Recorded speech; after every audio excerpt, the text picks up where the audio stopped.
What's up, everybody? Happy Wednesday. Junkies back with you on 106.7 The Fan and the Team 980 right here in the DMV. In Richmond, you can listen to us on 910 The Fan or 105.1 FM, and you can watch us on the Monumental Sports Network, celebrating 30 years of the Junkies in 2026. Presented by Main Street Bank. Cheer local, bank local. Main Street Bank is a business-focused community bank, proudly serving the DMV since 2004. Visit mstreetbank.com to learn how to put their team in your office. Main Street Bank, member FDIC, equal housing opportunity lender. We thank you for tuning in this Wednesday morning, August 26th, 2026. I'm John Paul Flame, joined by Eric Bickle. Good morning. Good morning. Johnny Cake Sawville's here. What's up? Hello. And Jason Bishop. What's up? I believe we are exactly 2 weeks away from the start of the NFL season because Excellent. the NFL season starts on a Wednesday this year. It's fantastic What's news. the first game? Rams and Niners, right? From Australia. Wow. Or am I getting that wrong? Hold I on. thought it was in Rio.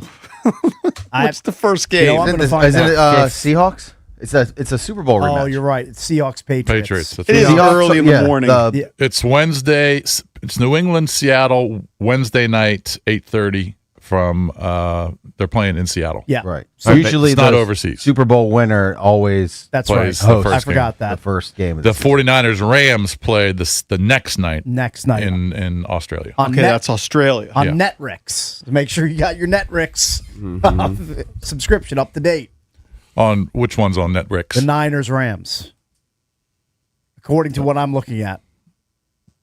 ESPN.com has 49ers Rams Netflix. Oh, I don't see that.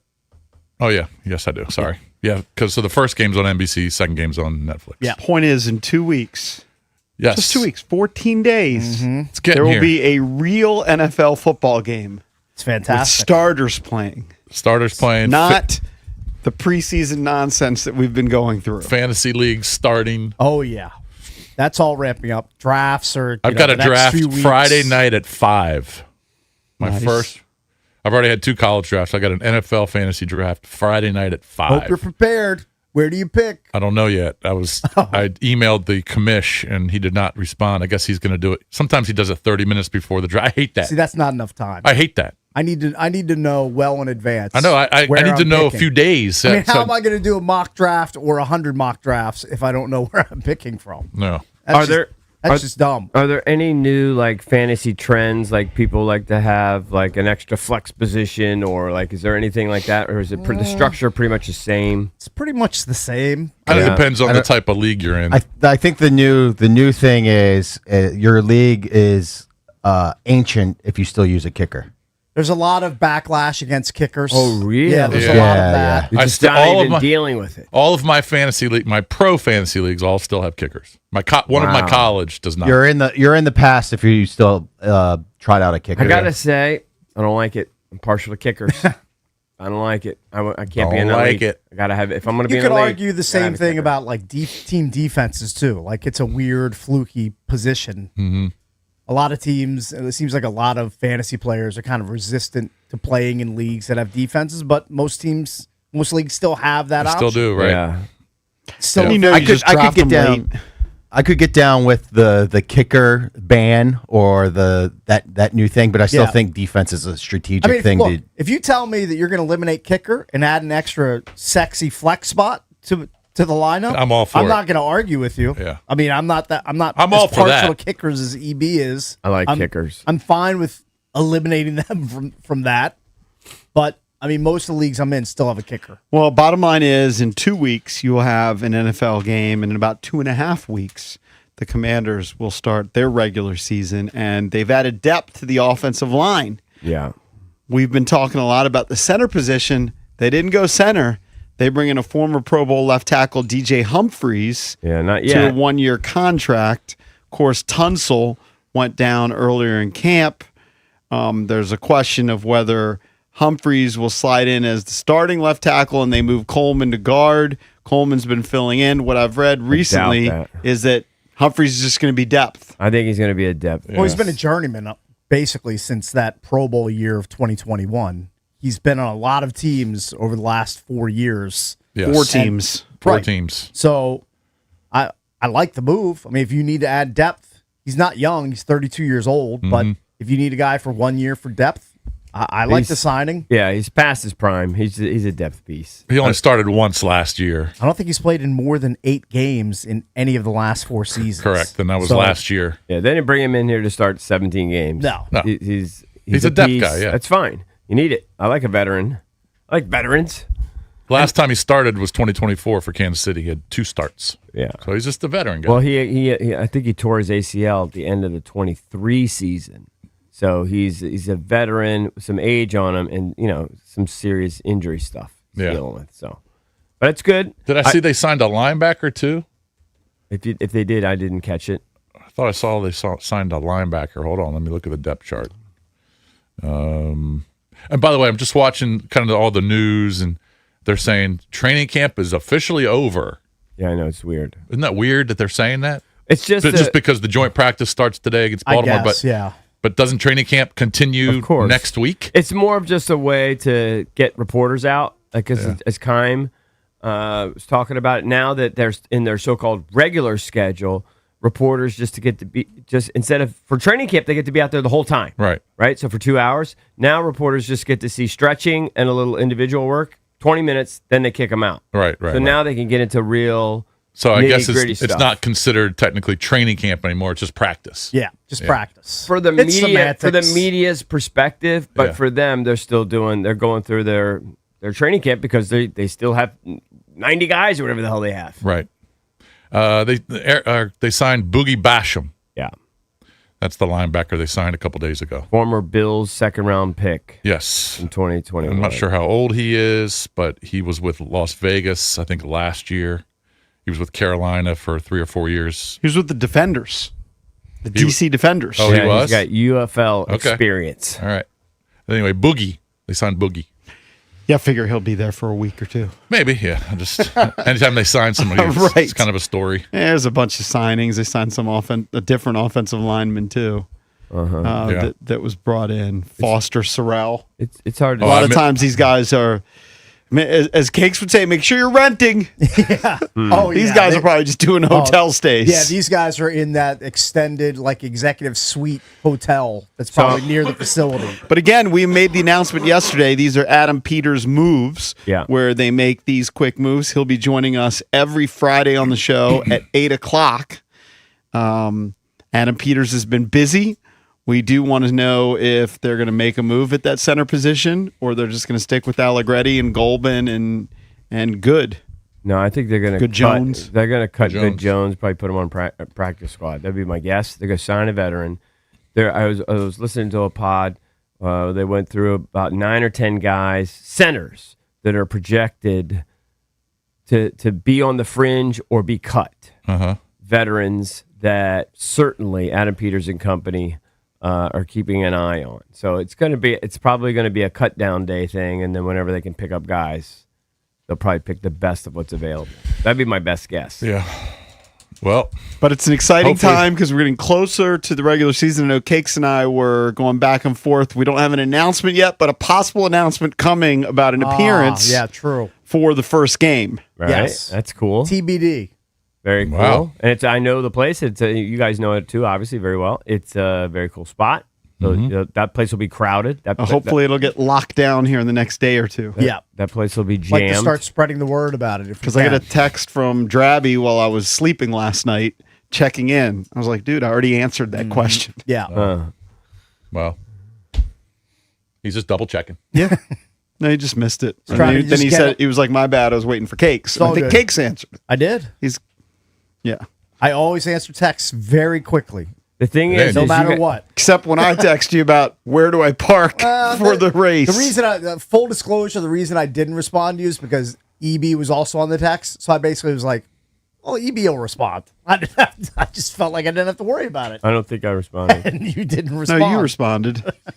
You responded. You told me it was a nightmare. The Your Uber nightmare ride. to get there. Yeah. Yeah. I said, but basically, good luck to you.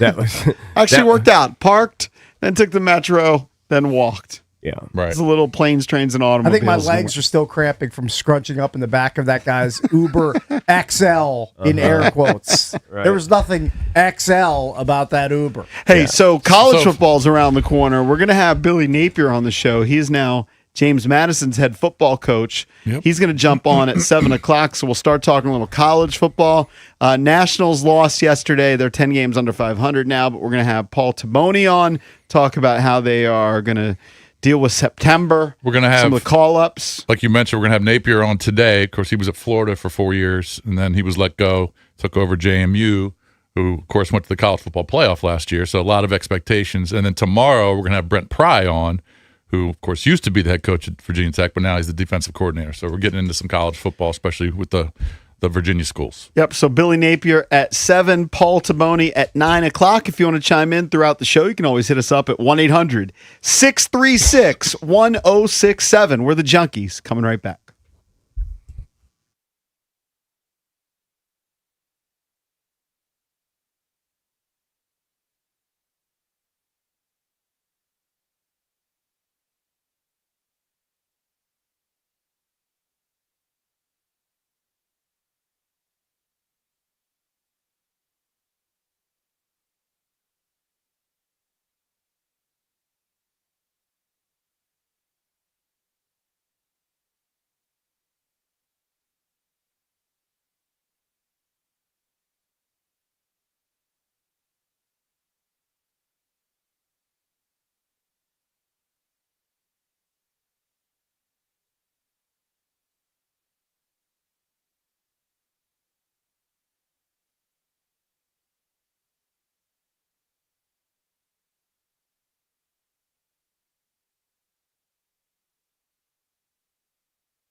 Dolly Parton passed away yesterday at the age of 80. Kind of sad. Terrible news. Right? Just awful news. She just lights everybody up anytime you would see her. She always had that smile and great attitude. She was a megastar. Oh, I remember yeah. watching this movie, and I looked up the year because Yeah. I remember watching it and starting to get a 9 little to 5? size. Yeah.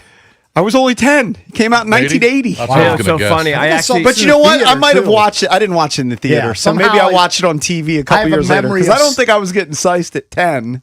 well, you might have been. I think honestly, this is going to sound embarrassing, but like I know Jolene and I know 9 to 5.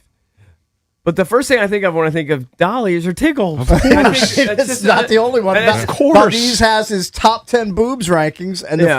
the first page is Dolly? Dolly Parton. She's a legend for I that. mean, right here. I think she had him insured for like $1 million. I mean, you think as like a 13 or 14-year-old horny guy in like middle school heading into high school, like Dolly Parton's body wasn't a thing? Yeah, it's crazy. She's a huge star. She was- Sorry, I know it's crass. She How had old huge was she? boobs. How old was she when 9 to 5 came out? So 1980. 80, so so- that was she's 80. So she was 46. like 35 or something, Yeah, right? so Because that was a long time ago. 46 years ago. Yeah. So she was like 35. So she was at her prime. Yeah. Prime Dolly Parton. I'm thinking I watched it. And I Lily definitely watched it Tomlin. on TV. I And can Lily. remember kind of watching it from the couch. Yeah. You know, ABC back then. I'm guessing it was ABC would have like a movie of the week type of deal or something. It's like pre-cable days. It's not like Oh, Netflix it's and you just long watch whenever time you ago. want. But I do remember that was definitely one of my first tingles. yeah, Dabney Dolly Coleman. Parton. Dabney Coleman was a very good villain. Yeah, he as was. as the sexual harassing boss. Our Lily, Lily Tomlin, and who was the third Jane woman? Fonda, Oh, right? Fonda. Oh, that's Yeah. right. Now, So funny. Fonda's still alive, I believe. She's still alive. I don't yeah. remember any of those details. Wow, Jane Fonda's 88. I remember 9 to 5 being funny. I mean, I don't know if I'd I just remember find seeing it funny now. Yeah. That's it. That's it. I got no other memory beyond that. Yeah. Shot. Yeah. Memories shot. I haven't been to Dollywood. Have never been to No. Dollywood. No. Can What's you play great- Jolene? Because I feel like Jolene was Jolene. like That's one of her top legit. two. Yeah, just Yeah. legit song, like real, not like. Sometimes I feel like some songs are cheesy. Like I think that's just legit song. She just came out a few years ago for the halftime show, right? At a Cowboys game. If you say Jolene, so. by the way, was written about a woman who was attracted to Dolly Parton's, I believe, husband at the time, maybe fiance. Right. Okay. And she kept trying to come on to him. So she wrote this song about Jolene. Yeah. Or I don't know if her name was Jolene, but maybe it was. Well, she also wrote and performed "I Will Always Love You," which Whitney Houston then did Right. and covered. Oh, I want to hear Dolly's version of that though. 'Cause this is a great song.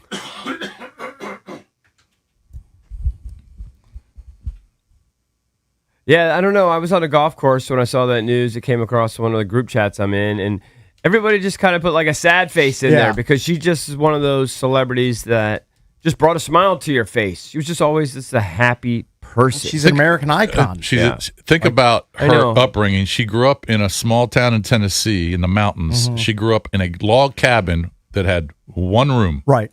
with 11 brothers and sisters. That's insane. So parents and brothers and sisters. So 12, 14 people in one small cabin. Right. and correct Isn't me, that crazy? correct me if I'm wrong. Pretty wild. But I kind of remember her having like I think her husband passed a few years ago, but he was Yeah. like behind the scenes guy. Like you never really saw her with the husband that much. Right. And, you know what I mean? It was like a weird thing. Like Yeah, Carl Dean. I He think was like a background kind of I guy. think her health took a turn for the worse because she was taking care of her him. husband. yeah. And she was kind of neglecting her own personal health for his. Yeah, that happens. It's kind of crazy that she was married for 60 years. 60 years. This is her "I Will Always Love You." She's the original version of this. I don't know if I've ever heard her version. I'm not sure if I've heard it either. I just saw it yesterday.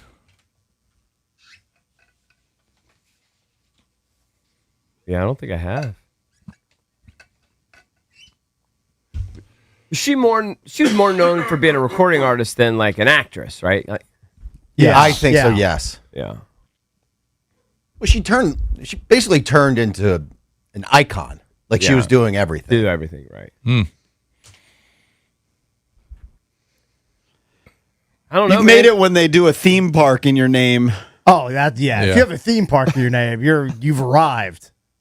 And the theme park is Dollywood. Dollywood. I thought Dollywood was like her home or something. No, Dollywood's a theme park. No, it's So what's in the theme park? Roller coasters. coasters and Where is it? carnival games. Pigeon Somewhere Forge, in Tennessee. Pigeon Forge, Tennessee. It's that big? That's Oh, yeah. where she grew up. Yeah. Dollywood is that big? Yeah. Oh, yeah. It's big like King's Dominion. I would maybe assume, bigger. yeah. I've never Wow. seen pictures I thought of it. but- Dollywood was like you go like Graceland. No. No. In my brain, that's what I thought it was. Did she build it herself, or someone built it with her image and likeness and everything? That I don't know. Like, did she fund it? Because I know she was huge on philanthropy. Dude, that is and hilarious. charity. I would have never guessed that was a theme park. I think her personal fortune was like north of 500 million when she passed. Yeah, she killed it. And the philanthropy, like she had started a book initiative. I'm not sure the name of it, but like gave away like hundreds of millions of books to kids. Oh yeah, like heading. She into would go into kindergarten and classrooms, first grade. yeah, like and just read the books. she's to just them. a do-gooder. Yeah, she She's was a good person. Yeah. Yeah, it's one of those, people die all the time and you feel a little bad for them, but that one kind of sits with you for a while. Yeah. I don't know why. 'Cause I think just she It was hits so, you in the feels. she's just so good natured. She was always smiling. Yeah. Just a good person. Hubbies, what rides would we do at Dollywood? Probably some sillies. Probably some good looping Do they roller have like coasters. famous rides, like iconic rides? They have the Wild Eagle, America's first wing coaster, whatever that Nice. means. Do they have modern rides? Like, Yeah. you know Yeah. how these elite roller coasters that have all these crazy drops? The and all Wild that? Eagle looks like it's pretty modern. It's like one of those? Yeah. Huh. Yeah, I don't know if they have like a Loch Ness monster that you see at Busch Gardens, but Yeah. they have roller coasters. I mean, maybe the rickety wooden ones. It looks like any Like at other Hershey Park. theme park, like the same level of rides. I had no idea. I literally thought it was like Graceland. I thought Dollywood was you go in there and you learn about Dolly Parton's life. Apparently, it's the biggest attraction idea. in Tennessee. Wow. Numero uno has like 5 million visitors a year. Seems like a lot. I can't remember. I recently ran into somebody who was, I think it was just a soccer parent, and they were going away for a week of were gonna vacation. go They were going to stop by Nashville, Dollywood? Yeah. and they're like, "We're going to Dollywood." I was Right. like, "Oh, enjoy the rides." I kinda sleep- because I mean they have a 9-year-old daughter. I sleep Bigger on than the- Neyland Stadium. More people go to the Dollywood than Neyland Stadium. That's what it says here. I would guess because Neyland Stadium only 100 hosts 7 or 8 home games per year. Yeah. Yeah, I guess you're right. That's 100,000 plus each time. If you pass, Dollywood I've passed owns it. I've passed it before. It's massive. I'm sure it's It's gigantic. 150 acres. She also has Dollywood Splash Country, which is 20 acres. So Well, I mean, that's JP. Everybody knows if you have a theme park, you have an adjoining water park to go with the theme park. I mean, it's hand in hand. It's like peanut butter and Man, jelly. I have no file on theme parks. I sleep you on got the a file Smoky on Mountains King's too. Dominion, don't Yeah, you? a couple. Busch Gardens. Busch Gardens. Yeah, those. That's it. I mean, You should bring your family to Dollywood next summer. yeah, not going to happen. Oh, okay. I'm going to drive right by King's Dominion on Saturday to go to AWOD's football fest on Saturday. Yes, you are. Drive right by it. Head to Richmond. Take a picture and send it to me. I can do that for you. He throws a good event. He You know, does. Good He's like the king of Richmond. good on Adam. that guy. Yeah, he's been trying to get me down there, but He it's busts just- his ass. he should- that would- he that should- would- he should probably stop that, asking. that would take an appearance fee. He should stop asking. Yeah. That's Just a, for Hey, that's you a can't hike. fault him for asking. No, I know. He's If I making- lived closer, I'd go. he's but making an I just, attempt. I'm sorry, I just can't do it. Yeah. I did it last year. It was a good time. I know you did. Yeah, I'm yeah. not saying it wouldn't be a Got to good see, time. I just don't want to get got on to see the 95. guys. Like On a Saturday. Michael Phillips, not the Michael Phillips who had the apparently successful micro. surgery. I don't think we ever talked about We it. didn't talk about Well, it. he didn't do the extension surgery. He did the implant surgery, I think. Okay. Right? Different. Different. That was one of those ones I just clicked on the headline and I never read the details. Do we know if he got to a certain jersey number? Well, I think they thought he could get to a normal size. A normal size. Wow. Yeah. And it was less invasive. And also, he flat out didn't raise that much money. He didn't really get that much. Hey, He we got like gave him 13 grand. We gave yeah, him but our he $40. wanted a lot more. Yeah. I think he needed You more. needed 15 or 20? I think he needed more than that to get the Oh, the elite legit- surgery. yeah, right. You know, he just basically, I don't know, I stuffed a balloon in there or something. I don't know what they did. But I don't think it's the. It involved the injection of Injection, semi-permanent dermal filler. Yeah. That just sounds trifling. I don't want to think about that. All right, let's go to Donnie in Salisbury. Calling from your hood, Lurch. Salisbury. Donnie, what's up? Donnie. Hey, What's going on, guys? Hey, How are Donnie. you, man? What's up, Donnie? Hey, Donnie. Hey, listen, Dolly, man, really broke my heart. But Right. oh yeah, by the way, first time, long time. Hey, Donnie, I got a question Thank- for you. thank you, Have buddy. you noticed the price of crabs are gone down recently? So is the size. What? Oh, the size, too. too. Size too? Size Oh, of the okay. crabs, You got man. Michael Can't Phillips find size anything- crabs. Wow. You can't find anything really big. Let's go Why? like down to Crisfield or something. Why is that? Get them off the boat. Get him off the boat. But you know how some things, like, bigger's not always better? You still feel like the biggest crabs are the best crabs? Sometimes. So how much Then is a sometimes you bushel get the of, small like, guys and they're loaded. how much is a bushel of, like, large crabs right This guy now? knows crabs like you, Valdez. We bought a half a bushel, and the only thing we could find were females, and Okay. they were like 85 Okay. for like a half a bushel. And you just think that's trash? No, they were Why okay. are I don't females have- trash? No, they're not. No, they're not. But why are they I not don't- as desirable as the males? They're just smaller. I guess because of the size, and I guess because most people think they're females. I don't know. I don't have. I'm 65 years old. I don't have the patience to pick them anymore. Give me the claws. Give me the claws and a hammer, and I'm happy. Yeah. Okay. Well, Okay. Got it. Usually, I don't have the patience to pick them anymore. there is The there way is a she different pairs taste to them, but you usually want to keep the females in the bay for reproduction. Oh, that makes sense. Smart. Yeah, but I think what they're saying is once they lay their eggs a couple times, then they're good to go. Couple They've times. reached their Well, maturity. Yeah, they hit. What do they call that for the old ladies when they hit their menopause? The crab hit their menopause. Crab applause. Yeah, that would be cool. Yeah. Right. Hey, Dolly, Yeah. you guys are talking about Dolly. Yep. She broke my heart. But did you guys know she did a cover of Zeppelin, "Stairway to Heaven"? I don't did know. not. Valdez could try to find that. Unaware. Can you find that for Valdez us? might be able to. Sir? Yeah. We'll look for it. Yeah, see if you guys can't put a few second clips of that on there. All right. We're It's playing it really, right really now. cool. Yeah. We're playing it right now. All right. Thank you, Thanks, Donnie. Be Donnie. good, buddy. It's an all Dolly Wednesday. She also did a collab with, I think, Motley Crue at some point on Home Sweet Home. Oh yeah, I didn't know that till yesterday.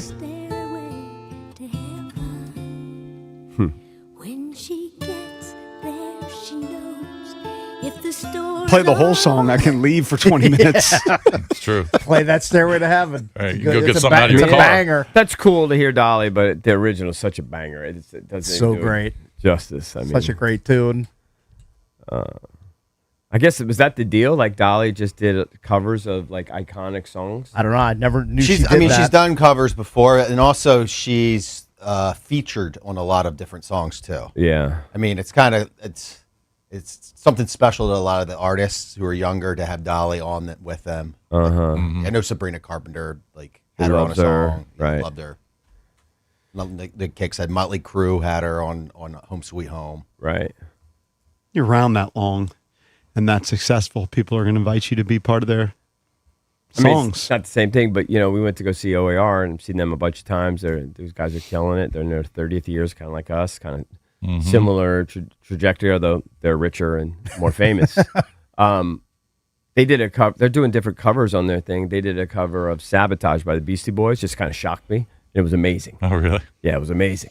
Well, I mean, they're And I great guess they're doing- musicians. Yeah, I guess they're just kind of doing different ones, whatever they're feeling that night. They still did Crazy Game of Poker as the encore. I don't know if they actually did it as the encore, but yeah, they talk about how they build the tension for that. People are waiting and waiting and waiting and waiting. Yeah, they're awesome. In fact, I just saw. I'm sure you saw too, Cakes, because I know you follow them pretty closely. But Mark is going to be doing one of his shows, I think, in Annapolis in December. Yeah, I saw that. So I think Ram's Head? the chances of Just me going Mark? to that are very, very high. Just Mark? Yeah, Just Mark. Yeah, He it's a likes to solo do that. one-off. But he usually brings a friend. Oh yeah, I'll have one of the guys. Yeah. But I went to one of those maybe 2 years ago, Christmas time. City Winery, I went to one. I think I've seen him twice do that. Went to one at the 930 Club, and he just kind of sits there and tells the stories about the songs. Yeah, And it's great. then he goes into it. Perfect. It was I love super it. nice. Yeah, Met him beforehand. yeah, Introduced him to a couple friends. yeah. It's great.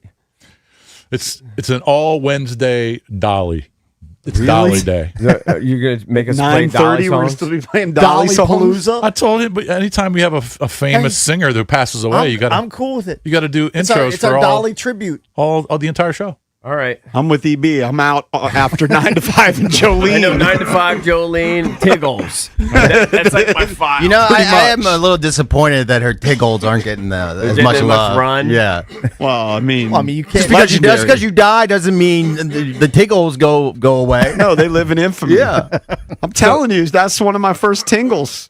I'm gonna guess it was like 82 when it got to TV. Well, I mean, Probably. you're the 12, movie came out in 80. You're 12 years old. Of course, you're gonna have tingles when you see Dolly Parton. I when was you're 12. I was a little disappointed that everyone's eulogizing her and talking about her charity and her good work and goodwill and how she's a part of Americana, but no one's mentioning the Well, how Tiggles. could they do that like in a respectful way? just All right. It's hard to do it. Just say- It's difficult.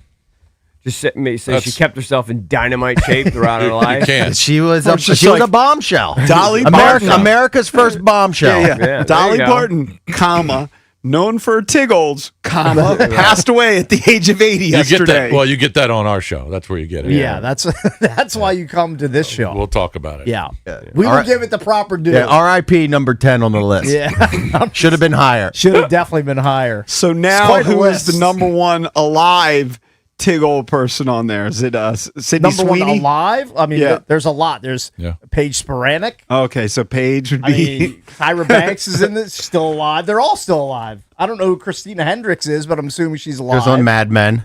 Oh, the AT&T phone girl commercial, still Let me alive. see it. She was See her. She Oh, was that's in she was in the movie with Ryan Gosling, where he was talking to the outer space rock. Why am I Hail sleeping? Mary Project, something like that. Project Hail Mary. She was in that, still alive. But Was that a she- good but movie? It's a really good movie. Really? Spoiler alert: she dies in the movie, Ooh, as do her Tiggles, right. and then she gets jettisoned into space. No, the forever. Tiggles live forever, cakes. Alexandria Daddario alive. These are all still with Classic. us. Sydney Sweeney. Classic.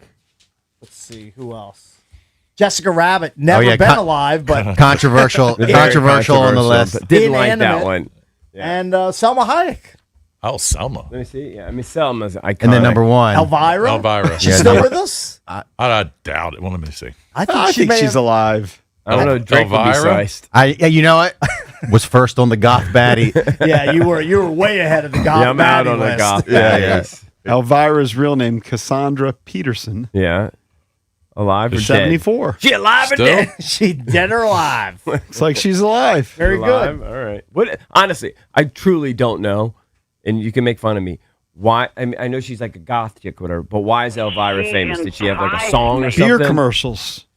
I don't know That's anything. that's Didn't what she I would use- say she I was mean, most why is famous she famous? No, didn't she used to host Movies. like horror, Yeah. like Okay. horror movies? I don't know. Yeah, her there exact was a role. movie series based around her character Elvira. Now I don't know where the character Where came the from. character stem from? Yeah. All right. I'll find it. I'll look. We it don't up. know, know it the could be. Elvira origin story. Sorry, I just don't didn't know if it. there was some iconic thing like that. I didn't know if she was a singer or something. I think it's just like a gothy horror esque persona Yeah. that she's. Cassandra it Peterson. definitely crossed over. That character definitely crossed over to the pop culture, right? Yeah. I mean, you know Elvira when you see it. I just didn't know why she was famous. Mistress of the Dark. Yeah.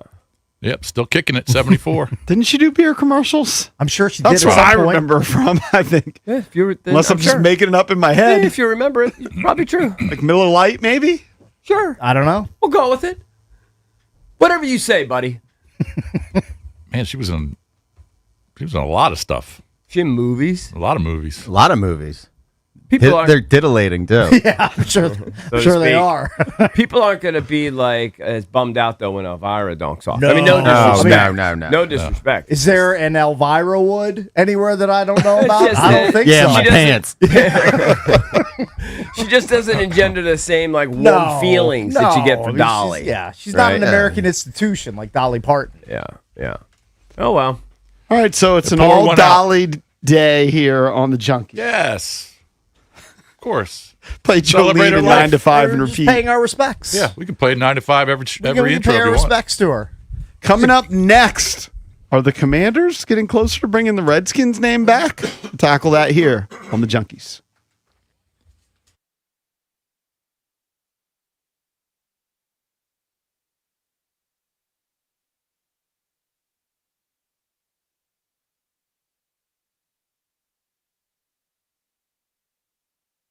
Every great team has a coach, somebody who studies the game, analyzes the competition, and makes all the right calls. But when it comes to your financial future, who's coaching you? At Trajan Wealth, their fiduciary advisors act as your personal financial coach. TRAJANwealth.com. They'll craft a game plan tailored to you. Trajan can help you develop a plan to weather the ups and downs of the market, whether it's a smart tax strategy, rolling over an old 401k, or finding investment options that match your risk tolerance. Trajan Wealth is calling the plays. So call Trajan Wealth today, 1-855-TRAJAN1. That's 1-855-TRAJAN1.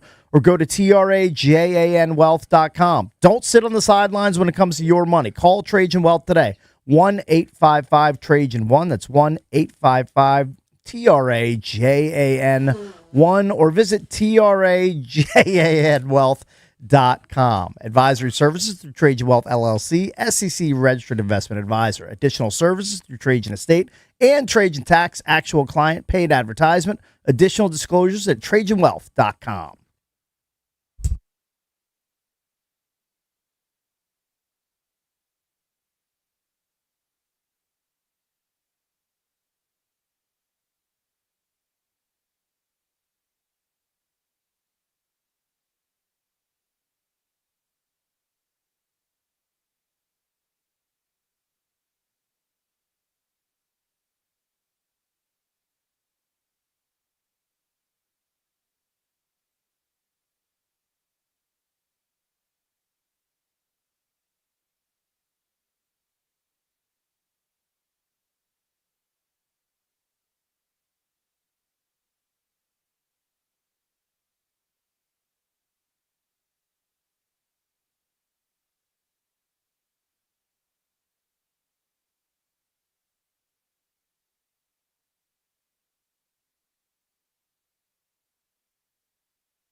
Cakes isn't back in the studio. He would probably know the history of the song when the original came out on MTV. Yeah. And they would play the video.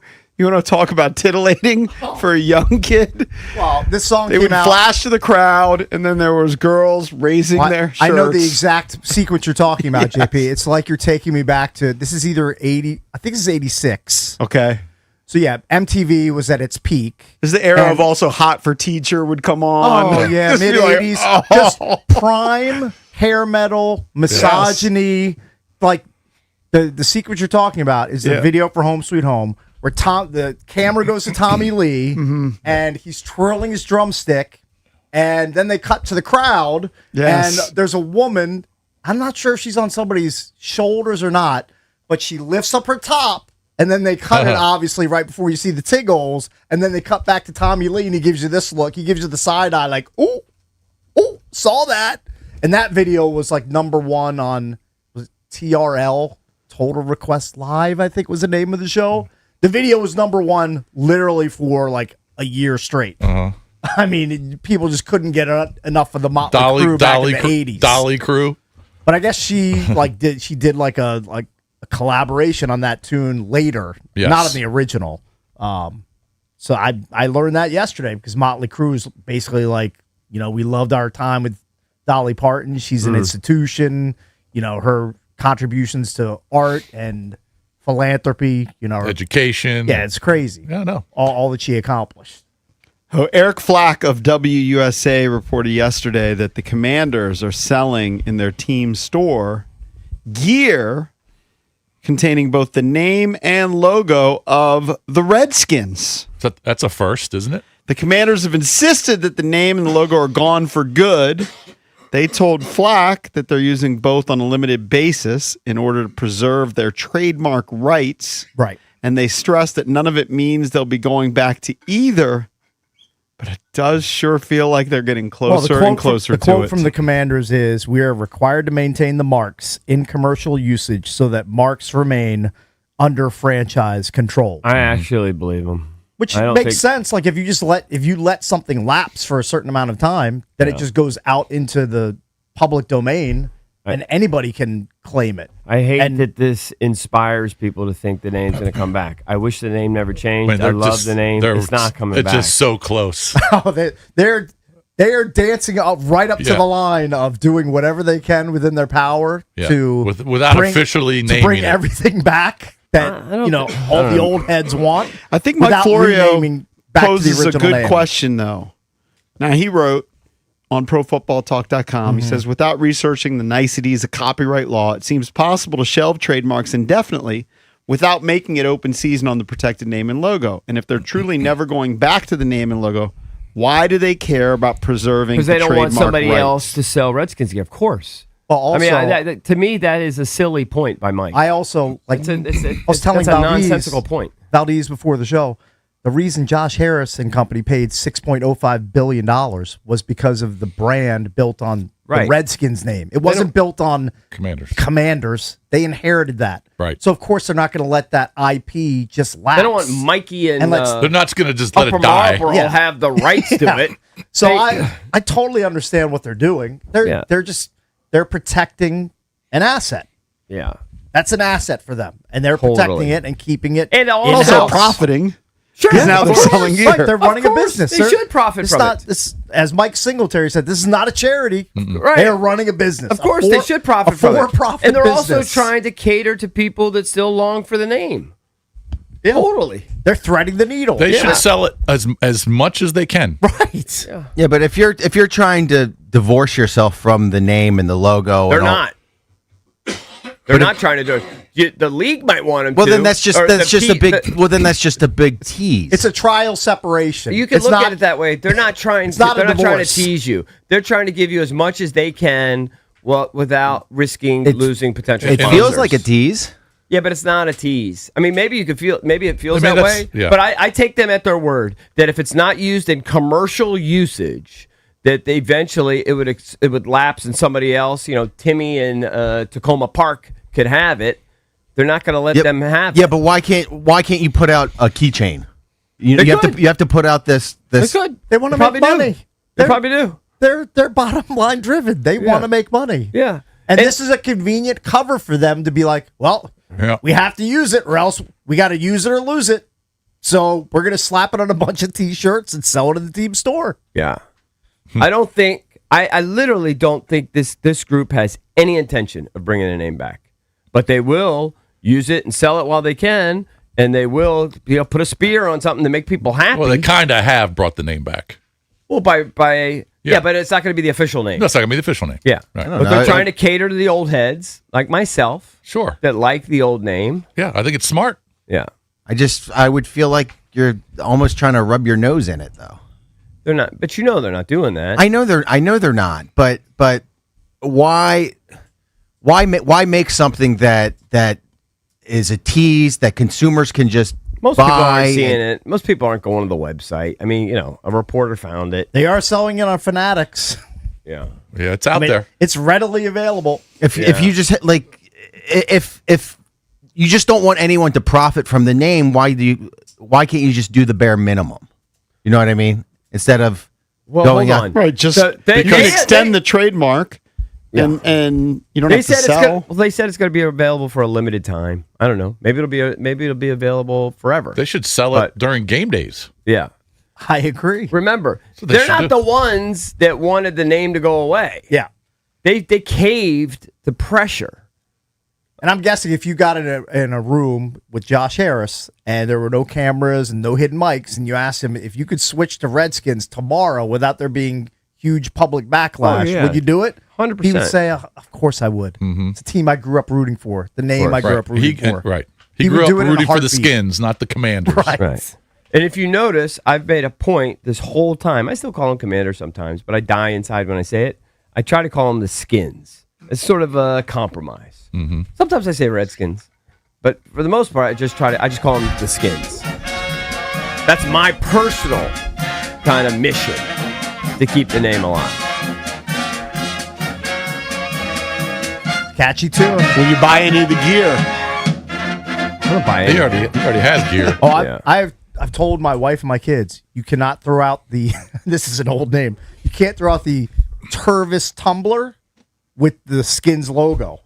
Because you'll never be able to get it again. Well, you might be able to. Might be able to go. Yeah, maybe now you Team can. store, just buy it again. Why you have one? Have one? Yeah. What is a Tervis tumbler? It's It's just just that like clear an plastic. insulated Yeah. like drink cup. Yeah, you have. You And it's probably got have the something. Redskin I have logo a on it. Masters Yeah, it's got the one. I got a Skins Greg logo on Norman it. one. Yeah, we have the Greg Norman one that we were Yeah. gifted, I think, a few years back. It's clear. Yeah, you've Is seen it clear? before. yeah, it's It's a clear, clear but bottle. it's got the Skins logo Yeah, on yeah, one yeah. side of it. Right. Yeah. Like you cannot throw that away. Goes there in your china cabinet. that's a heritage piece of drinkware right there. Drinkware. I mean, we cannot part with it. Bring that out for Thanksgiving dinner with the fancy plates. Well, I mean, Indians and Pilgrims, JP. I like the angle that you're taking there for Thanksgiving. But no, probably would not break that out for Thanksgiving dinner. So Billy Napier was the coach of Florida for 4 seasons. He's now at James Yeah. Madison. College football is about to start. We're going to talk to Billy Napier next here on the Junkies.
the Nationals were held scoreless by 5 Colorado pitchers across 5 innings that saw only 2 batters reach base in an eventual 3-1 loss.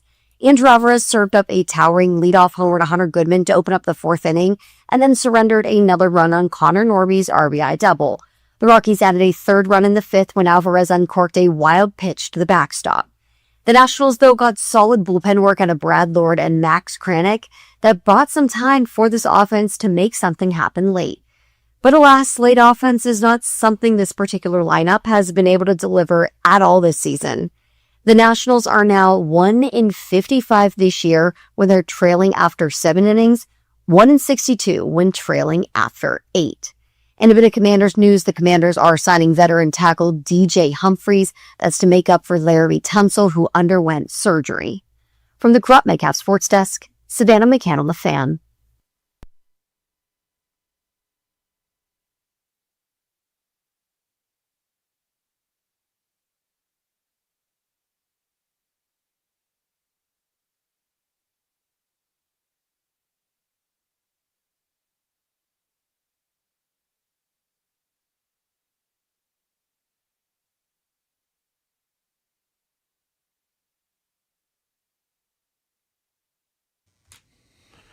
Welcome back. Chucky's coming to you live on 106.7 The Fan and the Team 980 here in the DMV. 910 The Fan, 105.1 FM in Richmond.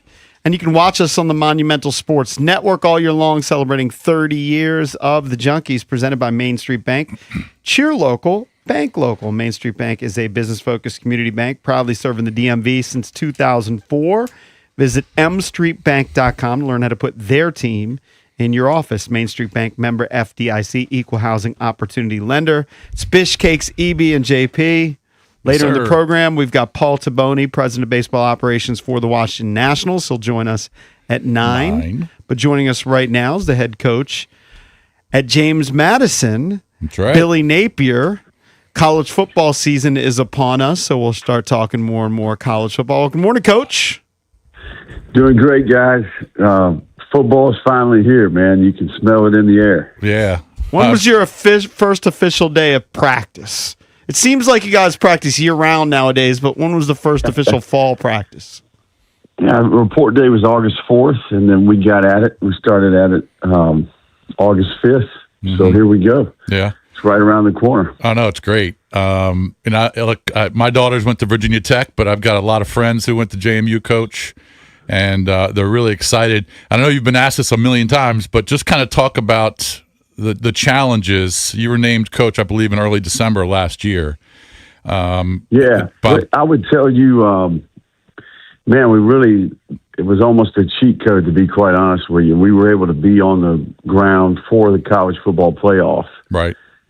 Which created huge advantages. I mean, I do think that the ability to observe the operation, to get a feel for the culture, and then certainly evaluate the roster. You know, I mean, we're literally in 26 here. We have 63 new players, right? So we knew it was going to be a big rebuild in terms of getting the roster back in good shape. But a big senior class. They had quite a few guys that moved up to Power 4. 19 players moved up a level. And then the organization as a whole, you know, Bob took the majority of the building with him. So a huge advantage to be here. You know, Coach Ches and I have become friends and have shared information, and it was great clarity. And yeah, I think just in general, that allowed us to hit the ground running. We hired the personnel department, got them here. We were able to interview and hire coordinators and position coaches. They were able to be a part of that and observe. And we kept some of the things that we liked, you know, that were similar to the way we operated. I knew a lot of the staff that had worked for Signetti, and then did quite a bit of research before taking the job. So that, all of that allowed us to get off to a good start in the offseason. Yeah, I wanted to follow up on that. As part of that research, what really drew you to JMU? Well, every one of these guys, you call them to get them on the phone, you know, so they always talk about, man, I wish we'd have never left. You know, I mean, just one of those places that you get to experience football in its purest form, We have an incredible following. Our fans, our alumni, the student support that we get. And then, I think the kid we attract, that's been one of the best things about the job, in my opinion, is the caliber of kid that we have. Every one of these kids, since they've been born, when they hear JMU, they think winning, right? So we're attracting a kid. When he makes his decision, he's signing up for that level of expectation and championship contender. We get a kid who loves ball, who wants to win. The academic reputation of the institution in this footprint. We get a smart kid. So I've been blown away by the caliber of kid we get to coach every day. And it's hard to beat the Shenandoah Valley, man. Harrisonburg, Virginia. Yep. Riding into work this morning, it's about 60 degrees. So. Right down Very 80, nice. right down 81, Coach. So, Coach Napier, have you experienced this already there at JMU, where you're trying to schedule, outside of the conference, and people are like, we don't want to play James Madison. They were in the college football You playoff. guys are just too good. Have you experienced that? Because I'm looking at your opening slate. You've got Liberty, then you got Wagner, both at home. Then you travel to San Diego State before you get into conference. Have you seen that as an obstacle where people are hesitant to schedule you guys obviously outside of your conference? Yeah, it's tough to get a P4 to play you. Obviously Virginia Tech dropped the game from this year, and then we were faced with really two options. San Diego State, we ended up going on the road to play San Diego State, so that's going to be a tremendous challenge. Yep. But I think you're going to see the top group of 6 teams start to play each other a little bit more often because you just can't get a P4, So I do think that, there's a lot at risk at that level. And, when the underdog mentality, JMU, we've got a bunch of underdogs in our locker room. And I do think there's a chip on the shoulder, and the Dukes have showed up in those games, and I'm not sure people want to sign up for that. Coach, what was the reason that Virginia Tech actually dropped the game? I do not know. That was literally just a few days after I had got hired, right? So yeah, I mean that would have been huge. Yeah, I can guess why they dropped the game. I wanted to know what the reason was, why Virginia Tech, what they said to you guys. All right, yeah, so we'll take that $800,000 buyout. Oh, right. yeah. That helps. Put that right in the bank. That helps. That'll help the program for sure. So, Coach, kind of talk about. I know you guys haven't. This is what I was told. You guys haven't announced a QB1 yet before the Liberty game, but can you kind of give us an idea of who's battling for that position and what their strengths are? Yeah, we're fortunate. I think we've got a couple guys that can play at a high level. It's more about, who's going to win the job. And we're right in the middle of that, guys. We're literally a few days away from kind of narrowing our focus. But, J.C. Evans and Cam Coleman are the primary two that are competing for the job. Okay. And both are big, both are athletic. They have arm talent. I've been impressed with their leadership. And they've earned it, right? I mean, we brought in 2 portal quarterbacks to compete with those guys, and these guys have risen to the top, and they've had great off seasons and great camps. So, I do think that we've got good players in that room. That's not a room that I worry about to some degree. There are others that are a little thinner, maybe position group-wise, that you think about more often. But I do have confidence in the room. Arrington Maiden is also a good young player who came over from Memphis that we're excited about. And then we have a freshman, Tanner Veebable, that I think's got a bright future as well. So that room is in good shape. Now we all understand quarterback rooms are 1 year at a time, right? So, right. But I'm looking forward to watching those guys play, and I'm hopeful that they can put us in position to win a lot of games. You just mentioned 1 year at a time as we're talking to Billy Napier, now the head football coach at JMU. You're a guy who's been part of a staff under Dabo, under Saban. I'm wondering how much has coaching changed? And you're the son of a coach, right? How much has coaching changed since you graduated, played college football, got into it as a graduate assistant, I guess, and worked your way up, right? How much has it changed? And what do you like it still? Do you like it still as much as say back in the day? Because you hear, some coaches leaving because they don't like all this stuff with transfer portal and everything else, NIL, guys getting paid. It's different. Yeah, it's a completely different game, and I would just say, probably over the last 5 years, the chaos of college football, being at the University of Florida in the SEC and that recruiting footprint. That was an incredible challenge and very different than the game that maybe I grew up playing or grew up as a young coach being a part of some of these elite staffs and organizations. But I do think our approach has got to change, and I think this job in particular, we kind of erased the board and kind of, as a staff and having some time to reflect and think is, let's put our plan together based off of this job, this era in college football, this year, and, evaluate our process.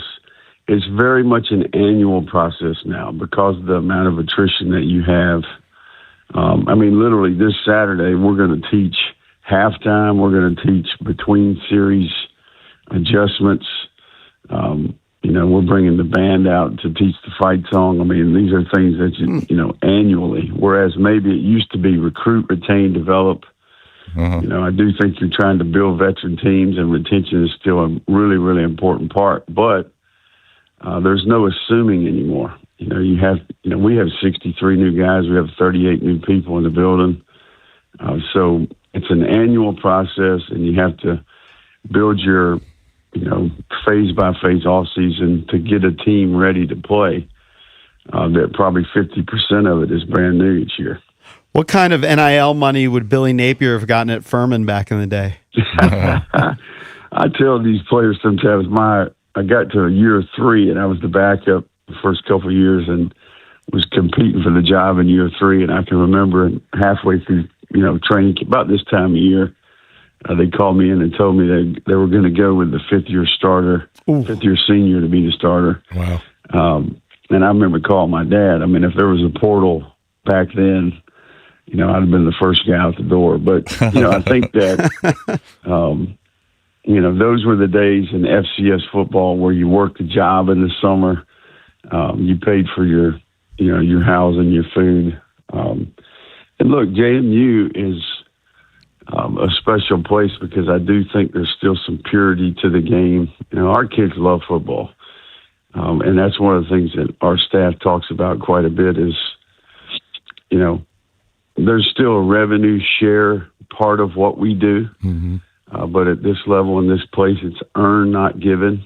And I think that the recruiting at this level and then the ability to build a team each year, there's still a lot about this game that is incredible. I think that young people, there's so much they can learn from playing this game, and we certainly believe in football and what it can teach and what it can do at JMU for sure. Coach, it's funny how JP just brought up Furman and how the world of college football is kind of full circle. I was talking to a good friend of mine, Drew Dudzik, who played quarterback. Right. Yeah, played quarterback at JMU, and now he's the quarterback coach at Furman. You played at Furman, and now you're the head coach at JMU. That's right. It's kind of strange, but I was talking to him yesterday that we were going to talk to you, and he's very high on you. And I was, like I said before in the intro, there's so many JMU fans that I know that are just pumped. Can you just quickly talk about the staff that you were able to hire and bring with you after you got the job in December? Well, it starts with the strength coach. Sean Lockwood came over from Michigan, right? And Sean had been the key assistant there, number 2 guy for the last 8 years. And that was an incredible win for us. Just that culture, that level of detail, his expertise. Sean had been offered a number of head strength coaches positions in the past and stayed at Michigan due to his family situation. But that was number 1 on the list, and it has been a very impactful hire. His leadership of men, kind of establishing expectations down there. I do think that our special teams coordinator, Rob Winger, is outstanding. You know, he was with PJ Fleck at Minnesota for 7 years, and I've just been really impressed with him as a teacher, as a leader, the culture that he's built from a special teams perspective, the buy-in that he's getting from our players and coaching staff. And then defensively, we brought Robert Balla with us. He was our linebacker coach at Florida. He is a first-time coordinator, play caller, but he is one of the young up-and-comers in the profession. And systematically, that is the defense that we've been around for a long time. Under the Ron Roberts tree, who's at Arkansas now, but also was at Auburn, Baylor. You know, he's kind of the OG of this system. Also worked with Coach Belichick and then worked with Coach Saban as well. So his pedigree is there. And then we hired Cam Aiken, who comes out of the Charlie Weiss Jr., Ole Miss, now at LSU, offensive tree. First time for me not calling the offense. So I've been... Oh, that'll be interesting. It's been incredible to see Cam and his ability to teach the staff, lead the staff and players. Did he play quarterback somewhere? I kind of recognize that name, Cam Aiken. So Cam actually was a student at Clemson when I was there. Oh, okay. And he was there in that 5-year run where they played for, I don't know how many national championships there, but he was with Chad Morris, Tony Elliott, and Brandon Streeter there, sat right beside the OC in the box for 5 straight years. Charlie hired him at South Florida, and then he worked at Ole Miss for 2 years. Oh, so he was under Dabo and he was under Lane. Yeah, he's a football guy. Right. And if you ever meet the guy, he's a savant, man. He's just a really unique personality and just been awesome, smart guy that works really, really hard. So I like the dynamic that we have. We have 10 assistant coaches. All of our coordinators will walk around, and we're young, but I do think that they're eager, they're hungry, like the character, and competent. And I've been impressed so far with the caliber of coach that, people want to be at JMU. It's a special place to raise your family, the community here, and then just the commitment from that we get from the administration here is second to none. Coach, one last one kind of on the national perspective. What do you make of this Daquan Wright situation, a guy who goes to the NFL and then is now back in college football? And did you guys have to have a conversation about that as a possibility before some of these conferences have spoken on this? Well, we actually had a couple players that were on the team last year that maybe didn't sign contracts with NFL teams that we had conversations with. Didn't quite work out. But, I think what you saw from the SEC and Big Ten yesterday coming out and kind of creating some clarity, we are our own worst enemy in college football sometimes, right? Everybody's so competitive. Everybody's looking for an advantage. So it was good to see some leadership, step up and make some decisions there. Now, where do we go from here? I don't know. But I do think this is a very complicated time. Yes. Having been in those rooms at that level and listening to the employee law, the antitrust law, the conflicts between state law and federal law, it is, I lived it, in the SEC for the last 4 years. And, it's certainly, we all have the answers, but till you get in the room and you start really digging into the details, Coach, I'm hopeful that we can get this game back on the right track. So now you guys are going to be dealing with the 5 for 5. I know there's some issue with this year's class, but starting next year for sure. Did they also, I should know this, but I don't, did they also institute like the transfer kind of regulations, like maybe you get one freebie and then there's a penalty after that sort of thing, so that we're not going to see guys going to 5 different schools in 5 years? The 5 for 5 rule is official. Yeah. I do think that there's a push to get this one-time transfer rule in place. But it's that not would be yet. my vote. Yeah. It's not yet. Okay. And then if you graduate, I think you could transfer again if you'd like at the back end of your career. Right. I worry about the player who doesn't have a home. Right. We talk a lot about come here, stay here, make a home and come back here. And, I do think that the relationships that you build with your teammates, right, the staff, the administration, the community, where are you going to take your wife and kids one day when you go back for homecoming? So we got to get more guys graduated. We need community. We need connection for our young people. If we get the one-time transfer, I think that'll slow it down a little bit. Yeah. But right now, the courts are They're so involved. in charge. Yeah. They're screwing it up right and left. Right. So, Hey, Coach, So- we really appreciate the time, man. Like I said, I was talking to Coach Dudzik, and Chris Doring is a friend of ours, and everyone's very high on you, and hopefully we can get you on the show down the road during the season. Good luck against Liberty next weekend. you got it. Okay? Thank you, guys. Thank you. Thanks, Appreciate Coach. it. All right, Coach. Okay, Takes man. over a Thank y'all. program that, of course, finished 12-2 last year, made it to the college football playoffs. That's Billy Napier. Remember, later in the show, Paul Taboni is going to join us. Our college football coverage on 106.7 The Fan is presented by Xfinity. Score the most reliable Wi-Fi, one price, 5 years, guaranteed. Xfinity, imagine that. Next, we hit the Skins.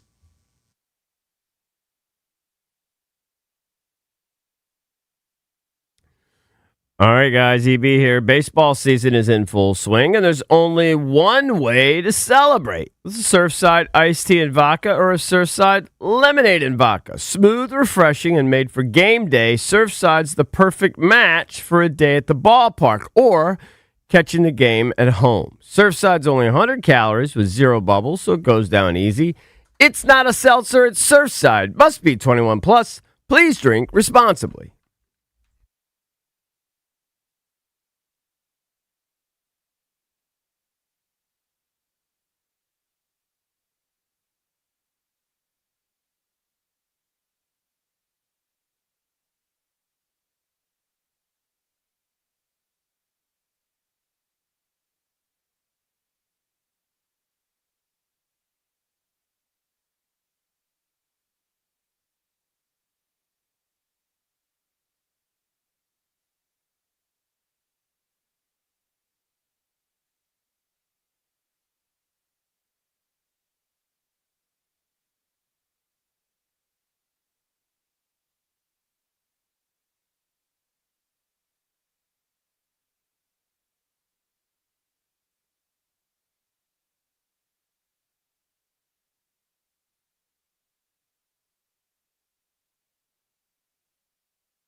Welcome back. Chunky's coming to you live on 106.7 The Fan and the Team 980 here in the DMV.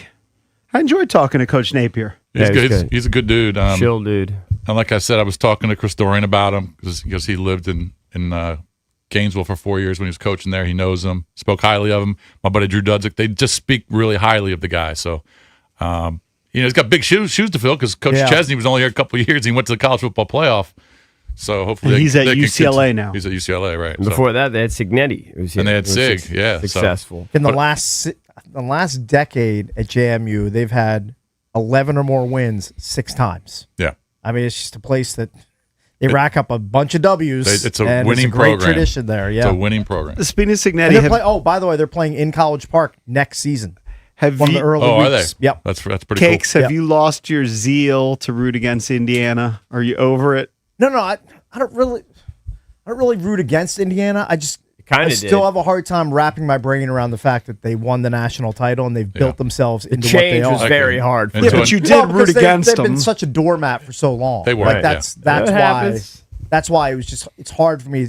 It's still hard for me to comprehend it. Yeah. But Well, that's why everything's changing. I mean, the college sport has changed so understood. much, Yeah, it's just especially it's just college weird. football. Yeah, So I never rooted against them. I thought it was a great story. I'm more. Most people I'll did. be honest. I more ignored them. Like they were just.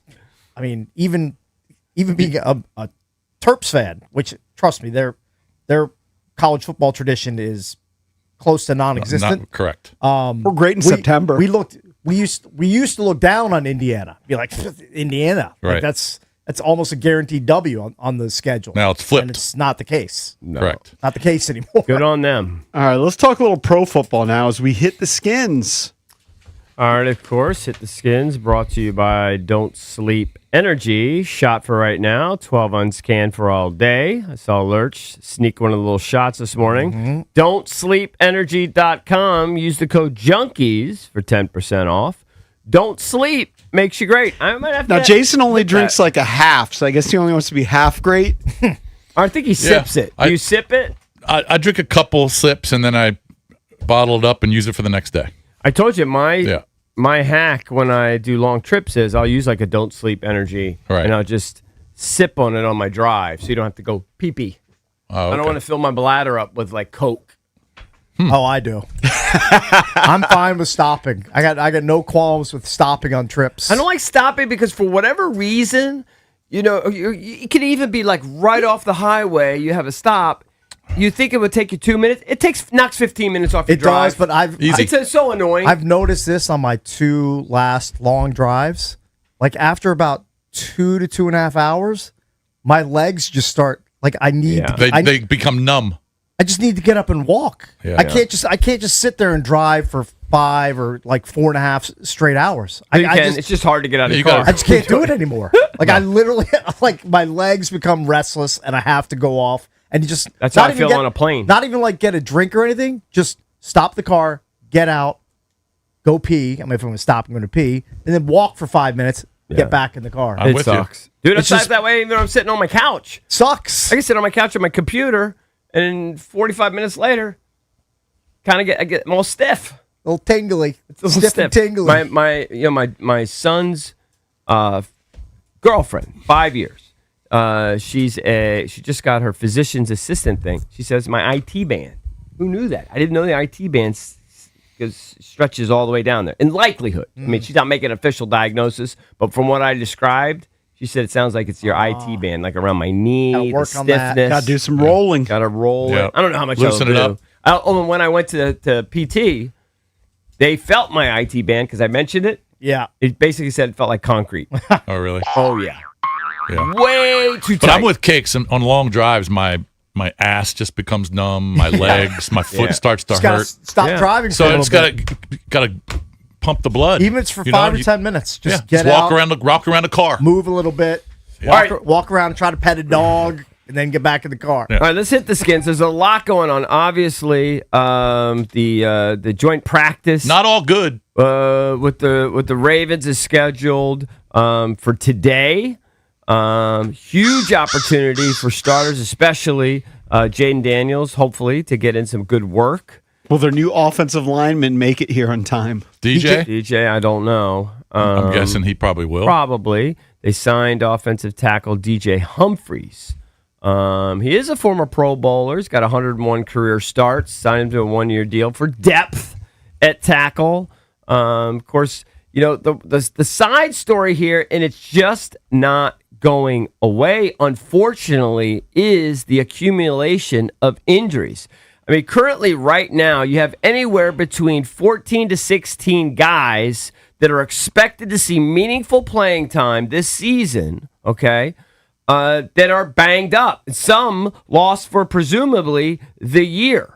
I mean, this is like weird. I remember having B. Mitch in here, and you can never predict, but one thing before camp started and everything, he said, you know, one good thing is when you get really, really banged up one year, usually the luck kind of turns around the next year. Well, so far that hasn't worked out. I'd also like to point out, most of those injuries did not happen in preseason games.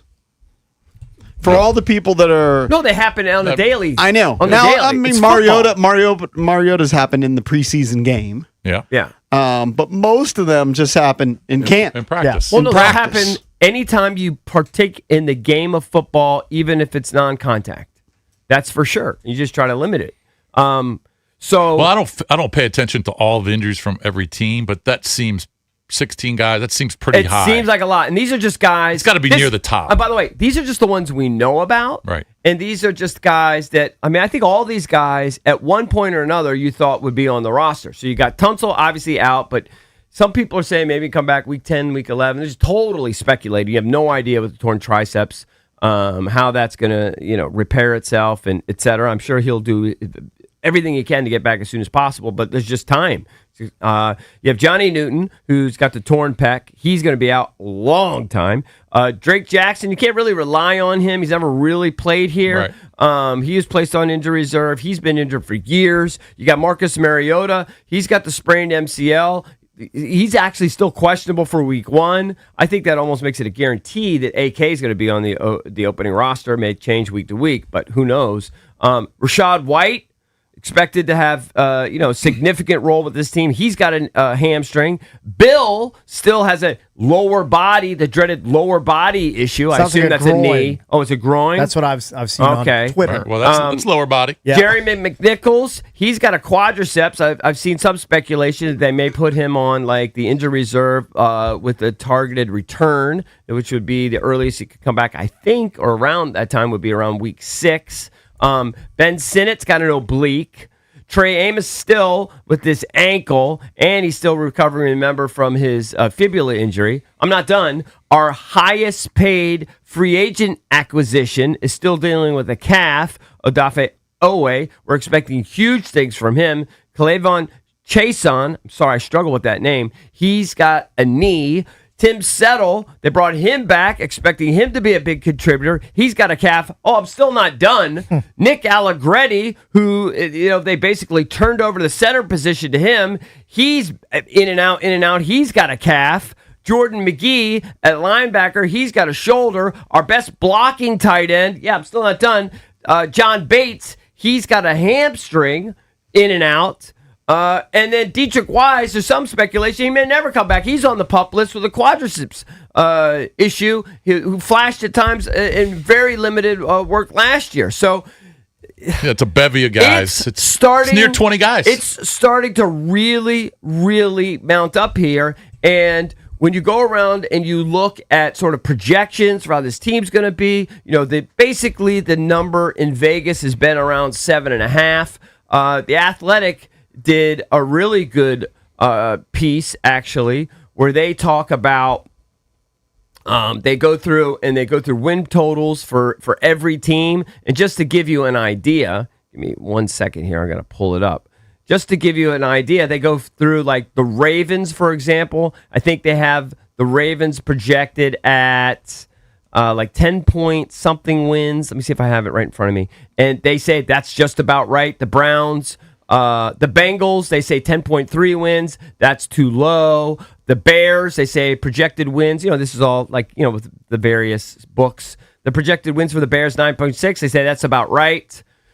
The Commanders, their projected number, 7.6. And kind of representing them in the article is Nikki, who works for The Athletic. And I think I heard JP Finley said she's a head of the Pro Football Writers Association, right? She's been around a long time. She knows what she's talking about. Unfortunately, now she can't see the future, but unfortunately, she thinks that the 7.6 number is too high. Ooh.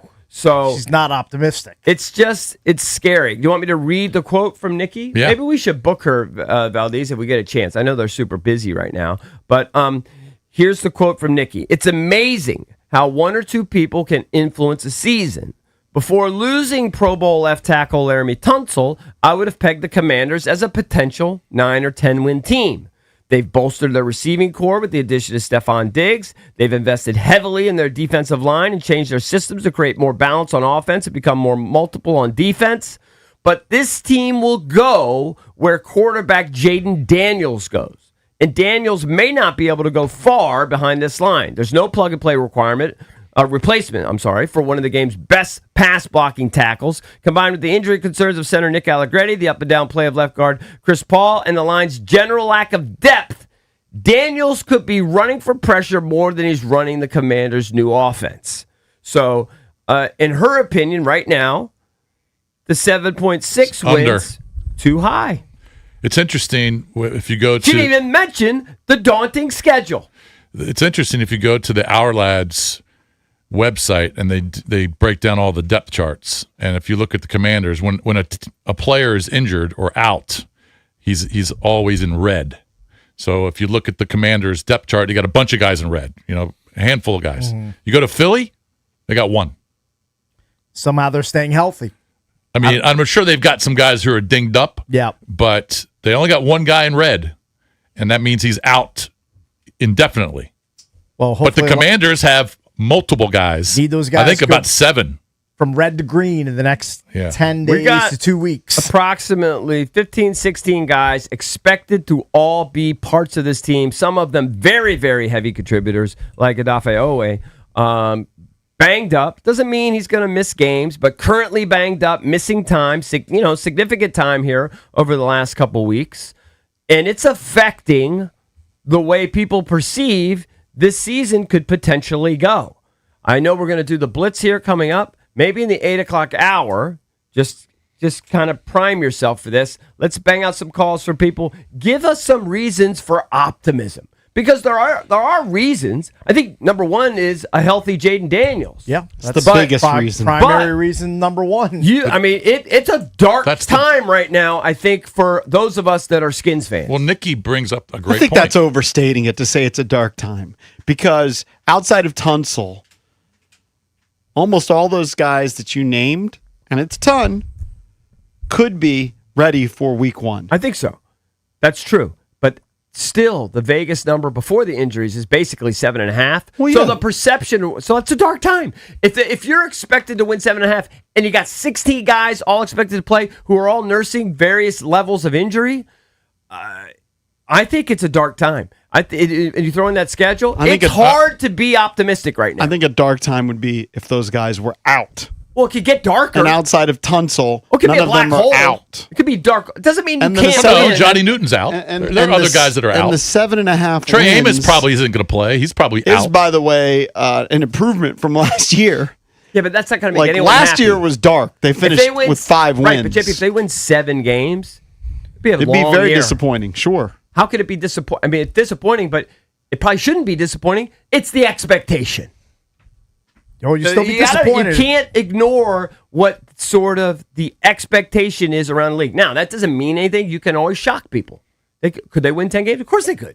They got Jaden Daniels. He's unreal.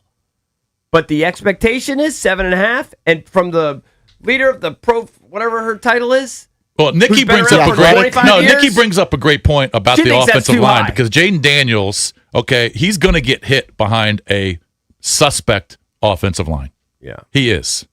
And if Allegretti's not healthy and ready to go in Philadelphia in week 1, that's going to be big trouble. It just is. If you want to chime in, 1-800-636-1067. We're the Junkies. Keep it here.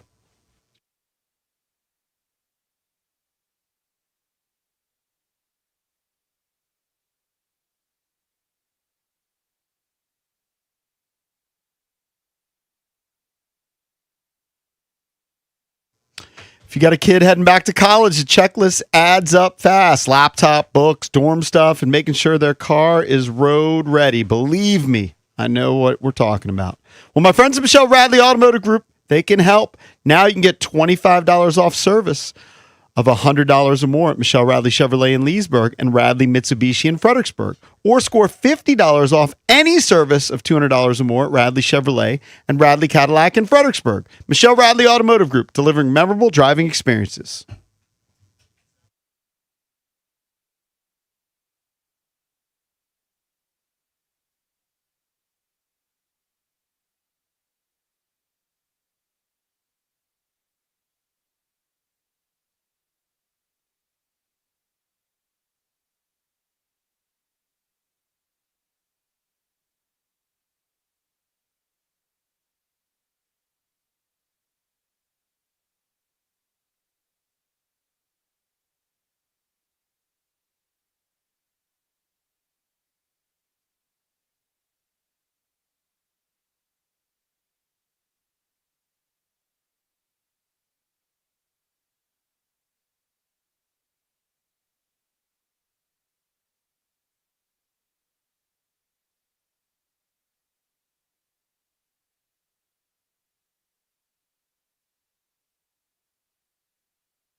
Welcome back. Junkies coming to you live on 106.7 The Fan and the Team 980. If you're listening to us on the radio right now, we're doing an homage to Dolly Parton throughout the show. EB and I really only know 2 songs, but I actually know this, so I'll say a third song. Islands of the Stream, Kenny Rogers Kenny duet. Rogers, yeah. Yeah. This is a popular song. Sure. Yeah, I know this one. Yeah. I just wouldn't have been able to name it beforehand, but I Yeah. definitely know this one. Put up our Junkies poll of the day, brought to you by Surfside Iced Tea and Vodka, or Surfside Lemonade and Vodka this summer. Grab a Surfside, your go-to canned cocktail made with real vodka, only 100 calories and 0 bubbles. It's not a seltzer, it's Surfside. Must be 21. Please drink responsibly.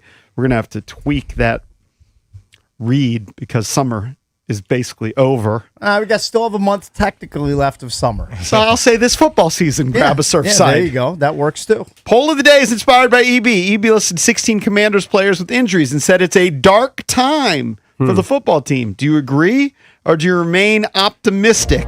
You can vote at Junks Radio. I'm going to say I remain optimistic. Although I wasn't super optimistic about the season going in. I believe I had them at 8 wins. But all this injury news, it's not great. I increased the but win it doesn't total after they signed Diggs. It doesn't faze me. And yeah, I was actually going to bring that up. Like reasons to be optimistic. EB asked for reasons to be optimistic. And we'll take your calls 1-800-636-1067. I think it starts with Jaden Daniels. Yep. If he can remain healthy, it should be a different season than last year. Yes. Number 2, going with the offense, we met Chig, interviewed Chig, but they've added Chig. They've added Stephon Diggs. They added Rashad White. Nice weapons for Jaden They've got like that. They've got a healthy Terry McLaurin. Drafted Antonio Williams, and you've heard good things about him. So that side should be better. Now, the offensive line, a question mark, but I think there are reasons to be optimistic on the offense. And then defensively, even though a lot of those guys are hurt, I think they all should be ready by week 1. That's what we're hearing. And the defense should be better. Can't be worse. But being ready and missing big chunks of camp are 2 totally different things. I'm not saying it's optimal, Cakes. If Owe just shows up a day or 2 before the Eagles game and hasn't done anything in camp for 2 or 3 weeks, I'm going to be worried about 1, rust, 2, re-injury. So where do you vote? I mean, dark times I think is a little extreme. I think so. But so I'm you not remain optimistic. I'm not super. I'm kind of in the middle. I'm trying to middle. I'm going on record, and it pains me to say it, but we are not a playoff team because of various issues. And by the way, I really like our offense. Did you have them as a playoff team before? Maybe at one moment, but when the schedule came out, I just really immediately took it off the table. I don't think it's possible. And now you throw injuries in. But I just want a caveat to say, I mean, I think we have an incredible Hall of Fame, future Hall of Fame quarterback. I've said that, maintained that. There's no question in my mind about his ability. 0. And I love our receivers. I love that they did adding Diggs. I mentioned Chig, all that stuff. And the line was a strength, but it's really going to put a serious dent into potentially what we could do. And then defensively, I love what we did defensively overall. I mean, it's not perfect. We have holes on our team, but I think that they're going to be markedly better defensively. But if you can't really get going, and we're going to have so many guys banged up, and the schedule's so friggin' daunting in the first 11 games, overall, it's all based on last year, but I just think it's silly for people to not recognize that the last time I heard, when you just look at it now, based on last year, and that doesn't really mean much, but it's a starting point. I think we're favored in 4 games, okay? We're dogs in 13 of 17 games. Right now. Right. Correct. Now, that doesn't guarantee the future. Nobody knows. Teams will be worse that last year that were good. I recognize that. And we could just ride Jaden and his Superman cape like we did in 2024. That could happen. But to be just sort of balanced about it, I think it's not a playoff team. The injuries are mounting. The competition is very, very, very elite this year, and I think it's going to. And right now, I just think it's very. I'm very. I think if Jaden takes to the offense, it's getting worse every day with all the injuries. If he takes to the offense and he's as good or better than he was in 2024, well, then you're I feel a playoff like team. I feel like they can contend to be a playoff. If he plays team. like he did in 24, and I'll say this about the back. schedule on paper. Yes, it looks daunting, but like you said, some of these teams aren't going to be what you thought they were going to be. They're going to suffer injuries. That always happens. So obviously on August 25th or 26th, you can say, yeah, it's a brutal schedule. But when you get to week 8, you might say, yeah, I thought that team was going to be better. We should beat them. I totally agree. But there's also going to be a team that we thought was going to be terrible that's surging. And listen, would I bet over 4? Of course I would. But we're currently, last I had heard, I don't have it, we were favored in 4 out of 17. Jason, it's a dark time. No, I wouldn't call it dark. All right, let's go to the phones. Because the future's so unknown. I wouldn't call it dark. All right, let's go to Peter in Wilmington, 800-636. I think they're going to lose to Philly. 1067. Big day think today. we all do. Joint scrimmage with Baltimore. If they steal 1 or 2 early, though, that could be great. You could really build some momentum. Hey, Peter. Peter, what's up? Peter. Hey, love you guys. Listen, I got a question for all 4 of you. The roster in 2026 right now with all the injuries, is it better than the roster in 2024? Yes. Yes. Yes. Now, you know what I'm saying? With the injuries, Yes. I'd say no. With the injuries, okay. Say no. I think yes. How can I say yes? There's only one Yes. devastating injury right now, Right. the Tunsil injury. That's the And devastating Tunsil injury. wasn't part of the team in 2024. If the other guys come back, I feel like you can work around those issues. It's a better roster, yes. I'm optimistic. Good. And that's why, because it's a better team than 2024. Nobody could have pictured 2024, and you still got the main reason we were so good in 2024 is number 5. I think that's a reasonable take. You can call us at 1-800-636-1067 or vote on our poll of the day at Junks Radio. Be right back.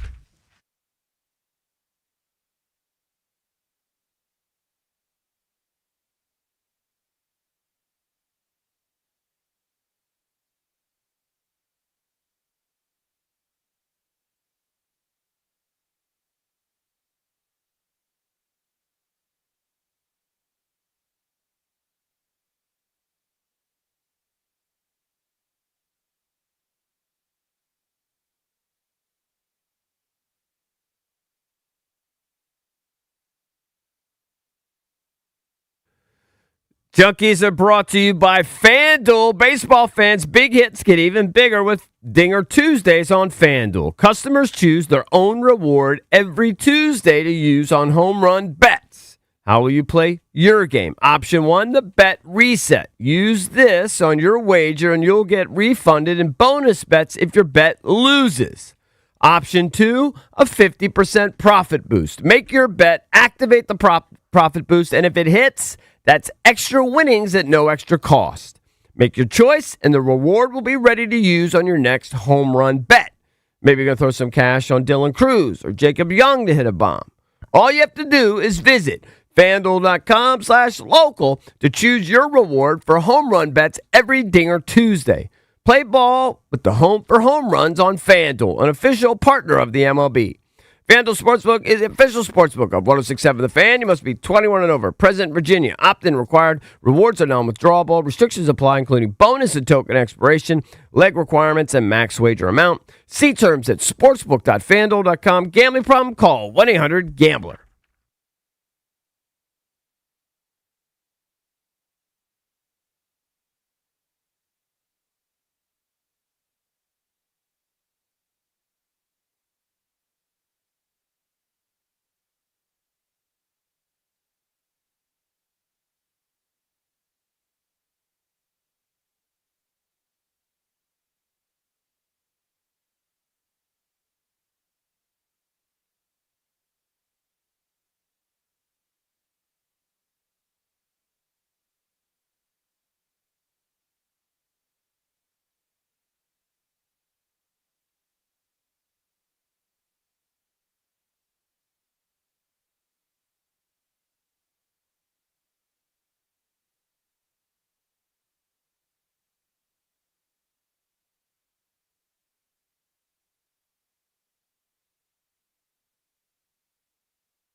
This sports update is brought to you by Mervis Diamond Importers.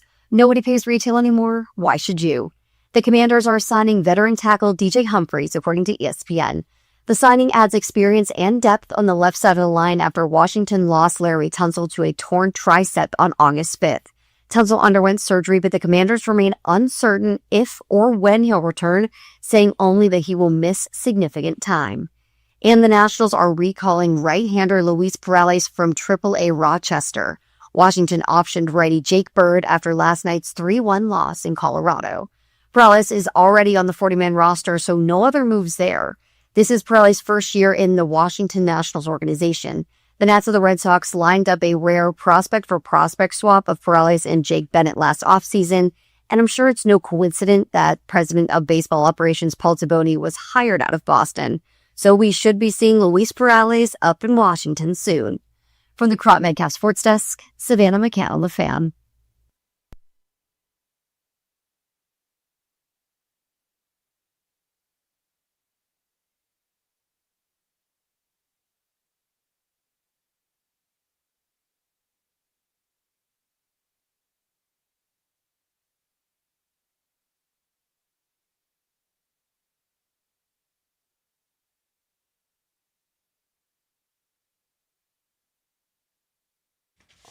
Welcome back. Junkies come to you live on 106.7 The Fan and the Team 980 here in the DMV. 910 The Fan, 105.1 FM in Richmond.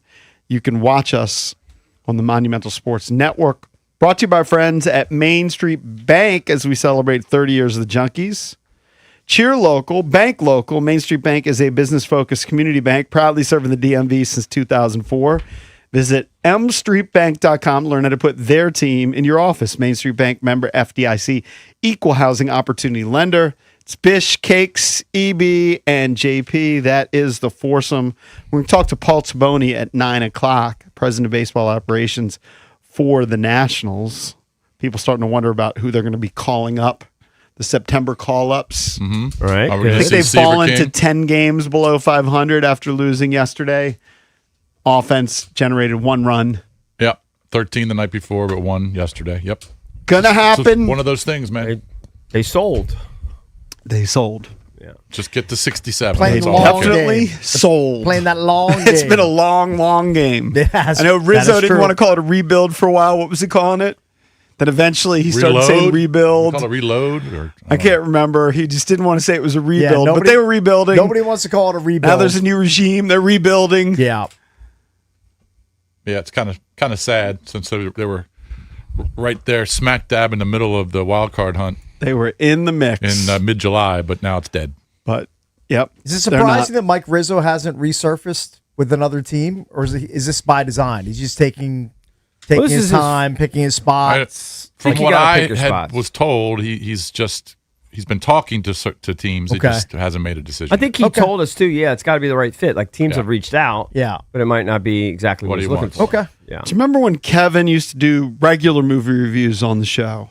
We had Yes. Kevin McCarthy on the show a couple weeks ago, and he would say, "This is a Jason Bishop movie. This is an EB movie. This Yeah. is a Cakes movie." I sometimes see these with stories, and this is one of the most EB stories. I thought of him immediately. Yeah. Let me guess, a swinger or nudist club? or No, something. hemorrhoids. Oh, I got hemorrhoids sometimes. Yeah. It says that 3 sleep habits are now tied to a greater risk of Ooh, hemorrhoids. I What are need to the hear And these. this affects a couple of us. Okay.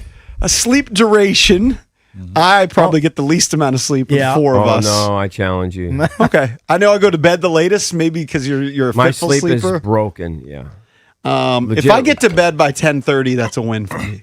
Wow. If I get to sleep by midnight, it's a win for me. Oh, okay. Then I'll hand you the belt. Yeah. If I go I'll to hand you sleep the at belt. 10:30, I know I'm gonna feel like a zombie the next day. Yeah. 10:30 is. Because I know I'm not falling asleep at 10:30. If I put my head on the pillow, it's not like Right. instantly out at 10:30. Look, I'm always asleep by 10:30, but Yeah. I'm up. My body is up, rolling around, looking at the clock at midnight to 4. I know I don't want to derail the story. JP's right on the cusp of telling it, but I was talking to Valdez about it. I take ashwagandha. I take magnesium glycinate. I go in the sauna before bed. If I don't do that, I'll do the hot tub to calm me down. What What else do I do? I really should write out all things. I take chamomile tea. I put an ice thing on my chest. Holy crap. Daily to try to fall asleep and go to sleep. I play sleep music on my phone throughout the night. This is a daily occurrence. Yeah. I mean, those are just 5 or 6 things I can think off Holy the top of my crap. head. My life revolves around trying to fall asleep. All right, I will hand you the belt. I just think, by and large, I thought I stayed up the latest because you guys never stay up And to then watch I wake late up at games. 2, 3, 4, and yeah. I'll agree, you're a fitful sleeper. Anyway, there were 3 risks linked to hemorrhoids. Number 1 was insomnia. Sounds like you're almost dealing with that. At times, yes, 100%. So sleep duration. But the other one which jumped out at me was napping. Oh, really? Napping is Why is that napping's bad for bad? I'm a hemorrhoids? prime target then. Why if is that that's the bad for case. hemorrhoids? I don't understand it. They just say chronic poor sleep stokes body-wide inflammation, inflammatory proteins that rise during sleep deprivation, which increases the leakiness tell of you- blood vessels and promotes swelling, Yuck. Right. which is at Listen. the core of hemorrhoidal disease. I've had legit hemorrhoids off and on for 30 years. I mean, who hasn't? I mean, a lot of people have it. It's Sure. Millions and millions and millions. Here's the fix. It's very easy. You go, you buy some Epsom salt, okay? you draw a bath, okay? You pour some Epsom salt in your hand and you shove it where the sun don't shine and you sit in the hot tub or the bath, not the hot tub, that bath. It sounds like the most 1920s solution for a problem I've ever heard in my Well, life. Let me tell you I guess something. maybe it's it works. effective. There's something in the Epsom salt. I don't know what it is. It reduces inflammation. Take 2 or 3 baths. It goes down, and just kind of do that. If you're in a flare up, do that every day for I've like been 2 weeks. pretty lucky. I think I've had a bout with hemorrhoids one time in my life, Yeah. just once, and I mean, I never want it to happen again. Knock on wood. Well, you know when I just never have to deal with it ever again. When a woman gives birth and it goes out, the hay silly, they will tell them to take a spitz vat, whatever they call it. It's basically Epsom salt. They sit in there and they reduce all the inflammation. Yeah, exactly. Just do the same thing for your, where the sun don't shine. I don't know if I've ever had a hemorrhoid. You would know. Yeah, you would I definitely. mean, I know. definitely have had pain there, but I don't know if it was officially Right. diagnosed. Well, the hemorrhoids are not usually officially diagnosed. Nobody goes to a doctor. No, I my buddy don't. I don't think Stumper nobody goes to a does. doctor No, for a people hemorrhoid. actually do because Well, it really? can Of get course. so bad. People do course. because it can get so bad you can't even sit. I've had it before. Yeah, Where they're you gonna damn near know. need to sit on a donut, like a donut cushion. If you're so inflamed, Doctors are going to know if it's a hemorrhoid. oh for sure, 100%. No, I doctors know that, but I didn't think that. No. that people went to the doctor if they had hemorrhoids. Oh, I thought I they did. just They do. went to No. CVS and got It's just so wrong. and got You can go. preparation H. Millions of people go because they can. You know what they did for Stumper? I'm just outing his. they can cut out your hemorrhoids. Yeah. They are all these things they can do. Well, that's his favorite thing to talk about. Yeah. He calls me every time he has like a backdoor issue. Right. If he's got a Well, fissure, well, he likes to talk about that. He does. It makes him giggle. It's his number one. He's just like about favorite these things. His topic. Makes him- favorite thing to talk about. I might go 6 months without talking to him, and then he calls and I go, he's got something going on with his duty. Yeah. Has anybody you else know. mailed what he's mailed? No, not the. No. Probably not. That's just Since so weird. He Not definitely since- has. That's a the fetish. strangest thing of all time. Yes. The dawn of man. He's probably the only guy to do it. Anyway, when I saw that story, thought of you. It wasn't a swinger story Listen, or a yeah. nudist colony. I'm telling you, trust me, I'm somewhat of an expert on it. A handful of Epsom salt, shove it where the sun don't shine, and then sit down in the tub, a warm bath for 20 minutes. Do that for a week to 10 days, and then do that once or twice a week. Maintain that. You'll be good. I'm not going to buy into your anti-nap propaganda over there, JP. I'm going to go home. It's not mine. I'm going to go home and take a nap today. I am like too. I want to do Probably. most days. Yeah, your eyes need it. Hey, real quick, definitely let's go to Patrick in Spotsylvania. Wants to chime in on the old Skins topic. I think it's a dark time right now. They're only projecting us to go 7.5 wins on the whole. That's without injuries. And Nikki says that's probably too high. Patrick, what's up? Yeah, I think it's good morning, guys. I think it is a dark time, unfortunately. So, one of the things we saw last year, right, when Terry went down, is that our wide receiver depth was really bad. I mean, Debo's not a true number one. You know, he did his best, but I like it this year, though. Address that. Oh, yeah, it's great this year. I mean, I think it's our deepest room. I think that's our deepest room. And honestly, with Athan, Kaliak-Manis, whatever I say his last name, I think, honestly, our quarterback depth is a little bit better. I think he could really step in for a game or two if needed, given that Mariota is also pretty injury-prone. Yeah. But my issue is the front two lines, man. Like, look at the Eagles. I mean, they've been built on their offense and defensive line, and that's where I think we had some depth a little bit more on the defensive line. But on the offensive line, you need to be able to match that. And I think, you know, Peters tried. You know, again, Tunsil's an all-pro, and, you know, you don't anticipate those injuries happening. And Coleman, I think, can be okay. But those are the type of injuries where you just get unlucky, in my opinion. And it is a dark time. I've just seen so many injuries with this team over the years where, you know, we're starting Mark Sanchez as quarterback. Not that we're going to have to do that, but you know what I mean? It's just that mantra of we're going to have to keep putting in guys that are, you know, second, third string guys going up against, you know, all-pro defenses and offenses. I don't think it's a good look, guys. That's just my opinion. I think anything's possible. I'm going to be optimistic. Right. As long as Jaden's healthy, he gives us a chance. Like, literally, as long as Jaden's healthy, even with a banged-up offensive line, even if he's running for his life, he gives us a chance. But we lose him, then it's completely over. Cancel season. Oh, yeah. Yeah, last thing I'll say is, you know, again, we had a lot of luck, too, in 2020. Not that that's bad. You know what I mean? Some of that you kind of, you know, make some of that luck, but at the same time, you don't want to live and die on that. You know what I mean? You don't want to live and die on quarterbacks we faced down the stretch. Remember that? Yep, all the bad quarterbacks. Remember, like 6 terrible quarterbacks in a row. It's a magical season. It was magical. Yeah, well, everything went right. Hopefully that happens again. You want to face teams. I mean, they won on a Hail Mary. You want to face teams that have been ravaged by injuries. I think that happens. I think by any reasonable person, okay, unbiased, reasonable person, you're max favored in 3 of the first 11 games, okay? And that's without injuries. At Philly, at Dallas, versus Seattle, all going to take Herculean efforts to win. Maybe you could say we'll be favored, I don't even know, versus Indy and then the Giants, okay? Yeah. And then, so there's maybe 2 reprieves, and then you got to actually execute and win what you're supposed to win. Then you go at San Francisco. Then you have Philly again. Then you have the Rams. Then maybe a reprieve with the Giants, maybe, but it's at New York. And then Cincinnati. Those first 11 games, you have, in my opinion, very hard. 3 that you can realistically say, yeah, I expect to win that game. Yeah. The other 8, it's your dogs, and you're going to have to play great to win. But to be fair, if they're dogs in some of these games, they could be 3-point dogs. That's fine, but you're still dogs. And I can see why they expect them to go 0-8 in those, but they're not favored. They're not favored. Yeah, but by the time they reach the Bengals game, maybe Joe Burrow's like tweaked his ankle, doesn't play. Like that's what I mean. That's a huge advantage for the Commanders. Right. Well, if you're going to bet on Joe Burrow to get hurt, we don't know. I know that could happen, Case, but you can't bank on that. He's more likely to get hurt. You can't, but Burrow's been. Hold on, but Burrow's been healthy and played, and they've beaten them. Yeah, of course. So I mean, but of course, we can win any one of these games. Of course, we can win Week 1 at Philly. Of course, we can. But I'd bet against it. I hope Sean Mannion's offense has a lot of hiccups for Jalen Hurts and Saquon and company.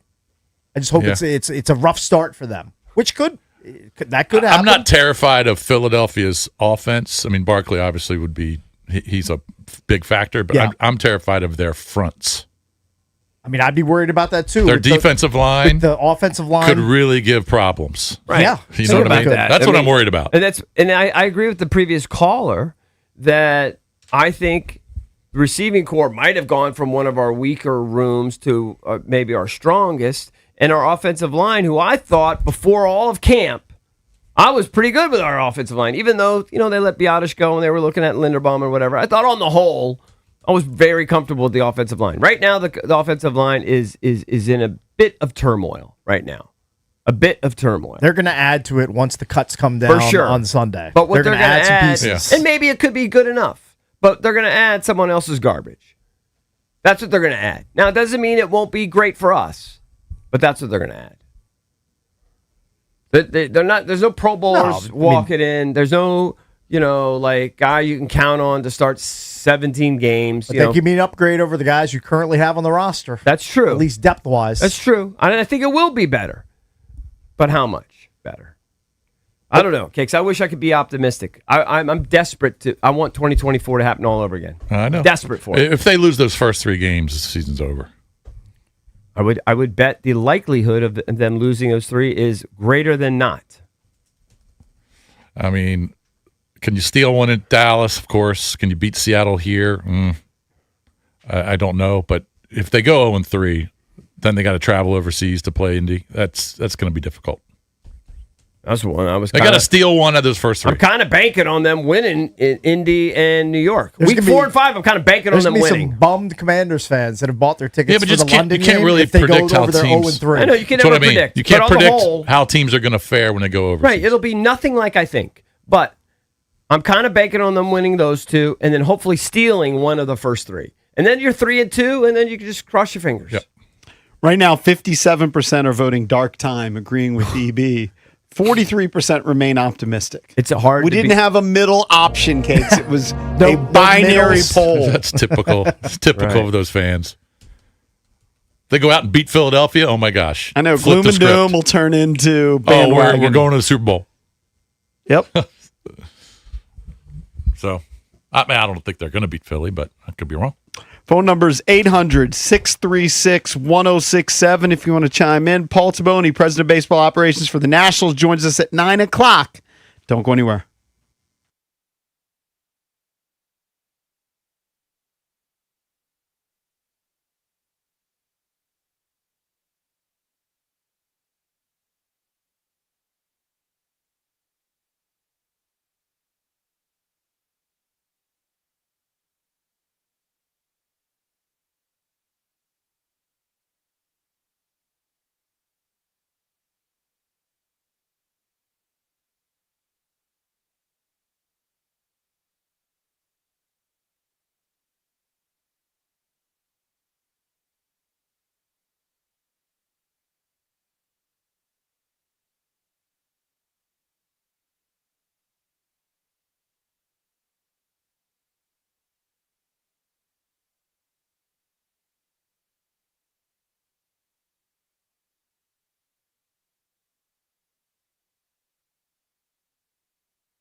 Welcome back. Chunky's coming to you live on 106.7 The Fan and the Team 980.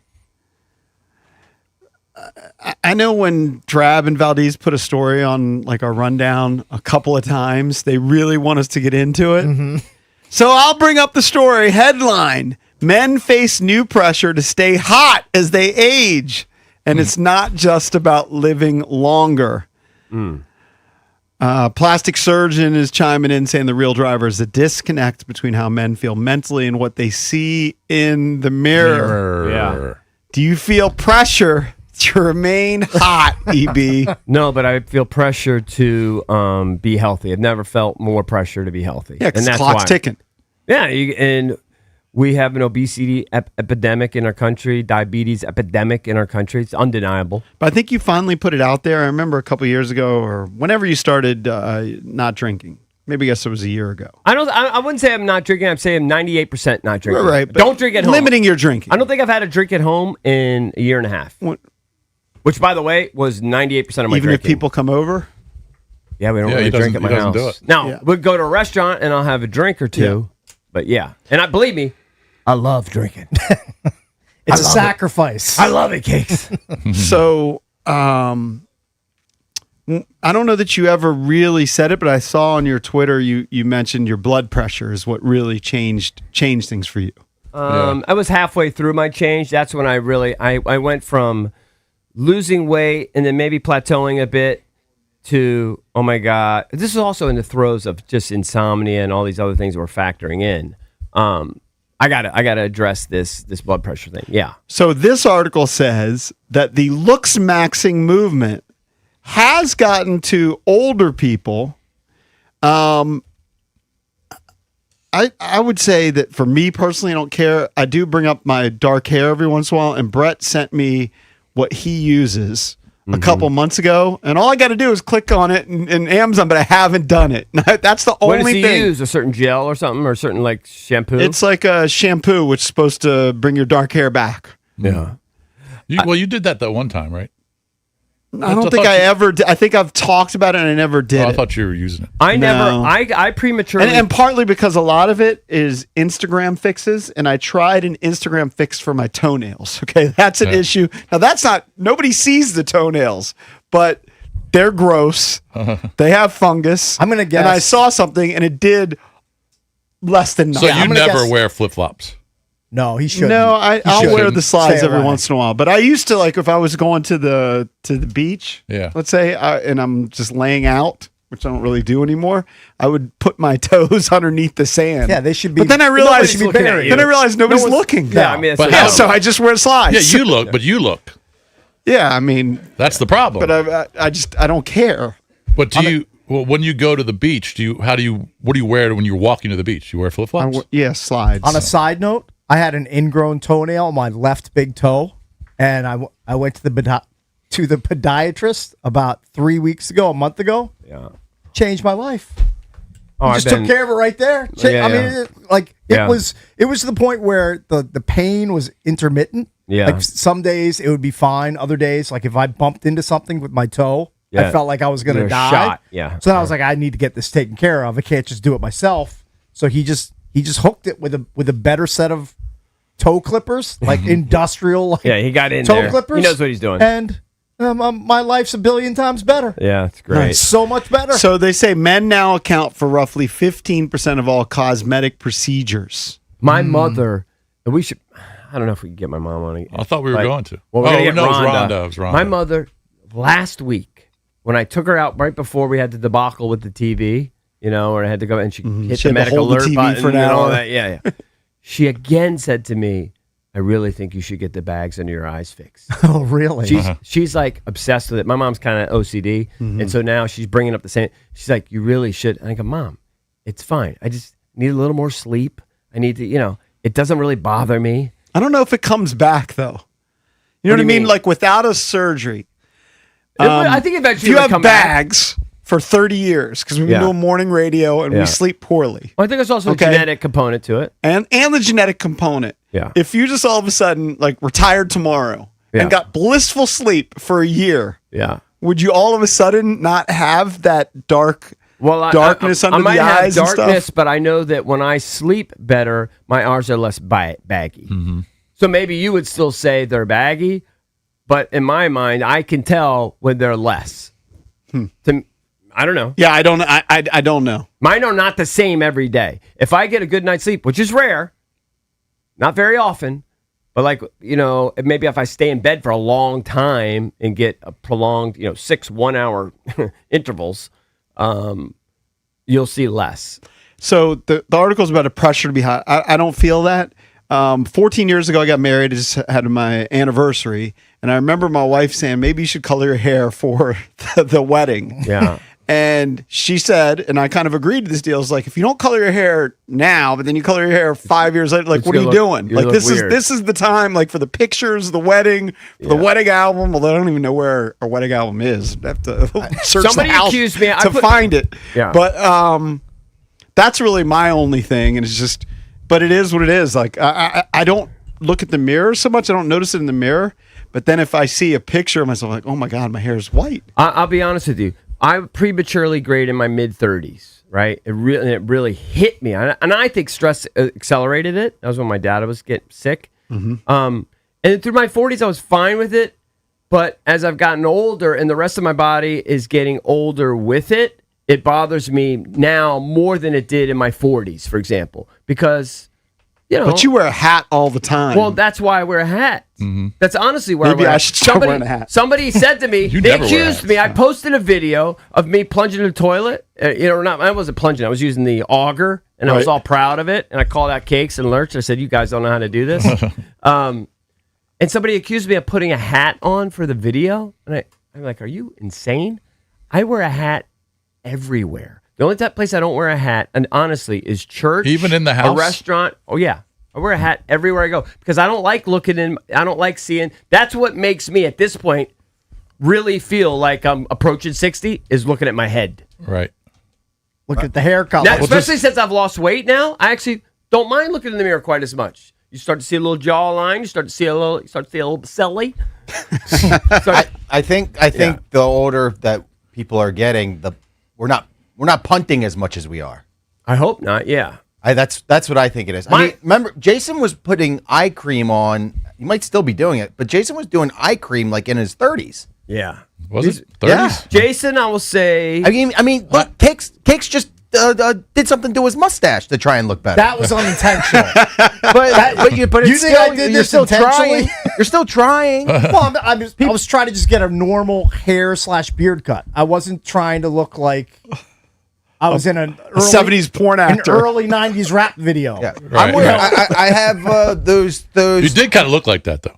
Nike slides I that know. anger Drab so much because we're Soft on your trying feet? we're trying to look cool and hip and young and stuff. Yeah. I know I've never done more health conscious type things. I mean, if you guys knew what I drink before I have my coffee, I mean, on a daily basis. You're big into the home remedies.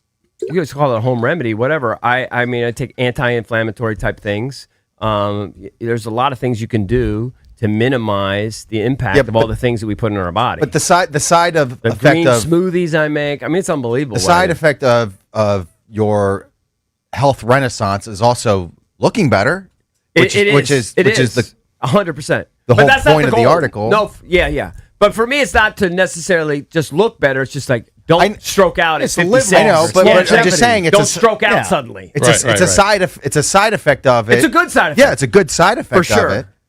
I took 3 anti-inflammatories last night before I played pickleball. 1, 2, 3. And you felt pretty good, right? Advil. Yeah. You felt good. Bop, bop, bop. Yeah, I was able to get through the pickleball session. I might have to. I've never done that before any sort of sporting I event. highly Yeah, it's- recommend I don't know why pre-Advil. But you I'm haven't, thinking because about- you've had more injuries It's a probably big than all deal. of us. It's I a big know. deal if you take but some I'm thinking Advil. about doing the Chris Farley's DC half. Yeah. Dabbled in I running don't a know how little you bit. could do that. and How's not your, take how's your Advil. knee going to do that? Oh, it was pretty somewhat If painful. you do that, you but should take I'm- 100 Advil. Not just don't stop at 3. I did. I've snort found 'em. myself running when I have like a block of time to kill, essentially. Like, so I know EB used to go, and this was during your drinking days. You dropped off your kid for volleyball. You would go to Dave's or Famous Dave's, sit at the bar, Oh, whatever. so good. So I find myself, man, that's heaven. it's an hour and a half of practice. I'm in Potomac. It's not close to my house. Couple doubles. And I go salmon. for a run. So I did 54 minutes yesterday. Don't know how far that was. I just did 54 I minutes. saw something before I did my run that I've never seen before in my life. But with that, here's my question though with the Yeah. Advil, just to finish that Yeah, thought. Does that mess with you if you're running, like your hydration or something, cramping, anything like that? No. I mean, look, it's No, long it's term. good. It's not great to take a lot of Advil. My son would take 6 before every game, 3 before every practice. Jeez. It's the only way he could get through it. But yeah, you can't do that long term. Right. I went to the You 10. maybe do it for 2 seasons, but I went you can't do it Yeah, long my, term. my, I just my, want to do it for one particular When I- day. JP, when I just had a cortisone shot in my left elbow because it was so painful, it was 10 out of 10. Probably felt so good. It did, but he said take 9 Advil per day. Wow. Okay. Per day. Yeah, and And you ice it. space them out. Yeah. I think that makes Ryan sense. Keel told me he took that by the end of his career, he was taking 9 per game before a game. Right. 9. Now, I don't take 9. I usually just take 3, but it definitely works. When I finally went to get the PT on my elbow, what made me do it is I took 4, and it had 0 impact on the pain. 0. So I think the point is, That's in this what I knew. room, I don't Yeah. think we're really into the looks maxing. It's more the health thing. Yeah. But No, but I everybody don't has wanna be their own, trifling. right? Everybody has their own I came in this insecurities morning or when I whatever. of course, when I drive into work, and it's gross, but I trim my beard. I trim my beard because I don't want to look trifling. Sure. Well, that's why we all get haircuts. Well, yeah, of course. Like when people say they're not into care about their looks, that's false. 'cause Everybody cares you about comb their your looks. hair. Everybody cares about I their mean, looks. if you wear a hat, maybe less so. No, everybody cares about their looks. Some people, though, are willing to do something to maybe change the more difficult things. Right. But everybody cares about their looks. If you don't, I don't know. Yeah, I don't know anybody that actually would. Well, Some honestly people, not some care. people I saw don't. 2 people. Roger the Dodger doesn't care. Before my run yesterday, I saw 2 people that were Big that were- John, Big John. 2 people that were sleep maxing over at the Teddy Roosevelt Island. So it's in DC. For people who don't know, to go run on the island, you have to go over a bridge over. I'm guessing that's a part of the Potomac to get onto the island. So I'm walking over the bridge, and almost at the end of the bridge, I see a guy sprawled out on the on the concrete bridge. I'm like, is this guy okay? Like, what's going on here? Just prone on the bridge. I get closer. He spread out a beach towel, and he has a hoodie under his head, and he's taking a nap on the bridge, just lying there in the middle. Like, this is I don't know, 10:45 in the morning, 11 Now, a.m. Is it a normal guy or is it Wasn't somebody it- that's homeless? I don't think he was homeless. Yeah. I think he just went there and just like, this is a good spot for me to take a nap, so I'm going to take a nap right here. I saw that. I was like, that's weird. Go start my On the run cement? on the cement. Cement, that's- not even on the ground. Like there's, He might have been homeless. Yeah, I was going to say, that doesn't I sound don't know right. if he was homeless. He He didn't look it. didn't look homeless. Sometimes they don't look it, but they So are. then Yeah, I'm right. running through the island slowly, but I'm running, and I notice some guy. He's sleep maxing. He's brought his portable hammock, and he's got it strapped up between 2 trees, and he's just chilling, just taking a nap right there in the middle. Hammocks Of the day. are You sleep- silly, dude. People sleep on Hammock hammocks. People life. sleep on He was hammock. doing that hammock life at 11 a.m.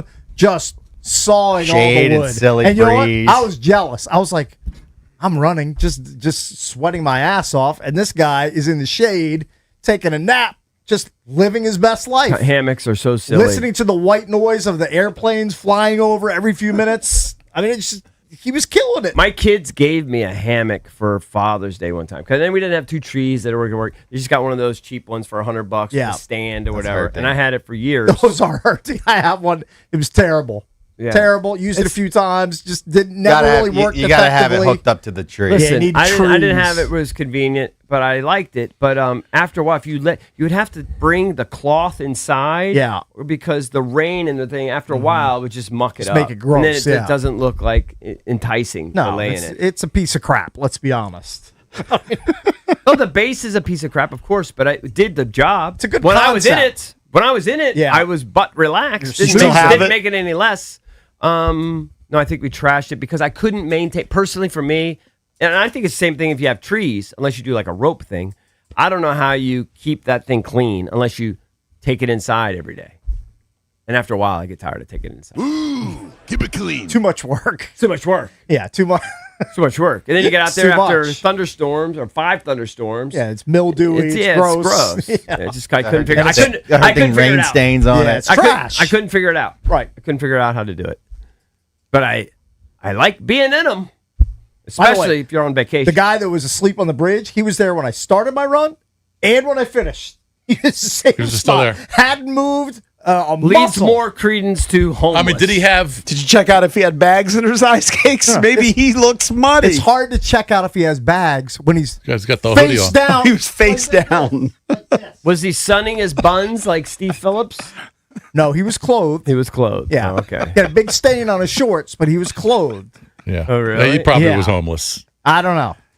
He picked a weird spot. I like how saying Cake says he didn't look homeless, but the guy's face down. Right, and he's got a You big didn't stain on see his him. shorts. What did you Yeah, see? Probably. I mean, I don't if you know. had to bet, you would bet not homeless. You'd actually bet Did he have not car hom- keys next to him? I Like would- what? I would Where bet- was the evidence? I don't know, Right. I would bet. Did your laptop? I'd bet really nubby, but not quite homeless. If I had to place a Well, bet. who's the guy that would stand at the corner? Does he still stand at the corner and Yes. beg for, what's the guy's Yeah, name? every now and then. Starts with a D. For goodness. Damon or something? If Drab No, had a no. relationship with the Yes. guy. Stand at the corner. You Hey, stand at right the corner here, over here look. and beg for money, wherever, over here. Where the 7-Eleven used to be. Oh, yeah. Yeah. I think it's Desmond. Yes. Desmond. Yeah, Desmond. He sits still on the. there? He sits Yes. right over on the Yeah, yeah. bridge. Yeah. By the way, Begs for money. he was there on Saturday at He- 4 p.m. when he I was- came here for the Indy race. He's on his grind. But here was the upset of the century. He's not homeless. Right. He's got a crib down the street. Dude, I saw him this morning. He That's was his looking, job. He was looking at his watch. yeah.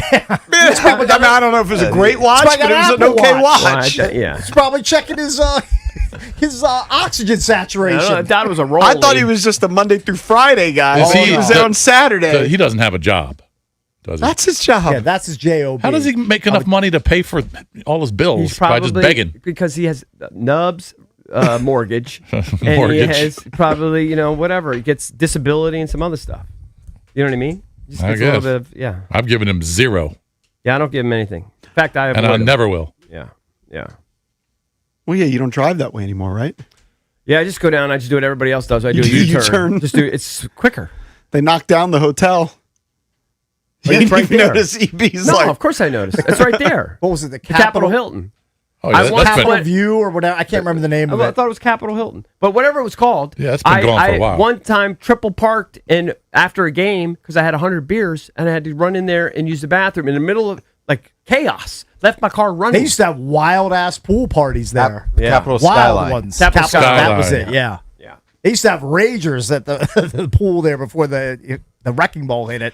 Coming up next, we're going to give you a chance to win 2 tickets to the R&B tour starring Usher and Chris Brown, Saturday, October 17th at M&T Bank Stadium. You can call in now 1-800-636-1067 on a Game Show Wednesday here on The Fan.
We have tickets to give away. The R&B tour starring Usher and Chris Brown. It's ironic that Jason's not here because I decided we were going to do the round robin Who Am I, which is his favorite game. Yep. Where Loves it. each of us will give a clue for Who Am I, not knowing who the previous person is talking about. And it doesn't really matter so long as the listener figures out who we're talking about at that moment in time. That's right. So let's punch up 3 contestants and we will do round robin Who Am I. Game has a lot of moving parts. It can go in a variety of different directions. All right. Let's go to what is it? Jason just goes around and does walks during the break. Let's go to Jermaine. Jermaine, what's up? What's up, fellas? Hello, Jermaine. All right. And we need 2 more contestants, EB. All right. Lock Let's go. Jermaine Okay, I in. gotta do it. I got it. Don't worry. I'm gonna lock. All right. Let's go, Larry. Hey, Larry. Hey, good morning, gentlemen. How y'all doing? Good morning, Great. Larry. And let's go to Joel. Hey, Joel. Hey, good morning, guys. Good morning, buddy. All right, Larry, Joel, and Jermaine. What is Jason doing? We're going to give you a series of clues. He's doing Who a am I? If you know the answer, say your name. You get a guess. You get it right, obviously win the prize. If you miss, you're out of the contest. All right, clue number 1. Valdez, why don't you lead us off? Oh, Okay. I've done a duet with Dolly Parton. All right.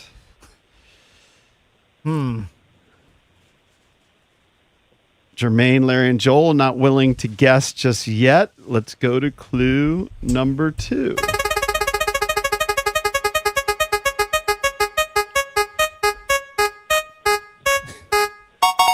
Cakes. okay. Your clue is I'm dead. Oh. Jermaine. All right, Jermaine, this is Kenny your Rogers. Kenny Rogers is We have a winner. Knocks it out. That's the only one that I knew. I mean, I didn't know any other duets that she's done. Hey, congratulations. You're going to be going to go see Usher and Chris Brown Saturday, October 17th at M&T Bank Stadium. Tickets are on sale at 10 a.m. today. For tickets and more event information, visit thefandc.com/events. Congratulations, I mean, Jermaine. I guess I could have given the clue Roasters. Kenny Rogers Roasters that used to be like a fast food place. Yeah, does that back still in the- exist? I don't know. Valdez? I'm going to guess no. Were you thinking of Kenny Rogers at the time? No, I was thinking of Willie Nelson. What did she duet with Willie Nelson on? Pretty Paper. Okay, I'm unaware. The only duet that I knew that she's done. She's done many a duet. I know she's done a lot, but the only one that I could pull off the top of my head is the one you just played about an hour ago. You So okay, I was- Bishop? I had a little episode. Okay. I knew it. I knew Sometimes it. that happens. You had a poopy. Yeah, my stomach was. Must have been the tacos I had last night. Oh, Taco Tuesday did you in? My stomach was really bothering me in the middle of the night, about 1:30. Yeah. And I went to the bathroom, but it was empty. Yep. I was empty. Then the pain just went away. It was Yeah. weird. You always have stomach Did you issues. have I know. It was just weird. what man. was the protein on your IBS. tacos? Ground beef, chicken. Chicken on 2 and chorizo on the 3rd. Okay. So you mixed it up. I mixed it up, but man, maybe I'll have to give it a week off because that wasn't fun. You missed your favorite game. We did round robin. Oh, Who am I? Oh, you did? We did. A little twinkle in his eye, a little was smile it? from Jason. Well, it wound up being Kenny Rogers because the first Kenny. clue was I did a duet with Dolly, and then the second clue came to me, and the only person I knew that she did a duet with was Kenny Rogers. Kenny. Right, because we played it earlier in the show. Yes, we did. It's Dolly Day. It is by the Dolly way. Day. Dolly Day. Pour some out for her We have tonight. Three more Dolly intros. What is you're counting the segments? That's yeah. what Jason. That means Jason's counting the segments. It's a lock. Jason is going to ask Adam Peters on Friday Yeah. for a walk-up song. Well, as we should. We should. I mean, he's going to be a weekly guest during the I football mean, it's season. kind of a tradition. Yeah. What do you think, Adam? Ooh, that's a great question. I'm gonna say he's like he's not a classic rock guy. He's too young for that. I'm gonna say he's a Pearl Jam guy. Oh, you think he's like a grunge guy? I'm just gonna guess. How Pearl old Jam. is Adam Peters? Roughly. I don't know. Mid-40s? Mid 40s. Mid 40s? Okay. 40s. So he's 10 years younger than us. roughly. I don't know for a fact. That's my guess. I'm going to put him on like 43. JP's going to look at it. I'm going to say he's 43 years old. He's Richard Petty. He is 47. Oh, okay. Oh, So all right. he's less than 10 years younger than us. So all right. All right. So Born in Mountain I'm View, gonna say California. I'm gonna say like Smashing Pumpkins or something like that in that realm. That tracks. He could be like a big Red Yeah. Hot Chili Peppers Like an guy. alt I don't know. rock guy. I'm gonna say that realm, that era. I don't know when he was like in his 20s. Yeah, all right. I say Pearl Jam, and you say I mean, yeah, Pumpkins. I mean it's the same thing kind of ish. Yeah, Maybe Nirvana. Maybe he's a big Nirvana guy. possibly. What if he says I'm a rap guy? I mean, I it could want to hear be. Dr. He Dre. could be a rap guy. I don't know. Could be a rap guy. I don't think He's he in is, locker but- rooms his whole life, Might be surprised. right?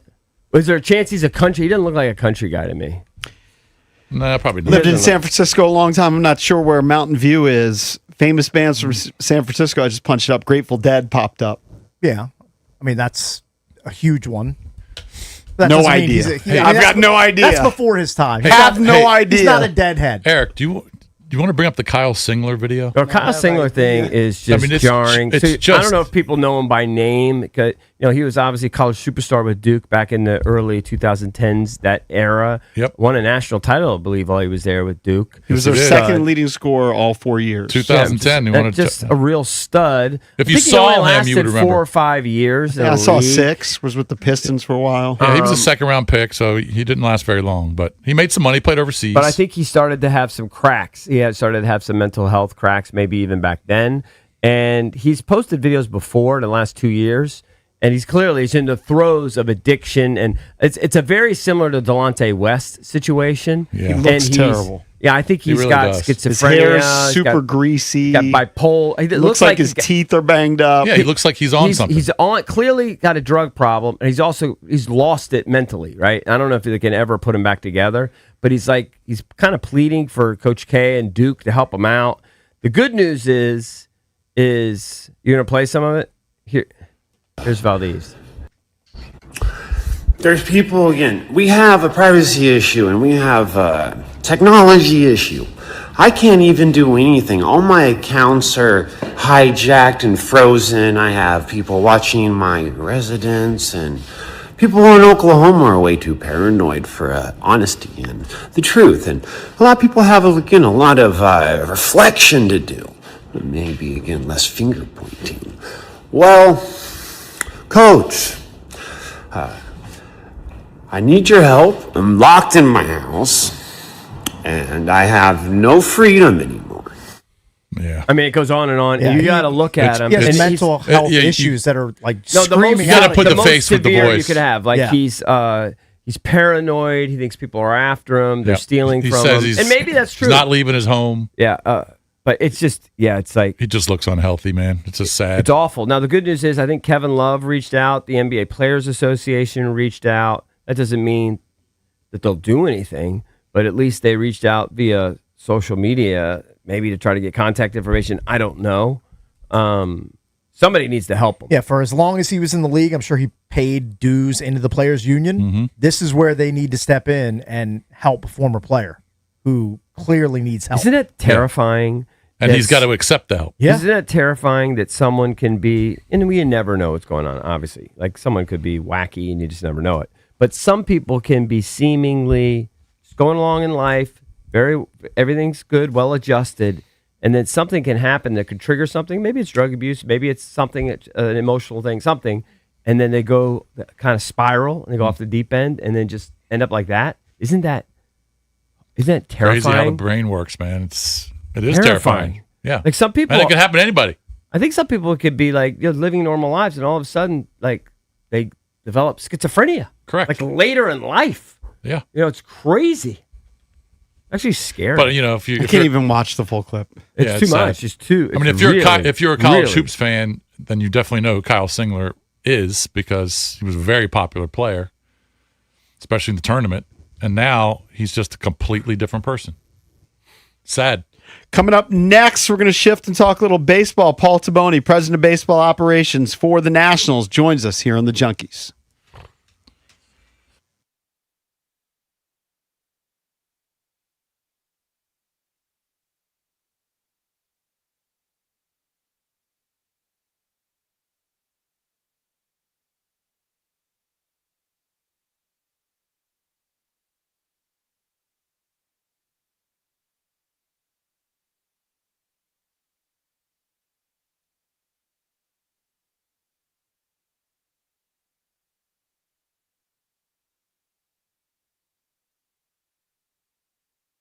Before the season even kicks off, everybody's making predictions. Who's going to win the division? Who's going to make the playoffs? Who's going to lift the trophy at season's end? Well, on Kalshi, America's #1 prediction market platform, you can trade those predictions in a live market. How about Washington? Will they qualify for the playoffs this season? Right now, Washington's trading at 31%. That means a $100 trade is going to pay out $308 if they clinch a playoff spot. Not bad if you go with Washington. On Kalshi, you get to trade against peers in a live market. That means there's no house. And as the probability changes, you can buy in and out of your position, kind of like the stock market. Trade the draft pick, the game, or more on Kalshi. Download the Kalshi app. Use the code JP. You're going to get $10 when you trade $10. KALSHI. Kalshi. Trade on anything. 18 or over. Only restrictions and eligibility requirements apply. Event contract trading involves risk and may not be suitable for all investors. Kalshi products are not available in all jurisdictions. Prices, values, and available markets may differ from those mentioned. For more information, see kalshi.com/regulatory.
This Sports Update is brought to you by the Reynolds and Power Home Team, Keller Williams Realty.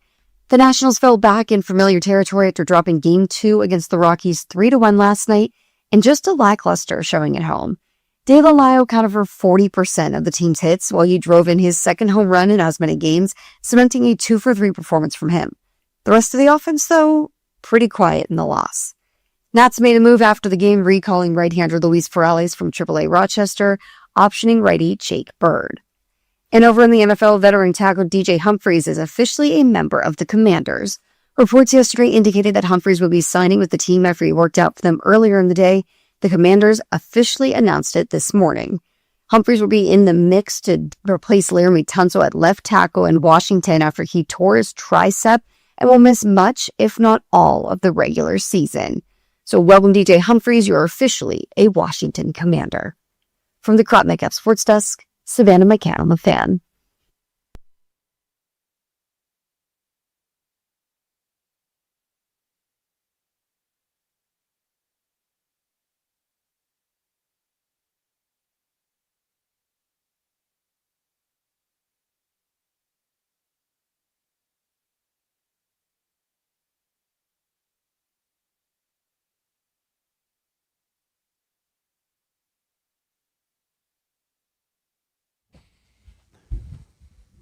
Welcome back. Junkies coming to you live on 106.7 The Fan and the Team 980 here in the DMV. 910 The Fan, 105.1 FM in Richmond.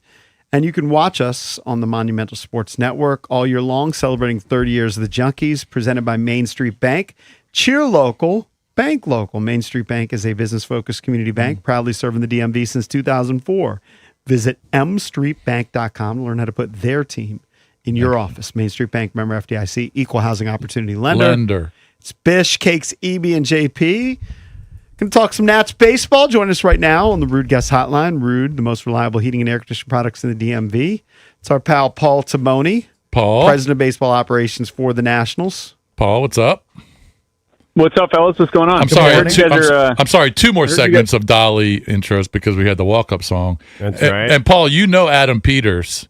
You were talking about it last week, both California guys. And we were talking. We're going to have Adam Peters on every Friday, right? And we were trying to guess what his walk-up song would be. I said it's going to be Pearl Jam, and Eric said maybe Smashing Pumpkins. Do you have any idea what kind of music Adam Peters likes? I think Pearl Jam is probably a good guess. I know he's a big concert guy. Like it seems like every time I'm talking to him, he's at a concert, like coming to Nats Park for a concert. Or, he's a big live events guy. Okay. Didn't know that. Yeah, it's just at Nats Park. That's a big clue. It wasn't a country. Nugget. It was the country. Jason Aldean. Yeah. Was he at that? It was Aldean, right? No, I think it was a Luke Bryan. Wasn't it a Luke Bryan? They were there together. Oh, they were there together. Luke Bryan and Jason Aldean. Also, he might be a My country Chemical guy. Romance also was recently at Nats Park. I feel like that's so old. Yeah, they're popular 20 years ago. Yeah, but it shows you. You know what? They're playing Nats Park. Yeah, It's right. a pretty big room. Well, we see Paul Timoni tomorrow, so at least three of us are going to be out hanging with your boy Jason tomorrow in the suite. Not me, your other boy Jason. Yeah, Jason Sinaraja. I know I'm your boy, Paul, but your other boy. You just didn't want to pronounce his last name. Yes, correct. I could tell you shied away from that. Yeah, no, I heard yesterday that you guys are rolling on by, so I'll definitely come by and say what's up. And nice. Yeah, I'll get with Jason and figure out where you guys are. But if you guys want to do batting practice and whatever before too, I don't know if you already have that set up. But just would you be willing to allow us to make a September call up? Yeah, make a September call up and take some cuts in the cage, like right behind CJ and Woody. I think that'd be good. Embarrassing. I don't. We did that I don't years think I ago. fared very well. And we're approaching 60. I think those days are over. Yeah, you're probably right. Hey, by the way, I have to ask It appears from the outside, right, that CJ is kind of avoiding playing second. That's what the fans think. That's what appears from the outside, Paul. Yeah, no. He had the. Was that because he's been DHing or he's been hurt? Yeah, he just hasn't played since we kind of announced he was going to move there. Yeah, no, I don't know if you guys saw it, but last week he had the ankle sprain going into second. Yeah. And so we obviously had to sit him for a few days. And then it's still bothering him a little bit, cutting bases and just like kind of the side-to-side movements on the infield. And so we just thought it would be best to DH him for a few days before getting him out on the infield. So he really hasn't done any infield work over the course of the last however many days. And so we just want to get him. We don't want to throw him out there before he's ready. You know what I'm saying? I just don't think that'd be the right thing for him. Yeah, So you're right. he'll be out there. It's just it's a matter of time. So Out there at second base. it's a matter of time before second base, right? Yeah. I mean, he'll still get some reps at shortstop and then second base as well. So, Okay. when exactly, like, I think a lot of it depends on his ankle, to be honest, and just like how much work he'll be able to do pregame at second over the course of the next few days. Can you kind of fill people in on the nuances? I mean, obviously, people play their whole lives. They play second. Something they've tried all the different ones, but there are different nuances. Footwork, right? Turning the double play, etc. What are some of those that he needs to kind of brush up on? Yeah, I think you just nailed it. Two things. One is just like the pivot on the double play is different, and feeds are different, and then just like the angles to which you're seeing the ball come off the bat, and also the angles that you take in on the ball. Everything at shortstop is moving towards first base. Obviously, that's not the case at second. So I think the biggest one that guys need time getting used to are the balls like deep to your backhand, where you almost feel like you're throwing behind you. I think that'll take a little bit of time, but CJ's played over there in the past a little bit. I think he'll be good. He'll be just fine. All right, Paul. excellent. So can you? I saw you guys designated Trevor Williams for assignment. Can you kind of explain the thought process on that? Yeah, man, that was a really tough one. I don't know if you all know Trevor, but he's an unbelievable dude and key piece to our clubhouse as well, and he was throwing pretty well. What we were basically wrestling with is over the course of this next month or so, we're going to be giving some time to guys that are in AAA. You guys saw that we're calling up Perales here. And Trevor, obviously, we just had control of over this year. And this is getting a little bit into the nuance, but if we were to DFA him and a team were to claim him, he would be playoff eligible if we did it before September 1st. So part of this was looking out for Trev a little bit and giving him a shot to, if he was going to get claimed by another team, and it's a playoff team, giving him a chance to pitch in the playoffs for that team versus, waiting a week or 10 days, then doing it, and then he can't pitch in the playoffs. And so what happens if no one claims him? Yeah, if no one claims him, he'll basically go on.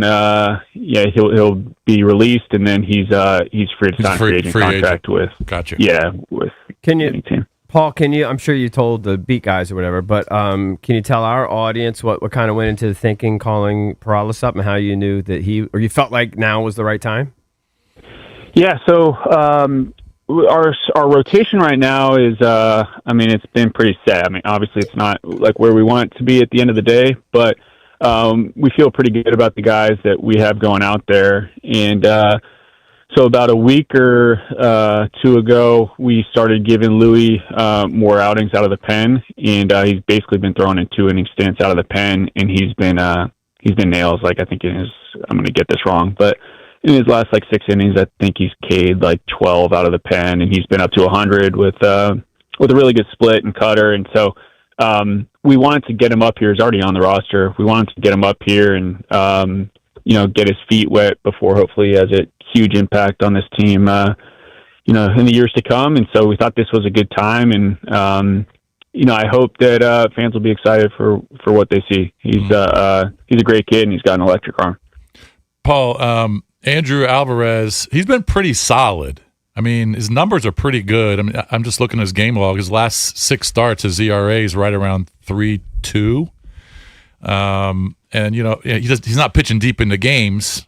He's had a couple 6-inning games, but he's mostly in that 5. Last night he was 4 2/3. Got the loss, but I guess he wasn't great last night. But just kind of talk about Alvarez and what do you think his future is? Yeah, I don't know if you guys watched last night, but I actually thought he threw way better than his line showed. He just you might have seen that play where he K'd a guy in the dirt, and ball bounced, went to the backstop, and then Brady was called for obstruction at third, run scored. So just some funky things happened yesterday that messed with his line. But what I told him is any time that you go out and you're K-6 and walking 2, and for the most part limiting damage, if you just do that over 20, 30 games, you're going to have a ton of success. So he's been good, and I think there's more there. And he has really high expectations for himself, and I think it's good. But at the same time, I mean, Bish, I think you hit it. Like he's actually throwing pretty darn well for us. So he's been a key piece for us, and he's going to be a key piece for us going forward as well. Right. You know what? Another key piece, Nasim Nunez leading the majors in swipes with 42. And he's doing it a lot less at bats. If he could just some of the him. other- You're obsessed with him. You ask about him all the time. If he could just get on base more. I mean, Chisholm has 426 at bats. Bobby Witt has 445. Chandler Simpson has 465. Nunez got 382, and he's lapping those guys. He's impressive. Yeah, I mean the base running is probably the best in the league, to be honest. And listen, I say that like acknowledging he had a base running mistake the other night, but he's been awesome. His defense, honestly, this plays into like the conversation with CJ too, because Nas can probably be a Gold Glove defender at shortstop. I think the key for Nas, and I heard one of you guys say it, it's just lifting his on base, right? Because when he's on first, he's usually on second or on third. Right. And so being able to control the zone a little bit better, walk more, but then also like the balls he is putting in play, making sure they're head high line drives and not weak pop-ups or flyouts. I mean, Nas doesn't need to hear me say this, but he ain't Woody, right? Where he's going to be hitting balls over the left fielder's head or right fielder's head, like Woody does. And so, man, get on base and steal second, steal third, and create some action that way. Talking to Paul Taboni, president of baseball operations for the Nationals. So we're post-trade deadline, post-draft. What is your job like now, let's say for the next 4 to 6 weeks versus it has been the last month plus? Good question. So now that we're past this, honestly, a lot of thought just goes into, the minor leagues, how the minor league season's closing. Rosters expand in September, so we have some decisions to make there.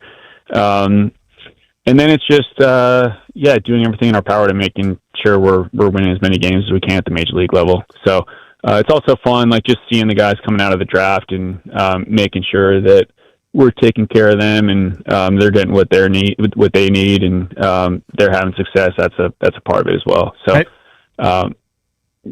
yeah. Paul, have you been disappointed that the team hasn't been able to stay kind of where they were since you've made the moves, or is it kind of in the back of your mind kind of expected? No, it definitely wasn't expected. Disappointed. Yeah, I don't know if like I want to coin it that way. More so, just like probably like everyone. Frustrated, maybe frustrated. Yeah, just frustrated, but not frustrated at the guys. The guys are playing their tails off. It's just that, I don't know. Like we're all competitive, right? Like we got a bunch of competitive surprise, coaches maybe and players. Maybe that's your word. This run has been tough. Obviously Woody getting hurt, CJ getting hurt doesn't help, but at the same time, like we're capable of playing better. And so, like I still, if I'm being completely candid, I look at teams above us in the standings. I'm like, damn, we're better than those guys, So we still got some time left. At the same time, like, man, the reality is, we're however many games out now, and we need to start winning games quickly if we want to be in the mix come the end of September. Well, I mean, if you think about the bats you lost, I mean, Garcia, Meade, CJ was out, Wood's been out for a while. I mean, that's 4 huge bats. I mean, that's the reason you guys are only scoring 2 runs, 3 runs each night. Yeah, no, I think it's obviously part of it. Like, I mean, it starts with Woody, like not having him in the line. He's one of the best players in the league, obviously. Yeah. I know Abby has been a little bit cold as of late, but he obviously started off hot, and he's going to be fine. So backfilling Abby with Louis, I think that's actually been all right. It's more so just like I think, Woody being hurt, CJ being out for a bit, and then I think guys have just gone a little bit cold at the same time, which it happens over the course of the season. It's a bummer that it happened at this point in time. During the year. When do you expect James back? Do you think September? I think September. We're in September. I'm hoping early September. I don't want to put an actual date on it, but he's back swinging. These obliques are tricky though. It's just you gotta feel pretty darn good about it before you're fully ramping it up, because you don't want the reoccurrence to happen and then he's out for an extended period of the off season, so on and so forth. I don't know if you can talk about this, Paul, but can you might not be able to, but what do you expect for next year, early part of next year? Do you believe the season will start on time, or is it 100% chance there'll be a delay? Yeah, I as much as I'd want to talk about that, I can't, unfortunately. Yeah, that's what I figured. I'm sorry. But, yeah. No, it's all good. All right, Paul, we'll talk to you next week. It's Paul Taboni, President Baseball Operations for the Nationals. Thank you, Sounds buddy. good. Thanks, fellas. I'll see you tomorrow, too. We'll see you tomorrow for See sure. you tomorrow. Yeah. All right. Thank you, bud. So, looking at the minor leaguers who are likely to join the team in the next week or so, Seaver King's talked about the shortstop's got 13 home runs Everyone's in 54 asking games about for him. Rochester. Yeah. Trey Lipscomb has had 28 home runs in 111 games for Rochester, and he's hitting 300. And then Yo-Yo Morales, 24 home runs, hitting 289. I So think those are some bats. things are looking up. Things are looking up. It just kind of stinks that it's kind of finishing off this way, but I think, promising future. Coming up next, EB's entertainment page here on The Fan.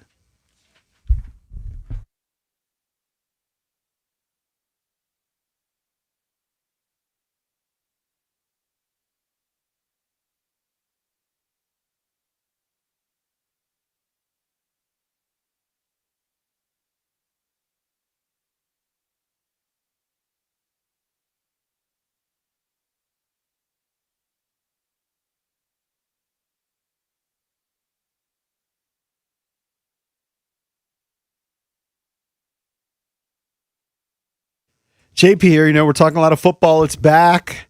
Means you're going to be spending a lot of time second guessing your fantasy drafts. Well, one decision that you won't second guess is going with my people at the Michelle Radley Automotive Group, like Michelle Radley Chevrolet of Leesburg. Every newer pre-owned vehicle comes with Radley VIP Rewards, their 2-year no-cost VIP package. It's awesome. We're talking oil changes, tire rotations, alignment checks, engine light diagnostics, and more. And right now, there's some serious deals across the group, including 0% financing on select new models. In the market for a truck, Michelle Radley Chevrolet in Leesburg is Northern Virginia's truck headquarters.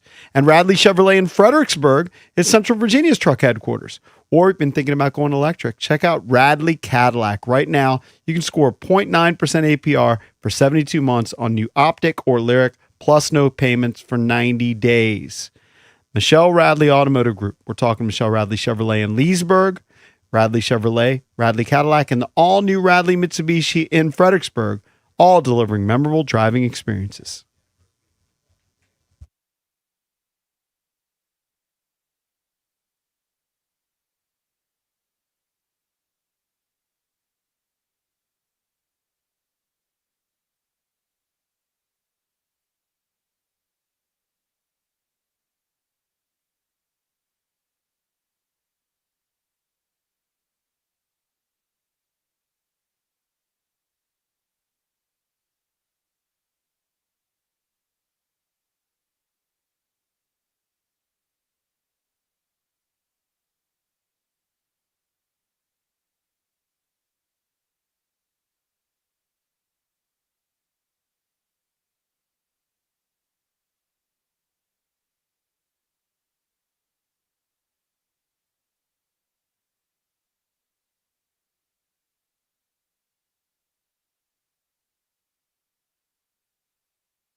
Welcome back. Junkies coming to you live on 106.7 The Fan and the Team 980 here in the DMV. Time now to open up the entertainment page driven by BMW of Fairfax. Ooh, that's right. BMW of Fairfax, DC's only BMW Center of Excellence Award winner for the ultimate buying experience and your ultimate driving machine. Get over to BMW of Fairfax. Ask for my girl Miriam. She's the general manager. Of course, you could check out their entire selection of certified pre-owned brand new vehicles right there on their website, bmwfairfax.com. So there you go. You hear Dolly Parton in the background. Yep, Dolly. Excuse me. She passed away at the age of 80. Most people know that by now. She was a music icon, a songwriter, an actress, philanthropist. She had a brief battle with cancer. They haven't disclosed. I'm guessing something terrible like pancreatic or something. Something just got her quick. Terrible. Tributes have poured in from around the world. Taylor Swift's quote was, "She was truly the gift that kept on giving. True grace and grit." Beyonce, Miley Cyrus, who's actually her goddaughter, Elton John, Katy Perry, Eminem, Mick Jagger, many others paid tribute. Next networks, including ABC, CBS, and NBC, are airing specials. The Empire State Building lit up in a pink sparkle in her honor. And a never-before-heard song of hers is reportedly planned for release decades later. Oh, she's got one in the vault. Yes. Posthumously released. Now, but here's the thing. They're literally going to release it around her 99th birthday. Oh. So they're not releasing it now. 20 years from now? I guess it's maybe years now. something. They're saving it to drop it on people in 20 years. I don't get that. How old will I be? 75. 75 years old? That's why I'm 75 to hear Dolly's new ditty? You'd be lucky Tonight to be is here. going to be going crazy. I just want to be here. I just right. want to be here at 75. Right.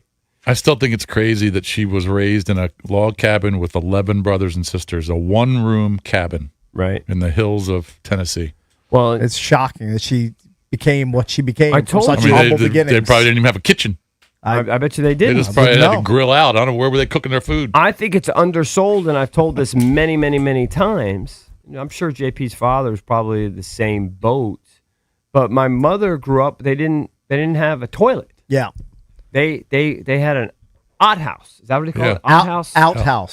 Out. She would go outside and sit basically on a wooden box and make a duty. That's probably what they had. The They partners. would have killed for one of the porta They potties at Commander's Park. Yeah. She would kill for that. You know how my mom and her siblings... Or they would just go behind a tree. I guess. Well, they would go in the outhouse, at least my mom's family. You know how they would take baths? They would heat up water on the tea kettle and put it in the bath, 10 times until... That would take forever. You know how long that would take? How big a tea kettle's like this big? By the time you got the 10th or 11th one in there, you had a little bit of water to soak in. I'd just be it would walking around cool down. stanking. I wouldn't waste all that time. I mean, what's so incredible about that is those are people who are still living today that went through that. Mar doesn't even know. Our biggest, sacrifice was not having cable TV. Yeah, right? we used to have to get up and turn the knobs on the TV when we were younger. You can't even fathom that. We didn't have remote. They didn't even. I don't even think remotes were a thing when we were kids. No, until we got cable. No chance. Not until we were Not until probably They 10 or actually 11. had wired remotes. I had a black and white TV in my room. Yeah. When did remotes? And that was a luxury because I had when it we in were my about 10, bedroom. early 80s. Probably, Mar, early 80s. What is like now that you look back on it? For you, it's probably like, I don't know, like an iPod or something. Like, what's like the oldest prehistoric thing that you can't believe that you used? Well, we didn't have young. cable when I was really young, like 5, 6 years old. It was just NBC, Fox, ABC, CBS. Oh, well, you guys were brokies. Yeah. Yeah. And that you wasn't because felt it didn't it. exist. You guys were just brokies. And then when I was like, I don't know, like 10, maybe we got the Verizon Fios box, and then that's when it unlocked Nickelodeon and all those channels. Oh, that's, yeah. I remember the first cable remote that I ever held in my hand. The big guy. It was like a brown brick. one. Okay, it was like a brick, Yeah. and it had raised buttons. Yeah. So great. like a telephone. Remember it like it But was I was yesterday. Like, I was like, Yeah, I feel like I'm on a spaceship using this thing. This When is it an would honest suck story. when those raised buttons would they'd break and they'd stick fall or they'd down. break, Yeah. We were devastating. in like middle school or high school, right when it was coming, around 7th, 8th, 9th grade, in that range. I can remember looking out the window and watching the cable truck drive into the neighborhood. Like, that's how it was like Santa Claus. Yeah. It was like seeing a real life Santa Claus. It was a game changer. Changed my life. I remember just going, oh my It did change our lives It because would we be were on like seeing somebody land on the moon or something. Well, our lives it would take all day, just, too. yeah. Channel 15 matter. Network television. And then well, 45 years later, all we want to do is cut the cable, cut the ties to cable, cut all the cords. But before cable, Super TV came. Sure. Had You Super had TV. that. You had to be a big baller. to Had have Super that. TV. Had the antenna Oh, on yeah. top All of the of us house. had that. Remember, Jason had a phone in his car. Yeah. Yeah, we had Super TV. We didn't have that. He's kind of bougie. I can't remember. Growing up in Atlanta, a little bit bougie. But Super TV had a remote. Definitely had a remote. I can't remember what the remote looked like. Cakes' family, they had Super TV, they had Big Christmases, they had like the Scooby Doo van, like one of those conversion van, like Kirk Cousins had. No, literally, like you're big pimping in that van. What else Shag did and they- Wagon. Yeah, they did. What else did they have? They had a lot. Atari, first to have Atari. Did have an Atari? It's true. We would all go over there. Play I had the Space Odyssey Invaders. too. Yeah. Yeah, but you guys lived right down the street. From I me. know. We all live the Let's same not act lives. like I was living in some gated community. No, and you was weren't. No. Probably living above your means. But I mean, yeah, you guys. Yeah, had it. I don't know. I mean, I can't speak to my parents' finances. Yeah, I mean, don't know. we were. I know. I can tell you, we were brokies. He also had his grandma live in his house. That is true. Yeah, I remember that. And I'll never forget Leo. You love Leo the dog. I didn't really love I him. only like Leo when he liked him. I only like Leo when he was in his Remember your cage. childhood You love dog. Leo the Schnauzer. I do remember the childhood Loved dog him. and your dad yelling at you guys to try to cut his hair or whatever you guys would do, try to capture him or He hold was a him still. prize-winning show dog. Was he? Yeah. That's amazing. For a while. And your Yeah. dad did that? Your Yeah, dad they knew how had to do that? ribbons Or and your mother everything. did that? He went to like a real groomer. Oh, somebody did that. There's no Okay. chance my dad was grooming that dog the way it needed to be groomed. Okay, I didn't know that. These might be two totally different things, but did you guys have either Crank TVs or Crank Windows? Crank TV. Oh, Crank yeah, windows. Crank windows. Dude, my son has crank windows in his car right Crank now. windows. does What do it. you mean? We He didn't have actually a Crank does. TV. 100%. Just to crank down his windows in 2026. What is a crank TV? Those are like super old school. That's why sometimes I just forget, like, if you guys are. I mean, I don't think You you guys have are to necessarily crank it like a old. helicopter? Yeah, you got to get behind the. Just roll down windows. You crank your Model T. My son has roll down I windows mean, he's Crank the last TV. guy with. He's the last we guy. didn't We have with definitely those. had cars Yeah. that didn't have power steering. That's also the nickname for Oh, yeah. Spice Channel, Crank TV. Yeah. That was a game changer too. Sure, of course.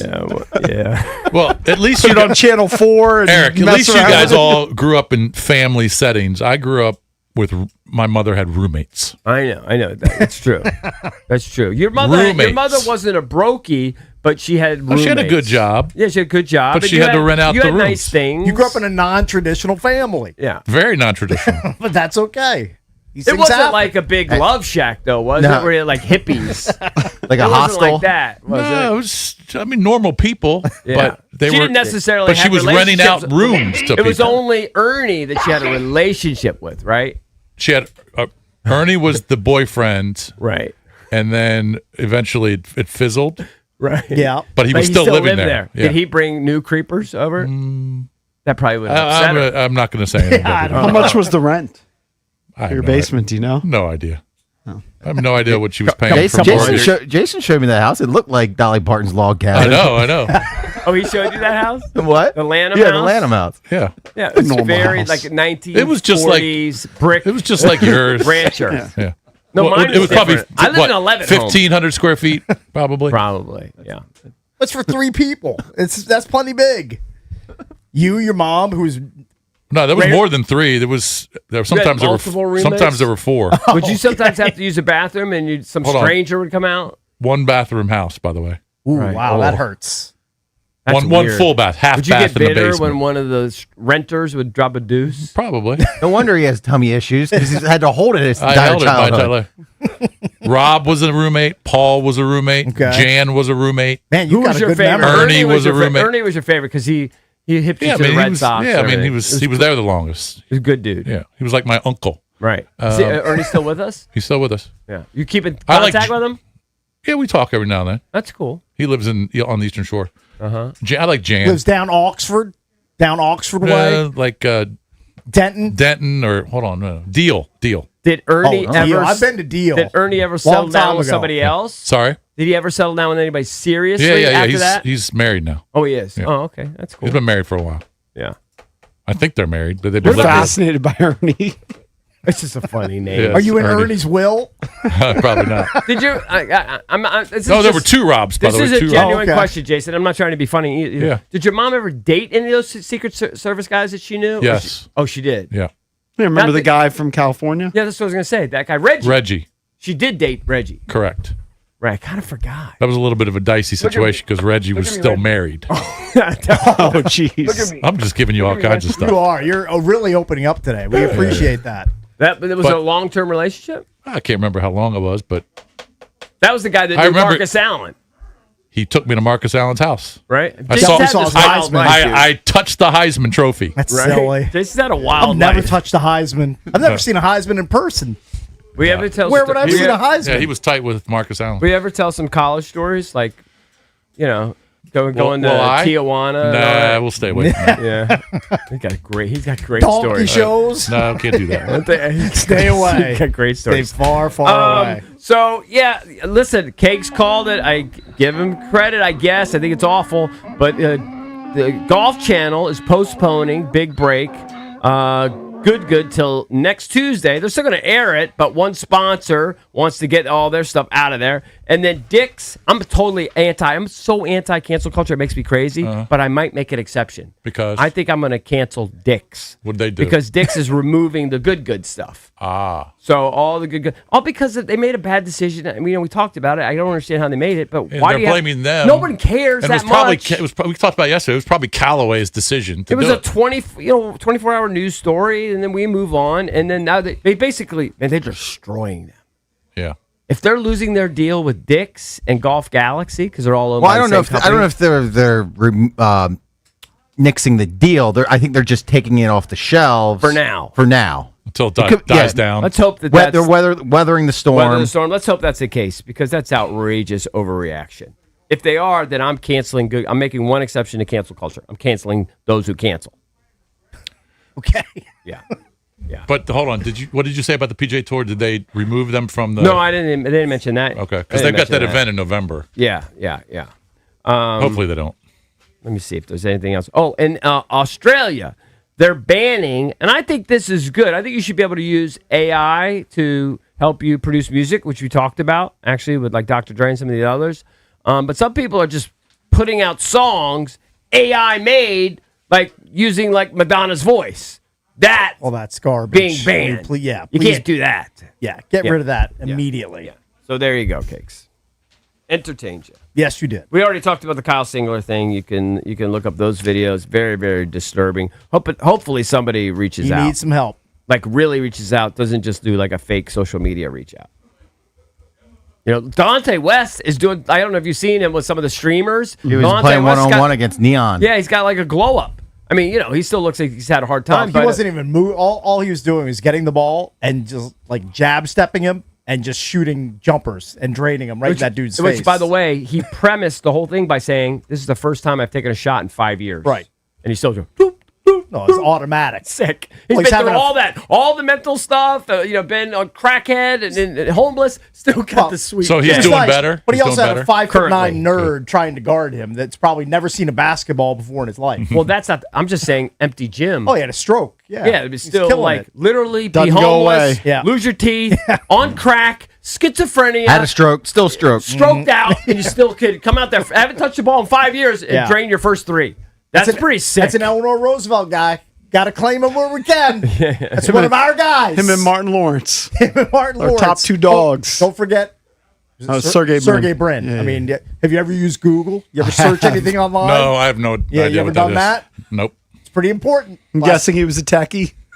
I'm gonna guess he was in the science and tech program. I get. You know what I get? That's a you know what I get sized for? Paul Taboni just sent me his text. And they called you Bish. You love that. He's actually my boy now. So you've he's advanced your from guy. email to texting. Text. Yes. That's big Next time. up, Adam Peters. You got to get his number. That's Oh, I will. That's the next basic- fish for you that's to basically land. third base. I will. Yeah, that is. Yeah, there's a lot going Rounding on there. third. Yes.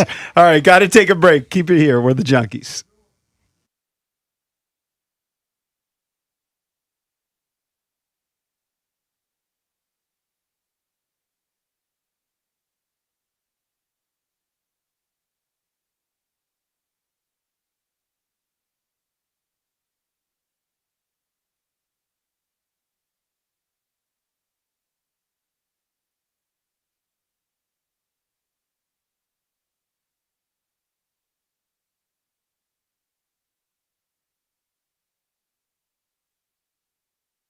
Listen up, Commanders fans. Want to make every drive a winning one? With the AAA Commanders MVP membership, you'll get trusted AAA roadside assistance, score Commanders gear with 15% off at the online pro shop, chances to win game tickets, and exclusive team experiences.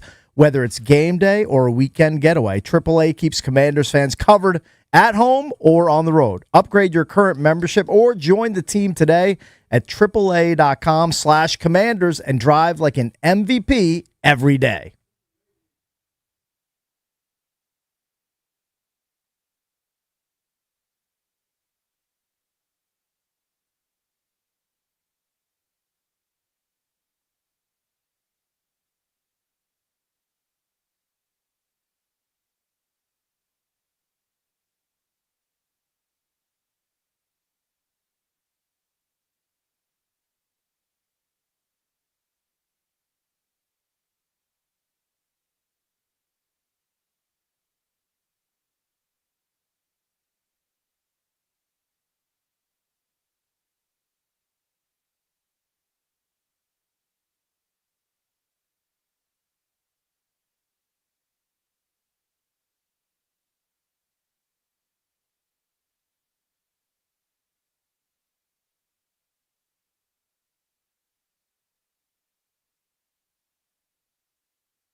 So there were a lot of football fans who were surprised that Todd Monken named Deshaun Watson the Cleveland Browns Week 1 starting quarterback. Some details have emerged as to why they went with Watson, who did not perform well in his second preseason game. To be fair, his first preseason game was much better. And why Shedeur Sanders was beaten out by Deshaun Watson. Mary Kay Cabot from Cleveland Plain Dealer noted that Monken made the decision because of what happened in the meeting rooms, in walkthroughs, in the operational details that never show up in a clip shared in social media. It kind of makes sense what I'd heard, that maybe he's just better at like sort of the knowledge. You know, he's got a lot of experience, knows how to make calls at the line of scrimmage, recognizes things quicker. Shedeur is still learning. Yeah. That's what that kind of makes sense. We'll see. We'll see if he can, I'm not as heinous as all the stuff that Deshaun was accused of. Mm-hmm. As far as I'm concerned, I mean, that's between he and God at this point. That's like, I'm not rooting against him. I'm not rooting against him. I don't root for him or against him. I'm not rooting against him. You'll see what happens. Just doesn't seem like a likable guy. Like it seems hard to root for. Yeah. Well, before that, he was. I don't think it's going to work out either way. Oh, he's very likable before all of the allegations started coming out. But then he resolved them to whatever, paid people off, however you want to clarify it. So that, whatever. I'm not rooting against him. I'm not rooting against him. I just don't think he's very good anymore. He used to be a really high level NFL I'm not rooting quarterback, for him to go out and throw 4 touchdowns as an opener.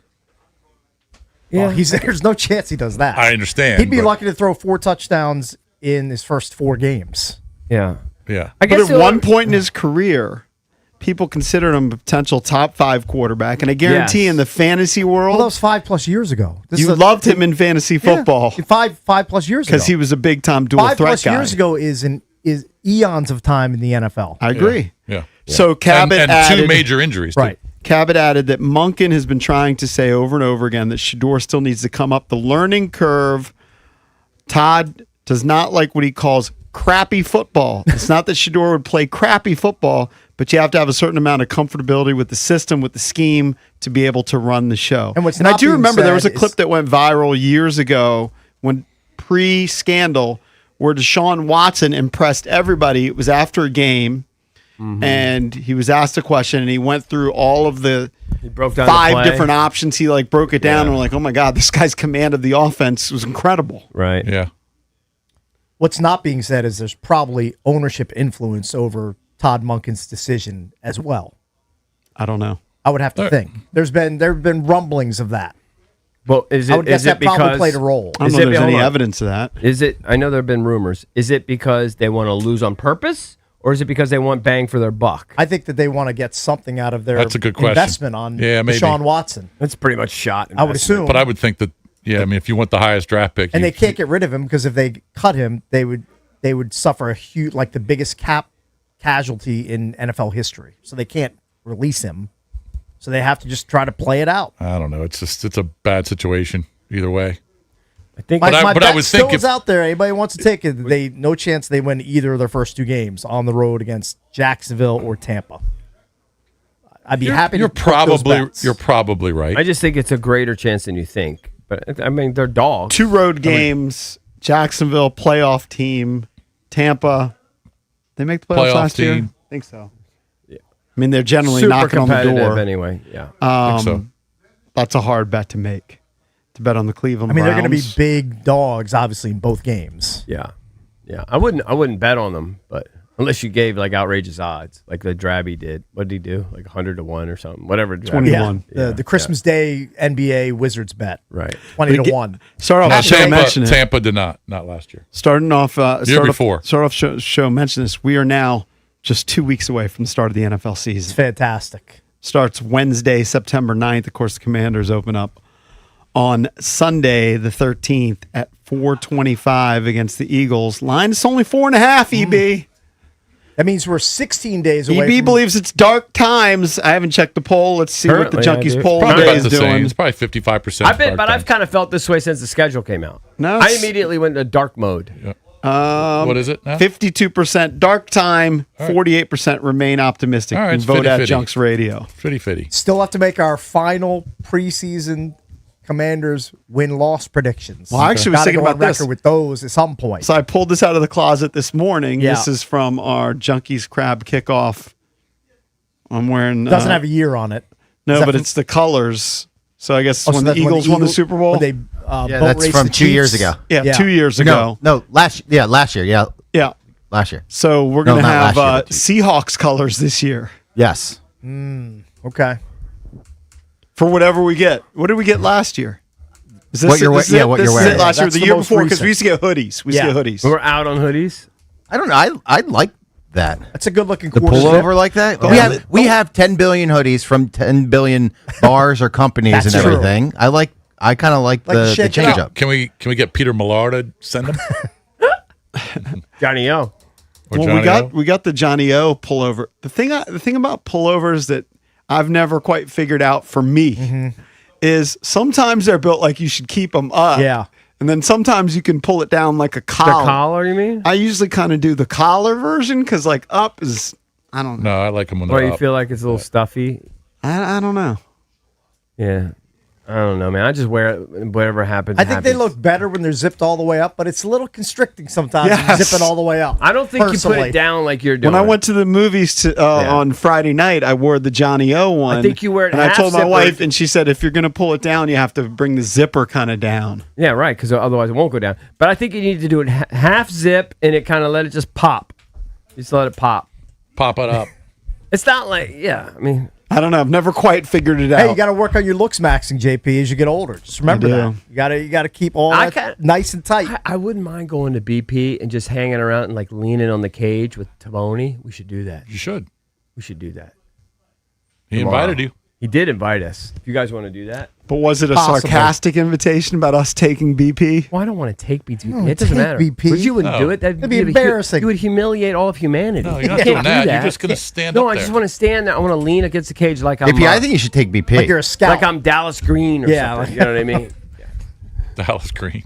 I just Blast I'm from an the old past. Guy. Just think of an old guy leaning up against the cage. Baseball lifer. Yeah, exactly. All right, we got to get out of here for Bish Bucks. Cake, CB, I'm JP. We'll see you tomorrow. B. Mitch and Finley, they're coming up next, right here on The Fan.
The Washington Commanders have signed offensive tackle DJ Humphries. Humphries has made 101 career starts, including 98 games while he played during 8 seasons with the Cardinals.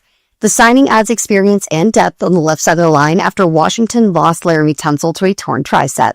Tunsil underwent surgery, but the Commanders remain uncertain if or when he'll return, saying only that he will miss a significant amount of time. Brandon Coleman had been filling in for Tunsil, so we'll see if that remains the case or if Humphries will take over in Washington.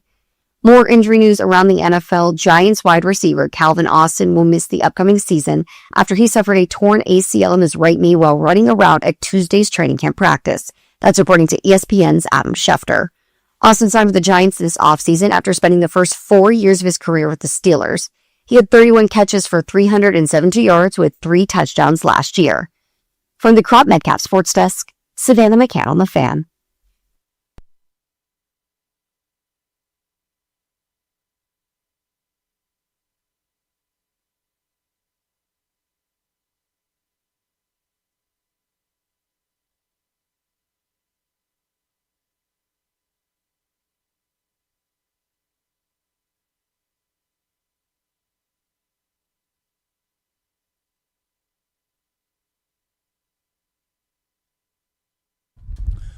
What up, everybody? It is 10 a.m. in the District of Columbia. Points north, south, east, and west. We are right downtown, baby. B. Mitch and Finley coming to you from the Navy Yard Studios, 1067 The Fan. Appreciate everybody hanging with us on Monumental Sports Network, streaming with us on the YouTube stream. Good morning, Brian. How do you do? Fantastic. Let's start. There's a number of things to start with. Shout out to the boys. Jeff, Stallion, me and B. Mitch were in studio, and the boys got bagels. Thank you, fellas. Appreciate it. I don't know definitively if this is because last week when we were in studio, Jeff got a single bagel for himself. It's 100% because and of we that. gave him a pretty hard time about it. But look, man, I'm not going to look a gift horse in the mouth. Thanks for the bagel, fellas. I appreciate it. Thank You want the man. story? Yeah. Sure. We were about to order, and Ryan said, hold on, let's actually just get a dozen bagels because, you know, they're going to be about this. Oh, hold on. Jeff just threw himself right under the I need bus. to find out something. So Jeff had nothing to do with it, basically. Oh, nah. Who paid for the bagels? Both of us. We did. We went half. Okay. So Ryan, first, where did you get the nest egg from? Because we know you cheap as hell. I didn't get it from anywhere. I was like, Jeff and I were in here really early this morning, and we were done at like 9 a.m., and Jeff's like, man, I don't want to sit here. Like, let's go get breakfast. And we were like, all right, where are we going to go? And so we decided, we're like, you know what? And you suggested getting the bagel. Jeff never suggested getting everybody else bagels, right? Well, Jeff wanted to get pancakes from this bagel spot. I know. Hey, but that's the bagel got some good pancakes. They had. I'm just going back to the point. You had to bring up, let's get bagels for everybody. And I was like, And Jeff wasn't thinking that. Yes. Jeff was thinking about pancakes. Jeff was thinking about pancakes. I'm gonna circle back to thanks for the bagels, fellas. Yeah. Sometimes you don't need to know how the sausage gets made. I do. Well, apparently Brian does. I'm bringing Jeff. You still allergic to crabs? No. What you allergic to now? Brian Mitchell. I can't be around this man. Oh, cool. I'm coming to sit on your lap then. Oh, whoa. New conversation. Yo, turn the mics off in the aquarium. We're gonna drive this van forward. When we don't see each other for a while, we get all cooped up. I just want to find out what he allergic to. I'm an order for everybody. Commanders are practicing up in Baltimore today. Going to be interesting to see them go against the Ravens. Are they streaming this thing? The practice? Yeah, they streamed it last time we were there. Seems like some of the regulations from the last time we were there to now have changed. Well, it may be. I don't know. They may be streaming it. They may stream it because they want to control it, but they may not let nobody else stream or be live. I don't know. I believe Dan Quinn was speaking earlier. Important note, I think Jaden Daniels is going to speak after this practice. They're slated to start at 10:30. My guess is, barring a fight or something, they'll probably go close to 2 hours. So You think they're going to fight? They got a little antsy last time. They fought last time. Now, they also did 2 days last time. Yeah. I think it's easier to not have fights at these practices when it's only 1 day. I think by the second day, you've heard enough. Somebody hit somebody too hard, and it goes. I'm not ruling out a fight The today. first day, it can go, Jay. Sure. not only was there not a fight with the Dolphins, I don't know that there was ever a situation where it got close. Mm-hmm. The Dolphins seemed when the coaches are very, very tight knit, you can have some good stuff work out. You know, that's just how it goes. Yeah, I think it's going to be good work. Oh, you got to threaten them. If y'all get into a fight here today, everybody running 1,000 gases. Yeah, it's interesting that, Jesse Minter, I don't think has ever overlapped with Dan Quinn at any of his previous stops. All these guys know each other. I think the reason He's from D coordinator, right? Yeah, he was D coordinator for the Chargers. He was at Michigan prior to that. Together. He was with the Ravens. He kind of came up with the Ravens early under Harbaugh, like as a QC, and then he bounced around.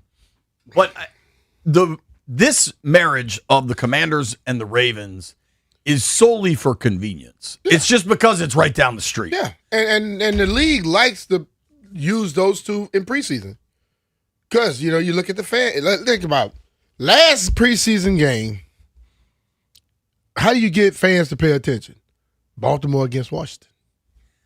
That's just how it goes. I kind of think even fans, I think fans will be locked in for today. I think the game, you will get like drunk dudes in purple camo and drunk dudes in burgundy and gold. And I guess this one's in Baltimore.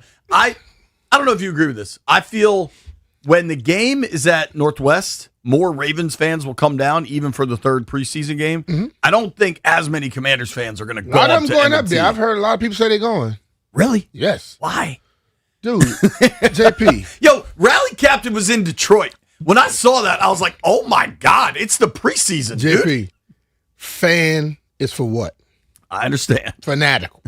So, fanatical people do some stuff. Yeah. And I'm telling you, bro, like if you just sit back one day and watch fanhood, you'll see somebody roll up in there and you go, and then they probably just finished complaining about spending this, spending that. But they'll go spend an extra $2,000 on their team. Sure. You know what I mean? So they do some weird stuff, man. Man, short on my damn rent this week. And then he go pay $2,500 for some gear. So Dan Quinn's speaking this morning. Sam Cosmi's not going to take part in the joint practice. Apparently he's just sick. I saw him leave the field yesterday, and he didn't look Cosmi. Mm-hmm. I don't know if you saw him. They're saying he's sick and not going to participate today. I believe it. He didn't look great yesterday morning when he was leaving that field. I don't know what they're doing with Coleman. They did make a big move by adding in DJ Humphries. I think we'll kind of get into that more so. But how much do you think the injuries will impact this practice? Because your offensive line. It's going to impact if somebody else got to move up. But you know what, though? I just think it's opportunity for people. If you're getting up now, you're going to be moving against a guy that you probably wouldn't have gone against if Tunsil and somebody else were here. You got to show the coaches you about something. Listen, they still judge. They still trying to decide who they want to keep and who they want to let go. I just look at it as a better opportunity for people, because let's be real. We said it yesterday. They basically know who they're keeping. Somebody might be able to do something against some of the Ravens' better players and say, hold on, we might want to hold on to this kid right here. Yeah. We haven't taken a look. I guess we haven't gotten to the AFC North yet in our divisional previews. Mm-hmm. But, one thing I was thinking about, you're not going to see Oweh, Payne, Newton, Chason, like a lot of the depth and additions to this roster on the defensive line you're not going to see today. Mm-hmm. And you are going to see Lamar Jackson and Derrick Henry. Yeah. This is a real test. And Lamar and Derrick Henry aren't going to play Friday night, but they're sure as hell going to get some practice reps today. Yeah. If Josh Dobbs could take a zone read 50 yards on you, what can Lamar do? I think you'll have a different defense. You'll be expecting Lamar to do sure. it. But when you think about this Ravens team, Zay Flowers, this is a real test. Mark Andrews. It's also it is kind of crazy, specific to the Commanders' center situation. Mm-hmm. So the Ravens lose Tyler Linderbaum, right? They brought in a dude, Danny Pinter, to be their starter. I think he was with the Colts. But then, if you remember, I want to say June, maybe it was even July, The dude Pochik from Cleveland became a free agent. Mm-hmm. And that's a veteran caliber center that was available to all. Washington did not make the move. Baltimore did. They brought in the guy Pochik. What has happened in the time since? Pinter has gone down, and they have a veteran center backup that will be out there today. Mm-hmm. It's an interesting juxtaposition with Washington not adding a veteran backup, and now I don't know if you gave Golban the reps today. I don't know if it's still Good Jones. I think everybody recognizes the Good Jones experiment at center. It hadn't been that good. No, like it needs to end. Maybe they give the work to Golban. It'll be interesting to watch that unfold. But what was very interesting last night, and I got to be honest, I can't tell how new this is, honestly. What's that? I saw it on Instagram, I think. Eric Flack, nice guy, reporter at Channel 9, said he did this. I saw it on Instagram. I'm sure they did it on television, where they were saying they're selling Redskins gear again in the pro shop. And it was tied to, they had like an Art Monk t-shirt. And Darryl Green. And I think a Sean Taylor shirt. Mm-hmm. I don't know that that's news because, like, didn't they sell Art Monk shirts with the logo on them already? Yeah, the thing I was thinking about is if you were to try and sell something with those guys right there, you can't put Commanders on it. Right. That's just my thought. And I understand everything he was trying to get at, and we'll talk with Mike Florio later on in the day. But if you put Darryl Green and you put a W by it, who's going to really take it serious? You know, that's just where my mind is with it. And I understand all of the different positions, but when we're here, we try to show as much respect as we can. When we're talking about today, it's Commanders. If you're talking about, like, you played for the Skins. Yeah, if you talk about when we went to the Super Bowl, how you going to sit up here and say when the Commanders went to the Super Bowl? I just think that when you're speaking in certain dates and times and stuff like that, it's going to be one of those difficult things. But as they stated, that they own the trademark and they have to do certain things to keep it. But totally.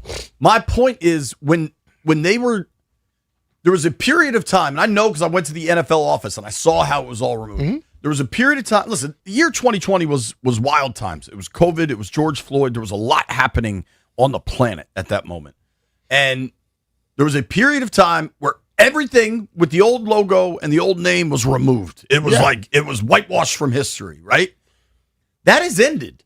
Like, they are like, I remember once Harris bought it and things started moving, maybe that next year, I think it was Santana, when Santana was going in the Ring of Honor, that they started showing Santana's highlights wearing the Redskins. But the thing, and people were like, "Oh my God!" Like, no, that's the team he played for. I asked this question though: how the hell can you show his highlights without you gonna superimpose it? Right. How much it costs to superimpose the W on it, or in every aspect of where it's at? It's kind of hard to show what was now and not see what was. Right. Like you're gonna AI slop it out. I understand what people are saying, but there are some things that it's kind of difficult to do. Like, I think what my greater point is, I think they've already done this. They were selling Art Monk t-shirts at the Art Monk jersey retirement, which was 2 years ago, right? Yeah. Was that last fall? That was because I think they did it with Darryl Green too. That was 2 years ago for Art, and Darryl was probably 2 or 3 years, right?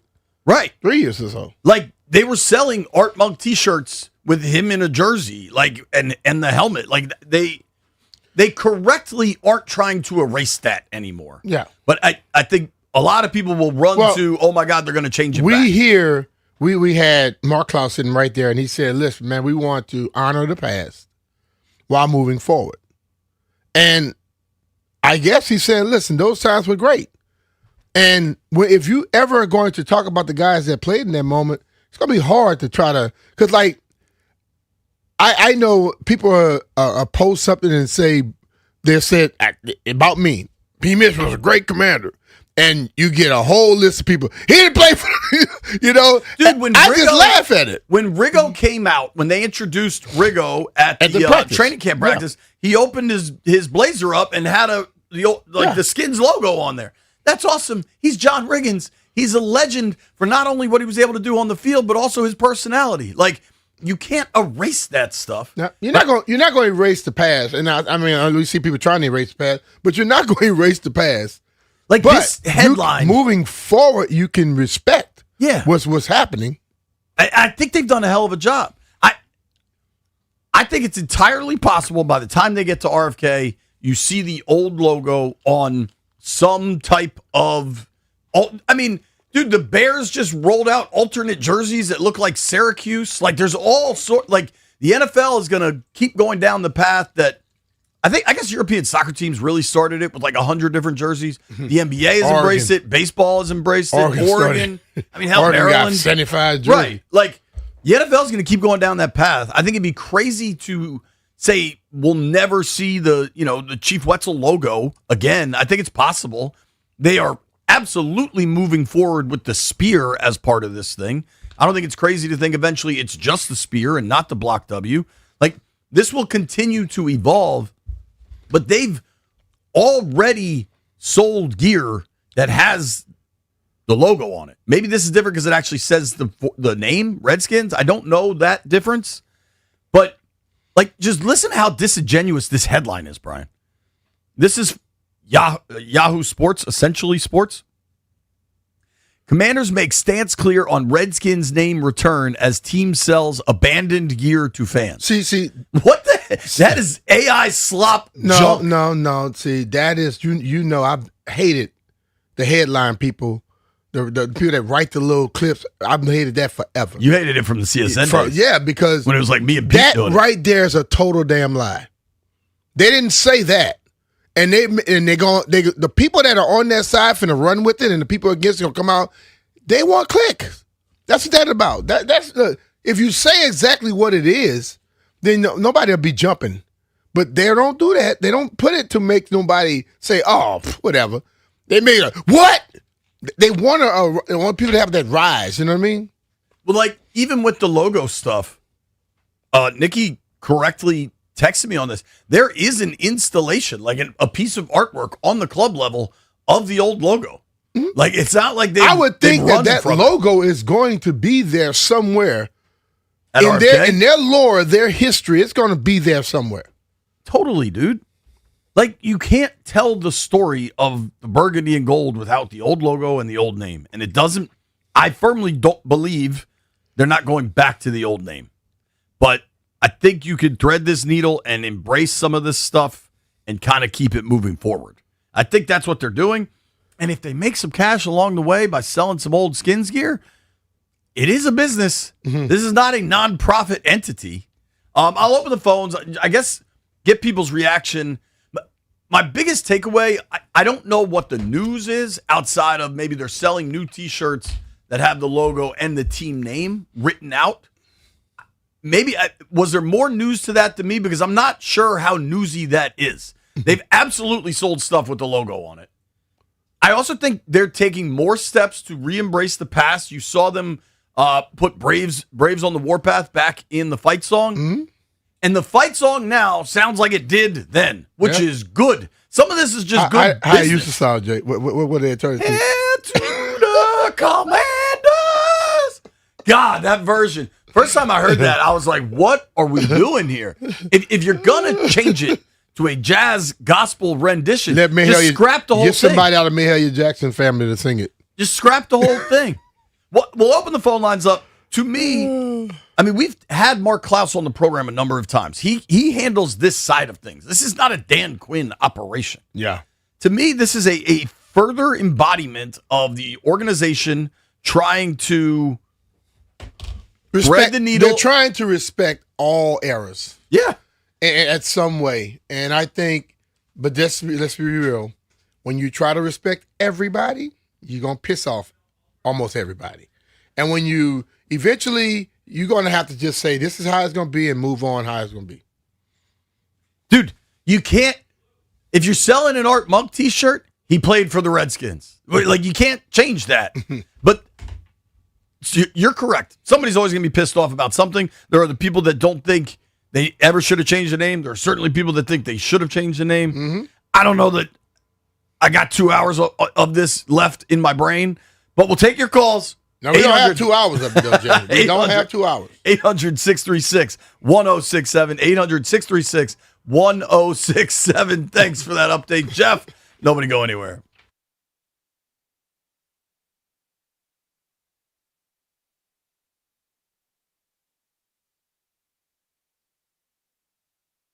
So Jeff gets in my ear when it's time for an ad read to remind me what to do. And you know what Jeff said to me, B? He said, Offenbachers. And I was like, no, Jeff, the name of the store is Offenbachers. And right now, Offenbachers Home Escapes is offering special savings on select floor model saunas and swim spas. These showroom models are available at special prices while supplies last, making now the perfect time to turn your backyard into a place to relax, entertain, and enjoy more of the moments that matter. Offenbachers has 4 showrooms, Herndon, Rockville, Gainesville, or Annapolis, or you can visit Offenbachers.com. Special savings on select saunas and swim spas while supplies last. Shop the Offenbachers floor model sale today.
This sports update is brought to you by Oarsman Chantilly Toyota. As they like to say, let's ride together.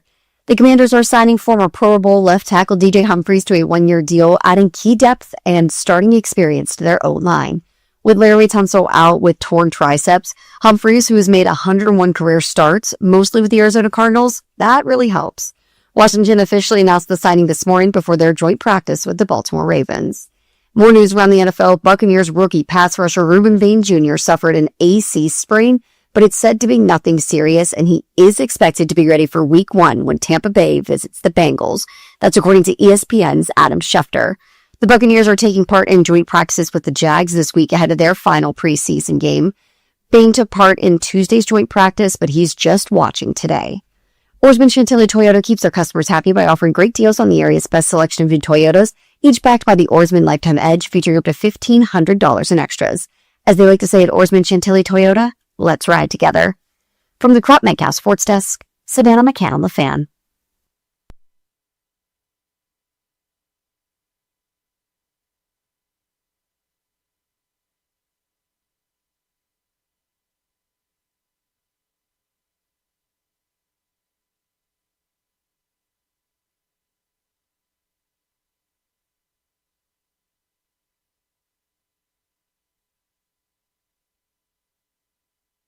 Ooh.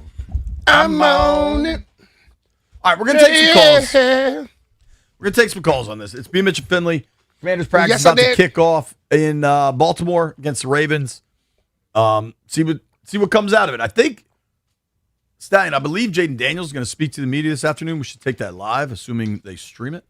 I want to clear a few things up. So what is now happening is the team is selling 3 T-shirts. Art Monk, Darryl Green, Sean Taylor. Sean Taylor, yeah. And the T-shirts have the team name on the back of it. It actually says Washington Redskins. We've seen the logo in lots of places now. Maybe we haven't seen the name Redskins. The team has also been abundantly clear that they're not changing the name back. Josh Harris has said that publicly legitimately 200 times. At some point, we just have to believe him. Yeah. So I like this. Monk, Green, Taylor played for the Redskins.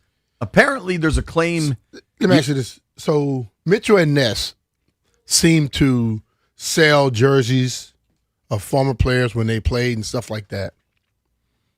If Mitchell and Ness goes to make a jersey for Art Monk, are they required to put Commanders on it? Or will they put it when he played?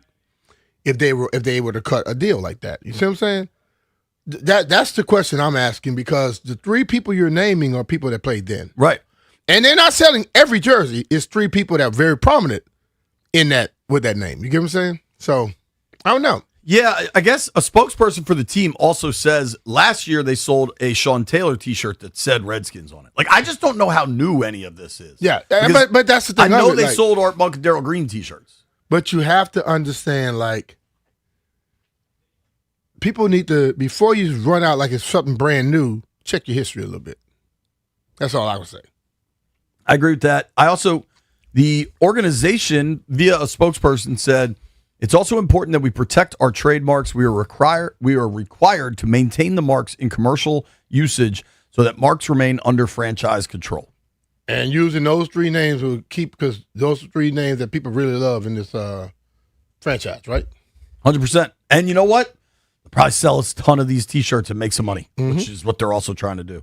I do want to address, let's take some calls here. Joe is in Springfield. What up, Joe? What's up, Joe? Hey, JP. What's up, B-Mitch? What's How you doing, brother? Joe? Great. Hey, real quick, if you guys want to do karaoke sometime, you guys got good rhythm sing. No, I'm just kidding. I got you. Appreciate that, Joe. Hey, it's all stop good. lying when you call in here. I know my karaoke song, Whitney Houston. No, man, I just mess with you guys. But, look, I have no problem with them doing this. I mean, you're remembering, like, the glory of the past, especially with Art Monk and Darryl Green. I mean, 2 years ago, you retired Darryl Green's jersey. Last year, you retired Art Monk's jersey. This PR/ownership, they're remembering the glory years. They get it. It's adults in the room. They want us to remember the glory years. And what if they do something special for John Riggins the weekend he retires his jersey? People get it. Remember, look, next year, is 40 years when we won the Super Bowl with Doug Williams. They'll probably do something special for Doug Williams too. I mean, why not? I mean, they played for the team when it was the name back then. Yeah, that will be 40 years. You got to remember that's what it's all about. Yeah, so I mean, why not? Keep this going. I mean, I like what this is doing. They're reminding us of what glory years are all about. Yeah, why not? Keep it going. Take care, guys. Good call, Joe. Yeah, I remember that. It's a good call. I was in college. I was going to college. You want to know a secret? You weren't? No, but it's not too long till your Super Bowl is going to be 40 years. Yeah, but I'm just saying. That was 40 years. That's a long time. Yo, man. think about it. I remember that happening when they won that. I remember. I've known Doug forever. Yeah. And when you see that, and he's from Louisiana, that close, it was in the same district as my high school. Man, that was a proud. That was a proud moment right there, boy. I bet, man. Yeah, that's cool. And but he said 40 years. I'm like, damn. You know what's cool about 18 years old. When your Super Bowl turns 40 years, it'll be at RFK. That's pretty cool. Sweet. That's pretty cool. Think about that. Keep your boy around, God. Keep your boy around. Seeing that up in the rafters. Let's go to Mike in Alexandria. Mike, what's up, dude? Hey, how are you? How you doing, man? Hey, first, been following you guys since you started this program. I remember when you used to be with Doc and the coach back in the day. So this is my first chance ever getting to speak to you guys. Appreciate the call, dude. As far as the topic is concerned, I'm glad to see this gradual process of accepting your heritage and blending it in, and it's nothing but positive. I just get irritated every time the team seems to do something there. Oh, they're bringing the name back. They're bringing the name back. I wish people would just get over it. See, that's the thing that I think they're playing to. This story to me was playing to that crowd. Agree. I think the way you want to spin it plays to that crowd. I don't think that necessarily their intention is not to stir up they might bring the name back. Because every time this happens and then somebody reaches out to the team, they say, we're embracing our history, apparently this trademark thing, and by the way, we're not going back. Yeah.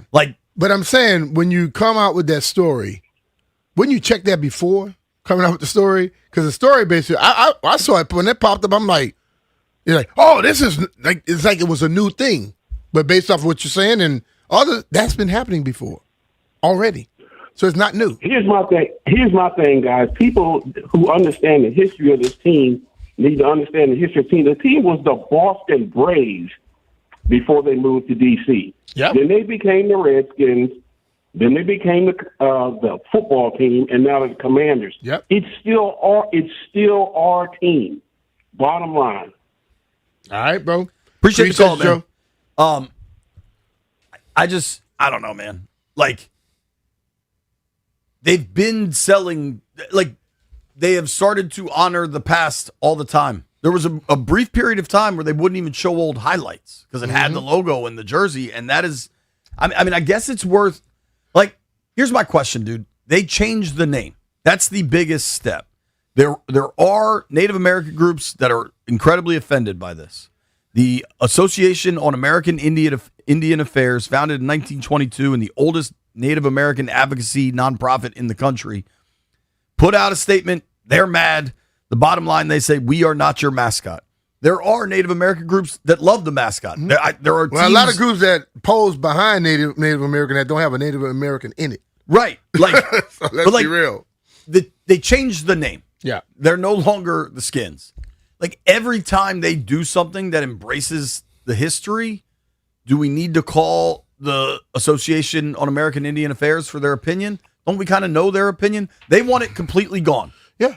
But it's not. Why do you reach out for their opinion? I'm not. No. I'm saying, why do people reach out for their opinion? If you're going to do this perpetuate story, and push what they're trying to push. The mindset of what they want to be presented, they're going to push that. And that's what you do. Listen, everybody could bring out, I could give you 4 people that bring out the same topic and they reach out to different people and you have 4 different dynamics. And it's normally going to support whatever the said person wanted to get pushed out there. Yeah, to me, selling, my reaction to this, it's dope that kids can buy an Art Monk t-shirt. That is a good representation of his career and what he meant here. Yeah. It's cool that young kids that never saw Sean Taylor play can buy a Sean Taylor t-shirt. I understand certain advocacy groups are going to be offended. My father grew up in Glasgow, Scotland during the Troubles, like when the IRA was bombing all sorts of stuff, right? And my family is Northern Irish Catholic. Like that tracks with the IRA, the rebel cause, right? And what my dad realized at a young age is there's money in trouble. Like, if you've got these fighting going on, people are willing to support whatever side they think there is. So there are people that are always going to perpetuate the fighting. Yeah. Like, at this point, they've changed the name. They've said it's never going back. They should be able to sell the T-shirts. And unfortunately, there's going to be a group of people that are always going to be offended by that. But for the vast majority of people, it's not that offensive, especially now that they've changed the name. The flagship of the organization is no longer using that name, which was the offensive part of all this. So, like, every time they do something, if we reach out to these groups, they're going to be pissed. Like, you know what I mean? Like, when does that story stop being such a flashpoint?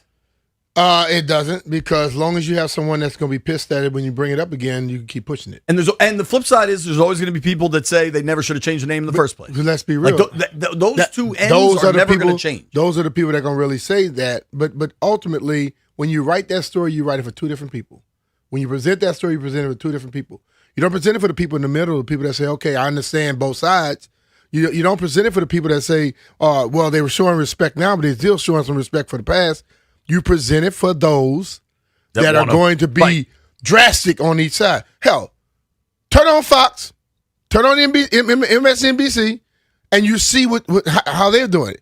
That story was for that type of thing. Sure. You got to be on two extremes. You can live in your own echo chamber. The proliferation of the internet and media has allowed everyone to live in the echo chamber of their choosing, or you can live in the real world where things kind of meet in the middle. You know how many times I've been asked about what I think about something? I give people my answer that I've been given since 1990, and they commence to tell me what I'm supposed to think.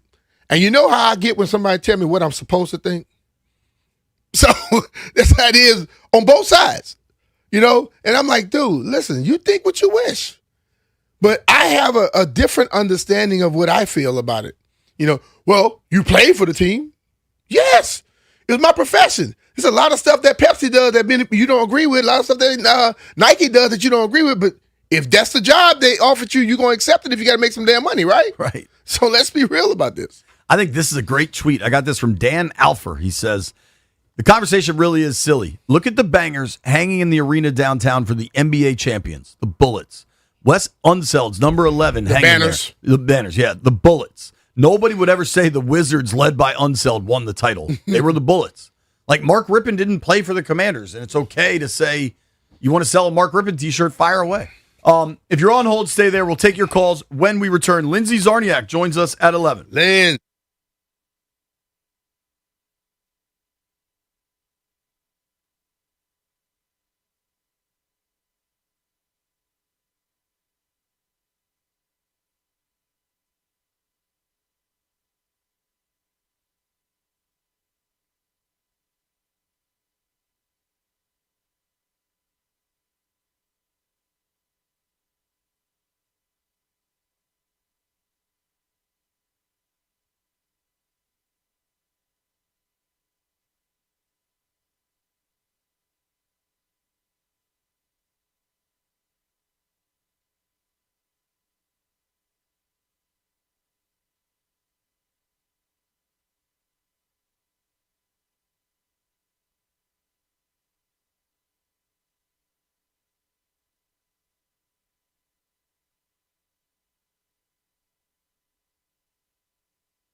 Great song, Jeff. Let it play, man. R.I.P. to Dolly 9 Parton. to 5. Yes, indeed. I don't know. 80 years old, brother.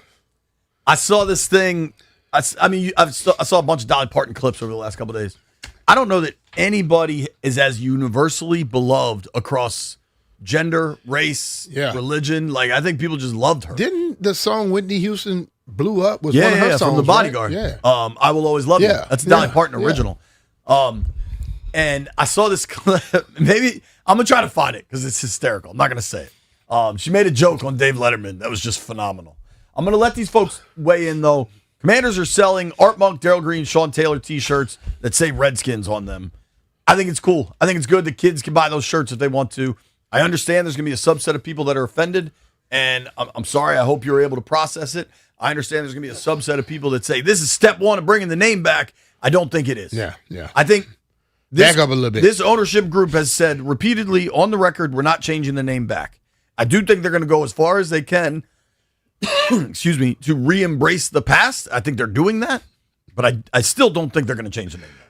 Hey, man, I need to call John Keim right now and ask him, why did he post that? What Keim post? Former Redskins GM Vinny Serrato is here today. Who gives a damn? That's what I would ask. I'm going to put that right on this thing. Who gives a damn? Samaj is in Baltimore. Samaj, what's up, man? Hey, how you doing, Jay? B. Mitch, first time caller to your show. Definitely not the first time meeting, greeting, or speaking to you, B. Mitch. Hope all's been well in both your lives. Oh, yeah. B. Appreciate Mitch, it, I man. go back with you, bruh. I'm sure I'm about to jog your memory. Might not even come back to you, but we crossed paths, bro. Your rookie season, rookie training camp at the Ritz when it first opened up. I'll never forget meeting you in that same camp and that same preseason. You broke either 1 or 2, and I knew we had something special. Anyway, and this is right up my alley. I call myself the B-More Violator because I'm from B-More, but I love the Bergen Gold. Been rocking with the Bergen Gold since '81. And so I've seen it all. I've seen, all the names, the change, the transition. I've rolled through the glory. I've rolled through the pain of 25 years of Danny Boy, all of that. So my hope is, to answer your question a few minutes ago, Jay, my hope is by 2030, this will all kind of be put behind us. And the reason why I say that is, like most people in Bergen Gold Nation, when the name Commanders was first released, I thought it was like the biggest statement of corn you could ever come by in professional sports, relatively speaking. It's like Guardians. It's like clear corporate, clean. Yeah, no one can make a claim to it.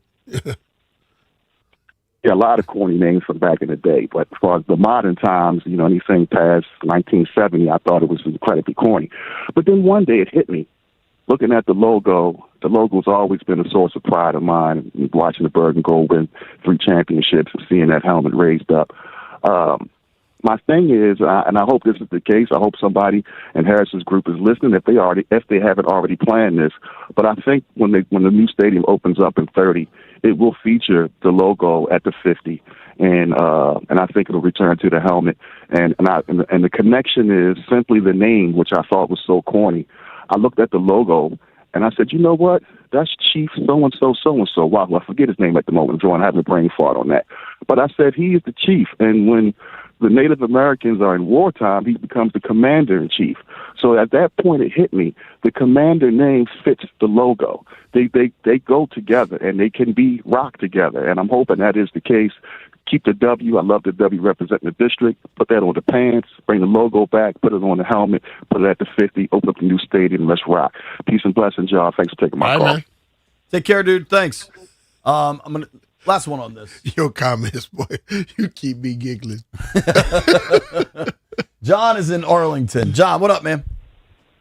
Yeah, hi, guys. Hey. So my concern and my complaint is this ownership group is really confusing the fan base here. You have the name the Commanders, okay? You have a mascot called Major Tuddy, right? I like Tuddy. So, okay. So what does Major Tuddy represent? Military, correct?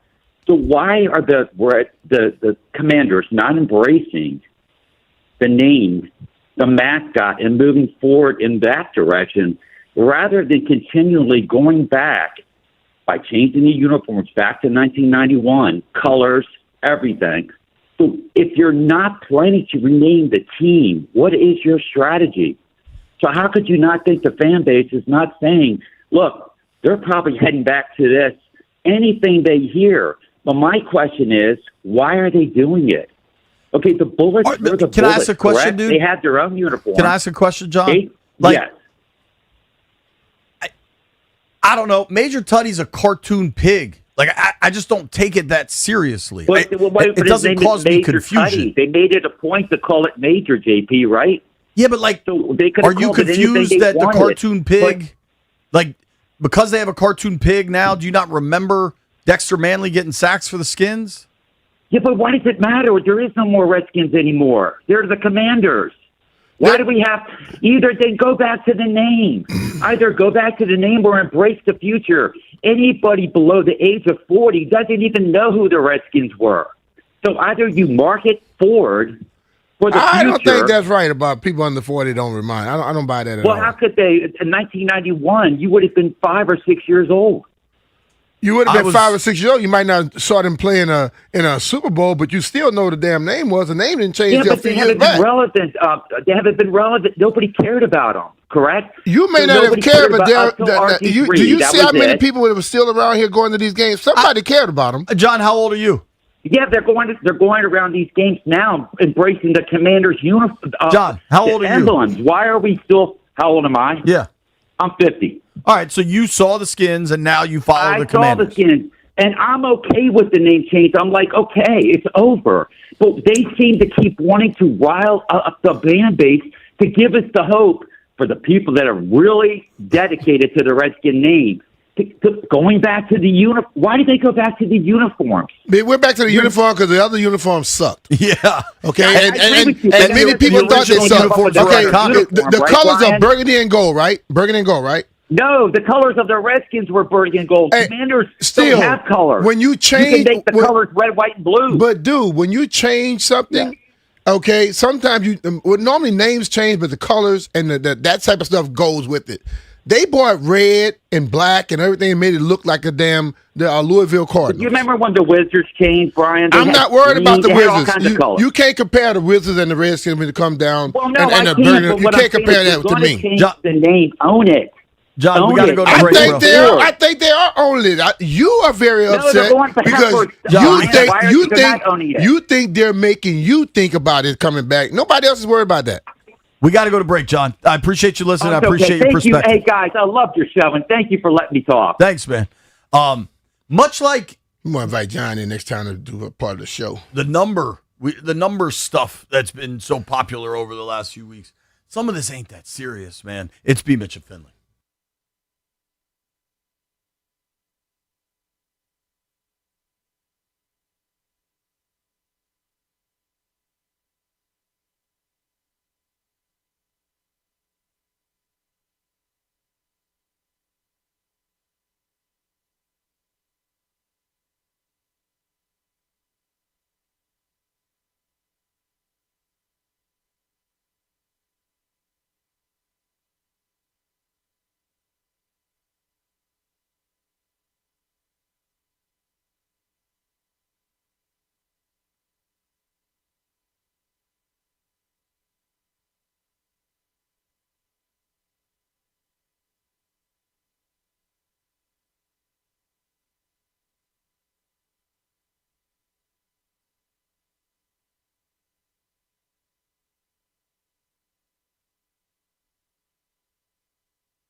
In the absence of an injured Larry Tunsil, the Washington Commanders have signed DJ Humphries to a 1-year contract.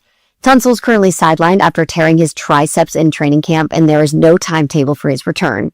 Humphries had played for the Rams last year, but spent 2015 to 2023 with the Cardinals, notably making the Pro Bowl during the 2021 season.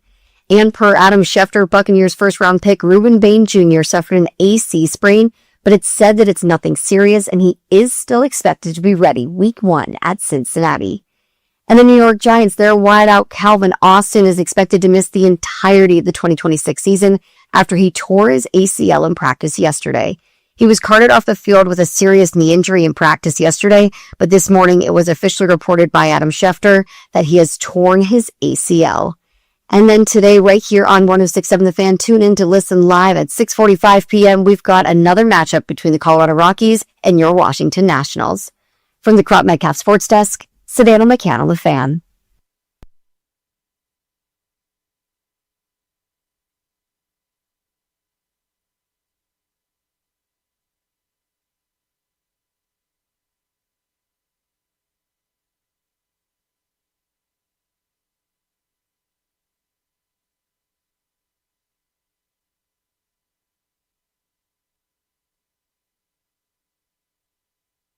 B. Mitch and Finley, 106.7 The Fan. Let's play the game real quick. What boy band is this? NSYNC? I think this is NSYNC. Okay. Jeff says I've got it right. We are excited to jump on the Rude Guest Hotline right now and welcome in our friend Lindsay Czarniak. Lindsay, what's up? How are you? Hey, I'm great. How are you guys? We are fantastic. Before we get started, though, Lindsay, how do football players stay cool during the game? They stand by the fans. You got it. You got it. Okay, B-Mitch, you gotta. You know what? I might post that one today, and if so, I'm going to give you credit. Will you? Can I collab with you? Yeah, Will you do it? You got that. Yes. Czar, Okay, don't laugh at this. During the break, B's like, "Oh, we got Lindsay coming up. I got to find a joke," and he was like trying different jokes with me. Tell her the other one that you liked. Oh, the other one was. What is the favorite? What is the favorite sport of insects? Of insects? Yeah. I don't know. I don't know this one. What is Cricket. it? I'm telling you, That's we were good. workshopping this, Lindsay. I love it. I absolutely love it. It's so funny. It's so funny because my kids are like, Mom, stop. I bet. So annoyed. Kids, but it's so good. There's It's so nothing good. parents can do that kids think is cool. That's just Right. kind of. I like to laugh, so I like to look at stuff like that. Very, very true. If you don't know what B. Mitch is talking about, you can follow Lindsay on Instagram at LindsayCZ, LindsayCZ, and she posts these like kind of dad jokes, parent jokes, whatever you want to call them, Yeah. in a very fun fashion. So let's Thank you. talk your work stuff first, and then we'll talk some football as we're gearing up for the season. You've teamed up with Shaquille O'Neal's production company to work on this Game Day Murders. Can you tell us a little bit more about it? Yeah, so it's on ID, which is on Investigation Discovery, and it's called Game Day Murders, and it is the intersection of sports and true crime, really, sports and murder. So it's wild. So here's how it started. It was they asked me a while back to be a part of a documentary that ID was doing on Aaron Hernandez, and partially because when I was at SportsCenter, we covered that a lot. And so I was a voice in this documentary, and the process was really interesting to me. It was something I had never done. My part was sort of a role that I hadn't been in before, because you're sort of hosting, but you're more just lending your voice. So out of that, they said, hey, we want to do more like this, and we would love to work with you on a series. And I really was like, how are we going to find enough stories like this in different sports, especially marquee sports that we haven't heard about, but anyway, long story short, they're there. And this is a series where it's 6 episodes, and it is different stories about true crime that has occurred in sports. These are all real stories. They're all different sports. And it's just been a fascinating experience. So we were embarking on that, and then Shaq, it was like, hey, Shaq's company, he loves this type of content. They're interested in partnering to do this. So it just organically kind of happened, which was amazing because my reaction was like anything he does is so great and he's so invested. So it's been awesome. And he is like full of ideas. He is a true crime junkie for sure. Like no joke. And he's all hours of the night, he will send texts about like ideas and he's just really involved, which is really, really cool. And it was, for me, you know, I first met him when I was living in Miami before I came to Washington, and he joined the Miami Heat. And so, you know, I've covered him like obviously as an athlete, which I've always been a fan of, but to work with him in this way is really eye-opening, you know. Well, is that his, because he's an honorary police or sheriff, something like that. Does that mindset go hand in hand with him loving this type of thing?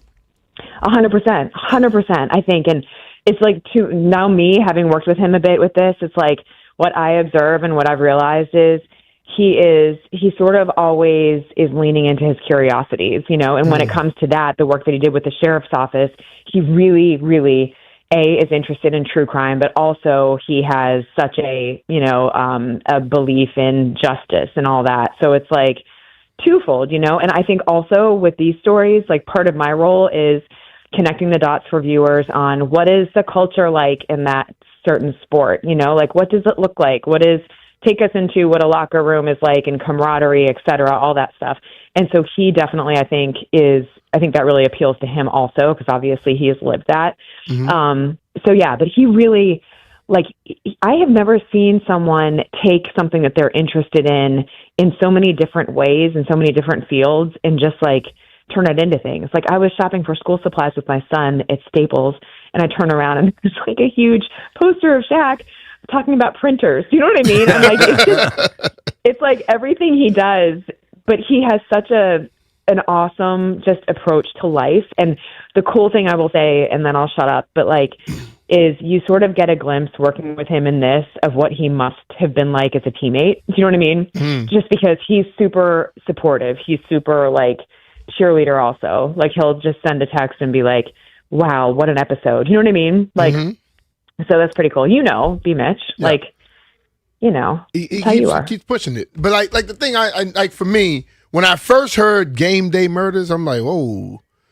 Right. The name makes you think like something happened on the day, but like it's really about things just around sports though, right?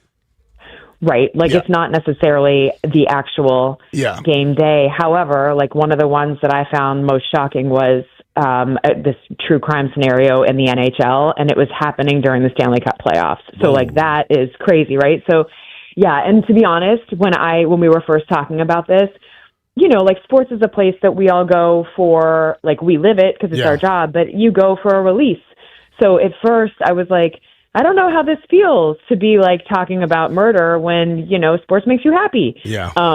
But it's really, I think that these stories are fascinating, and I think a lot of them speak to culture and also like a world that I'm not too far away from now with like kids in sports, you know, and like the level that you'll go to give your kids every opportunity to be a star athlete, and what happens when the other thing I found fascinating was like at the core of these crimes or murders, and this is not unlike Dateline or something else that you watch, it's like you realize that the little seed that turned into the thing that went way off the rails is an emotion that we can all relate to, whether it's like, you know, drive or pride or like jealousy, you know what I mean? Yeah.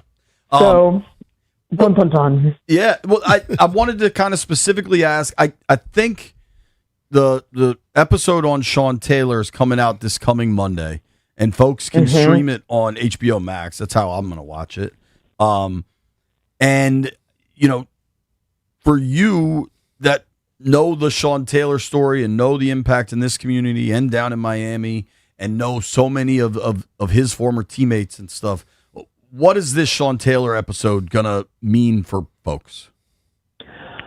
I think that what I'm hoping people will take away from this, because everyone knows, you know, most people know the story, is more of context about who he was and like the teammate, and also just the person in a sense that he was becoming or that you didn't see behind the scenes like that. Those are some stories that I have heard that I hadn't realized.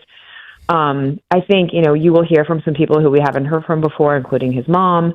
And I think it's more of that. It is, in some senses, it's more detail than, or different detail than we've had in other stories, meaning some recordings, some, 911 call type things. So I think, those are some of the things that I think will be new to people. But overall, it is, it is the story, but it is also with some context that, because you guys know, because you were there, obviously, like, this is also, there were really strong feelings once this happened, right? And so I think not shying away from that, but sort of digging into that will be part of what people will get. Yeah, absolutely. Talking with our friend Lindsay Czarniak ahead of Sean Taylor episode of Game Day Murders coming Monday night at 10 p.m. on ID. You can also stream it via HBO Max. You can give Lindsay a follow at Lindsay CZ. Lindsay, I'm curious this time of year for somebody like you that worked up close in football for so long. Now, obviously things have transitioned. Like, how do you get ready for football season? Are you like calling coaches, reaching out, like getting information, or what do you do now?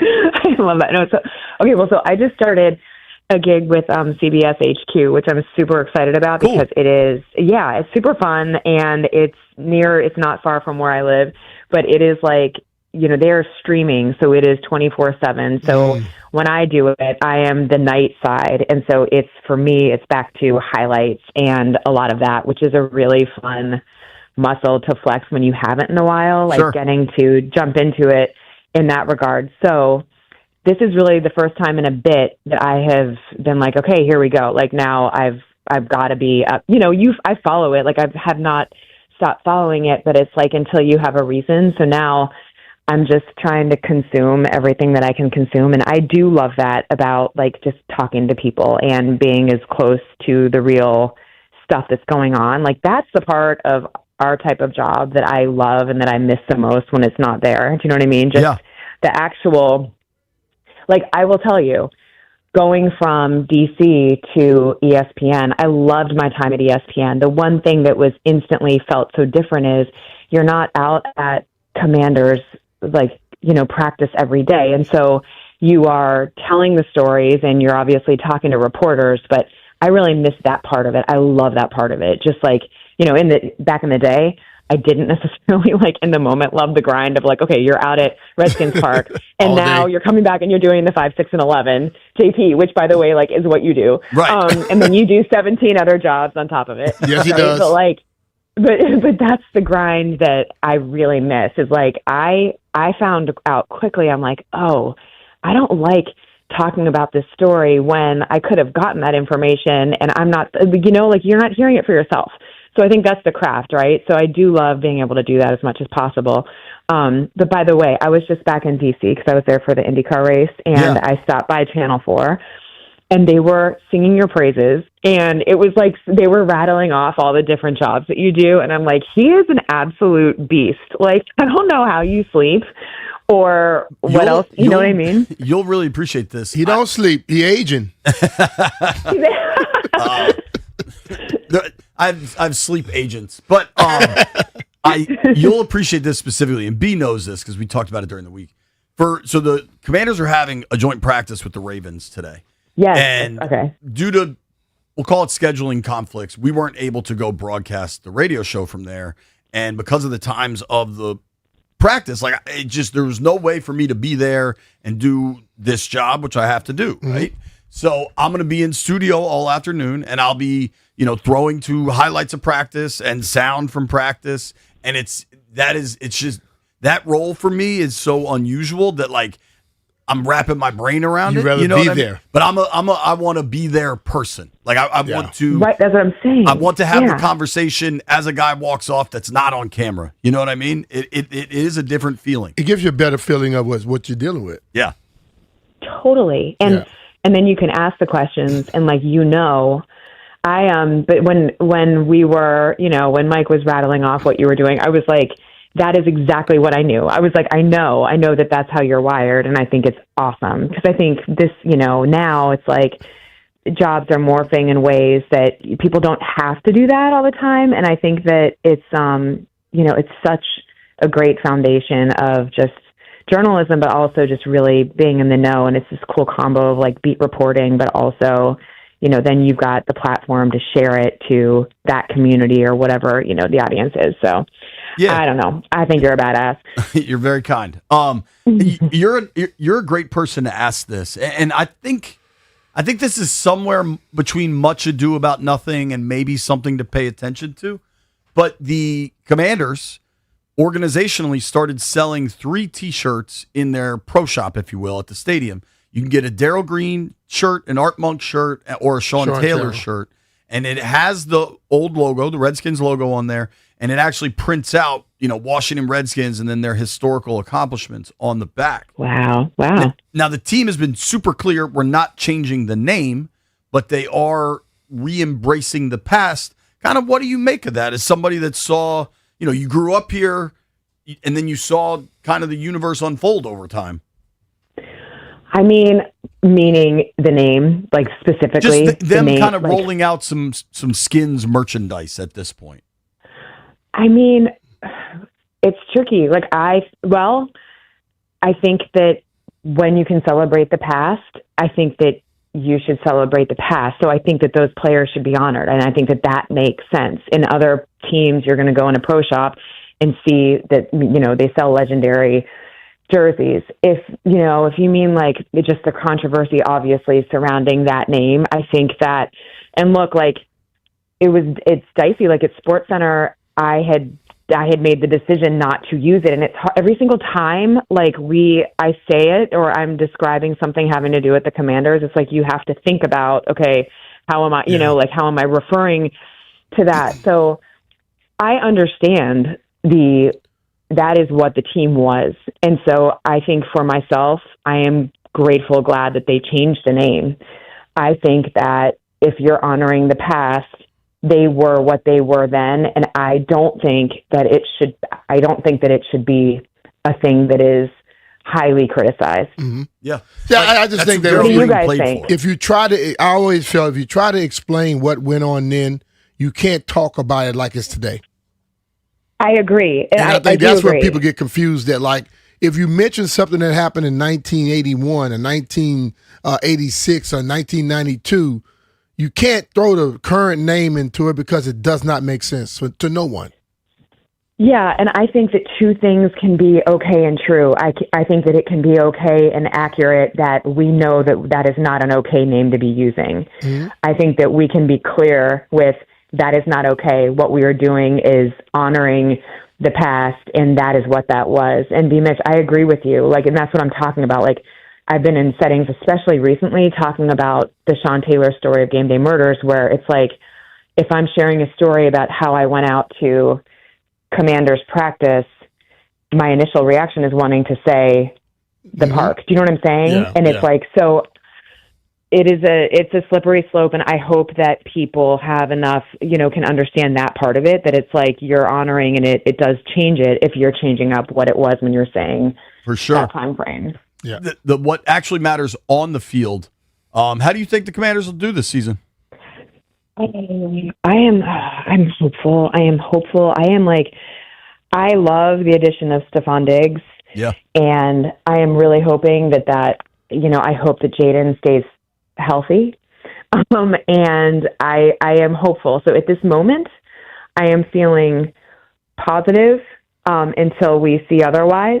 I worry about the offensive line health and all that. And so that's kind of where I am right now, is I have hope because of what we saw 2 seasons ago. Yep. And I am, but I understand why this is not, people I'm sure have such a different outlook going into this season as going into last season. Right. Yeah. Interesting. I mean, what is your all's take? I know you've been talking about it all day, but no, it's, they are really banged up right now. But it's important to note they don't play a real game right now. You know what I mean? So we'll see what this looks like kind of 2 weeks from now. We'll be watching, though, Monday night with the Sean Taylor Game Day Murders episode on ID, or you can stream it on HBO Max. Lindsay, thank you for making time for us. Always great to catch up with you. Always great to talk to you guys. Thanks. And B. don't- Mitch, look for my Instagram post. I will be. All right. Okay. I need you to text me the full joke so I get all the words right. Okay, thank We you. might be able to get you the video of him asking. White Brian, White Brian, cut that video of B asking Lindsay the joke, and I'll text her. Please do it. Okay, that would be epic. Yeah. Love it. Love it. All right, you guys That's our, rock. That's our friend Lindsay All right. Zarniak. Bye. Give her a follow on Instagram at LindsayCZ. We come back. Let's talk some actual ball. You good with that? What kind of tea does hockey players like? Iced tea? Pinot tea. Oh, jeez.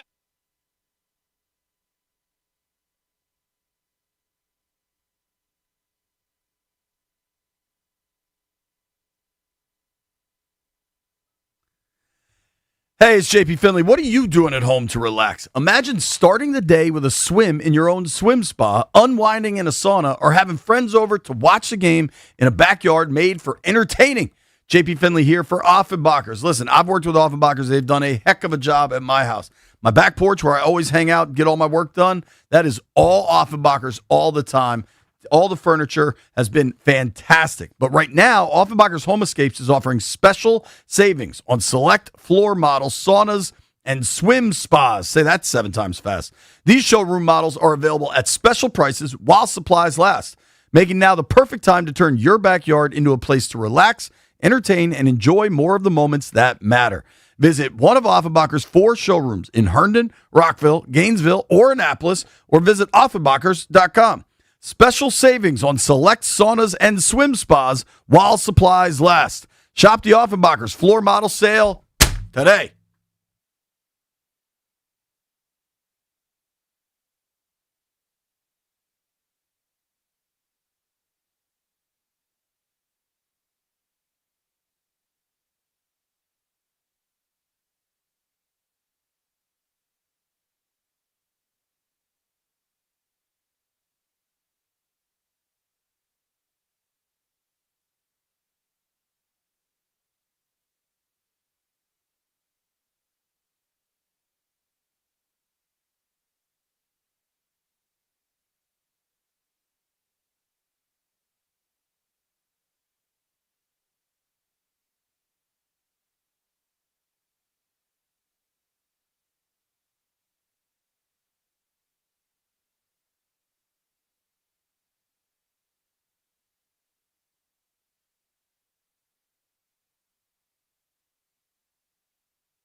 it's critical for sure because you want to make sure This Sports Update is brought to you by Melwood. Depth is on the way to the Washington Commanders offensive line. The Commanders signed former Pro Bowl left tackle DJ Humphries to a one-year contract, which bolsters a unit that recently lost its greatest asset, Laramie Tunsil, to a torn triceps. Tunsil is expected to miss most of the 2026 season. No word if he will actually play at all this year. The Commanders have not set a firm timetable for him. Buccaneers rookie pass rusher Reuben Bain Jr. suffered an AC sprain, but it's said to be nothing serious, and he is expected to be ready for Week 1 when the Tampa Bay Buccaneers visit the Cincinnati Bengals. And Jamar Chase appeared to injure his knee during an incomplete pass yesterday. He went to the athletic trainers, and he was seen walking with a limp from the sidelines. Chase told reporters, though, that he hyperextended his knee and that if today were a game day, he'd be ready to go. Donate your unwanted vehicle to Melwood and support people with disabilities in your local community. They can pick up as soon as tomorrow. Visit melwood.org or call 1-877-MELWOOD. From the Crop Metcalf Sports Desk, Savannah McCann on The Fan.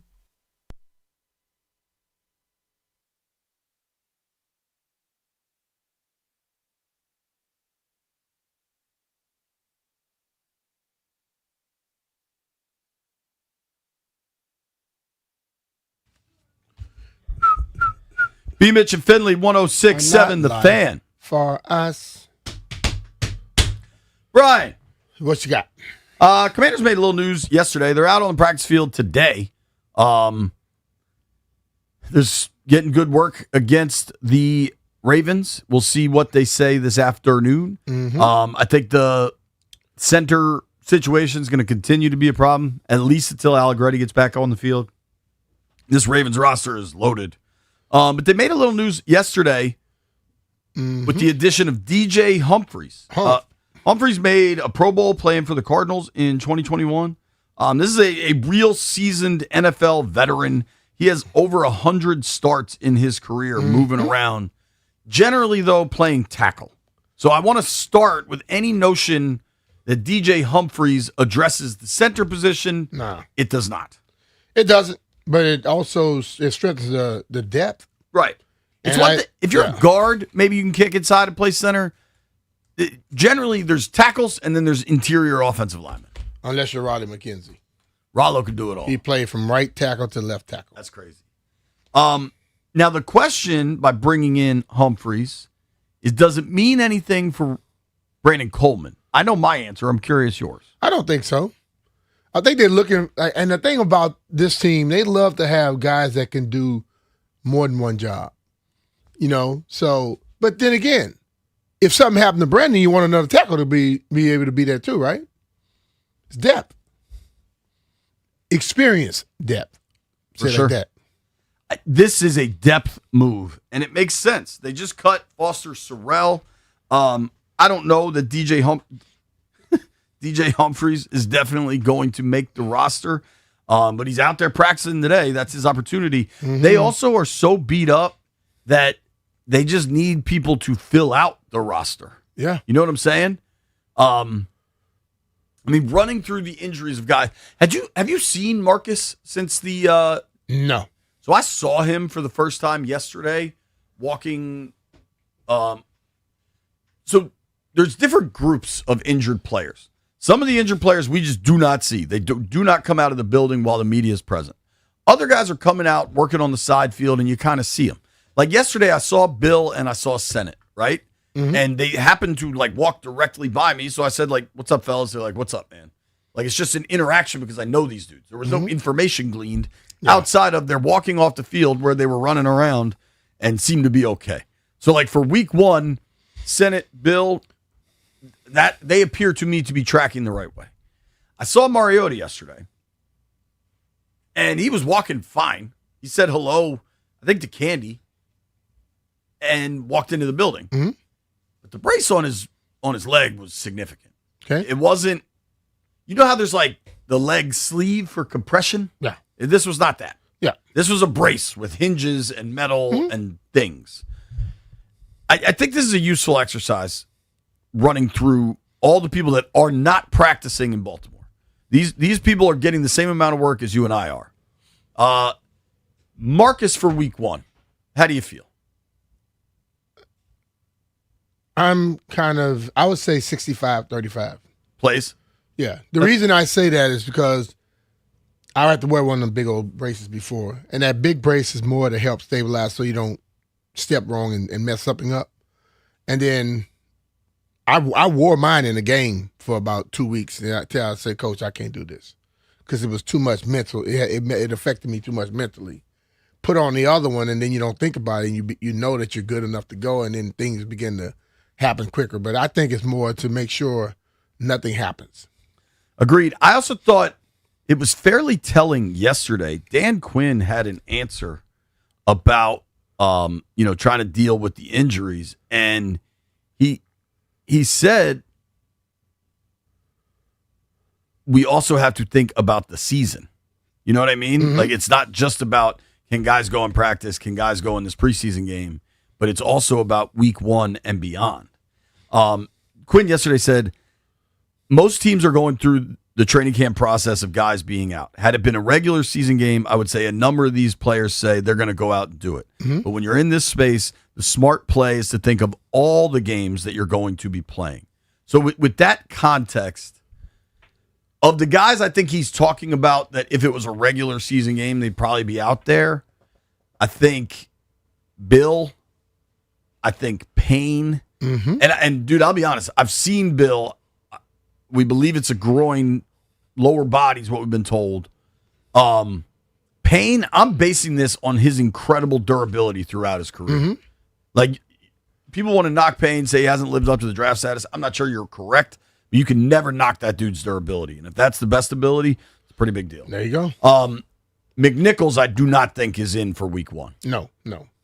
Senate, I do think is in week 1. I think that's another dude that DQ's saying if this was regular season, guys, some guys could be able to go. You with me on Senate? Or you I'm with that. Okay. Tunsil, obviously not going. No. Nick Allegretti, how you feel for week 1? 50-50. Hard to feel more confident than that. Like, we haven't seen anything. Yeah, just like the move yesterday with Humphreys. Can there be another move coming soon? Humphreys is available. Yeah. Like, I think when we get to Sunday evening and the rosters are cut down, from Sunday evening to the following Wednesday. It's going to be some moving. Dog, I think there's going to moving. be substantial movement. And one thing I find really interesting is we keep having these like debates about can they keep 7 wide receivers with 4 tight ends and can they keep 3 quarterbacks. Some of those injuries may limit a lot of those positions. I just wonder if they know they're going to break camp, have 2 full weeks, and they have their eyes. They've talked to people around the league about probably a fairly significant portion of players they expect to become available. I wonder if you break camp. Generally, you would want like 10 offensive linemen, right? Yeah. I wonder if you break camp with 8 or 7 even, just because you know how much change is coming. Or probably 8 because you got to break with Tunsil. But I could see them breaking camp with fewer linemen on their roster than normal because they know they're adding other pieces from elsewhere. Whether they know exactly who they're going to get or they just have a pool of guys they want to get. I'm sure they have a list. Right. That if this guy is released, we are calling immediately. Right. They're saying or probably already reached out to the agent. Conversations happen, man. Cosby's out with an illness today for week 1. 100%. Yes. Okay. Payne, I think he's one of the if this was regular season, he'd be going. Yeah. Johnny Newton obviously is not. They may have moved him. I guess they haven't moved him yet. This next group is very interesting. Okay. K'Lavon Chaisson dealing with a knee. I think I saw Chaisson for a moment yesterday, but I can't say definitively. Where are you at on K'Lavon? I'm leaning more he'll be out there. For week 1? Jordan McGee dealing with a shoulder. Jordan had some injuries last year and stayed off the field for some time. His rookie year, too. I would be 50-50 at best. Trey Amos. I'm sub 50. I'm sub 50 on that one right now, based off of what I've seen. I don't know how you can't be. Yeah. You know what I mean? I think it's like, I almost wonder, and perhaps it's a useful exercise, perhaps it's silly. I almost wonder if there's a better chance of Amos going to short-term IR once they break rosters than playing week 1. Like, if my only two choices were put your chips on the line for one outcome or the other, I think I'd have more chips on short-term IR. Yeah, I'll probably lean that way with you because you haven't seen much in the injuries, but but I would say this again, and listening to when we had Rasul on, that's what swayed me the whole way.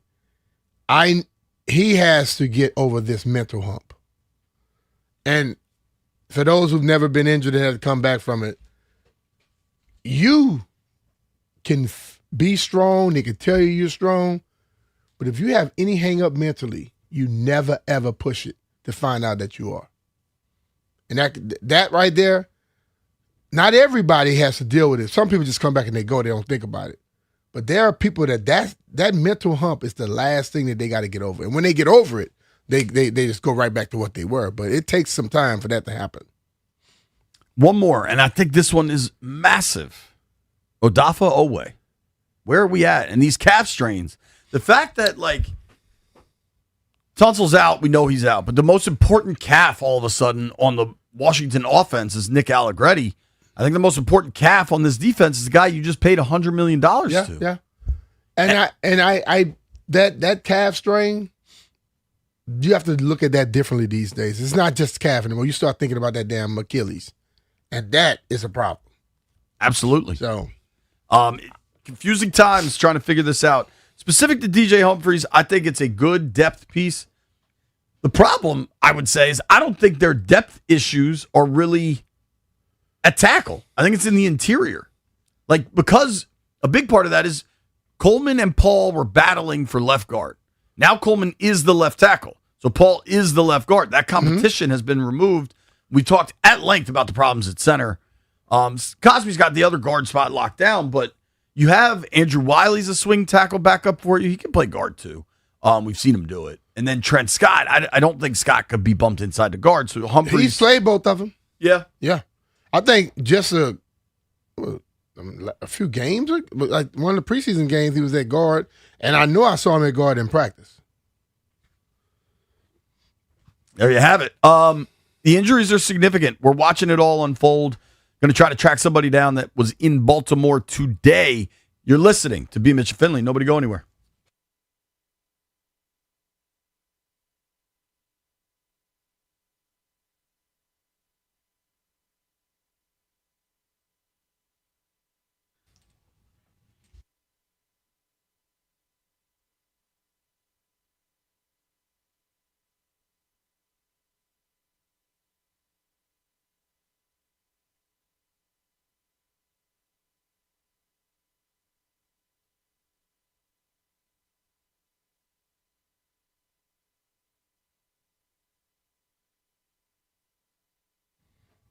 The Oarsman Automotive Group of Virginia has been serving area car buyers for over 100 years.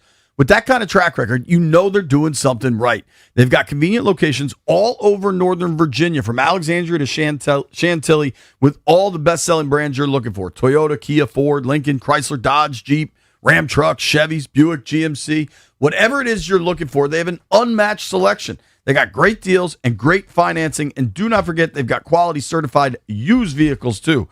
But best of all, the service you receive and the Oarsman Lifetime Edge. The service is unbelievable, and that Lifetime Edge comes with up to $1,500 in extras, including the complimentary car washes with every scheduled maintenance. They give you loaner cars with every major maintenance, and they have a lifetime engine guarantee. And that's great news with Oarsman. If you have a car to sell, take it to Oarsman. They'll give you 125% of the Kelley Blue Book value, regardless of its make, model, or year. It's simple at Oarsman. They like to keep their customers happy, just like Ears and I.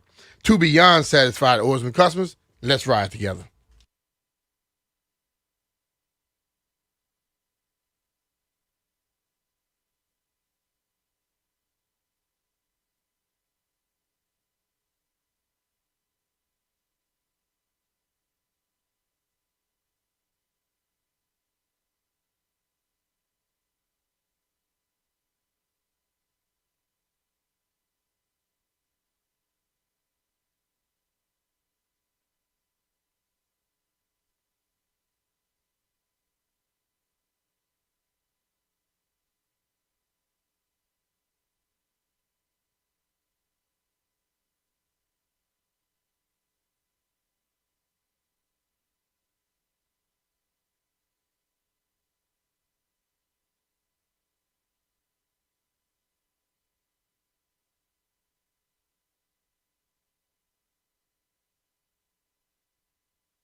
B, guess what Jeff just told me?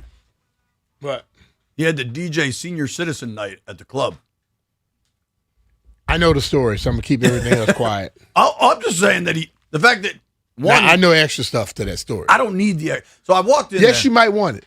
I walked in there and Jeff goes, JP, you'll never believe what happened to me. And I'm like, Jeff, you can say that every day of the year. Like, there's always some wild factor of events with J-Dogs forever, though. I'm glad Senior Citizen Night went so well. I've referenced this. Jeff, do you play? What you play more, slow songs or fast songs? Yeah, what is the Slow. vibe for Senior Citizen Night? Do they be grooving? They be grooving, but I play some upbeat songs too, like the Pointer Sisters. Can I ask a question? Are they like? We a family, right? Nah, that's Who's that? Sly and the Family Stone, I think. No. Who is We Are Family? I don't know. I just type the song in my computer and it pops up. Sister Sledge. Sister I knew it was Sledge. something with an S. Yeah, I know some sisters.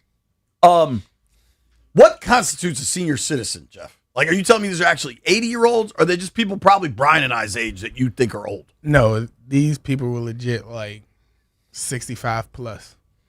What was it? Was it We Are Family DC? Was that the event? No, I DJ at this place called Dion's. It's right next to what's that place where the Mystics play? Care First. Care First Arena. Yeah. Okay. Shout out to Dion's. Way to go, Jeff. Way to go, Jeff. As this practice is What going, was the drink of choice? Tequila. Really? You got old people drinking tequila, listening to Sister Sledge? That's the agave, bro. That agave good for you. Man, good luck. Good luck. B, what do you think is the most important thing Washington gains from this practice? The starters get real work with somebody else's starters, and they can improve upon what they did last week. And coaches also get a chance to see kind of where they are. I know Dan talks about those markers all the time, but that eye test don't fool you either. You know, you can say he hit a marker, but if somebody is running through one of your offensive linemen or your D linemen on a regular basis, or your receivers are just cooking them, you know what's happening. You get what I'm saying? So I for me, I used to always love when we be in practice. And I always in my mind like I can't wait till we go against somebody else, because there are certain receivers who know who to go against, certain DBs know who to go against, linebackers and stuff like that. Then when you get in the game and they're going against somebody else that's a true starter on another team, you see what that test is, and you see if the guys bring that competitiveness with them. Do you think Kaliak Manis, who we're going to see plenty of Friday night, you can't call a six-round rookie quarterback a lock, but because of the Marcus situation, it's almost a certainty they have to keep him. Do you see it that way, or you think I don't know if Jeff it's a Driscoll's certainty they have to keep him, but I just think that the kid has shown a lot and has done very good for himself, I believe. Is Jeff Driscoll in a camp right now? Someone determined that, probably. Not that I White know Brian. of. I bet Driscoll is available. I think, though, and the reason I bring up Driscoll is he was here 2 years ago for the whole season. Last year, when Marcus went down and Josh Johnson was your starter, they did not promote Sam Hartman from the practice squad. They went and signed Driscoll. Clearly, there's a level of comfort with Jeff Driscoll. He also has big ears. Shout out to the big ear community. I try to advocate for all He those. has ears, you have wings. Take it easy, dog. Just saying, dog. Siciliano's the president of the Big Ear Committee. Him and what's that dude from LSU? I mean, from Alabama. I would say Adam Silver. The dude from Alabama. He's in there. Oh, Mac Jones? No, the commentator. Older dude. Feinbaum. Oh, Lord. You know what's funny is most dudes with big ears are bald, and I think If you don't ever shave your head. Nah, it's a bad look. I did in high school once. Bro. Ooh, Lord. It's a bad look. Yes, indeed. You're gonna look like that dude from Major Payne. At this point, I'm going to use Stallion as my case study here. B, if they released Kaliak Manis to try to get him to the practice squad and added Jeff Driscoll, I think fans would be pissed. I think fans at this point want the Cadillac. I don't know. People remember Driscoll. Driscoll was okay. Stallion? I'd be pissed. Like I would actually be pissed. Like he has showed me something. I saw Brian. Did he show you more than Driscoll? Yeah. Not to me. Driscoll didn't play much. You're saying like Driscoll's preseason? I think Driscoll's overall is better than Cadillac Manis right now. I think Cadillac Manis has been better than Hartman. Yeah. If your point is like if you go with recency, yes, you're excited about what he's done because he's been better than that third guy. He ain't better than Driscoll. Driscoll has done it in games. That's in what the I'm saying. NFL. Not at a particularly high level. He's 1-10 in his 12 starts with a 58% completion percentage, 16 touchdowns against 10 picks. The difference, I would say, like you're bringing Driscoll in. If you did, this is all hypothetical. You're bringing in a 32-year-old career kind of journeyman third string quarterback. With Cadillac Manis, what does our friend Newey Scruggs always say of Jerry Jones down in Dallas? Selling that hopium? Cadillac Manis presents a great dose of hopium. He makes a couple throws. I saw some idiot, this guy retweeted onto my timeline as Cadillac Manis made that big throw to Nick Nash in Detroit. Somebody, I swear to God, I saw this, and maybe one of you internet sleuths in the aquarium can find this. Somebody tweeted out, we got RG3 and Kirk Cousins all over again. People go crazy for rookie quarterbacks, dude. Yeah, but that's the thing about it. People that go crazy for rookie quarterbacks don't make decisions. And Certainly. I'm happy. But I think at this point, I'd rather see Cadillac Manis as the third string quarterback than bring in another veteran. That said, big old asterisk, big old caveat to this. Mm-hmm. Unless you think Marcus can't play week one, in which case, might need a veteran backup. Yeah. Like, I'm here for let's give Cadillac some runway, see if he can develop. Mm-hmm. I'm here for that. I am not here for him being on the field week one. Nah, I'm with that. So I'm with that. Like Marcus's knee, what the hope is Mariota doesn't have to play all season anyway. But there's a big question if he can't. Those are very different things. Mm-hmm. We can open the phone. Maybe we have a Cadillac conversation. We got our NFC North preview coming up, and then I watched Hard Knocks last night. I continue to be impressed by the Seahawks organization. They identified somebody in a role that they have that I am dying to get your opinion on, B. Mitch. All right.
This sports update is brought to you by the Ted Britt Automotive Group, home of Ted Britt for life.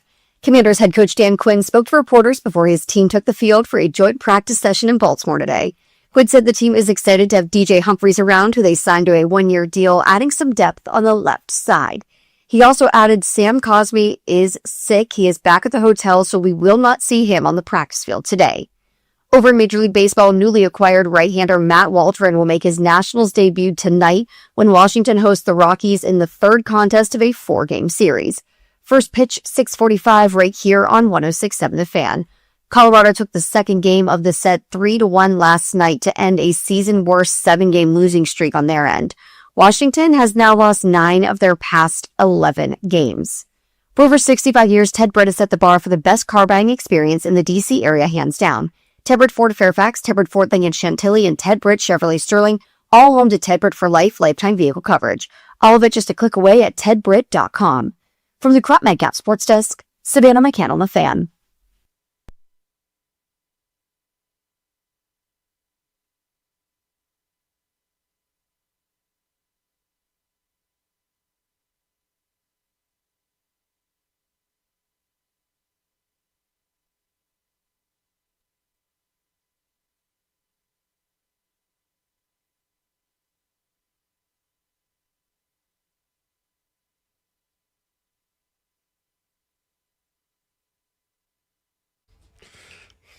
High noon in the District of Columbia. I couldn't get my damn wire plugged in. Sorry, Jeff.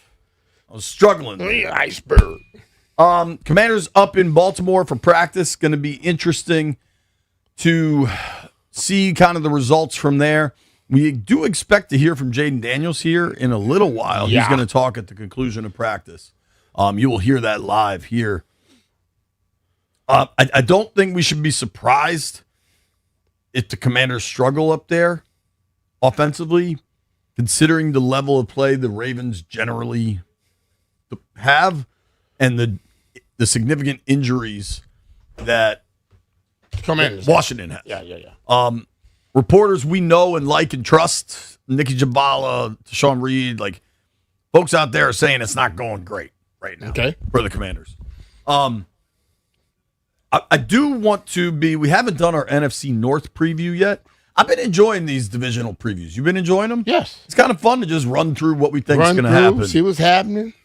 All right, starting with the NFC North. Now yesterday we had to do the NFC South, which was just a collection of terrible teams. The NFC North was good, man. The Bears won the division at 11-6. Bears won 11 games and had a total for the season point differential of 26. Mm-hmm. They won't be like that this year. That's a tough road to hoe right there. Yeah. The Packers started hot, kind of fell apart after Parsons got injured. Packers finished. They did make the playoffs at 9-7-1. Vikings went 9-8. Lions went 9-8. Every team in this division over 500. Detroit struggled on the road, I would say. And what's interesting is in the division, the Bears went 2-4 and the Lions went 2-4. The Packers went 4-4-1. I'm sorry, the Packers went 4-2. The Vikings went 4-2. I kind of want to start with Minnesota, if you're good with that. All right. Because that Minnesota team last year was pretty bad. Still finished 9-8. I mean, they had a very good defense. J.J. McCarthy, when he wasn't injured, was largely bad. By far, their best game came against Washington. Mm-hmm. Now you've got defensively that Brian Flores unit where Durante Jones was hired from was really good. They were 7th in points allowed, 3rd in yards allowed, 1st in creating fumbles. Like they were just an aggressive bunch. Mm-hmm. Offensively, now you've got Kyler Murray. Yeah. We know they have Justin Jefferson. Is Jordan Addison suspended? Give me a Jordan Addison update. Wasn't it something minor, though? I don't know if he's going to be going very long. Why, Brian, get to the Google machine. Get me a Jordan Addison update. They know when we ask questions, we're not talking to the other two. Jeff's just watching reels and Stallions pretending to work the phones. Christian Darrisaw, left tackle's a baller, a Virginia Tech Hokie. They added Jawan Jennings as a free agent. Aaron Jones has been pretty good running the ball there. Defensively, they did trade away Jonathan Grenard. They still have Van Ginkel. We thought they might try to get him in there? I mean, he's under contract, but I think, what's the hitman's name? The white dude safety? I think he is finally retired. He retired. Harrison Smith. Harrison Smith. yeah. Thank you. He gone. Did you give me the Jordan Addison update? He was suspended last year, but no suspension for this year. Okay. All right. B, I'm not entirely sure this player is going to end up mattering, but I did want to make you aware of somebody on the Vikings roster. Who? Are you prepared for this? Let's go. I believe Minnesota signed an undrafted D-end out of Pitt, Isaiah Loudermilk. It's a hell of a name. You better be good. Isaiah Loudermilk. And I've never seen this spelling. Isaiah is one of those names with a lot of different spellings. This one has 2 H's at the end. Really? Is that a misprint? Possibly. So Google Isaiah Loudermilk for me, boys. ISAIAHH. How about that, B? ISAIAHH. 2 H's. It pops right up. Isaiah Loudermilk. There you have it, man. I think. Wait. What is he really? I'm trying to see what's going on here. Or he like standing in the sun or something. Isaiah Loudermilk. I don't think he's going to have much of an impact on the season. Kyler Murray is there. Kevin O'Connell has resuscitated the careers of a lot of quarterbacks. Sam Darnold, top of the list. Yeah. What do you think happens with Kyler in Minnesota?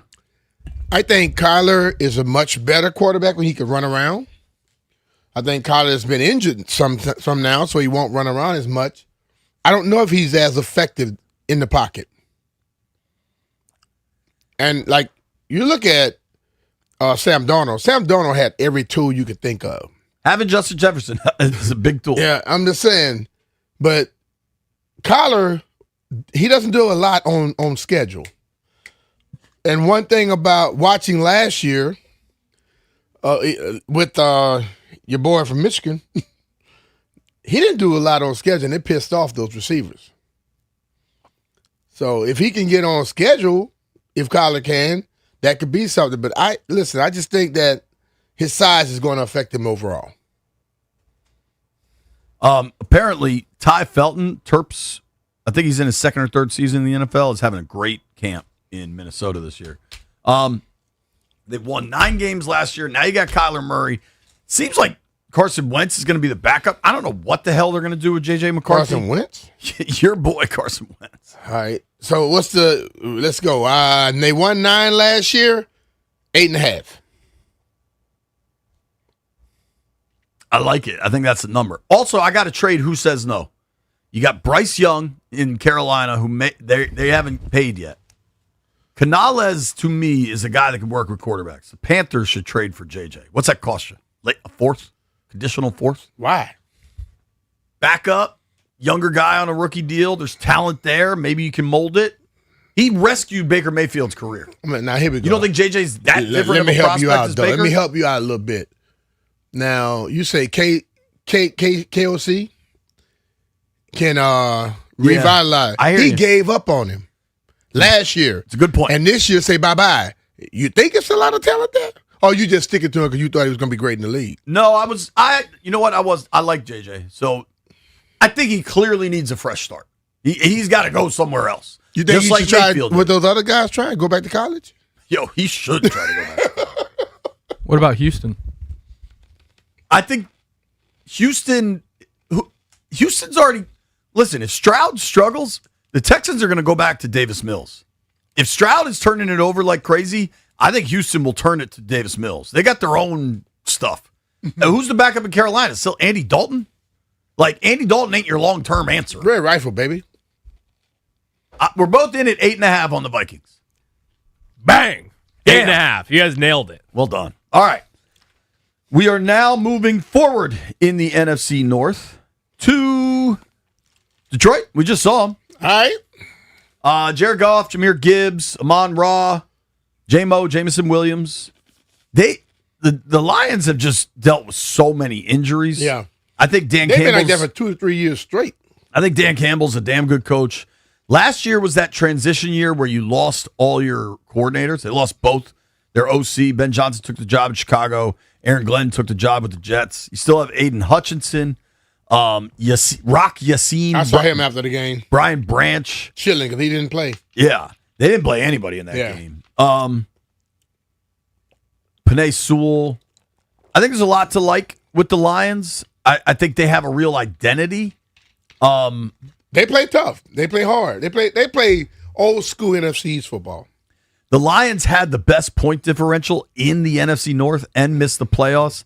This year they get the advantage of a last place schedule, which is only 3 games, but still it's 3 games. Yeah.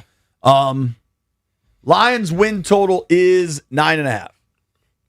I was thinking the exact same thing, but I'll go 10.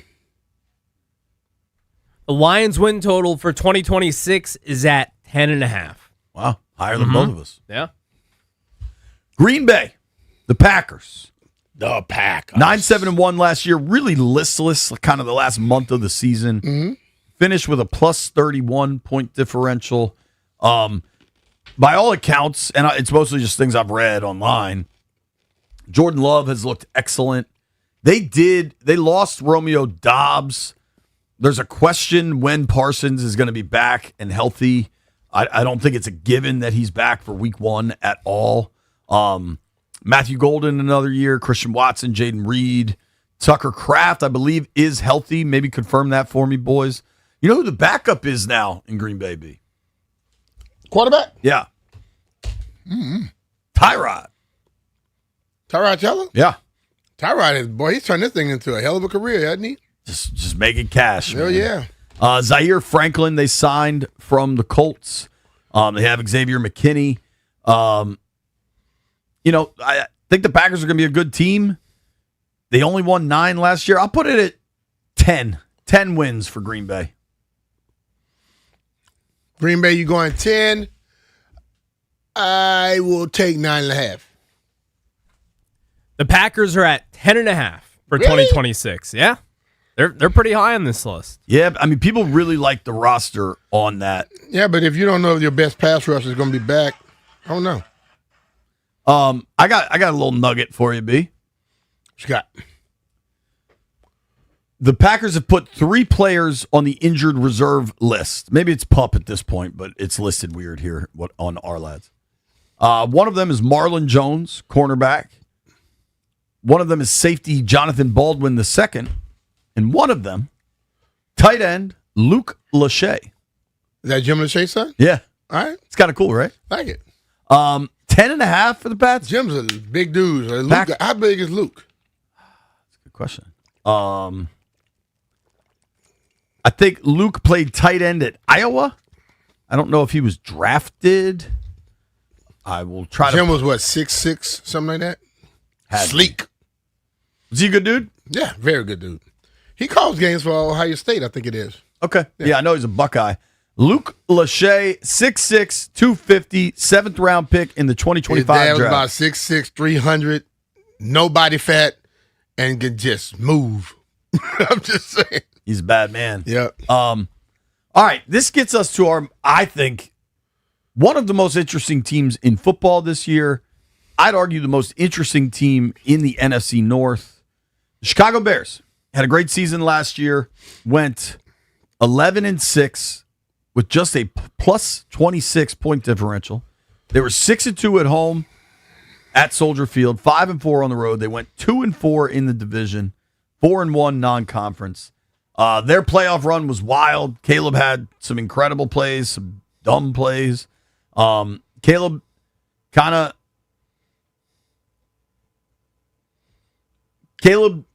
has had a hell of an offseason. Madden cover guy. There's this new photo of him circulating the internet with his legs oddly spread open. If you look at what the Bears did in free agency, they brought in Kobe Bryant, the safety from the Seahawks, but he's injured. I think he's going to miss probably like the first month of the year. Still have Montez Sweat, Grady Jarrett, TJ Edwards. They also brought in Devin Bush from the Browns. Offensively, you've got Luther Burden, Rome Odunze. They traded away DJ Moore. They brought in Khalif Raymond. Okay. Garrett Bradbury's a new center there in Chicago. That offensive line was pretty good. They invested in it when Ben Johnson got the job. They traded for Joe Thuney. Two good tight ends in Colston Loveland and Cole Kmet. Obviously, you have Caleb there. Tyson Bagent is the backup that people from West Virginia love to. He went to Shepherd. They also have Case Keenum on the roster. Shout out to Case Keenum. That's a funny dude. Running backs, you got DeAndre Swift and Kyle Monungai. Did Monungai get hurt, Dub B? See if you can look that up for me. He's hoping to be ready week 1. Okay. There is a lot of excitement about the Chicago Bears. Okay. I'm guessing this win total is high enough that you and I would both bet the under. My guess on I think them winning those 6 games, like coming back and stuff, is not something that you can repeat next year. So I think their win total is going to probably be very close to Green Bay's. 10 and a half. I think it's 11. I don't know, but there's I'll go 10 and a half. JP, what's your final guess? 11. The Bears are at 9.5. Wow. Like, people think they could regress. I'm this saying, year. like, you win games, like, your quarterback pass for 57% of his passes and have these great little miracle throws at the end. That is not something that you can repeat constantly. On top of that, and then also they have the toughest strength of schedule this season based on their opponent's combined record in 2025. So they got a tough schedule, too. Odds to win the NFC North. I am guessing the Packers are the favorite. Who are you guessing, B? Packers are. The Lions are. The Lions are plus 170. How much the win thing was for the Lions?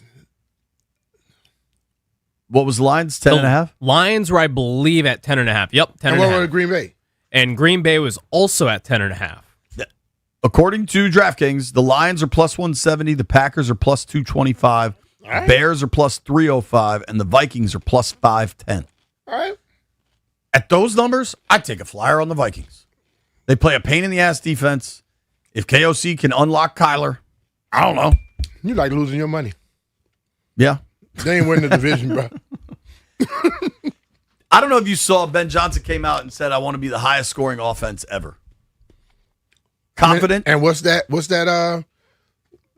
What's the score? What's the highest scoring ever? Probably the Patriots team with Randy Moss. How much did they average?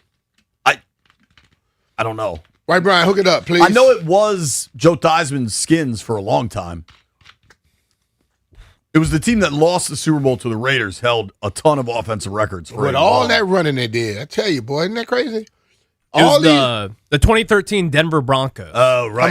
How much did they average? Because when Peyton, my God, 38 points per game. I remember that. So Tom Brady set all the records in 07, I think, with Randy Moss. And then Peyton and Brady are going back and forth. And then Peyton gets hurt. The Colts cut him. He signs with Denver, and he was on a straight-up revenge tour. And I remember with Peyton that year especially, it'd be first and goal from the 1, and they'd line up 4 wide out of the shotgun. Like, he was gunning for every stat there was, which that's fine. Then they got to the Super Bowl, and the Seahawks just kicked their ass. I remember that was one of my favorite Super Bowl bets because the whole world loved Denver, and I was like, they're about to get throttled. I walked in this bar. I was in New York, I think it was. Yeah. And this guy was yapping. I threw out a bet. He took it. Because then they go down there, I think they went down, they did something, and then all of a sudden they got an interception, Seattle, and then they just road graded him. Dude gave me his money and just left. He didn't hang out. He paid me before the game was over. Who's your pick to win the NFC North? Green Bay. I think the Lions bounce back. I like Detroit. All right, that's the NFC North preview. I want to talk about Bulldogs when we return.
Sam Cosmi is not at the Commanders' joint practice today against the Baltimore Ravens. Head coach Dan Quinn told reporters prior to the start of practice that Cosmi is sick and back at the hotel. Good news, though, for the Commanders' offensive line. They added some depth. They've signed DJ Humphries to a one-year contract. Humphries played for the Rams last year, but spent 2015 to 2023 with the Cardinals, making the Pro Bowl during the 2021 season. Speaking of the Ravens, who the Commanders are having a joint practice with today, Zay Flowers and Zion Young not practicing. They're on a side field working without pads, but according to the team's reporters, neither player is dealing with a serious issue, so it could just be a rest day for both of them. The Ravens, though, they are going to be without one of their offensive linemen in 2026. The team placed Danny Pinter on the injured reserve today, ending his season after he tore his patella tendon. So it seems like offensive lines on both sides for the Commanders and the Ravens getting pretty beat up in preseason. From the Crop Metcalf Sports Desk, Savannah McCann on The Fan.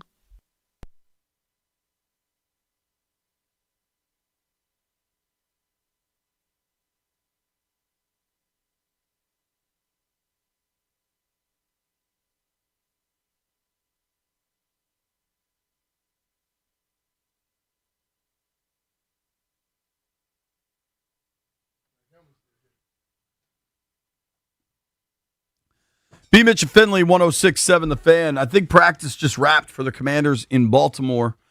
I got a few texts from people I trust, and they weren't good.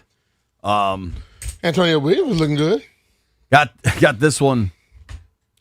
Holy bleep, the offense is getting their bleep kicked like I've never seen in a joint practice, and that might include that Brady Pats practice in Richmond. Wow. Got this. Nikki Javala tweeted this. This is the worst I've ever seen the Commanders' offense in years. Inoperable offensive line. And then Mitch Tischler just tweeted this. Wasn't a good joint practice for the Commanders, which is putting it mildly, but ended strong with red zone work. Down 4, got a score, and Mikey Samerstill picked off Lamar in the end zone. Okay. Then Jaden threw a F-it, Terry down there somewhere throw to Antonio Williams for a practice-ending walk-off touchdown. Yeah, I saw Antonio Williams one-on-one do some work, and then that last pass from Jaden was a good one, too, in the corner. Now, the offensive line that was out there today, especially without Cosmi, I mean, that's a humble group. I love that phrase from Charlie Casserly. This offensive line stuff isn't going away. They're in a desperate need for Nick Allegretti to practice and stay healthy and be good. Like, there's step 1, get back to practice. Step 2, remain at practice. Step 3, be good in games. And there's no guarantee that those 3 events happen. How much, if anything, do you take from what seems like a really one-sided practice in Baltimore? How much do I take from this? Yeah. Well, I'm going to say this. We saw them play, and we thought that they got the best of them. And then when the preseason game, a couple years ago, and when the preseason game came, it didn't look like they got the best of them in practice. You know what I mean? So I don't know what to take from it. I can tell you this. I made sure to look at the big people, and if the big dudes are getting their asses kicked, then they need to figure something out real quick. Because the little dudes can't do anything without the big boys handling their jobs at a high level. Agreed. I think we're going to get Jaden Daniels at the podium relatively soon. So while we're maybe kind of waiting for that, B-Mitch, can we take a quick look at your Twitter activity today? No, I just answered 2 things. 2 people. So you've replied to 3 tweets today, which is about 3 or 2. Oh, 3. Yeah, 3. John, I remember John. So John Keim tweeted out, former Redskins GM Vinny Serrato is here today at the Ravens Commanders. And I say, who gives a damn? You did. You said, who gives a damn, John, with 4 exclamation points. Serrato hosts a radio show in Baltimore, I think afternoons. I'm guessing he was there to watch practice and then had to go do his radio show. Mm-hmm. That was tweet reply 1 from Brian Mitchell at B Mitch Live. I'm being funny on the other 2. I know, but it's quite funny. I'm going to tell the people. A picture from someone named Elma has a picture of a very attractive young woman giving the middle finger. And in quotes, it says, women deal with periods, pregnancy, menopause. WTF do men deal with? And I said women. And B Mitch responded, women. with 2 exclamation points. If you dealing with all that, you got all that animosity. Who the hell got to deal with you? Us. So we get the brunt of the damn whole thing, don't we? And then the other one came from, I think, the same person. They look very similar. This next tweet that B responded to, and this one was only 14 minutes ago. Yeah. I have fun every once in a while. An account by the name of Miracle, again, with a very attractive young woman wearing a baseball hat. She looks very similar to the other one. She does. She's holding a sign that says, "What do you call a guy who lives by himself with no wife or girlfriend?" And B. Mitch replied, "A happy man." Hey, I'm gonna tell you why. Because see, this is my thing.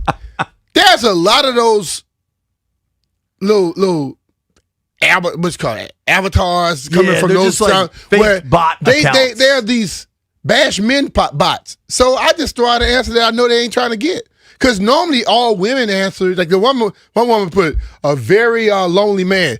They say he lives by himself without a wife and a girlfriend. They don't say he's not dating. They don't say that he got some friends. It's just say he lives by himself. If he lives by himself, he get to come and go as he please, don't have to answer to nobody, and he could go out and do whatever and go back home. I don't see that as a bad life for the person if that's the situation you're in. So I have fun with it. And then I had fun reading them. It was funny. Chick hit me and say, "Monica on line 4." How long have you and Monica been married? Oh, Lord. 30 years? 30 plus. Yeah. She knows you're joking around. Yeah. But like my whole thing is, let's get this straight. I see some ladies on TV and this is what you're supposed to do. You might be able to get that. Every woman ain't on your level. So let's not thinking just because you do something that you can require things that everybody does, and vice versa. A lot of dudes get on these lines saying the same stuff about what they think, this, that, and the other. Maybe you can. There's a lot of bum ass dudes out there. They can't get that same level of treatment. So let's just keep it real. I don't mind having fun every once in a while. Robert Little runs the website Black Sports Online, BSO. And Robert has some of the consistently funniest phrased tweets ever. Listen to this one. After being a girlfriend for 13 years, having 3 kids, allowing a 2016 Olympic hall pass of sleeping with 14 women in 21 days, and forgiving multiple infidelities, Cassie Bennett finally has Usain Bolt's engagement ring. Usain Bolt's been with this woman for some time. He's been with lots of other women during that period of time, and now they're engaged. Okay. Congratulations to the happy couple. Yeah. This dude's tweets always make me laugh. But that's what I mean right there. The average dude who think he can do that, you ain't Usain Bolt. You ready for this one? Yeah, go ahead. Packers fan and OnlyFans model April Love sends some feet pics to foot fetish aficionado Micah Parsons to speed his recovery to come back for NFL season. Is there... just because the feet pretty don't mean they smell good. I'm not a foot guy, so I don't know the foot fetish world. I don't have a foot fetish, but I like pretty feet. But if you walk up with some bad feet, I'm going to know that. I'm like, what the hell? You should not have on those flip-flops, young lady. Or dude. I'm a happily married man, have been for over a decade. In my single days, where were feet on the list of things you were checking out? No. It's not the highest it could be was It's fourth. not a thing you go and look for. But if you lay there and then they rub those things on you and they got a little roughness to them, you like, what the hell is this? Like my sisters Like told me straight sandpaper? up, look, dude, men might say what they want, but you make sure you have your hands nice and your feet nice, because you rub some crusty feet on the chick, you were going to be dry that night. And I quickly learned. Take care of your feet and your hands, dog. Stallion and Jeff, you're relatively young and single. Where do feet rank on what you're checking out on a woman? Last. Yeah, I'm not a feet guy. Not a feet. I hate feet. Like it like grosses me out. It don't gross me out. It's just I never like if she got saw some pretty feet and was if like, she got some God. Shanae ass feet, y'all not gonna notice that. Oh yeah, I notice them, but I ain't looking for it. Like people always talking about, man, you supposed to fall for somebody's personality. Now I slipped. The personality can keep you, but it don't attract you. You can't tell nobody personality from across the damn room. But I'm saying, you walk over there, and it's Halle Berry, and she got some open-toe shoes on, and them shoes look like they've been fighting rocks all day. You're not going to notice that. You can put some shoes on around me, baby girl. Damn straight. Yeah. You say that all you want. Dudes, you know, just like he said something gross in mouth, once you see something that's a little horrific, that good-looking person don't look as good-looking anymore.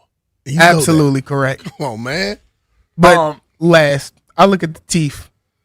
Top 3. Okay, Halle Berry. She go to Smile. She go to Face, Smile. body, teeth. Halle Berry go to Smile. She look like Leon Speaks. Can we also be? Can we all be honest here? There's 5 men in this in these 2 rooms. Saying body is unfair because men do not check. Like there are body parts that get their own category on the depth chart. You're examining different things, not just one. Yeah. Right? Yeah. There are multiple body parts that if we're talking baseball and you're a 5-tool player, there are multiple tools that fall in the body category. Yeah. Normally when somebody walking past you, you look and you see, when you're walking towards them, you see hips. And then you go by, and I've been watching a lot of these things on What's where dudes drop their keys and the chick be looking like, when you see the hips, you wait for they walk by to see what else is going with those. You know what I'm saying? Come on now.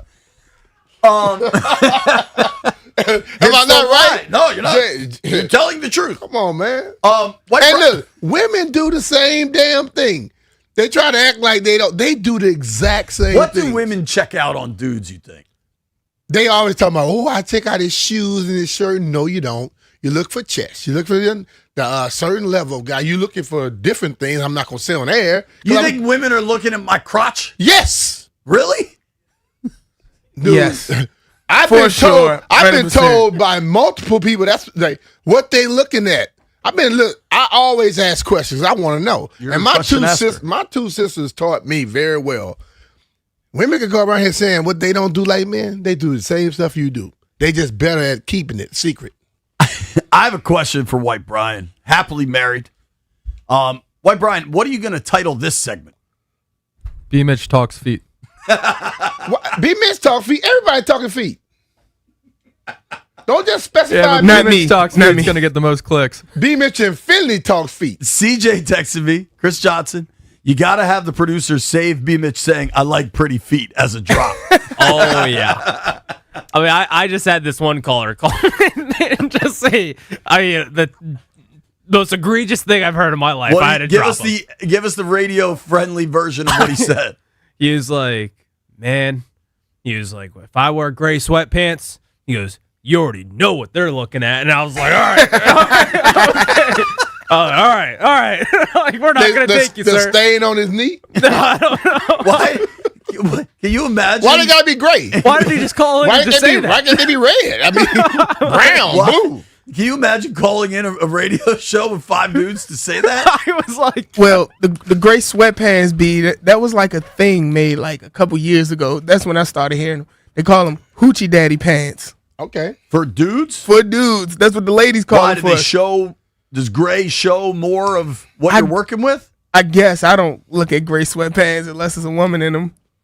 I have a pair of gray sweatpants. Don't wear them to work. I'll wear them all winter. Just see wear who's them to checking work. me out. What's that little? How they take you and drop you on the back of your neck like that in the wrestling move? I'm gonna do that to Suplex? you. Yeah, I'm a suplex. I don't know if that is a suplex. Stone Rooster Cold just walked in. Stunner. Yeah, the stunner. Yo, the stunner. What do we do if Rooster walks in here in gray sweatpants? Die. Time to go to break.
B. Mitch and Finley, 106.7 The Fan. Commanders, joint practices in Baltimore. Jaden Daniels, quarterback, addressing the media. What is it that you, for yourself, what do you take away? I would say you just got to play everything true. Put own this, watch the tape, take the coaching, be coachable to be able to move forward from this. The good thing about it, man, is August whatever. I don't know what day it is, but it's August whatever. Our first game is September 13th, so that's when it really matters. So this is an opportunity just to be around each other. We're out here for a couple of days. Be in the hotel with each other, bond, connect, and really just build that camaraderie, chemistry moving forward to the season. You've obviously got some flux on the offensive line, guys coming in and out. How's that been? And is it a little disruptive? I mean, I got to do my job. At the end of the day, they have to do their job. So I never want to go out there and complain about X, Y, and Z. That's not me, because at the end of the day, I can control what I can control. And everybody in this organization, on this team, has a job to do. So who am I to go out there and try to do other people's job? You know, my job is to come out here and get better as a football player, lead this team. So ultimately, when November, December, and those months come around, we can win football games. How can you control chemistry with the center position when it's being changed then? I mean, we do a good job throughout. QB center exchange, I'm working with different guys. When they come in, you know, just that camaraderie and everything. I think more so just being on the same page, communicating. For me, whether that's knowing where the point, we're pointing the same way, where they're going, do I have to flip a protection, run game, stuff like that, and really just breathing life into whoever's in there. Jaden, last year when you didn't have Terry, you guys couldn't build on that chemistry. How is it different with the center and basically having had Nick the whole time? I mean, I'm out here with who's out here at the end of the day. Nick is on his way back. Julian, Matt, those guys are doing a tremendous job up front, you know, just with the situation that they're in, to go out there and compete and put their best foot forward. So at the end of the day, I'm just doing my job. But I guess how difficult is it to get that chemistry with that center, considering that's the one guy literally every play you're kind of doing my job with the guys that I have, Matt and Julian. So I've been doing a great job. It's been like that for majority of the camp, so you don't see me complaining. I know this was this week. This was supposed to be most of the ones week today, and maybe not play a lot on Friday. But do you think y'all got enough time between today and the game set last Saturday to get ready, to be ready? Yeah, I mean, I'm not gonna cuss. Yeah, I took a lot of reps today, so it's good. I mean, get to go up here, you see different looks. You know, in the games, you don't really see a lot of exotic looks, so, you know, you got some good work on third downs, first, second downs versus a coordinator like this, a team like this. That gave us good work just to have answers and go out there and play ball at the end of the day. No matter what, you know, we get paid to play ball, so we're going to be ready when it's time to come. Without knowing, I mean, maybe you know, when Allegretti will come back, how do you kind of stay in the loop with him while also working with Matt and Julian? I've been with Nick going on 3 years now, so we kind of already have a chemistry. We talk. You know, I'm just telling him to attack his process. At the end of the day, I got to attack my process. He got to attack his. And whenever he comes back, he comes back. If not, it's not going to change my thought process. It's not going to change how I approach each and every day and how to get better. It's not going to change the way that I lead, not only the offense, but the team also. And I know injuries are just part of the game, but you guys have dealt with a number of them in camp. Does that ever get frustrating, just knowing you're not able to go out there with the guys that you think you would have? It's part of the game at the end of the day. It's a new team every year. Things gonna happen. We play a contact sport, physical violent sport, so things are gonna happen. You get put in uncompromising situations where, you know, your body's not really used to. So things happen at the end of the day. Do you have any kind of? This is the end for you in terms of playing the end of camp here. How do you think it ultimately went over the course of the last week? I think I threw a good camp. I think I still could get better and work on things, but at the end of the day, man, took each and every day and didn't take it for granted because I got football taken away from me.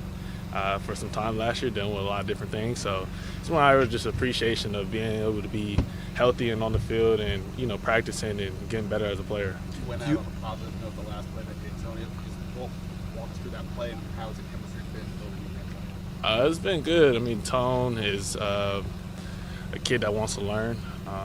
He's always asking questions. He's always around. Fourth down, and I want to say he's 8, 9.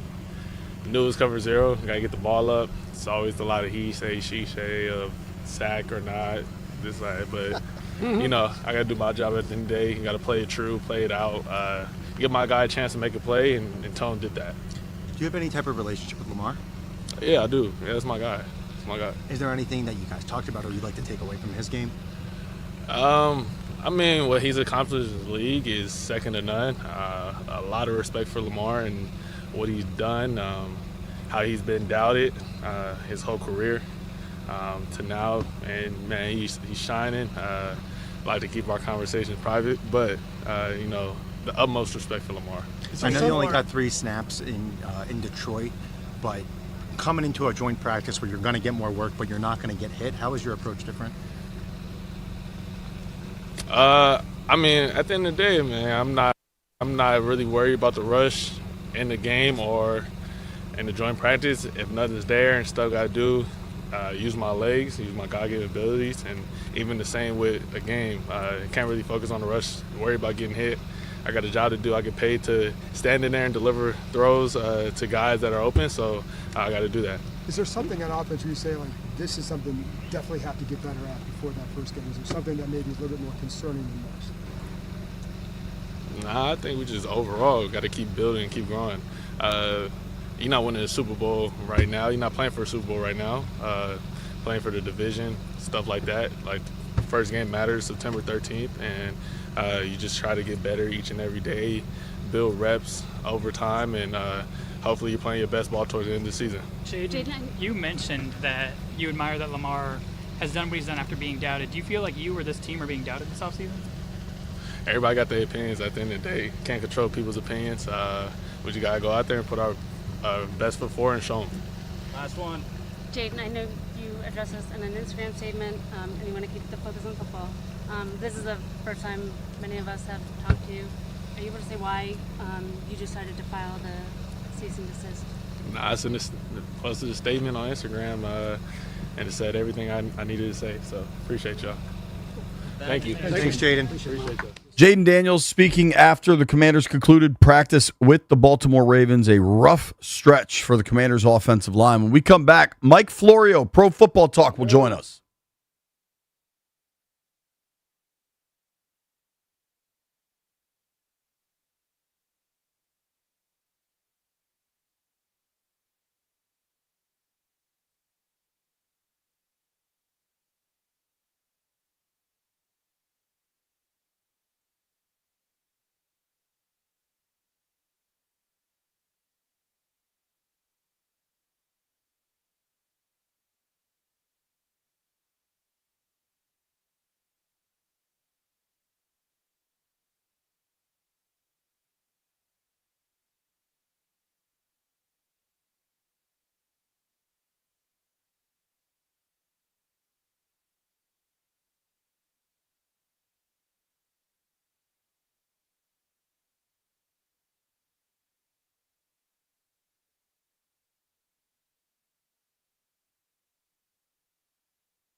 Head coach Dan Quinn told reporters before joint practice today with the Baltimore Ravens that Sam Cosmi would not be at practice today. He is sick and currently back at the hotel recovering, which isn't great because the Commanders are already down quite a few guys. Joint practice is now over, and in general, it just was not good. Multiple team reporters for the Commanders stating that practice was just bad. Nikki Gianvala from The Athletic tweeted, quote, "This is the worst I've seen the Commanders offense in years. Inoperable offensive line." Ben Standing tweeted out that the Commanders offensive line gave up pressures on most plays, and the defense didn't create much pressure around Lamar Jackson at all. That's just not what you want to hear. The Commanders, though, there's a little bit of good news here on the offensive line. They added some depth, signing DJ Humphries to a 1-year contract. Humphries was a Pro Bowler in 2021, spent most of his career at the Cardinals, and now is going to see if he can create a little more of that magic here in Washington, who desperately needs the help. From the Crop Metcalf Sports Desk, Savannah McCannell, The Fan.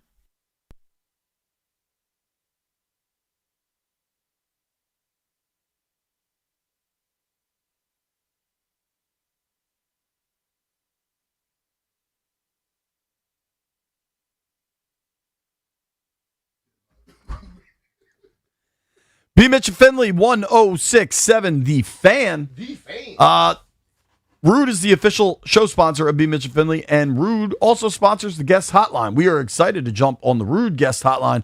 Talk to Mr. Mike Florio from Pro Football Talk. Mike, what's up, dude? How are you? Doing great. How are you guys today? Good, man. What's happening with you? I'm curious, dude. Have you seen all these tweets coming out of the Commanders' joint practice with the Ravens? I don't know if it's caught your eye yet, but not a great performance in Washington, for Washington. I have not seen them. Your producer said when I picked up the call that the Commanders are getting their asses kicked by the Ravens. So I got the quick overview. Obviously, losing Tunsil is a big problem. But the offensive line woes in Washington, specifically at the center position, continue to be a big problem. When you saw they released Biadasz and then were in on Linderbaum, didn't get him, was that something you noticed? Like, okay, they've got this young quarterback, but what else are they doing there? Well, absolutely. You have to have a plan, and every team has a plan in theory at every position. The question is, how do you actually implement it? Do you get the guys you want? You've got your target list 1, 2, 3, 4, 5 as free agency rolls around, as the draft happens. When they released Biadasz, I went back and looked at last year, and he landed on injured reserve at the very end of the season, and I just assumed that whatever happened to him in that game that caused the injury that put him on IR, they must have decided we're not going to get our money's worth out of this guy, so we just have to move on and we have to come up with a different plan. And with Linderbaum, the fact that the Raiders were willing to pay the dysfunctional team tax, and blew up the market from $18 million a year to $27 million a year, that took everybody out of it. But you got to come up with someone else, and you got to hope that it works. And that's the reality. You got all these different moving parts with 22 starting positions and your special teams, and you can't carve up the salary cap pie and your draft picks to cover every position the way that you ideally would like to, and you have to make some compromises to put together the team that you're able to put together. Yeah, I agree with that. Mike, it was an interesting 48 hours in Commanders land, and I'm going back a little bit, but you and I haven't spoken. The excitement that surrounded their addition of Stephon Diggs, and then about literally 36 hours later, Laramie Tunsil's out for a significant period of the season, maybe the whole season. There's so much I want to talk to you about league-wide, but where do you think Washington is going into the regular season? You know, every year I have in my mind a group of teams that I believe are going to be very good, a group of teams that I believe are going to be very bad, and then there's a swath in the middle where I have no idea what's going to happen. And Washington lands in that pool, in my mind. I have no idea what they're going to do. No idea whatsoever. Because we had the NFC Championship appearance 2 years ago, last season derailed by injuries to Jaden Daniels most notably, and we saw the backslide. Where does it go this year? I just don't know. It's obviously not encouraging when you lose one of your cornerstone players for most, if not all, of the season. But for me, I just don't know. And it all comes down to the early stretch of the schedule. It doesn't help that they open with the Eagles. But if you can start winning some games early, you can build some momentum, and before you know it, you're a contender. But If it goes the other way early, before you know it, you're just trying to figure out where you're going to land in the top 10 in the draft order next year. And I personally think that some seats are going to get very hot if this season goes the way last season did. Yeah, I tend to agree with you. What do you feel needs to improve more drastically for this team to have any level of success this year? Offense or defense? Well, probably both, but you've got to get the most out of a young franchise quarterback. When you have a guy who has shown that he can play at a ridiculously high level, that guy becomes the centerpiece of your team. So you got to have the pieces around him to make it work. And that's really the question. It starts with the offensive line. You know, the entire group of positions, tackle, guard, center, it's so overlooked in the NFL. When they play well, we never talk about them. Never. We talk about the fact that the guys they're blocking for are having such important and significant years. We only notice the offensive line when the quarterback can't throw and the running backs can't run. And so that's where it all starts, with those five guys, tackle to tackle, that either manage or don't manage to give the quarterback time to run the offense. And I think that's going to be the key here. But, you know, last year was just across the board. And the hope is it was an aberration. It was just one of those crap happens type of seasons. And you hope that on both sides of the ball they will improve. But with a young franchise quarterback who's in a critical year for him, because it's year 3 and he unlocks the ability to get a new contract come 2027, the performance of the offense, I think, is going to go a long way toward the performance of the team, especially because we've seen how the league has skewed over the last 50 years. You're far, I know they say defense wins championships, but offense positions you to have a chance to let your defense try to win a championship. I'm talking with our friend Mike Florio from Pro Football Talk here. You can follow him at Pro Football Talk. Mike, I don't know if I've ever thanked you for this, but, you know, Brian and I do a 4-hour show year-round. So May, June, July, some of those sleepy months for sports radio, certainly. You know, we have a segment where it's let's check out Pro Football Talk, and we'll just like pull up 3 stories that you've written about. So thank you for your tireless efforts, dude.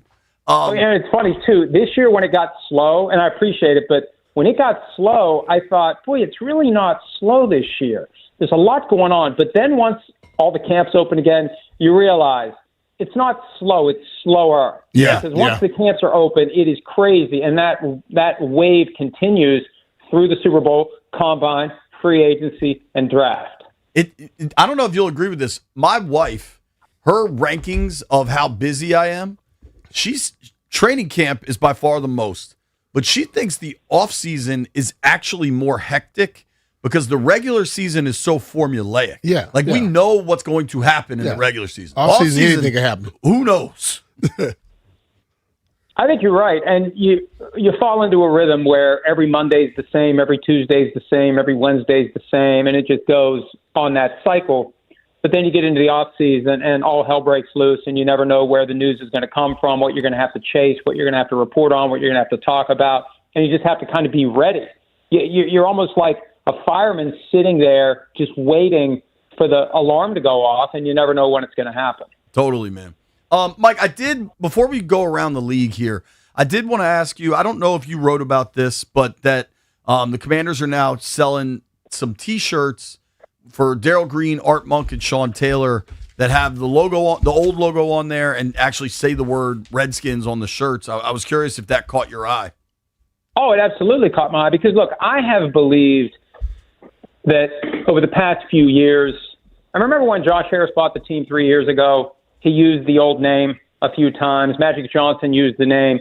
And I just feel like there's, whether it's conscious or not, an effort to just dip the toe in the water to see if the time would ever be right to bring back the name. And it's just kind of lingering there. The uniforms now are identical to the old uniforms except for the logo.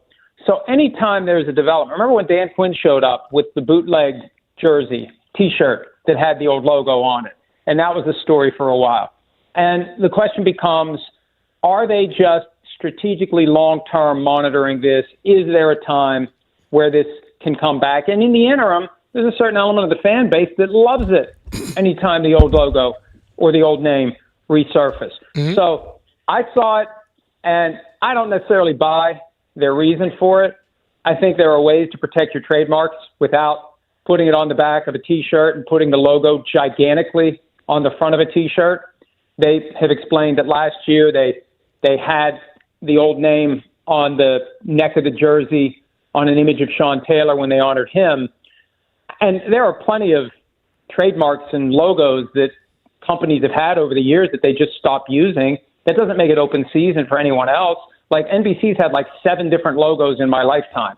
I don't think it's fair game to dust off one of the old NBC logos and start selling gear if you're not NBC, even though NBC hasn't used the old logos in decades. So I don't really buy that. It may make it a little stronger, but if they really are never going to use that name again, who cares if someone else is misappropriating it? We're done with it if that's their position. If we're done with it, we don't care what happens with it. So it tells me they're not really done with it, and whether it's just they're going to use it on a cameo appearance basis or someday, somehow, some way, maybe the Commanders have 5 or 6 bad years in a row and they need to kickstart the franchise and excite the fan base, and they'll test the wins and they'll give it a try. But it got my attention because it supports my theory that one of these days it could be back, and they just want to kind of get a feel from time to time as to what the reaction would be.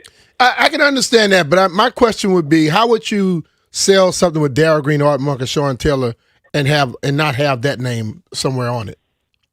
Well, there are ways to do it, and there was a time when they would post, and I noticed this every year, London Fletcher's birthday.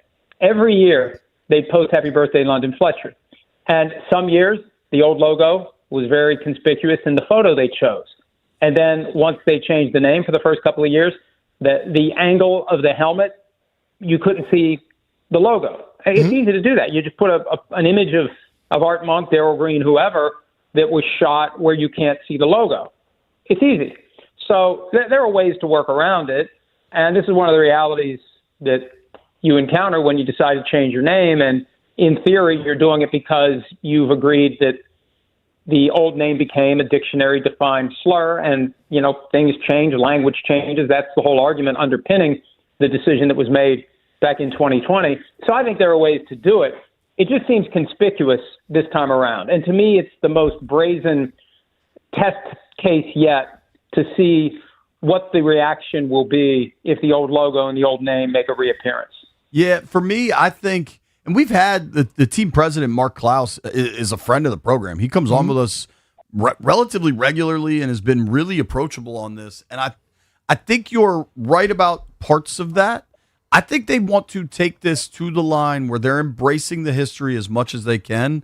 But, I believe they're never going back to the old name. I do think the old logo could get incorporated somewhat. I think they're going to kind of move forward with the spear as their way to tie everything together. But I strongly feel Josh Harris has said it on the record so many times that going back to the old name won't happen. But life is crazy, man.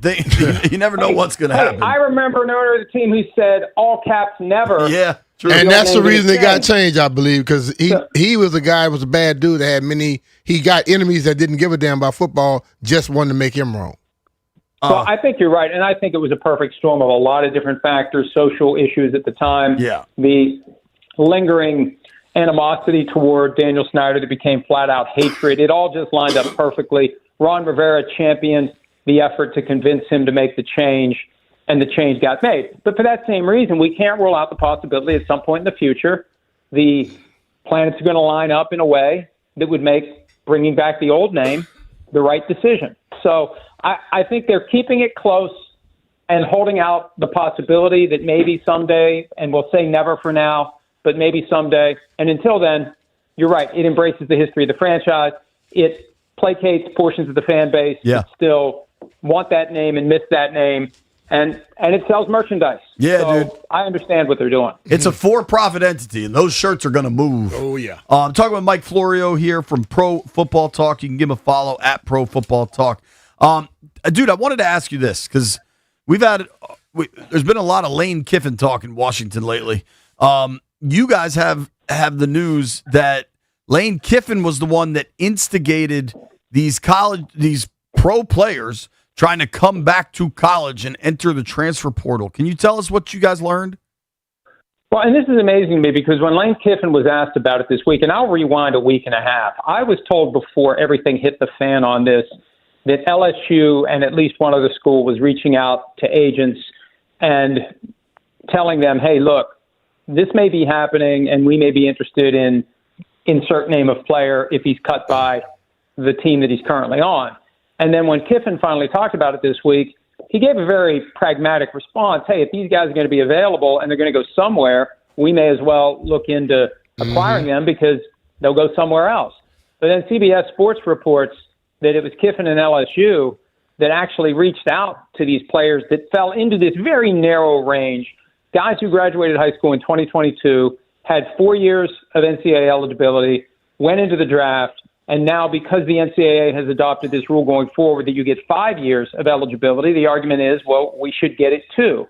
And if, as CBS Sports reported, Kiffin and LSU are out there stirring these guys up to sue and proactively reaching out to the players and the agents who are under contract with NFL teams, this is a can of worms. And I don't think the NFL is going to do anything about it.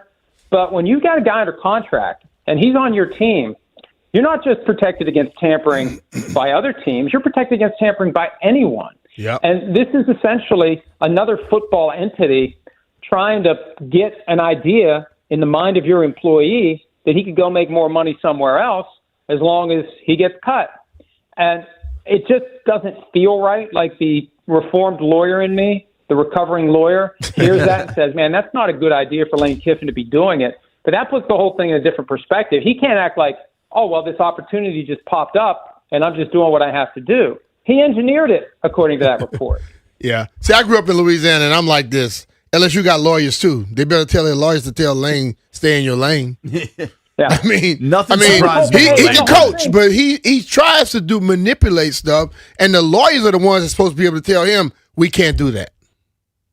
Well, and if he'll even listen, that's the key. Yeah. And that's why so many coaches love college football. You become the emperor of the city where the team is, and no one can tell you anything. You don't understand anybody. You've got the power, and, you know, what's he trying to do? He's trying to do well enough at LSU to unlock his bonuses and set himself up to leave LSU in the dust like he left Ole Miss in the dust. That's what they do. Dude, 100%. Oh, bro. That's like, as the whole like Jaden LSU fiasco was unfolding, I just found it so interesting that, of course, Lane Kiffin is the coach.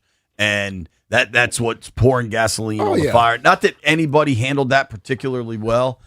Mike, I wanted to make a point of asking you about this because you have something on the website right now. I think MDS wrote it. But there's some talk of the Eagles needing a new stadium. And the governor of Pennsylvania came out and said, we're going to be sure the Eagles stay in Philadelphia.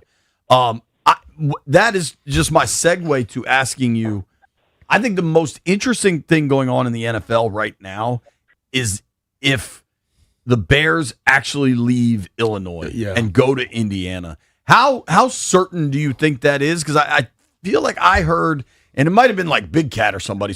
But I feel like I heard somebody saying that the NFL might get involved to try to change that course.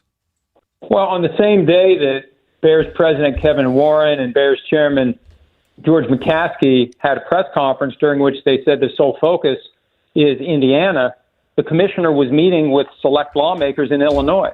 I think the Indiana thing started as a bluff.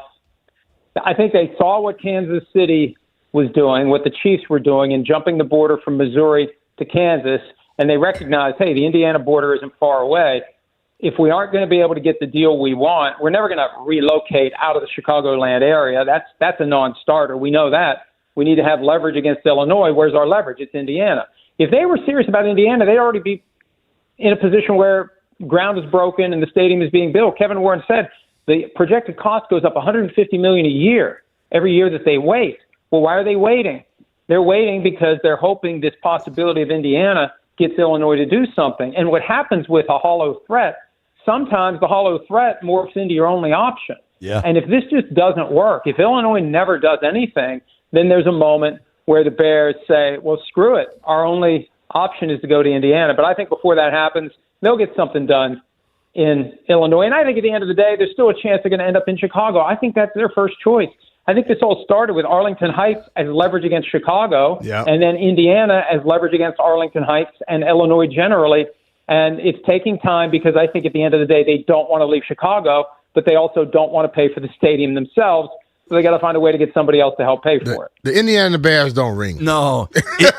It's crazy to me, and I think it's actually indicative of the two franchises that you have these iconic old stadiums, Soldier Field, Lambeau Field.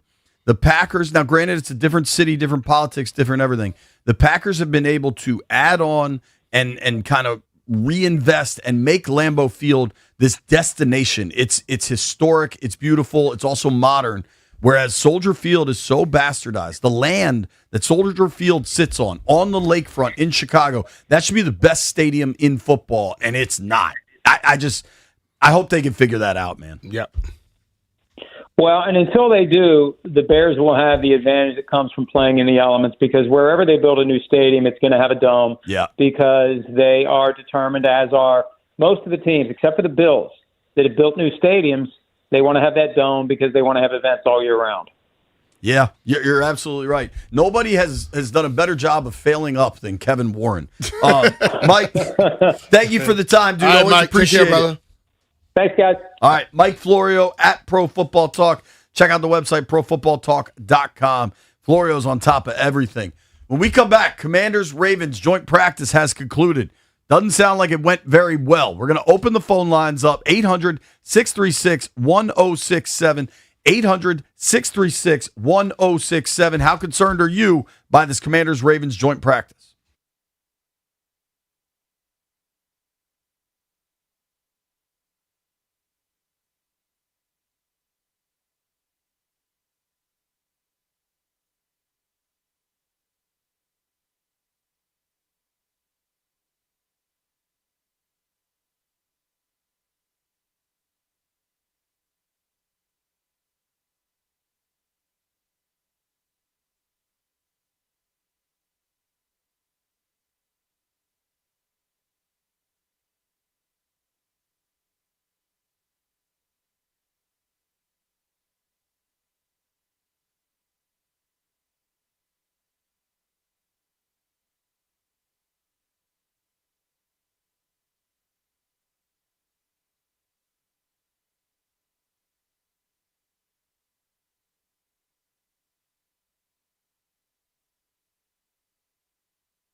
The Commanders just wrapped up joint practice with the Baltimore Ravens, and it was rough, to put it nicely.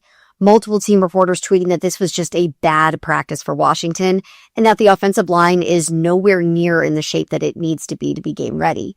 But I'm not going to be all doom and gloom. Practice ended on a good note. Jaden Daniels to Antonio Williams touchdown pass on 4th down. Jaden spoke to the media after practice, saying the good news is that the first game isn't until September 13th. He just needs to do his job better and control what he can control. The Commanders are trying to make that a bit easier on him. They've added some offensive line depth with the signing of DJ Humphries. He was a Pro Bowler in 2021 when he was with the Arizona Cardinals. Last season spent with the Rams. Of course, Sam Cosmi did not practice today. He is out with a sickness at the hotel, resting up. Hopefully he can get better because the Commanders can just not afford to lose anybody else at this point. From the Crop Metcalf Sports Desk, Savannah McCann on The Fan.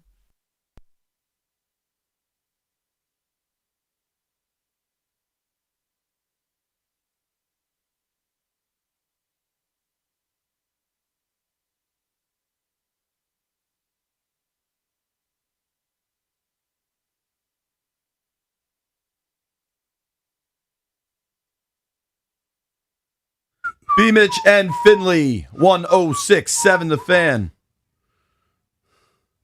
I want to get to these phone lines, man. The Commanders and the Ravens had a practice. The offensive line is a problem. David Aldridge had a very good tweet. David Aldridge, somebody we both are friends with, respect. Yep. DA, following the practice, said, watched Washington's offense today in its joint practice with the Ravens. It did not go well. O-line had it rough. And yet, on the last play, Jaden Daniels threw a rainbow touchdown to Antonio Williams. Overall, though, the Ravens D owned the morning. All right. How you feeling about the situation? 800-636-1067. Anybody say anything about the defense? Apparently, the defense looked okay. I know Mikey Sammer still had a pick of Lamar. Let's go to Trucker Dan in Fort Tobacco. What's up, Dan?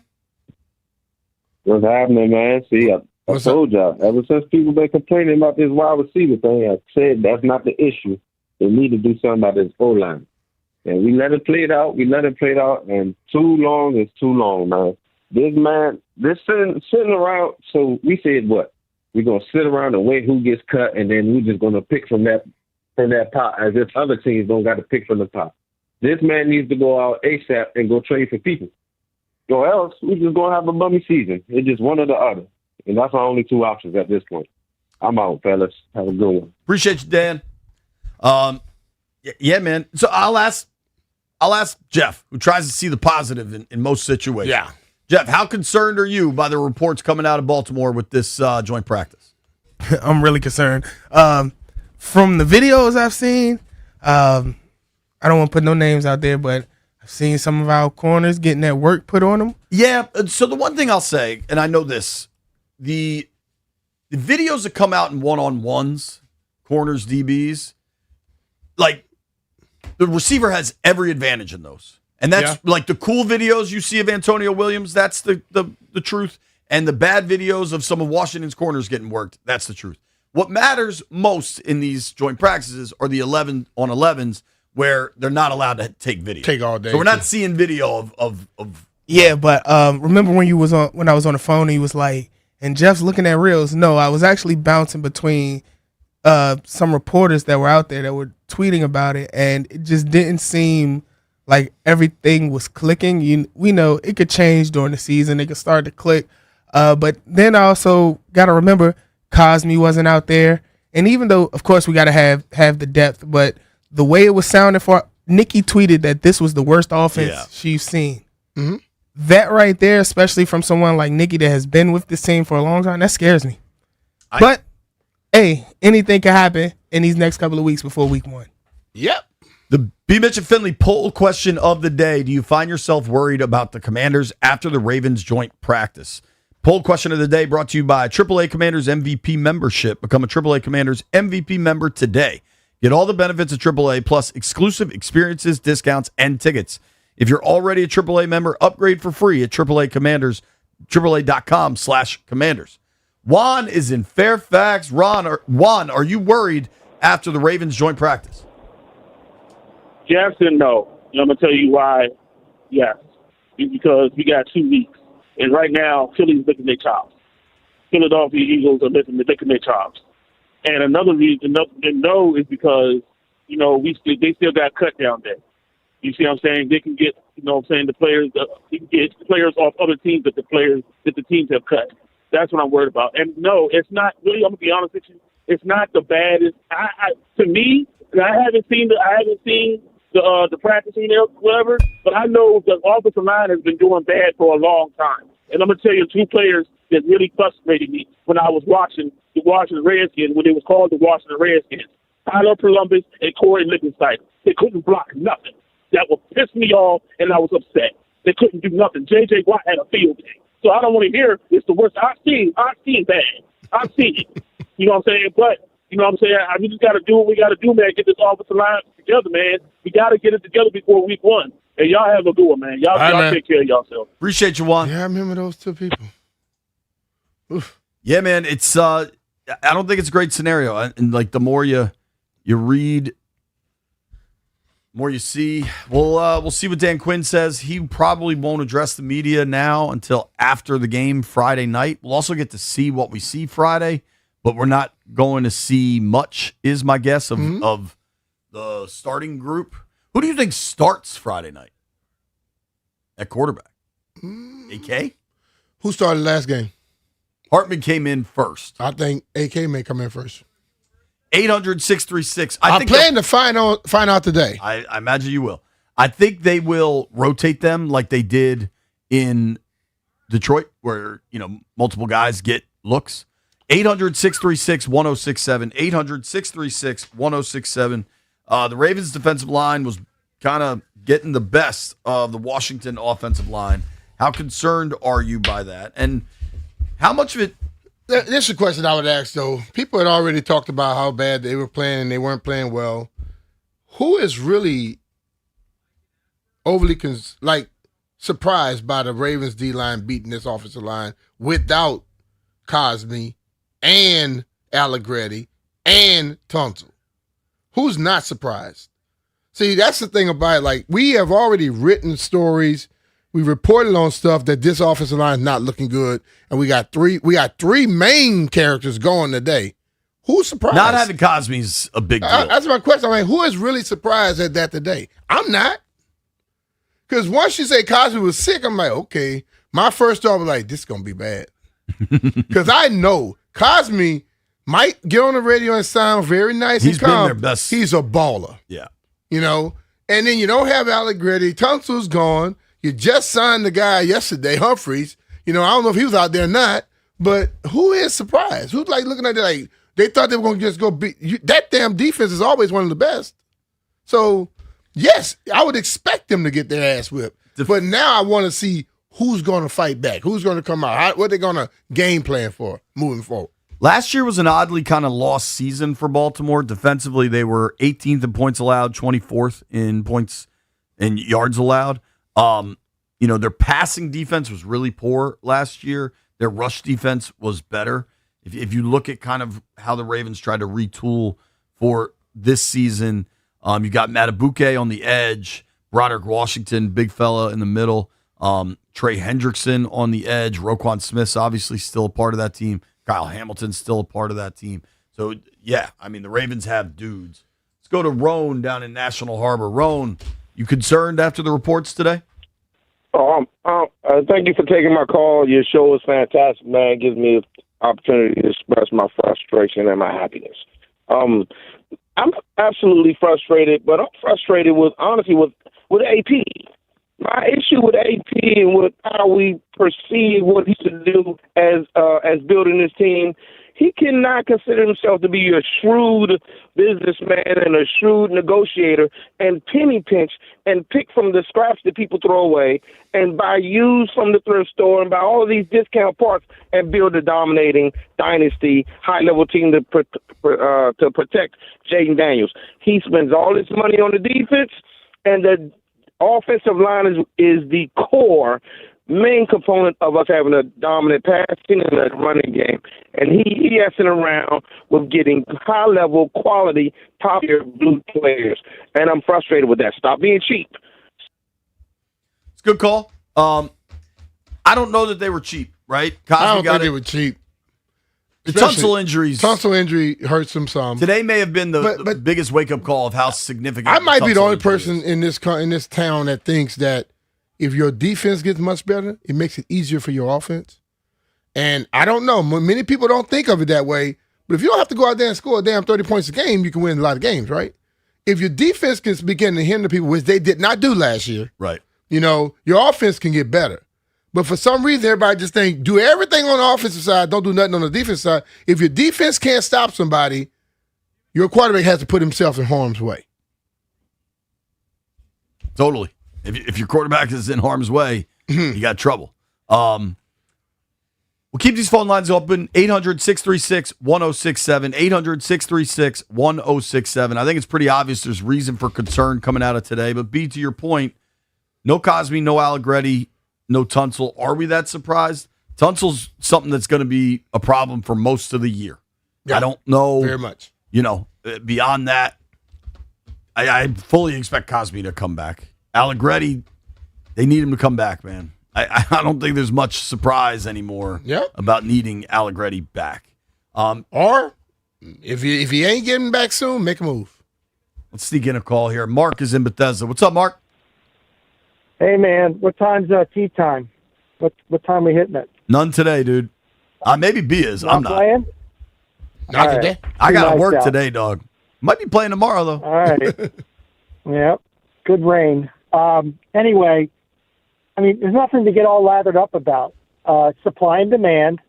We got a big hole to fill, and we got to get people in and start gaming them up. What are we going to do? If something else comes along, we'll grab it. But this is the business of football. We got to protect, get that line beefed up, and get the right guy in there to protect Jaden.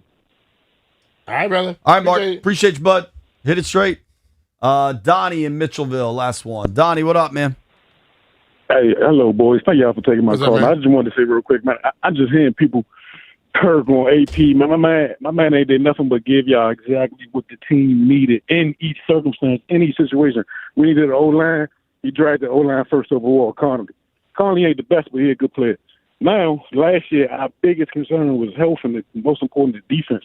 This whole season, he addressed the defense. He's doing everything he can, man. You can't build a championship team in 2 off seasons. You just can't. Give him time, man. Let my man cook. Because he cooking. He got the best team. He gave you the best team you ever had in decades. So be thankful. Be graceful. Thank y'all. Donnie keeping it positive. Nobody go anywhere. It's B. Mitchell Finley.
B. Mitch and Finley, 106.7 The Fan.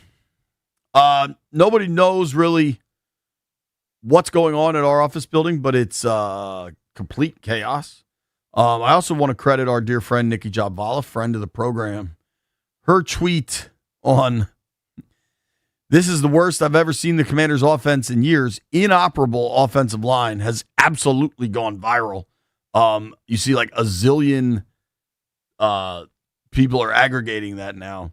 What's crazy is the aggregation just of tweets now. Like you used to aggregate content to post to a website, and now it's just like I don't know, man. What a wild place. Twitter is also just wildly, vilely negative. So I'm not necessarily shocked by all that. Cosby didn't go today. That's got to be a part of the calculations. But they also have a lot of trouble on the offensive line, man. And I think if you are concerned about it, there's space for those concerns. I do think we'll get to hear from Adam Peters. Generally, DQ and AP will have a presser at the end of training camp. So, for everybody screaming, you got to ask some questions. We'll ask some questions, man. I don't know that it's indefensible, but they stuck their neck out for Allegretti, and he hasn't practiced in training camp. I think he's practiced 1.5 times. I asked Jeff already. Stallion, you love the burgundy and gold. How concerned are you coming out of the joint practice? I'm concerned. I am really concerned right now. Are you more concerned today than whenever our last day in Ashburn was? I guess yesterday when like all the injuries had stacked up and we were all kind of like, to me, my concern level has grown significantly as these injuries. Like, I was prepared to go to practice Monday and Allegretti be on the field and be like, all right, this is kind of their plan. Allegretti's not going to play Friday against the Ravens in a game that nobody's going to play in. But if he practices Wednesday, we get a decent look at what they're trying to build. And then when DQ was like, yeah, he's going to be out another week, that to me raised red flags significantly. I mean, yes. Like yesterday, I was probably at like a 6 out of 10 concern. And then after seeing them go up against the Ravens today, I'm at like a 7.5, kind of nearing towards an 8. Because these are the backup options that could quickly become starters. And, we talk about like, oh, yeah, like they're going to go out and get a center. But like, these are players that are getting cut off different teams. And the Commanders right now, like, yeah, they might be better than what they have, but like, it's not a guarantee at this point. Like, we can't guarantee that you're going to get a starting quality center that could at least fill in for Nick Allegretti if he is out for week 1. And I look at that first 3 weeks, it is against Philadelphia, who looks really good. They're going to be good this year. Dallas, who I think will be really good this year. And then the defending Super Bowl champions that you're opening up at home against. Like, you got to start fast. And if you start 0-3, I mean, my gosh, like that is a massive issue for me. So I'm a little worried right now. I feel like people should be. I feel like people are. I think people are. Jeff, what are the internet streets saying? People freaking out? Burning the house down? They're definitely burning the house down, man. It's crazy. But can you blame them? No. That's why I'm not mad at it. AAA poll of the day from the B. Mitch and Finley account. Give it a follow if you don't already. Is it B. Mitch and Finley on Instagram too? Follow the Twitter, follow the Instagram. You can follow me, you can follow B, and you can follow the show. The show is where we usually post the good videos of Jeff wrestling, B. Mitch. Do you find yourself worried about the Commanders after the Ravens joint practice? Yes, 82%. No, 17%. So pretty significantly, 80% of this fan base is worried. I guess we do have to make some bets. I kind of hope I don't have to wear the hot dog hat. As a matter of fact, I'm not going to wear it if I am due to wear it.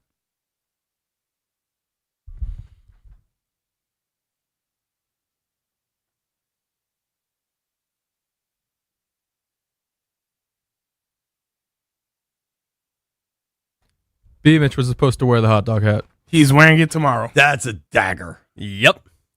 So I think tomorrow he should wear it. Are we all in agreement in there? Yes. Yes. All right.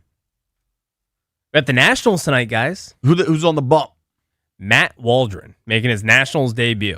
He's bounced around. I mean, he is. Is this a prospect that we're excited about? This is an older vet that's kind of bounced around for a bit now. Knuckleballer. That's right. So, I mean, get excited. I'm kind of excited to see some knuckleballs being thrown, but like, I like watching some knuckleballs. I'll watch some of this tonight. Who's catching?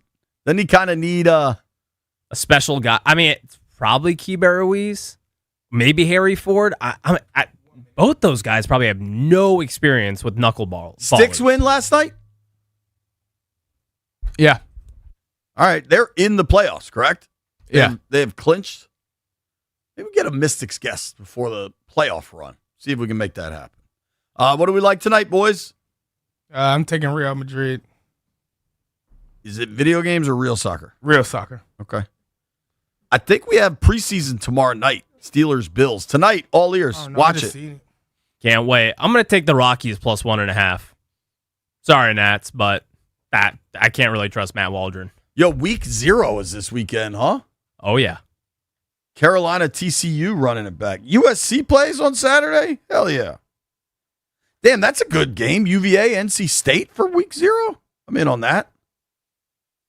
Taking the Nationals. UMass against Delaware? I'm taking the Padres playing in San Diego. Grant and Danny coming your way next.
This sports update is brought to you by Oarsman Fairfax Toyota. As they like to say, let's ride together. That was a tough Commanders practice. In the joint practice today with the Baltimore Ravens, multiple team reporters were tweeting out just how bad practice was. Nikki Gianvallo from The Athletic saying this is the worst that she's seen the Commanders' offense in years, and that the defense, they just weren't pressuring Lamar Jackson at all. Now, Sam Cosmi, he was not at joint practice today. He is at the hotel recovering from a sickness, according to head coach Dan Quinn. Commanders did make a signing, though, hoping to add a little bit of depth on the offensive line. They signed DJ Humphries, who was a Pro Bowler in 2021 when he was with the Arizona Cardinals. 6:45 p.m. right here on 106.7 The Fan. Tune in to listen live as newly acquired right-hander Matt Waldron makes his Nats debut. The Nationals lost the Rockies last night 3-1. Oarsman Fairfax Toyota keeps their customers happy by offering great deals on the area's best selection of new Toyotas, each backed by the Oarsman Lifetime Edge, featuring up to $1,500 in extras. As they like to say at Oarsman Fairfax Toyota, let's ride together. From the Crop Medcap Sports Desk, Savannah McCannell, The Fan.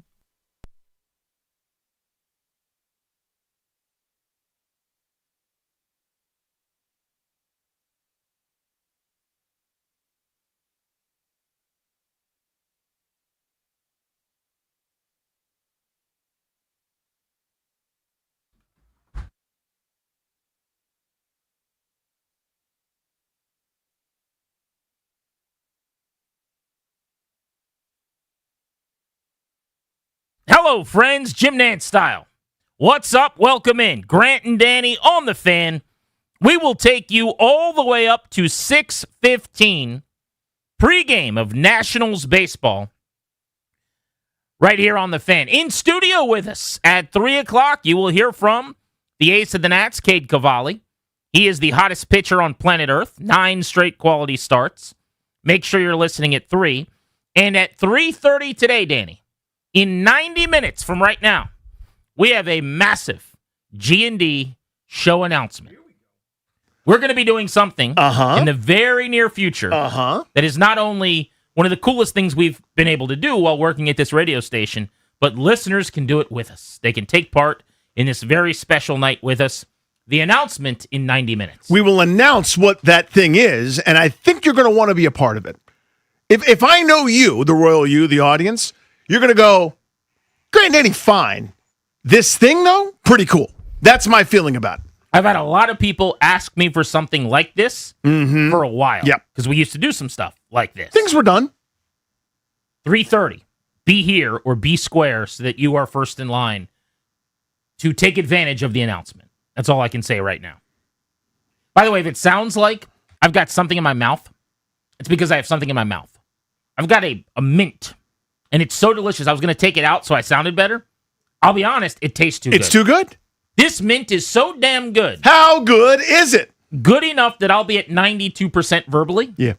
And that you guys will have to hear a guy talking that sounds like he's... Like, if the mint was in my mouth for longer and it was smaller because it's dissipating... You might not notice it. You wouldn't notice it. But I got it in the side of my cheek. It's like a nut in a squirrel's mouth or something like that. Sure, yeah.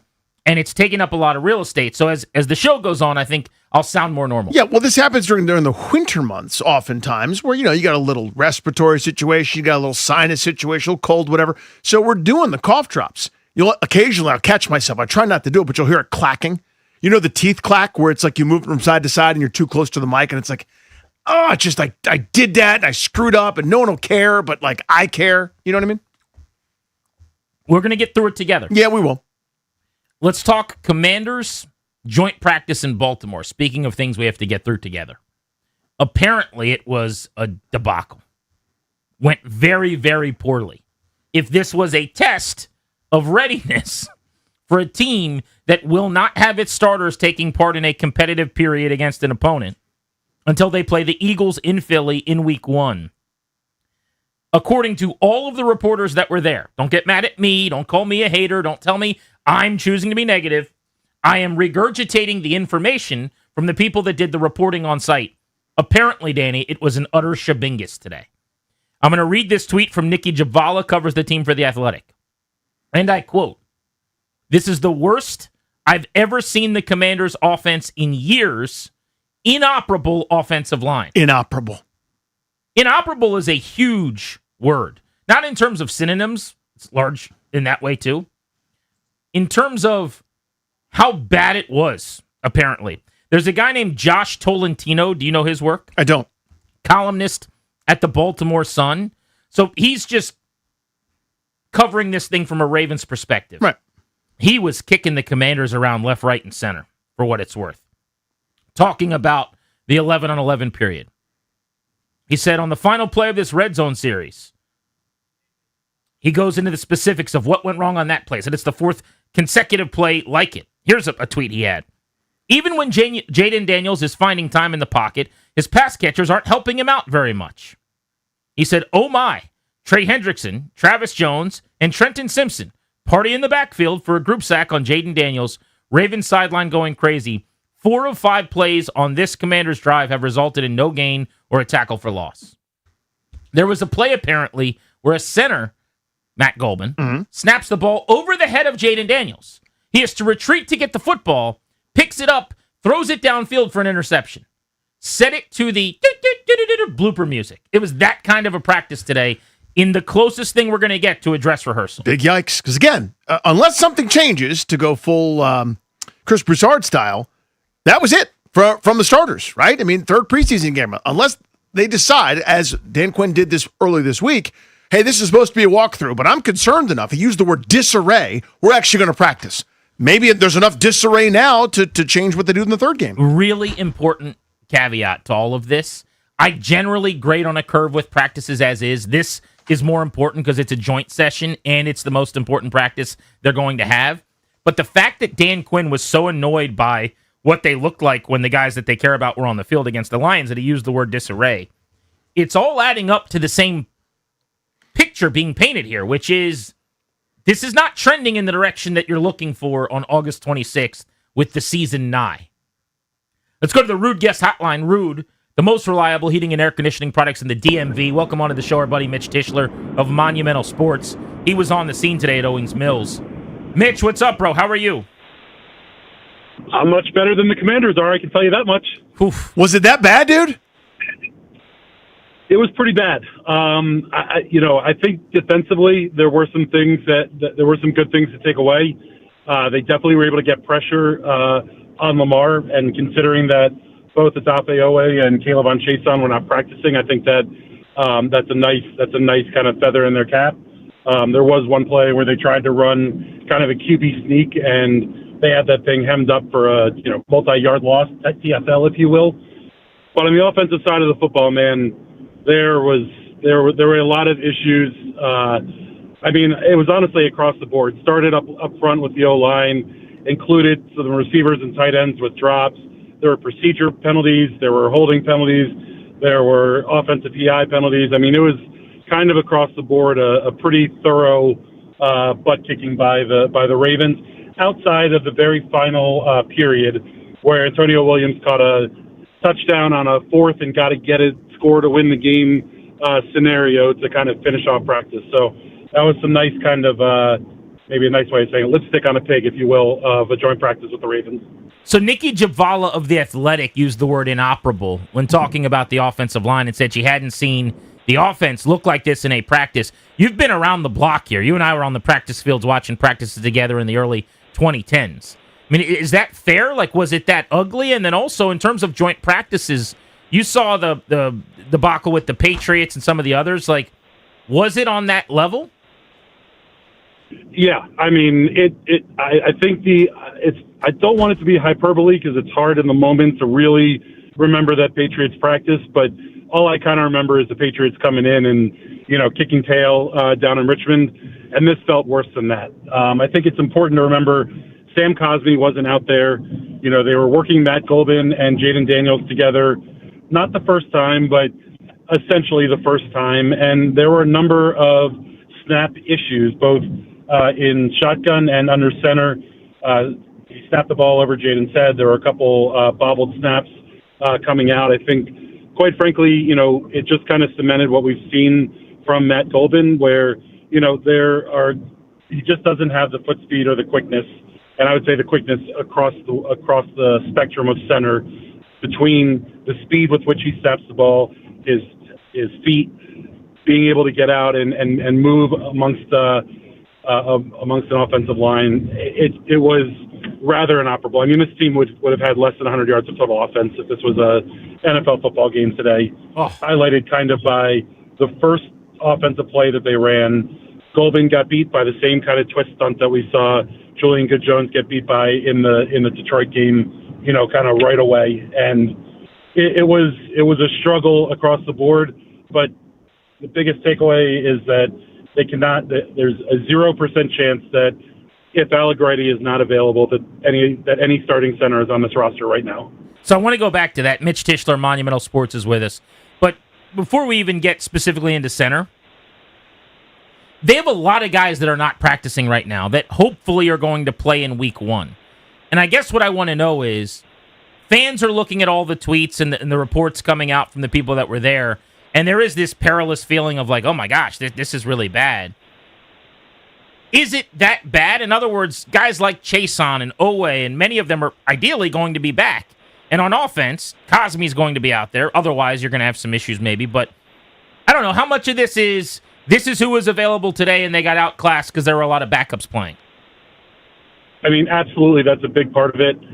I got to be honest, I'm not particularly concerned about the defense. I thought the defense has looked good in camp. I thought, obviously, with the 2 turnovers we saw in Detroit, that looked good. The concern is purely on offense for me. And it starts with the group up front. The injury attrition is really hitting them. And it's really tough when you have, today Sam Cosmi didn't practice, so you had 3 starting O-linemen that weren't out there. You think about this thing with Allegretti out there, with Cosmi out there, can it be a viable group? I believe so, yes. The problem, what exacerbates what you see today, is that we haven't been able to see that all camp. And so you're kind of, quote unquote, guessing.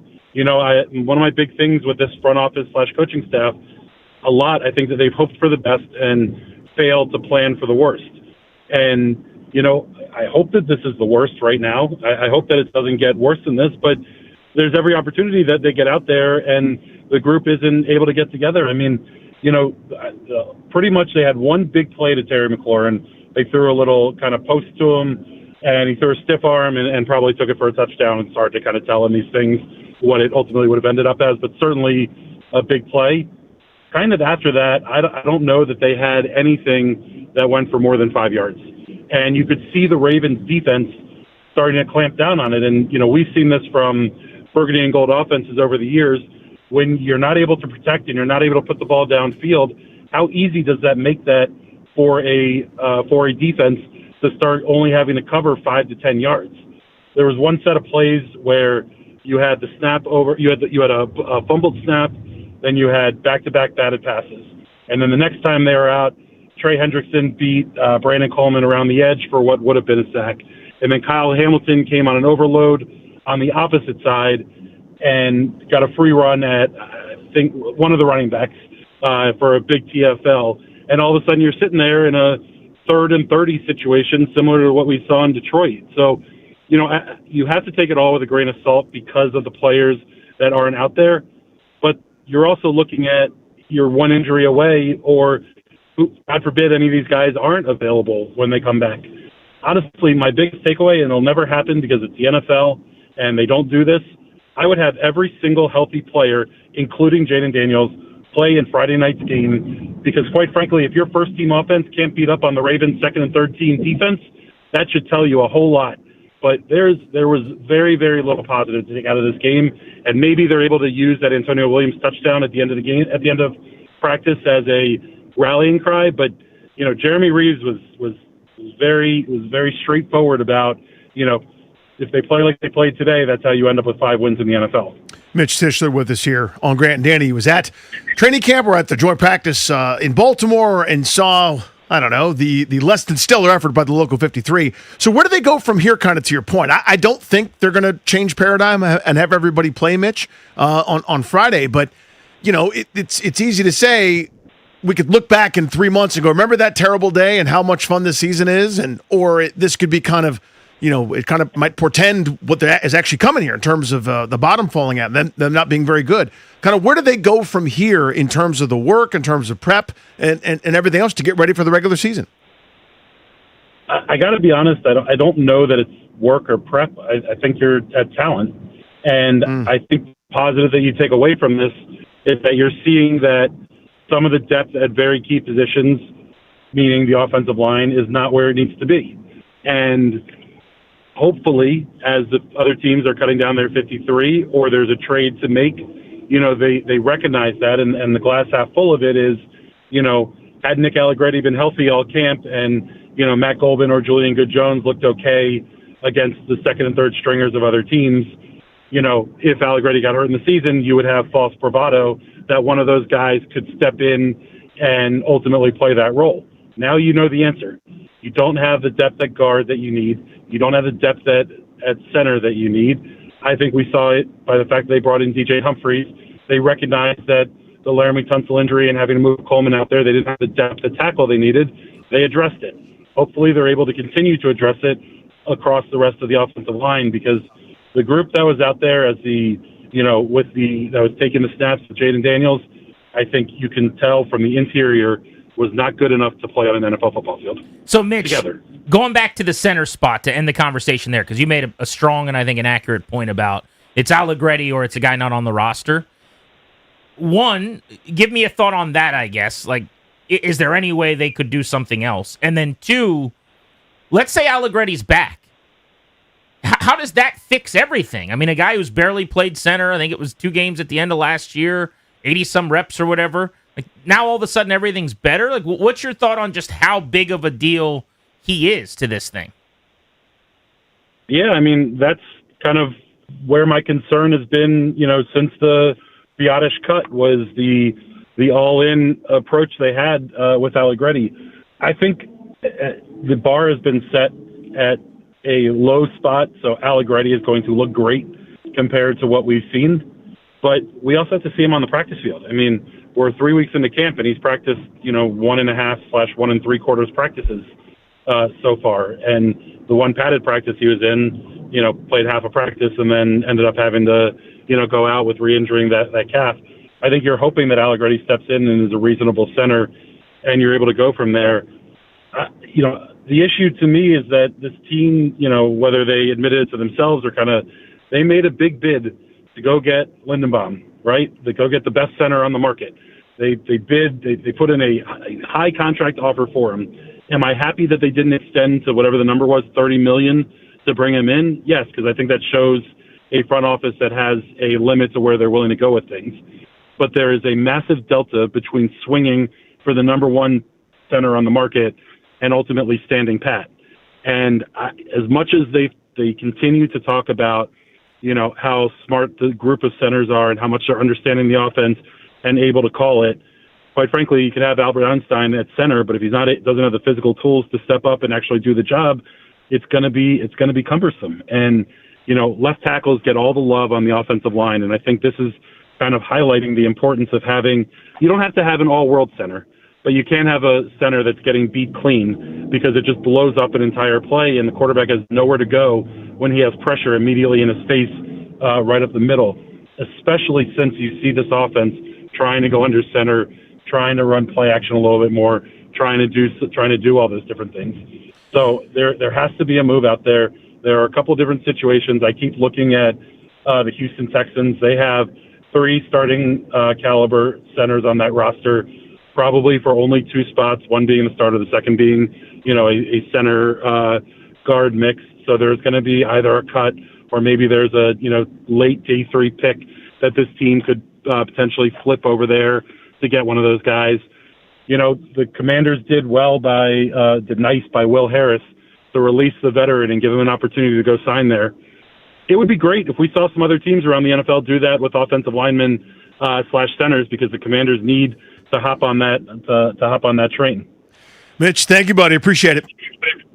Absolutely, boys. Thanks. Yeah, good info from somebody who was on site, Mitch Tischler, after the Commanders, it sounds like, got pushed around, got their butts kicked by the Ravens in a joint practice today. And look, they gave it to the Dolphins in the first of those joint practices. I mean, the momentum of camp has clearly shifted here. That was a lot of injuries, a lot of bumps, bruises, guys that are nicked ago. That was a different team a couple weeks ago when you're playing a bad Dolphins team and you're leveling up in competition. Yep. I think the fact that it comes after the starters were on the field for 3 plays and Daniels gets sacked and pressured 2 times probably doesn't make you feel any better either. But the question here is, and I want people to hit the phones on this next, at 800-636-1067, 800-636-1067. How concerned are you about the reports coming out of this practice today that it went as badly as it did? What is your level of concern? That poll was posted in our chat on the 1067 The Fan YouTube page where people are watching us right now. And so far, about 47% of people say they're very concerned. 38% say they're a little bit concerned. 15% are saying not at all, it's a practice. They're going full Allen Iverson on this thing. We're talking about practice. Must be nice. I wish I had that confidence. The problem is this is more of a scrimmage. Yeah. This is not really a practice. This is effectively a preseason game without stands or a crowd. Had they played in the second preseason, the dress rehearsal second preseason game, everybody a half, and there wasn't a lot of stock put in this one, I'd go, yeah, whatever. It's a practice. Who cares? This is it, man. You see what I'm saying? Like they showed you the basket. Look at where all our eggs are. It's here. Well, this is also the thing that didn't happen last year that they pointed to for, I don't know, 3 months after. Oh, yeah. We needed that work so badly, it derailed us. Well, they got that work today. They got their work. Didn't go very well. So are you bothered, concerned, nervous based on what you're hearing or not really? 800-636-1067. Grant and Danny. Remember, big announcement coming up a little over an hour from now at 3:30 on The Fan.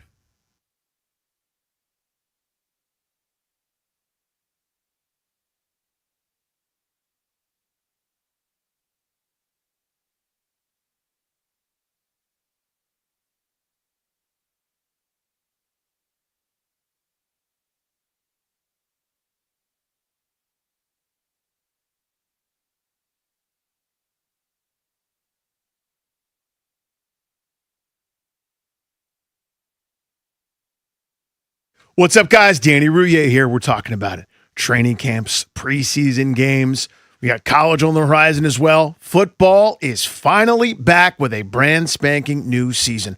New matchups and a whole lot of game days to make your picks. And Fanatic Sportsbook gives you more reasons to get in on the action. I love Fanatic Sportsbook. You guys will as well. The app is so good. It's so clean, so easy to use. And it's the only sportsbook that rewards every bet. You bet with Fanatics and you earn fan cash. That's every single time you bet, win or lose. Then you could spend it on anything in the Fanatics universe, like bets, tickets, trading cards, merch, and so much more. That's right. Anything Fanatics offers, right there, you're stacking fan cash. Football is back, and you can bet all season long with Fanatics Sportsbook. Fanatics, the only sportsbook to reward every single bet. Must be 21 plus. Gambling problem? Call 1-800-GAMBLER or 1-800-MY-RESET. MD visit mdgamblinghelp.org.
This update is brought to you by Reynolds and Power Home Team, Keller Williams Realty. In the NFL, the Commanders had a joint practice with the Ravens, and by all accounts today, it did not go very well. Nikki Jhabvala of The Athletic tweeting out, quote, "This is the worst I've seen the Commanders' offense in years. Inoperable offensive line." Commanders will have their preseason finale on Friday against the Ravens in Baltimore. That'll kick off at 6 o'clock. News across the NFL. Texans offensive lineman Braden Smith was carted off at practice today dealing with a foot injury. And Buccaneers rookie edge rusher Reuben Bain suffered an AC sprain, said to be, quote, "nothing serious," but he's expected to be ready for Week 1. In baseball, the Nationals take on the Rockies for Game 3 of the 4-game series, 6:45 right here on The Fan. Matt Waldron will make his Nationals debut. He's pitched in 14 games this season for the Padres and the Blue Jays. He has a 1-2 record with a 7.54 ERA. The knuckleballer makes his Nats debut tonight. Tanner Gordon starts for the Rockies. Also keep it tuned to The Fan. Cade Cavalli joins the show at 3. Want to hear the fastest way to know what your home would sell for? Reach out to Empower Home Team. Simply text your address to 800-763-3000. That's 800-763-3000. From the Crop Metcalf Sports Desk, I'm Toby Altizer on The Fan.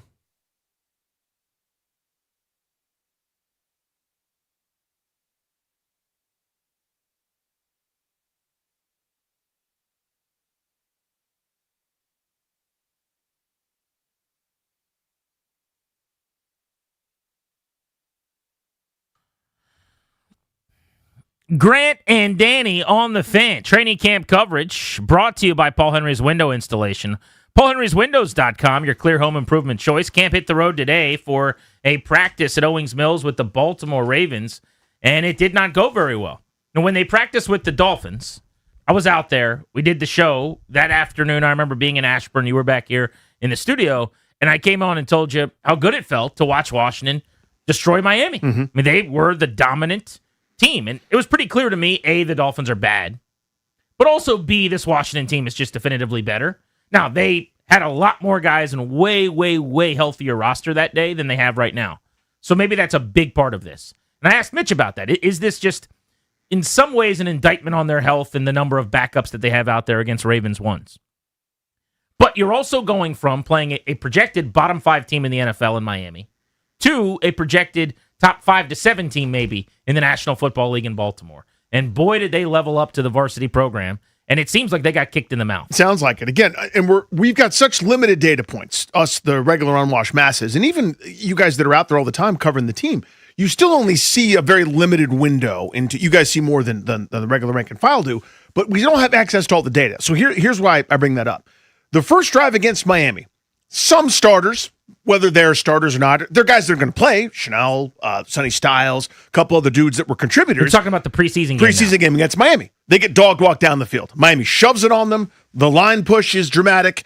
Johnny Newton is, and I know he's hurt now, but he's getting bullied. A couple of the rotational pieces are getting bullied. Linebackers ineffective. They can complete stuff, and they walk down and score.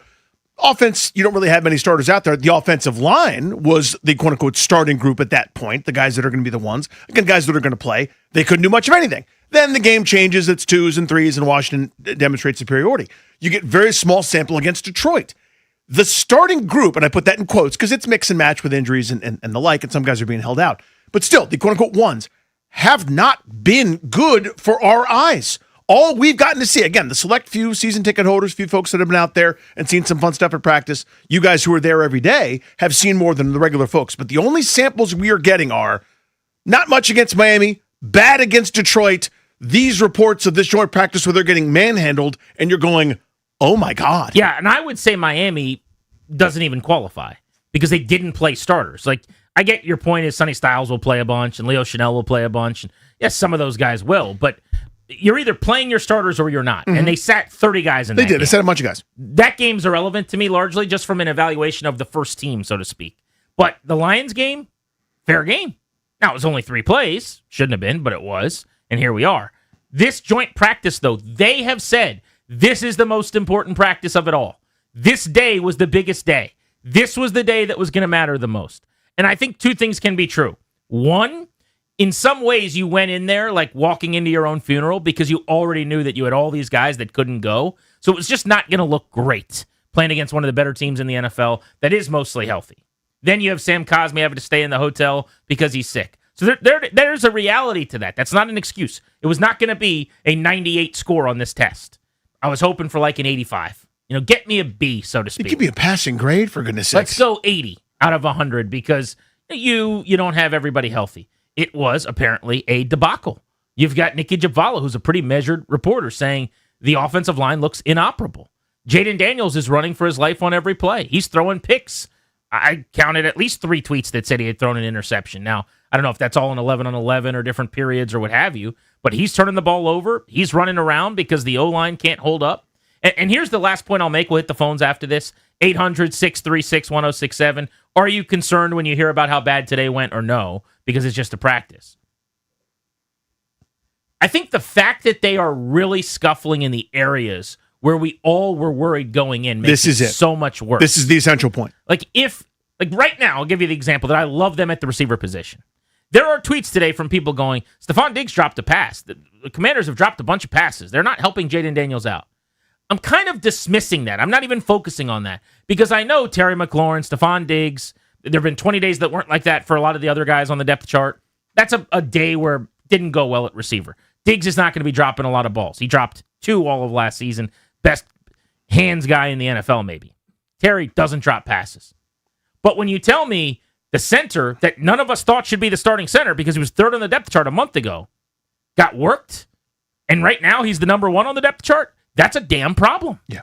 When you tell me that the offensive line that everyone said in our call topic yesterday, what do you worry about the most? And that's everybody's biggest worry, got demolished and dominated today, you're confirming a prior. It makes you feel some type of way. Let's go to the phones. Chris is in Leesburg. What's up, Chris? How are you? Hey, guys. Thanks for taking my call. I'm good. How are you? Good, bud. Yeah, so my concern level is pretty high. And I think the most painful part about it all is it's an issue that we created with the offensive line. Like, letting Biadasz walk is just it's questionable to me, but I trust AP, so I'm not going to, act like I'm a GM. But what I can say is that we don't know what this offense is going to look like.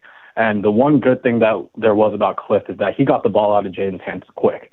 So the offensive line could have lagged a little bit, and we could still get up in the no huddle, take advantage of, matchups that we may get, and just take it down quick and go hitch, slant, and nickel and dime down the field. We did that. That's how we got to the NFC Championship game.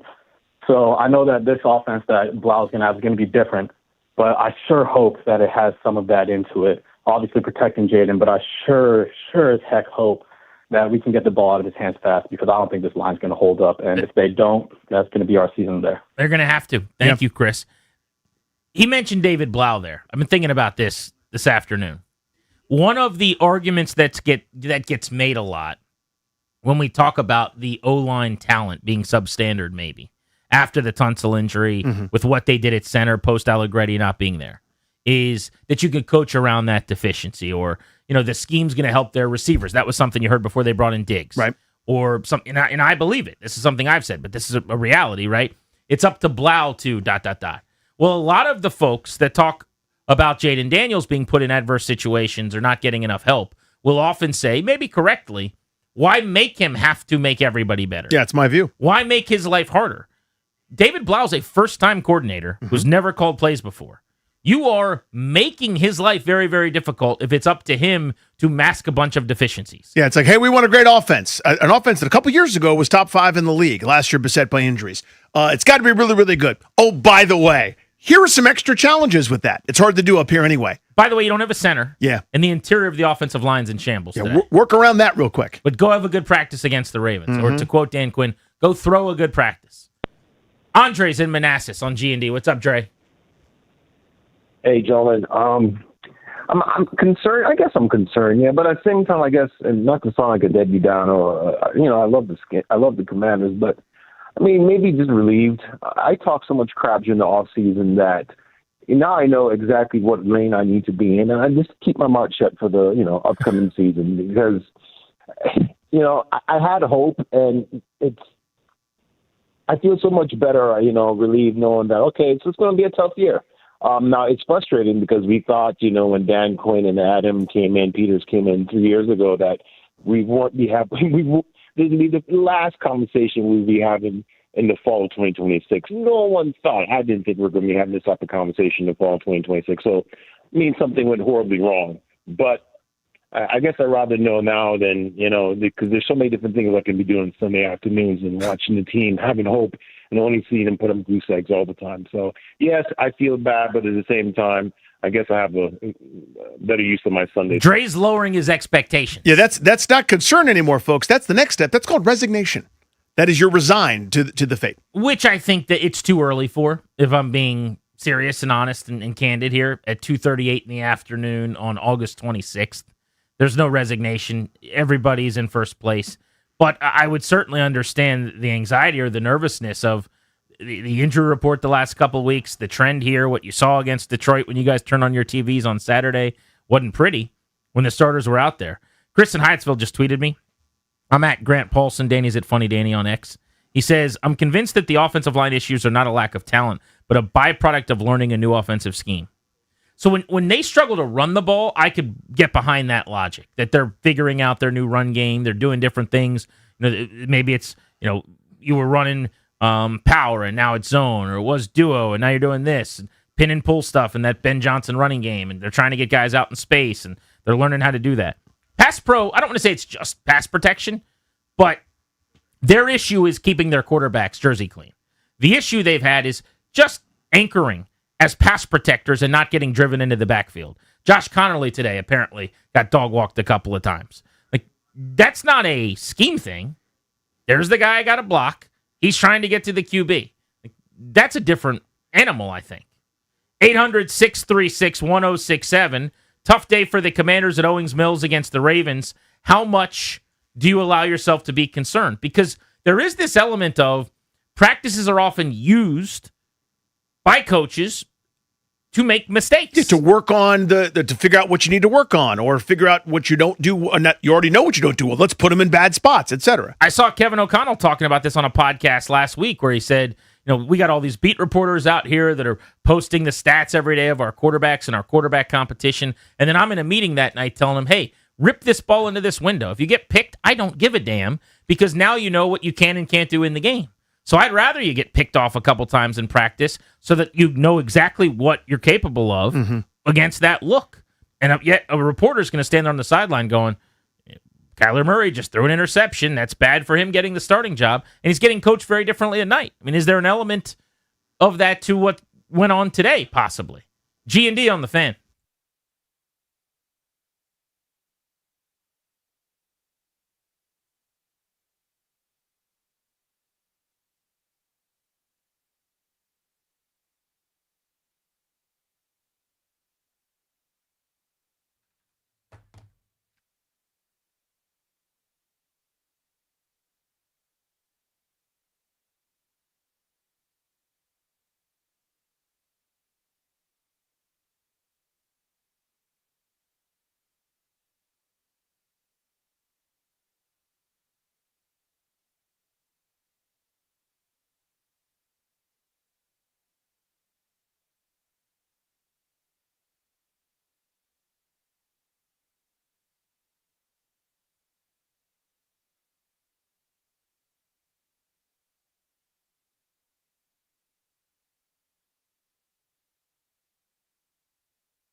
Cade Cavalli will be on the show at 5 o'clock here on G&D.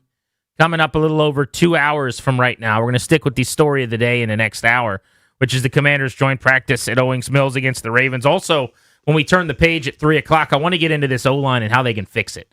What do you do if you're Adam Peters, and how quickly can they make some sizable adjustments? I also can't help but keep thinking. Everyone says, oh, Nick Allegretti will be back.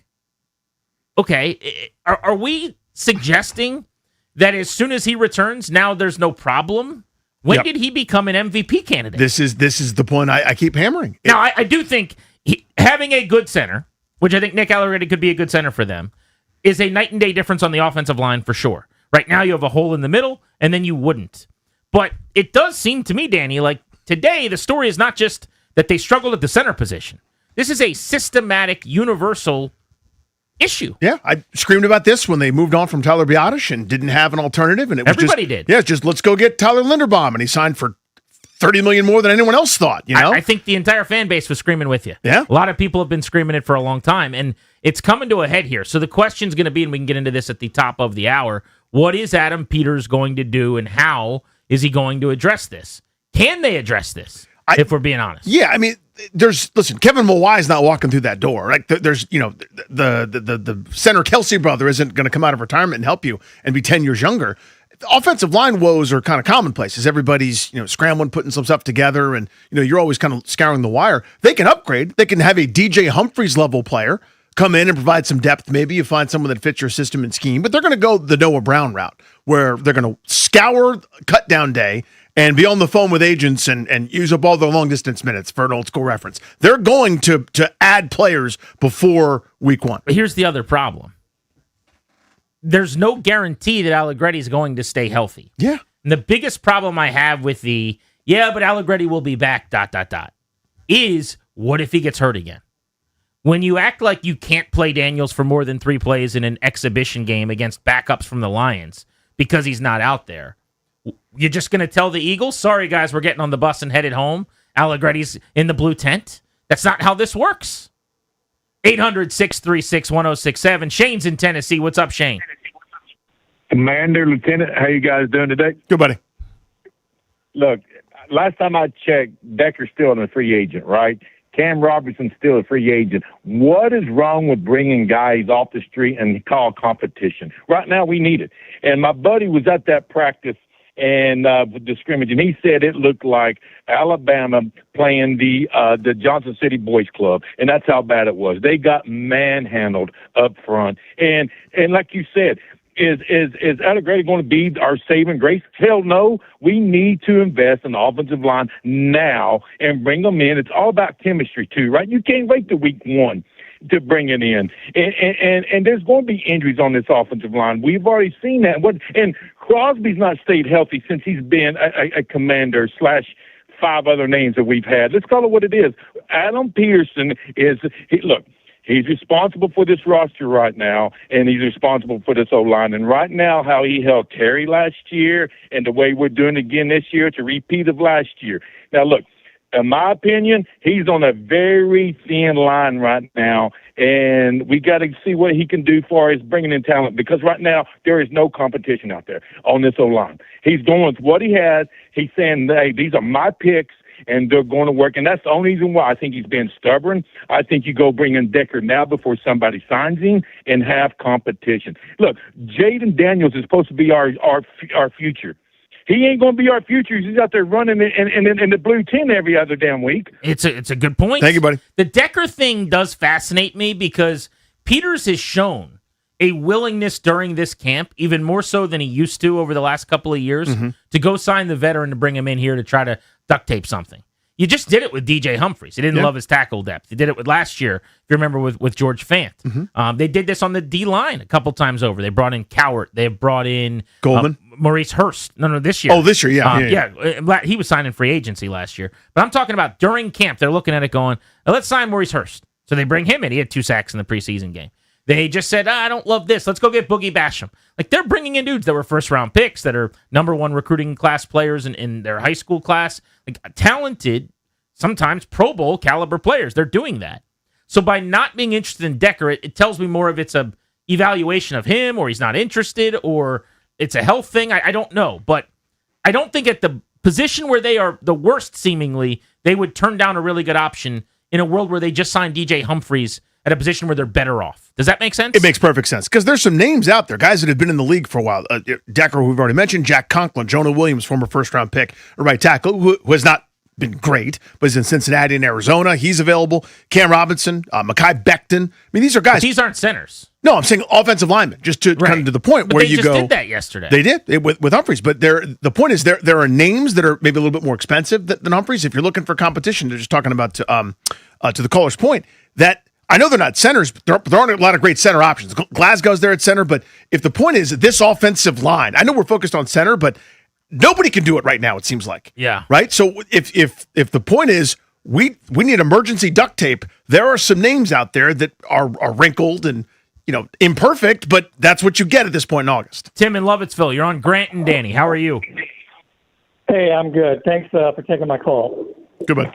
Hey, listen, your analyst earlier in the show mentioned the idea of hoping for the best and not planning for the worst. And I think that's what happened with this team last year with the aging veterans that they signed and hoping that they wouldn't get injured, and yet they did. And then it feels like we're repeating that this year with the center position and with the offensive line. I definitely think they're doing that at center. I think that's an apropos way to view it, that they are hoping for the best and they have not prepared for the worst. And they've been caught with their pants down with this Allegretti training camp situation. Yeah. I don't think it's fair to say that they did that at a lot of positions because like an outside linebacker, they're stacked. And now in a world where Caleb Von Chason isn't available and Adafe Owe isn't available, you've still got Joshua Josephs and Dorrance Armstrong at practice. It's a pretty solid tandem. It's better than the outside linebackers they had last year at like OLB 3 and 4. At safety, they're a little deeper. At corner, they signed Rasul Douglas. They went and got Fabian Moreau. They keep kind of tweaking and molding the clay. So they've done this at a lot of positions where I do think they're preparing for problems. As much as you can with the salary cap and roster limits. At center, I think it's a totally fair critique, and it's been the critique that the fan base, I would say, collectively has had broadly for months. That sounds great if that works. What if something happens to Allegretti, and it's just unfortunate that it took 48 hours for that to happen, and it hasn't gotten right yet? Yeah, he's had practice, I think, and then he had to go right back to the Blue 10. And again, it's a guy that I know they saw him in practice, but has 2 games in his career where he's played center. He is a guard, and they go, we got it. And they were talking about all this competition back in March and April and June, and it was. I can't wait to see these 2 guys compete. And now it's we can't put this on the field. It's in disarray. Like that just tells you the plan wasn't a good one. A, but B, it has now blown up. I want to get into what Peters can do to fix this and what he's likely trying to do behind closed doors as we speak, because this is clearly a problem with his offensive line right now. That's next on Grant and Danny, 3:30, big show announcement on The Fan.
This update is brought to you by Melwood. The Commanders had a joint practice with the Ravens today at Owings Mills, and by all reports, it did not go well for the Commanders. They'll have their preseason finale in Baltimore Friday night at 6 o'clock.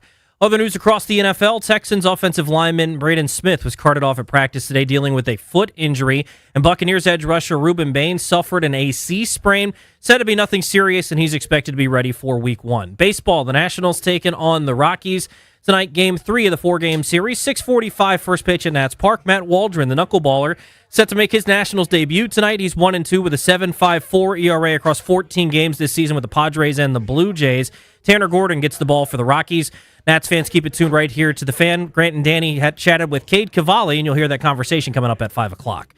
Donate your unwanted vehicle to Melwood and support people with disabilities in your local community. We can pick up as soon as tomorrow. Visit melwood.org or call 1-877-MELWOOD. From the Crop Metcalf Sports Desk, I'm Toby Altizer on The Fan.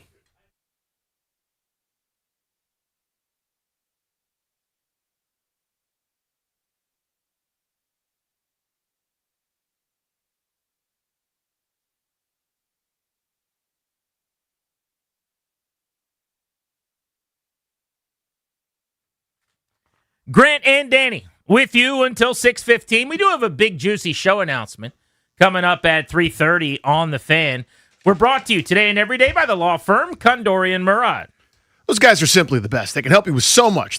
As the exclusive sponsor of our show, the law firm of Kondori and Murad can help you draft your last will and testament, set up a living trust, or put together a medical power of attorney. Schedule a free consultation with their attorneys today by visiting kmlawyers.com, and be sure to let them know that we sent you. That's kmlawyers.com.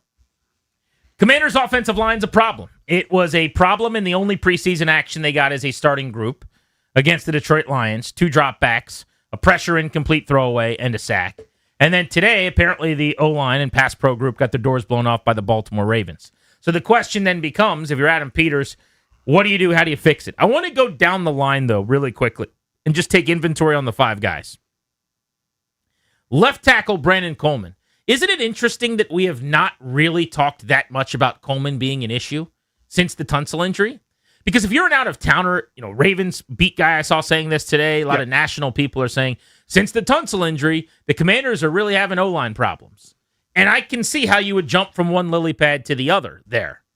Everyone heard that Tunsil was one of the best tackles on the planet, got hurt 10 days ago or whatever, 2 weeks ago, and now they have O-line problems. I'm not telling you that Brandon Coleman's going to the Pro Bowl or going to be an All-Pro or he's a world beater, but I actually think he's been pretty solid.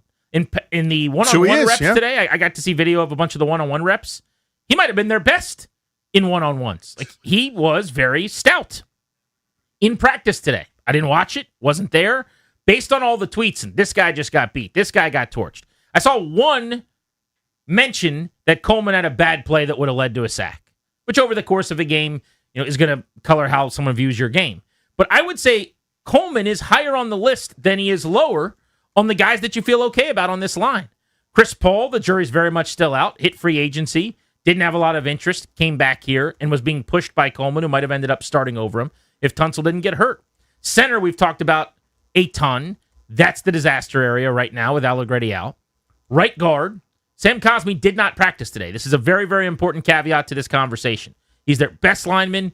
He is their stonewalled, entrenched Pro Bowl caliber guy. He makes everything around him better. He was not out there today. So they were using guards that may not even be on the 53-man roster against starters for the Ravens a ton. And then at right tackle, you've got Connerly, who I think is a super important player in all of this. Connerly has not had a banner camp. Connerly has not turned into yet the Pro Bowl right tackle that they need him to. This is the essential part of this year. The anchors, at this point, last year it's forgivable that Josh Connerly is getting his feet wet and it's up and down. It should be up and down. End of the first round. Yeah, every once in a while you get a guy at the back end of the first round. I can't remember exactly where Tristan Wirfs went. I think he was right around 20. Took him a second. Now he's one of the best tackles in football. But their growing pains are fine. This is supposed to be we got one year. Like, you saw some signs as a rookie. Now it's Ian Tunsil or the bookends, and you could fill in between. It kind of doesn't really matter. That hasn't been the case. So that's the part probably that's, I don't want to say most concerning because the center position's on fire. Like, that's the actual conflagration. But kind of the 1A story should be, and it's not, Connerly. because I just think things would be different if you didn't have to, worry and account for him and make sure that Bates is over there just to keep him company. You're right. It's been the fact that Coleman is solid, because you and I said this when Tunsil went down. Your ceiling lowered, but Coleman is fine. He's always fine. Like they seem to want to do better at a couple different spots. That's their prerogative. That's their right. But every time Brandon Coleman plays, it's fine. And that's kind of who he is. So he's ironically, the guy I'm least concerned about other than Cosme. So here's my analogy for this as I think about this. I remember the first time my wife went out with her friends after we had our fourth, okay? And the baby was like the most baby you could baby. Slow baby. And she was going out for a very short time, going around the corner with friends, probably an hour. She doesn't trust me to do anything correctly, by the way. And I remember, like, this baby won't stop crying, just wailing, doesn't take the bottle, everything is terrible. And my daughter, who's 7, at the time was 6, and she, came into the room. She'd been very good, no issues. And she started whimpering about something and doing baby talk. And I remember looking at her and going, not you. Not tonight. You are a big girl. You're a big kid. The baby is going to take all of my attention. Everything I got is going to go into this baby tonight, right? You can't be the one to give me problems. I need you to help me. You're my co-pilot, whatever I said. And my point is, Josh Connerly, dude, I can't have to worry about you right now. I drafted you in the first round. You got baptized I like this analogy. last year. You see where I'm going with this? Yes, I do. I have to. There's a hole in the dam right now. Exactly. I can't have you not man the portcullis. I am putting out a fire at center. It is a raging inferno. I've got my mask on. I've got my helmet on. I'm running up the steps with my little shovel. You're a Baldwin brother in backdraft, bro. Backdraft. I am running up the steps to put this fire out. And by the way, I already know that there are embers smoldering. It's not a fire yet, but it could turn into one at left guard probably. I'm also dealing with the left tackle thing. I happen to like Brandon Coleman. Maybe there won't be a fire, but I used to have nothing to worry about in that room, and now I do. So listen up, Josh Connerly. Sam Cosme can't be the only one that's Ronco. Set it and forget it. I need 2 of those guys right now. I need you to grow up. Remember the Titans when Herman Boone told Sunshine Ronnie Bass, I think, that when his mom passed away, he had 12 brothers and sisters, and they were all looking up to him, and he had to take over. And then they're like, "Really? Is that true?" I thought it was 8. Whatever. Yeah. He's like, "I thought you had 6 brothers and sisters." He's like, it sounded better, or whatever. I need Josh Connerly to grow up real quick, real fast, and play really good football. I need him to have his, what is it, a bar mitzvah? What's the coming of age thing? Yeah, that's the one. I need that right now from this guy, immediately, because I can't worry about another position. I did the thing I was supposed to do. Yeah. I drafted you in the first round. I've developed you for a year and a half. You got to go play good football. Like right now, it's time. And that kind of changes the balance of things, because to your point, and you've made this over the years because we've seen some really smart offensive minds come through here. You can coach around a deficiency, right? Like there are games where Trent Williams missed, whether it was early in his career, marijuana suspension or a couple injuries here and there, and it'd be Ty Nsekhe or be somebody else. You could fill in. You could coach around something. There are a certain series of plays where, okay, we'll have maybe one less receiver early in the route. It's a chip with the tight end, or we'll go jumbo with an extra offensive lineman and do this, that, and the other. There's a lot of things that you can do around a deficiency. You can't coach around multiple deficiencies to a high level, right? You can sort of do it, knowing that you're going to punt a lot, but it's different if it's just, hey, one lineman isn't as strong, or you got to back up here. We can't be quite as dynamic. You can't reach the second level. But if you've got a problem at, if this is the case, center, right tackle, left guard, it's now all of a sudden more than we're coaching around. You're now coaching for your life. It's different than coaching around something. This is, oh my God, nothing on this big IHOP play sheet looks any good anymore. We can't order. You keep crossing out plays because you can't run that one because of that position. That takes too long. That takes too little time. He can't get there. What do we do? The evidence is just mounting. And I promise you guys, as you drive in your cars, listening to this show, and the real ones who have been around long enough to know, I'm not one of these dudes who wants to scream into a megaphone town crier style that there's a fire. Like, that's not how I operate. I'm very calm. This time of year, it's really hard to move me to any kind of nervousness or emotion or whatever. But the returns are not good. If this is election night and I'm a campaign manager and I'm sitting there, the race didn't get called for a few hours. Okay, so it's not devastating yet. But I just got a exit poll that says that most of the people who are like the folks that are voting don't like me very much. It's a bad indicator at like 6:15 p.m. Yeah, that campaign party, it's playing music, but nobody's dancing. This is not going well. Right. I'm finding out that in a town where everyone has a beard, only 27% of people in the exit polls that have beards say that they like me. That's a damaging blow. And enough of that keeps piling up on my desk. I'm going to start thinking maybe when the votes come in, it could be an L for me. And each of these joint practices, preseason 3-snap game against the Lions, these are indicators. These are exit polls. Let's go to Cade in L.A. on the Fan. What's up, Cade? How are you? Hey, how's it going, Grant, Danny? Always an honor to talk to you guys. Hey, I just want to address a couple of things. So we're always thinking of targets being the main subject, and so I was kind of just thinking of potential targets that could be suitable options for Washington going forward. One I have is Olu Oluwatimi, who's the backup for Seattle, and he's actually a DMV guy, and I think he would fit pretty well in the David Blau offense. Also looking at Lloyd Cushenberry, who's technically was hired to be the backup for Connor McGovern as he nurses an injury, and Jarrett Patterson. And this kind of all stems from how Dan Quinn has handled the center position. I don't really like that we had Julian Good-Jones playing starting center reps with Jane Daniels for so long just for Golden to be switched back and forth from guard. And I don't know. I just don't like how the interior of this line is panning out. And I think while we're all talking about center, we're kind of getting lost in the fact that Chris Paul has not looked good. Kind of hence why he only got $3 million from us this offseason because nobody else took him. But so this is kind of my point. Sorry to cut you off, Cade. It's a good phone call. If we're just doing a binary confidence meter, I'm extremely confident. Binary 1, yes, check on Sam Cosmi. I would even be willing. I think I'm alone walking into this cave with my lantern, but I'm willing to go in and check the box on Brandon Coleman at left tackle and say, I feel fine with him at left tackle. Yeah. I'm not doing that at center. I'm not doing that at right tackle. Maybe I'm in the minority there, but I haven't seen enough What yet. are you doing at left guard? Do you have a lantern? Are you going into the cave right now? I don't think I can say with confidence after free agency spoke, here's what's rumbling around in my head. I was starting to be told and hear whispers from people in Ashburn. And when I say people, I'm talking about like team folks, not just like a guy at practice, right? That Brandon Coleman might overtake Chris Paul to start at guard. That could be the way it was trending as a plan. And then he had to move to tackle. Well, if that was happening, why? Is it just that Coleman's that much better, that he had that great of a year since being benched for Paul last year? Or is it a Paul thing?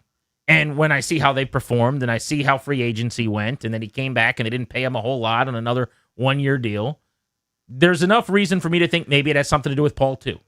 Are you allowing, again, I'm in Dan Quinn speak mode. Are you allowing any space in this conversation for in that space to go? Well, let's throw a good take on this. That there still needs we still need a little bit more time here. This isn't just a talent issue because as soon as everyone's a little bit more comfortable in this scheme, if let's say Paul right now is a 3 out of 10, but in a month he'll be a 5.5, and that doesn't sound like much, but it's infinitely better. Well, I don't think. I guess my answer succinctly would be yes, but I don't think they should be going out and trying to add a new starter at various positions.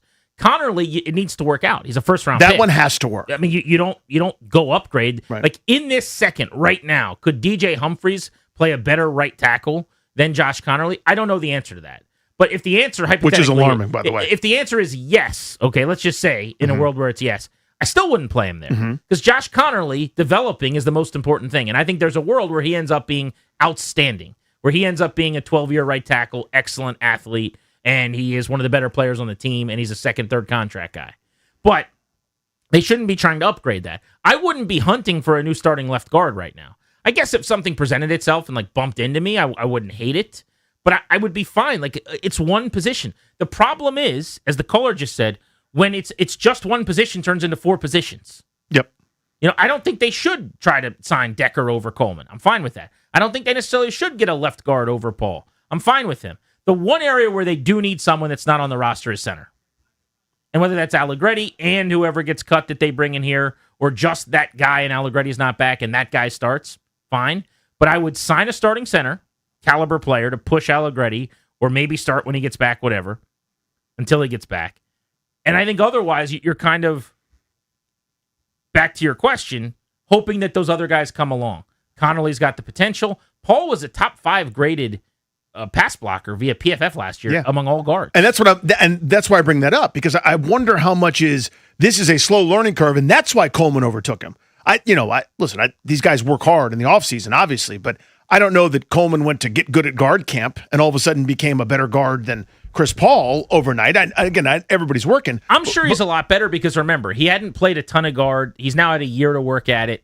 He's a good football player. Sure. Stands to reason he could overtake him. And that could happen. But my guess is the thing that's pushing him is because different things are being asked of these linemen that maybe last year fit Paul better and this year might fit Coleman better. That to me was my first thought. And I'm sure Coleman worked at it and improved, but is it to the point now where, Paul was I'm making these numbers up, a 6 out of 10 in Kingsbury scheme and is a 2 out of 10 in Blau's. I have no idea. I mean, someone much smarter than me who breaks down tape could tell me why, or if that's bogus, that's nonsense. But Coleman maybe seemed to be a better fit. Now he's got to play tackle, and you're like, hey, we loved you all along, Chris. You've always been our guy, left guard. It may be that it's just not a fit. And it may be that they could go into free agency and sign a Zeitler or a Becton or somebody like that. My other question would be, going back to center for a second. We keep saying this guy's available, or you could sign this player.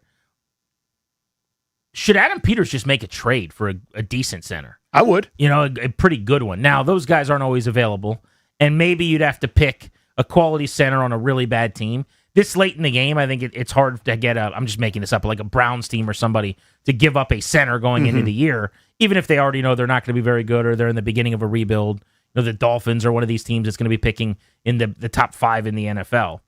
But if you give up a mid-round pick and you get a solid center, is it a game changer?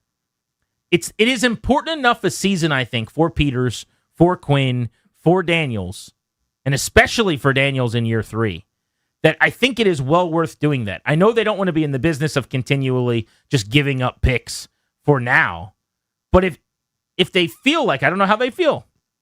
I know what the feeling is among the media today. Yeah.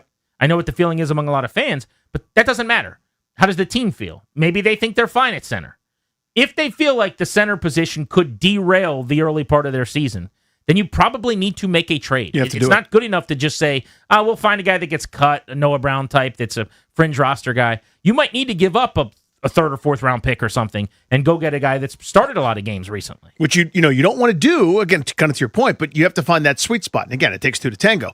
You trade for a guy that's a starter, but the team that you're trading to goes, you know what, we've got a young draft pick or a backup that may be able to take a spot and do just as well. We're better off long term with the backup and your 4th rounder, and Luke McCaffrey, and somebody that we think could help us from your organization.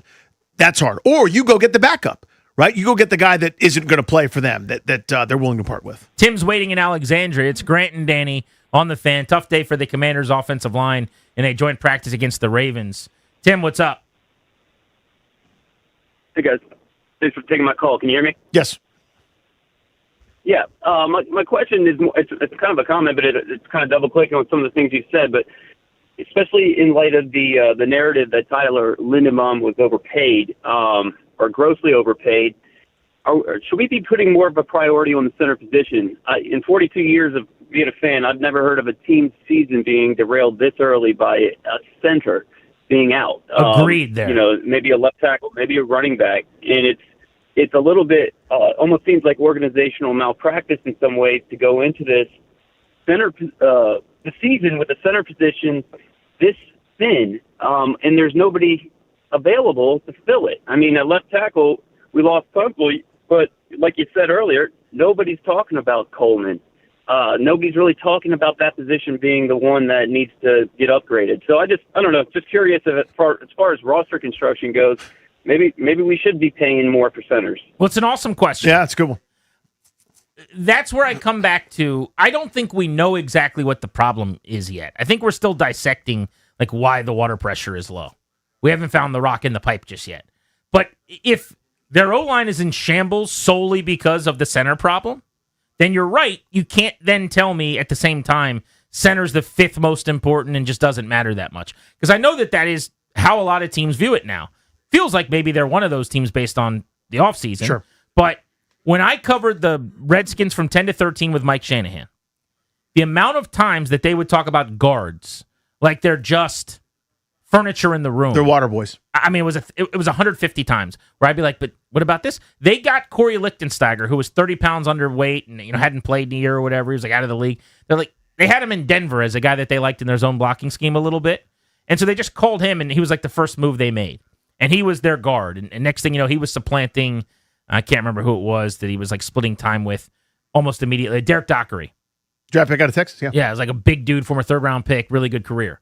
And they knew what they wanted, and they didn't think guards were that important. They needed to be able to move laterally, could be a little undersized and quick. They wanted to pull you and get you in space. They just did not prioritize the position. They weren't going to spend on it. Remember the famous Jay Gruden quote?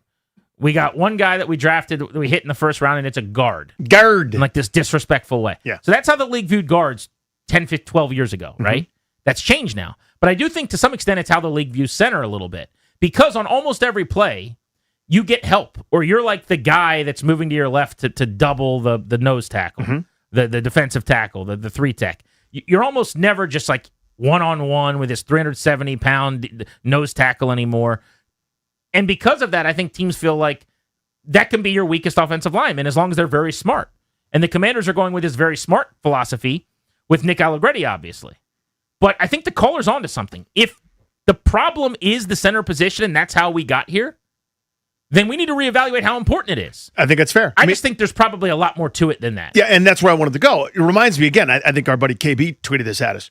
This reminds me of the Will Harris conversation from last year, a guy, ironically, that they cut just either yesterday or the day before, where, well, we can't have a secondary. No Will Harris. You know, this veteran is so important for us. He's indispensable. Turns out he was dispensable.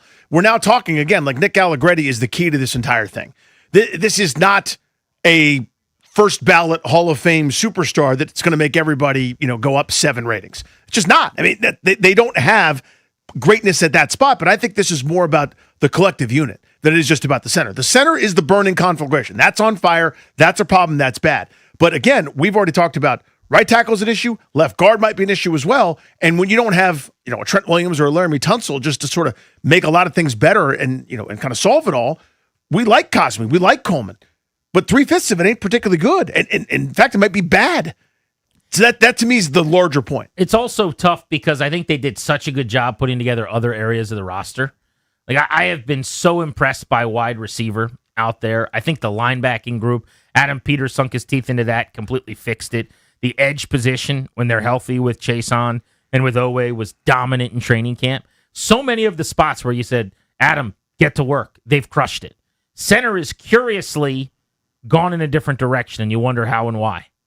Next, we've got a big announcement for you. We will make it on Grant and Danny. Plus, I want to let you guys hear a clip from Take Command. I want you to react to it, Danny, because I had talked to Logan about all the concern people were having out of the Lions game, and he had some interesting thoughts on that. And we'll get to that next on The Fan.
Commanders joint practice today against the Ravens did not go well, according to reports out in Owings Mills today. The Commanders will take on the Ravens for their preseason finale coming up on Friday at 6 o'clock.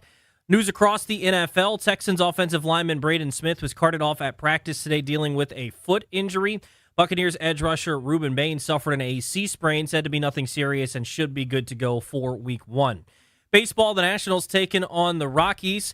Game 3 of the 4-game series tonight, 6:45 right here on the Fan. Matt Waldron starts for the Nationals. He's making his debut for the team. He's 1-2 with a 7.54 ERA this season in 14 games between the Padres and the Blue Jays. Tanner Gordon gets the ball for the Rockies. Keep it tuned here to the Fan. A special announcement coming up for Grant and Danny, as well as Cade Cavalli joins the show coming up at 5. From the Crop Metcalf Sports Desk, I'm Toby Altizer on the Fan.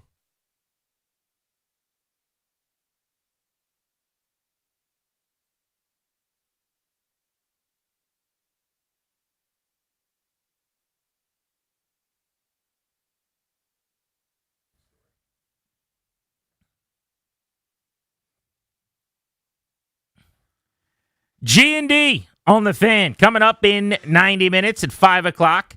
Nats starting pitcher Cade Cavalli right here on the show in studio. He stopped by this afternoon just before we went live, and we chatted with him. He'll be over at the ballpark getting ready for the game with his teammates at that time, but we will play that lengthy conversation with Cade coming up at 5. He was terrific. He's been the best pitcher in all of baseball over the last month and change. That's not hyperbolic either.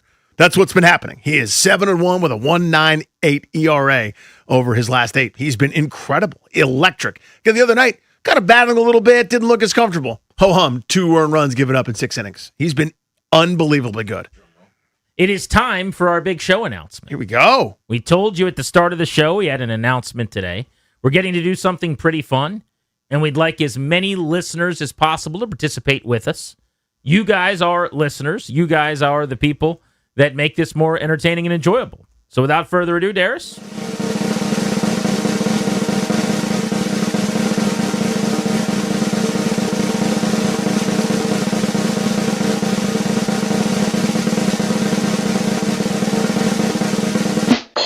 On September 3rd, 2026, September 3rd is exactly 1 week and 1 day from right now. So this is next Thursday night at 7 p.m.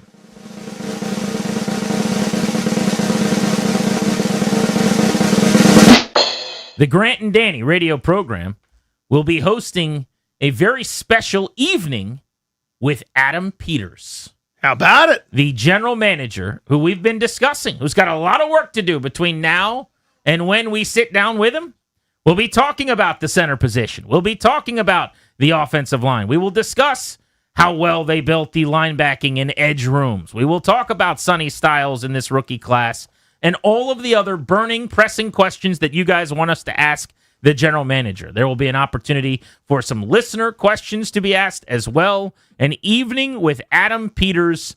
The event is at Arlington Draft House next week on Thursday night, a week from today, 8 days from now, 7 p.m., Arlington Draft House over on Columbia Pike.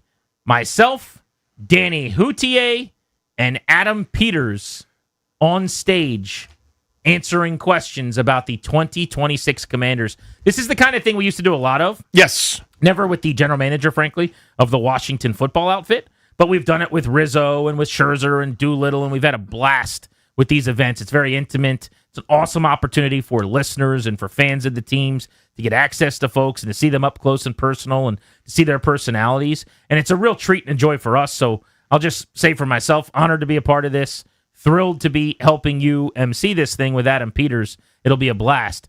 But how many sports fans, football fans around the country are going to get to spend a night with their team's general manager a week before the season Right kicks before off? the season starts. And again, and it says the Arlington Draft House, just an iconic spot. It's the best. I love going there. I haven't been there. I realized once our boss told us about the event, I was thinking back, I have not been there in a long time. I'm glad to go back. It has been far too long, Arlington Draft House. I will see you very, very soon. So that is us, G&D, hosting an evening with Adam Peters. And he's so personable and warm and has such a high emotional EQ. I can't wait, honestly, to talk to the guy, just to kind of peel back after the normal like 15-minute radio interview or something like that. We've had him on the show. The Junks are going to have him on throughout the football season. This is kind of a little bit of, when you could look somebody in the eye and kind of get a feel for certain things and figure out the decision-making and why and his thought process. He's such a smart, accomplished dude that I want to know how he sees it. You guys are going to get to ask questions as well. It's going to be a great event. Yeah, this will be the kickoff of Peters' involvement with the radio station this football season, which is really, really cool to be part of. As you said, I believe Fridays with the Junkies. He'll be on all season long, every single Friday after every game week prep is done at the facility leading up to a Sunday game. But Arlington Draft House, you can go buy your tickets right now, first come, first serve until they are gone. In fact, I just looked at the Arlington Draft House site. It says 106.7 The Fan presents An Evening with Adam Peters. Join the Commanders general manager along with Grant and Danny for an exclusive season preview live at the Draft House. Get exclusive access and insights from the man making the moves for the Burgundy and Gold. You can go buy your tickets right now and join us that evening. I'm fired up. We've done stuff there. I love going to events there, though. Yeah. I've seen you do stand-up there a bunch over the years. It's been a while since I've been there for a stand-up show. But that's one of my favorite venues as just a consumer. It's to go awesome. watch. I've seen a ton of acts. I've seen music there. It's awesome. It's the perfect size. Food's pretty good. Like they bring it out, and it's delicious, and you're eating and you're drinking, and you're just having a good old time. It is one of my favorite places because of what you just mentioned in terms of places to perform, to be on stage. We were there this is how long ago it was, for the Junkies premiere of Table Manners, their show on then NBC Sports Washington. And, I did a little opening set. Deep cut. Then. Yeah, it was a very deep cut. A long, long time ago, in the time before time. But that was a blast to be able to do there. I've done stand-up there a million times. I opened for, this is how long ago this was. I opened for Trevor Noah before he did The Daily Show. So Trevor Noah was on his way to doing The Daily Show, was on like a national stand-up tour, did that, then has since done The Daily Show, now has since left The Daily Show. Like, that's how long ago all this was. But yeah, so that's what made me think. It has been too long since I've been there. Well, there's just so much ground we can cover with Peters. And in those settings, you really get to go deeper. I mean, it's not a 17-minute radio interview, right? This is a lengthy, long-form conversation. We're going to hit on every area of the roster, but we can talk about. I think it'll be super insightful for the people that are there that want to really get deep into what he cares about, what he doesn't, what positions he values more than others, and frankly, to go into his thought process and his paradigm on roster construction. And it's funny that we're talking about center and did they botch it and what happened on the O-line. It's almost like, what a great benefit to be able to sit down with him and say, take us through the thinking here. How did we get here? At this position where everyone said you needed help, you threw a bunch of money and assets and you went out and you addressed it. This other position, you kind of did the opposite thing. What's the thinking there? What's the logic there? But I think not being on the radio just for the couple hundred people or whatever it is that are sitting in the room, I think you're just going to get a super candid version of him, and it's going to be a great night. So how many people in town are bigger deals in sports right now than the GM pulling the strings for the Washington Commanders? Pretty influential. And it'll be a full evening sit down with your questions getting answered. We did an event we did a few different events with Mike Rizzo, but one was at Carmine's Italian restaurant. Definitely. Before they broke out. So when it was sort of like, I know they didn't have the equivalent of a 12-5 season in their review with a conference championship, but this was kind of during their ascension before they'd really arrived and started winning 90+ games a year. And it kind of reminds me of a similar and analogous spot where, yes, 12-5 happened. Yes, that was awesome. This is now, okay, we got punched in the mouth. This was tough. This is now the build. And they clearly went and overhauled things this offseason. Right? From kind of, and it was similar to what Rizzo and company, that front office, started to do, where they go, we've seen the tools, now let's go get the reinforcements. They went and got 20-some free agents this offseason, talking about Peters and company. I know we're kind of mired in certain battles and some of the injuries, but there was a major, hey, we've got to fix this, improve this, change this. And I would love to kind of get down into the nitty-gritty as to, the assessments from last year, what's real, what's fake, what's a mirage, all that other kind of stuff. I can't wait. I want some stories on the scouting process and the pre-draft process with Jaden Daniels as well. Because it became very obvious whenever we talked to Peters after the draft, they knew for a long time who they were taking. I think they knew the Bears had settled on Caleb Williams and that Daniels was their guy, and there were no ifs, ands, or buts about it. They didn't have to put in a lot of work on other guys. And I want to know how they made the decision as quickly as they did and what led to that. Also, what we got to get into, because it'll just be funny, is all of the consternation over the Topgolf stuff. The last couple of years and why they do that and how they do it. But again, you guys will help set the agenda as well with some of your questions. We'll be crowdsourcing in the days ahead to try to put together the best rundown to get the intel that the fans want from AP, which is, I think, going to be just a really, really cool night. So one final reminder here on some of the deets. It's a week from tomorrow, 8 days away. That's important, by the way. Yes. Because a lot of times we make these announcements and you got a month. Like, if you're coming, get your tickets. Yep. It's now or never here. This is next week on Thursday night. Next Thursday. September 3rd. So you're talking about a week and a half before the start of the season. 7 p.m., Arlington Draft House. An evening with Adam Peters. Grant and Danny with you on the Fan. Our double play is next.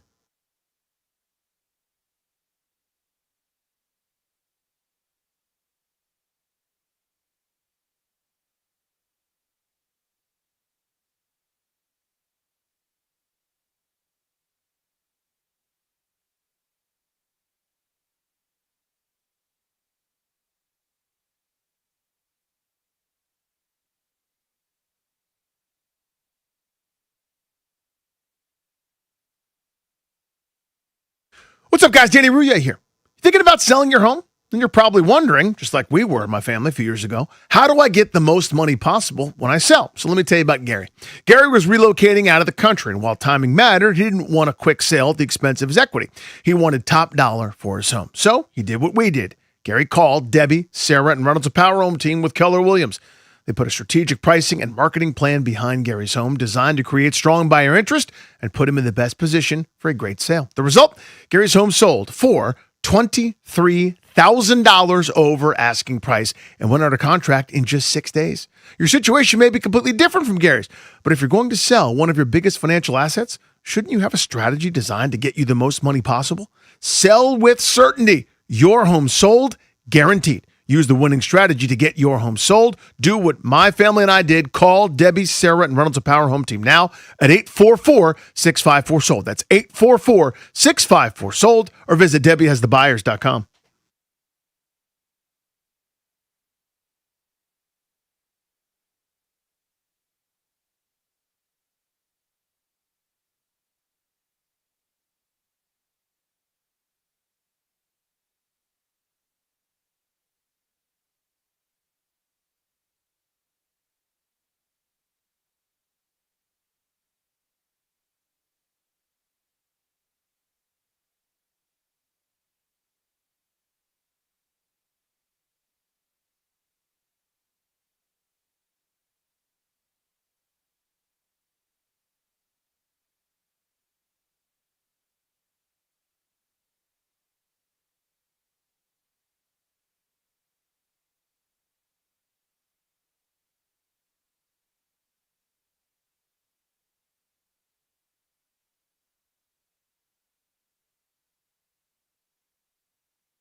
With Danny, I'm Grant. This is The Fan. Our double play every day at 3:45.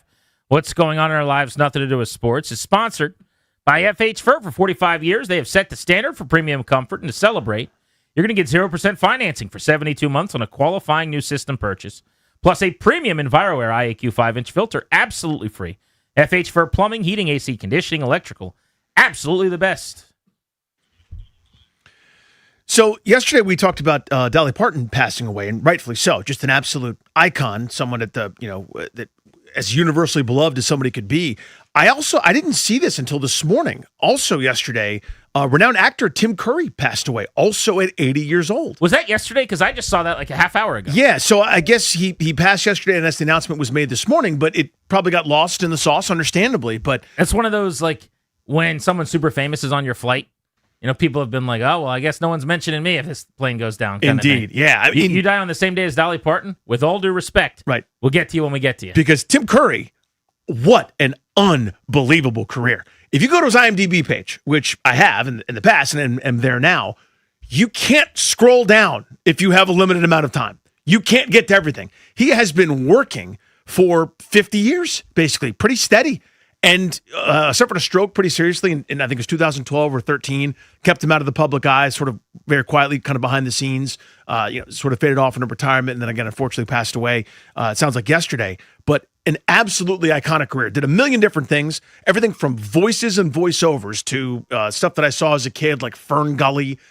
He was in Legend. He played Darkness opposite Tom Cruise, a movie that all of you sleep on because you're young people. He scared the hell out of me in It. My first experience with him, sort of recognizing who he was, he played Pennywise the Clown and terrified me to the point. He played the clown? He played Pennywise the Clown. It's funny you say that. I've always found him to have one of those, like, you should play a bad guy faces. Oh, he did plenty of that. He did a lot of that. Yeah. Even in Home Alone. The concierge. When he was the concierge in Home Alone. And he one of just the iconic roles of my childhood. He was the ultimate bad Sort guy. of the creepy guy like this with a big teeth smile. He was going to catch Kevin. And the whole movie you're rooting against him to catch Kevin, but he just was the perfect bad guy, I thought. And he was terrifying. So it was to the point I was so scared because I watched that miniseries like everybody else did. I had to burn the book. I had Stephen King's It, and there's a part in the movie where Pennywise, the yearbook of the town, comes to life, and he reaches out and tries to grab the gang. And I said, well, there's Pennywise on the cover of this book. I tore it up. That wasn't enough. I then eventually had to burn it. I couldn't finish reading it. So anyway, the point is, unbelievable career. Was in The Hunt for Red October in supporting roles, had a million different things that he did, made a lot of people happy for a really, really, really long time. An amazing career. So rest in peace, Tim Curry. He had one of those careers where you go, wait, he's in that? I'm going through here and you're like, I don't even know what this character was. I've seen that movie a lot of times. A lot of that for him. Totally. Which is a great compliment. It's like you can't have a project for a few years that he doesn't have a small role in. He had that stage actor kind of vibe, if that makes any sense. Like clearly had a background in like, the performing arts, like performed on Broadway, et cetera. But Rocky Horror Picture Show kind of was his first, I don't say mainstream because I don't know how mainstream that movie was. It became a cult classic. But this totally out there, over the top, crazy character kind of kickstarted him into everything mainstream. Did kind of like straight laced roles, did wild stuff, over the top stuff, everything in between. An unbelievable actor. Time for my double play. So people will occasionally ask this question as it pertains to Christmas. I'm going to ask this question vis-a-vis Halloween. When should we start having Halloween stuff out in stores? I was shocked to see when I was at a store about 2 weeks ago now. So this was not even mid-August yet. I would say it was early August. And there were massive sections to decorate your lawn, to get costumes, to get anything you would use to decorate the interior of your home in this store for Halloween. And it again, if I had to guess, I could look up the exact date. It was a weekend. I think it was like right around the 1st of August. I mean, it was a good solid 3 months away, basically, from Halloween, if you count Halloween as like November 1 at that point. It felt way too early. Super aggressive. And Christmas, I will fight with people over and argue that because there's a whole season, because it changes your mood, because for a lot of us, just getting through the rest of the year gets you back to Christmas time for a couple months where you can just be happy and joyous and think about being a child again. Like, it's the best. So yeah, let's start Christmas. You and I have argued over it, but if you want on November 3rd to put up your Christmas decorations, I'm not going to stop you. If stores want to start playing Christmas music and putting up Christmas stuff on Halloween night, cool with that. But there's no season for Halloween. What are we doing? And I'm a Halloween guy. I like Halloween. Doesn't the beginning of August seem insane for that? Of course it is, but it's the nature of the beast, right? I mean, you're doing Labor Day in the spring. You know, like everything creeps back further and further and further, and I find it insane. Like the instant July 4th, we hung up the fireworks. July 6th, all right, here we go. Let's make sure everyone's got their costumes ready at the CVS. I find it nuts. Yeah, to me, October 1, that's normal. That's fine. The day after Thanksgiving, now it's Christmas time. So let's drill down on that. So for Halloween, September 25th, we're not putting stuff up in Danny stores. I wouldn't, but I understand the demand might be there. Yeah. So at last week of September is forgivable. I'll give you a 6-week runway, I think. After the NFL season kicks off, it's fall to me. So that's like September 13th-ish for the Commanders. Here's why. October 1st this year falls on a Thursday. If you got it up on Monday, what, am I going to fight you? Am I angry at you if you have it on the 28th? So I'm going too soon. I'm saying basically that the NFL kicks off around the 13th. If that week of the 14th, I walk into a store and I start seeing Halloween stuff, and the Commanders just played week 1, that's not weird to me because it's football season. It's the fall. It's starting to get a little cooler. I'm not waiting a month to go to a pumpkin patch. I might start doing that, the last weekend of September, early October or whatever. So I'm okay with that. You're waiting even a little bit longer. I would in general, just because I'm pretty steadfast, and let's not overlook incredible days and gloss over it for the more commercially viable day, if that makes any sense. Like, they're not moving a lot of Thanksgiving merch. See what I'm saying? There's like a couple of hats, maybe like a table dressing, but for the most part, they're like, people got to buy stuff for Halloween, get your 3 Musketeers, and Christmas, buy.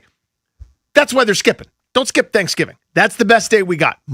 Give Thanksgiving its due, give it its time, give it its wide berth. That's my view. I've always thought you were even anti the Christmas tree the day after Thanksgiving. You're cool with that? That I can understand. I'm okay with it. You run the show, you're calling the shots, and let's say the wife asks you, like, hey, I'm thinking about putting up the tree. When would you like me to put it up? December 1st. December 1. The first day of December. And then you only get it for 25 days? No, you can get it until December 30th. Oh, so you're going to go all of December. Then you got to throw that tree away. We keep waiting longer and longer and longer. What's the date where if the tree's still up, it's an outrage? January 2nd. So I've been outraged each of the last several years with my wife, who's incredible. We're getting later and later and later because it's my wife is kind of just slowly with more kids, like coming around to my way of things. But I generally break down most of our Christmas stuff during like football conference championship games. Like, we are on to the end of January, basically. I'm watching the Broncos and the Patriots or whatever as I'm putting ornaments away. I mean, we've had it up way past what I would do, but you'll notice I don't get my way. And that's not one I'm fighting on. I'll make a snide comment here and there, but your way is unfun and ruins everyone else's time. No, in fairness, we're on to Cincinnati. I mean, you had the joy is there. I mean, we got it. Let's go get a real tree every time. Let's decorate it every time. That is one of your Christmas takes that's outstanding. Mm-hmm. A lot of them are like, make it hard for your kids to have fun or for anyone to have any joy. No, because the point is them. We're working to make sure they have fun. Right. Except if they want to see a tree before or after December. You can see plenty of trees. We live in a great neighborhood with trees. You want that Christmas tree? Yeah. December 1, December 30. Let me be clear. I wasn't just talking about any tree. Oh, you don't like a spruce? Like a Christmas tree in your living room. We got a lovely elm in the back. Ornaments and maybe some gifts under it. That kind of a deal. Yeah. Are you the wrap presents up way early and put them under the tree guy or no? What do you mean? So like you get your wife a present. You buy Auntie Judy a present. Do you wrap it up on like December 6th and put it under the tree? As soon as I got it, I want to wrap it. Because A, I might forget where it is. B, I don't want discovery. So you do. So you're like, on December 3rd, I come over to your house. You might already have Uncle Jim's present under the tree. Yeah. Now, this is another one where I give away that I'm not a competent human being. There are so few people that I'm now ultimately responsible for in terms of getting gifts. It's all your wife. But yeah, she's amazing at it and does all the wrapping, and my wrapping looks like a toddler trying to wrap a turtle. So do you buy any presents for people? Yeah. Okay. Like I get something for her, and like on occasion maybe one of my relatives or something like that. But it's an ever shrinking list. Her slice is bigger than your slice in the pie. Yeah. Some would say that's evidence of you not being a Christmas guy. Which some are wrong about Okay, that. they are. Yeah, I mean, I'm not saying me. Don't shoot the messenger. Well, I'm saying it's coming just out- saying some would say that. What accounts that money coming out of? The point is, that's all of us, right? It's our thing. So we're all in it together. We have different skill sets. I'm good at picking those things up and putting them somewhere that they're supposed to go. I'm good at lifting that heavy tree and putting it in the stand. Well, she says left. No, the other left. No, opposite left. No, down left. No, to the right. Tighten it. No, loosen it. Upright. Hold it still. We do all that. And that's my job. What's your Christmas song of choice? Little Drummer Boy. That's my one seed. Oh. Give me that Little Drummer Boy every time. That's a good one. I told you yesterday, I've always liked Hard Candy Christmas by Dolly Parton. That's Janine Paulson's go-to. Yes, indeed. That's her move. Grant and Danny on the Fan. The Beltway Blitz comes your way next. Remember, Cade Cavalli, the best pitcher in baseball over the last month and change, joins us at 5 o'clock on the Fan.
This update is brought to you by PVI Office Furniture. Fast, excellent, affordable business grows with PVI.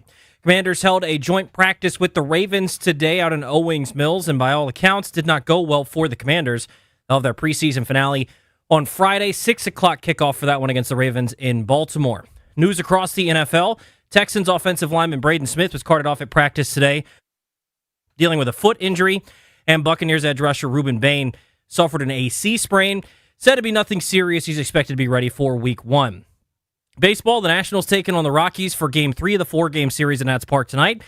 6:45 first pitch right here on the Fan. Matt Waldron makes his Nationals debut. He'll take on Tanner Gordon. Make sure to keep it tuned right here to the Fan. Nats fans, Cade Cavalli joins Grant and Danny coming up at 5 o'clock. Strong teams need spaces that keep up. PVI Office Furniture helps businesses create better workspaces with expert guidance, new and used options, fast delivery, and installation by PVI's own team. Visit PVI's massive Frederick showroom or go to PVI.com. Come experience the PVI difference today. From the Crop Metcalf Sports Desk, I'm Toby Altizer on the Fan.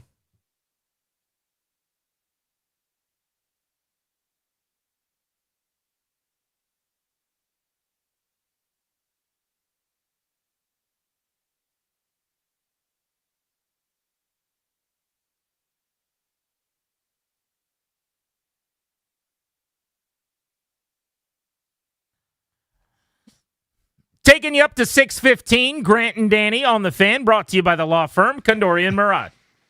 Estate planning, elder law, real estate transactions, probate administration. Their attorneys are always there to protect you and your family's assets. Schedule a free consultation with their team today by visiting kmlawyers.com, and be sure to let them know that we sent you. That's kmlawyers.com. It is time for our Beltway Blitz. We've got Cade Cavalli on the show in about an hour. Let's talk Nats in the meantime, shall we?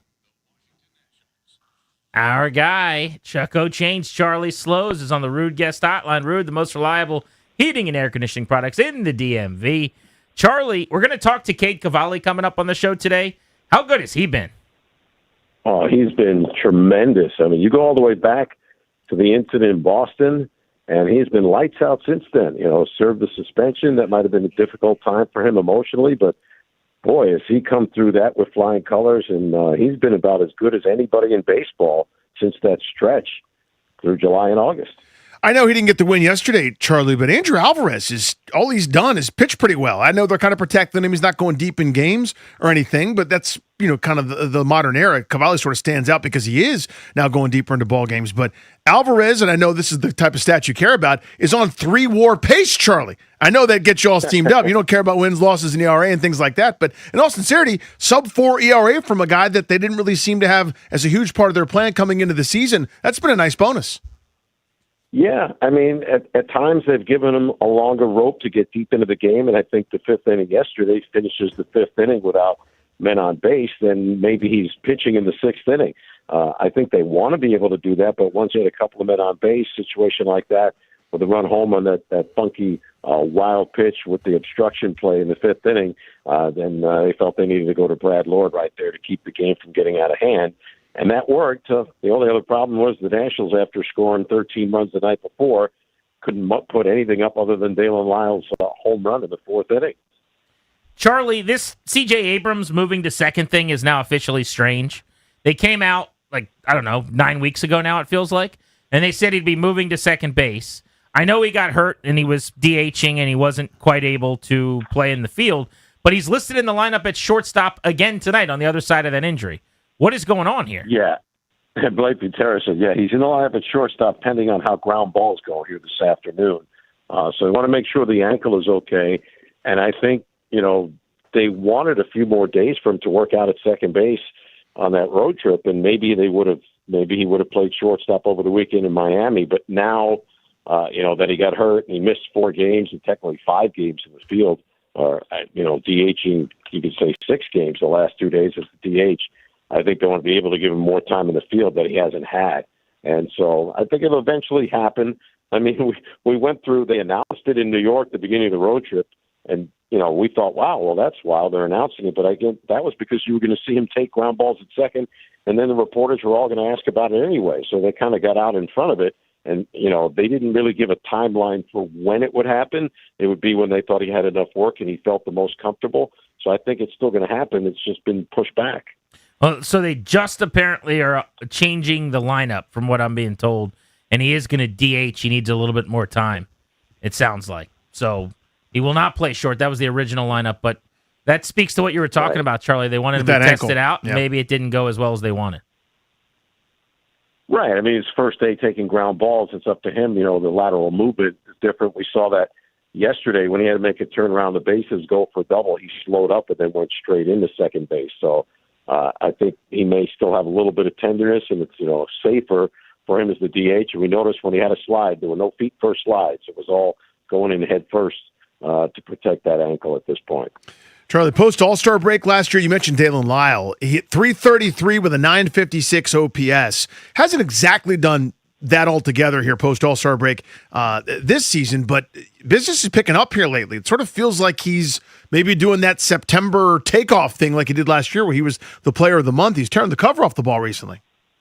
Yeah, he's really kind of found it lately, and I talked with him yesterday on our pregame show. He's feeling really good right now, and he hopes that this is what you're going to see for him the rest of the year. And again, first full year in the big leagues, came up last year, and then he went down for a stretch and came back. So really just, finding himself with life in the major leagues at this point with the grind of an entire season. And, he plays virtually every day. He's made a lot of progress in the outfield. I think that was something that was a concern when he came up from AAA last year. I think he's much improved in the outfield in every way. And, we always hear Blake Gutierrez talk about it. I've heard Damon Lyle said to me, he said to me in spring training, he goes, I'm too good an athlete. He goes, James Wood and I we decided we're both too good of an athlete to not be good outfielders. And so they really worked hard at that. And, he wants to be a complete player. Yeah, you could tell for sure. I mean, he has gotten a lot better in the field. Charlie, can't wait to hear the call tonight, 6:45. You and Dave will be listening. Thanks, buddy. Hey, how did you not ask me about Luis Perales? I know you're thrilled about that. I'm fired up. You want to see 102 from the bump? You're going to see it tonight. And Matt Waldron's going to throw some knuckleballs. He's it's a nice mix. More of a pitcher who throws a knuckleball, but Blake Gutierrez talked about maybe having him throw more knuckleballs than he's thrown in the past for his brief time with Cleveland and certainly with the Padres. But when these two guys get in, that'll be not counting position players, Yorbit Bibas, who threw a couple of times as a position player, that they'll be pitchers 35 and 36 this year for the Nationals to get into games and pitch. Yeah, the Perales promotion's huge because this is the stuffiest arm they've called up in a couple years. And moving him to the pen has unlocked him in a big way. I know they want him to start long-term, Charlie, but he's looked like a different kind of guy in attack mode. Walk rates come down. He's been dynamite out of the pen. Yeah, I mean, when he was starting, the biggest concern was he was spraying the ball and he really didn't have good command. So, maybe it's a combination of things, knowing that the outings are going to be shorter and he can focus a little bit more. But I think, it's a smart thing to do here for the rest of the year. And then, he'll probably still be on an innings limit of some sort next year. But we'll see if, he comes to camp and looks like he's going to be a guy that has a chance to be in the rotation. Charlie, thank you as always, my friend. Talk to you tonight for postgame. You got it. Sounds good. Hit that NFL sounder, please, Darius. Our pal Frank Schwab, Yahoo Sports, kind enough to go around the NFL with us. Frank, are you starting a quarterback in Atlanta? What's going on? Yeah, they might call me pretty soon. Boy, is that an ugly situation. And, Tua just can't he can't play anymore. I feel so bad for Tua. I really do. This is a guy, we're going to have a revisionist history about Tua. He was a good quarterback for a while. He led the NFL in passing yards. I'm not saying he was great, but he was good. And then the concussions hit, and he has been a different player, especially if you look at the numbers. Before the concussion he had week 2, they were playing at home against Buffalo. I think it was 2 years ago. Since before that and since then, he's just literally a different player. And I feel so bad for him that kind of his body betrayed him, his health betrayed him. He's better than this. I know that. And, Penix, are they going to rush him back into the lineup? You almost have to because you don't want to play Tua. It's just such a mess there. The Falcons are one of those teams over the past few months that have just, everything has gone wrong for them. You lose both of your, first-round pass rushers from last year to different reasons, one to injury, one to suspension. Quarterback's a mess. It's hard to get excited about the Falcons right now. So it sounds like, to me, that you don't love my logic that Mike McDaniel was just the greatest offensive wizard ever. He was good. He was very good. I think I think we short Tyreek Hill a lot of that credit. I mean, he was one of the great receivers of our time, honestly. Like, really, really good. I think Tua, we're going to remember him as being a bust, but he wasn't. He was a good quarterback for a while. Go back and look. He wasn't just this check down guy either. He'd push the ball downfield. He produced. He was pretty good.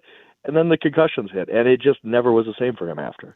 How do you see that division? The people kind of seem to be off of Tampa Bay right now. I like, guys like Ibuka and McMillan and, Godwin's still there, although he'll be, that little questionable flag will appear next to his name on my fantasy team 80% of the time. But there's still some good nuts and bolts there, but people seem to be kind of down on them. The sexy team is New Orleans. But how do you see that division going? I think by far the most talented team is the Buccaneers, by far. Like, you just look at that team, you look at some of the high-end talent they have. They were 6-2 last year with a win at Seattle. Like, they were playing pretty well last year before Baker's injuries hit, other injuries hit. They just fell apart. And I'm actually stunned Todd Bowles is back as their coach, and that actually gives me pause. Like, I say they're the most talented team.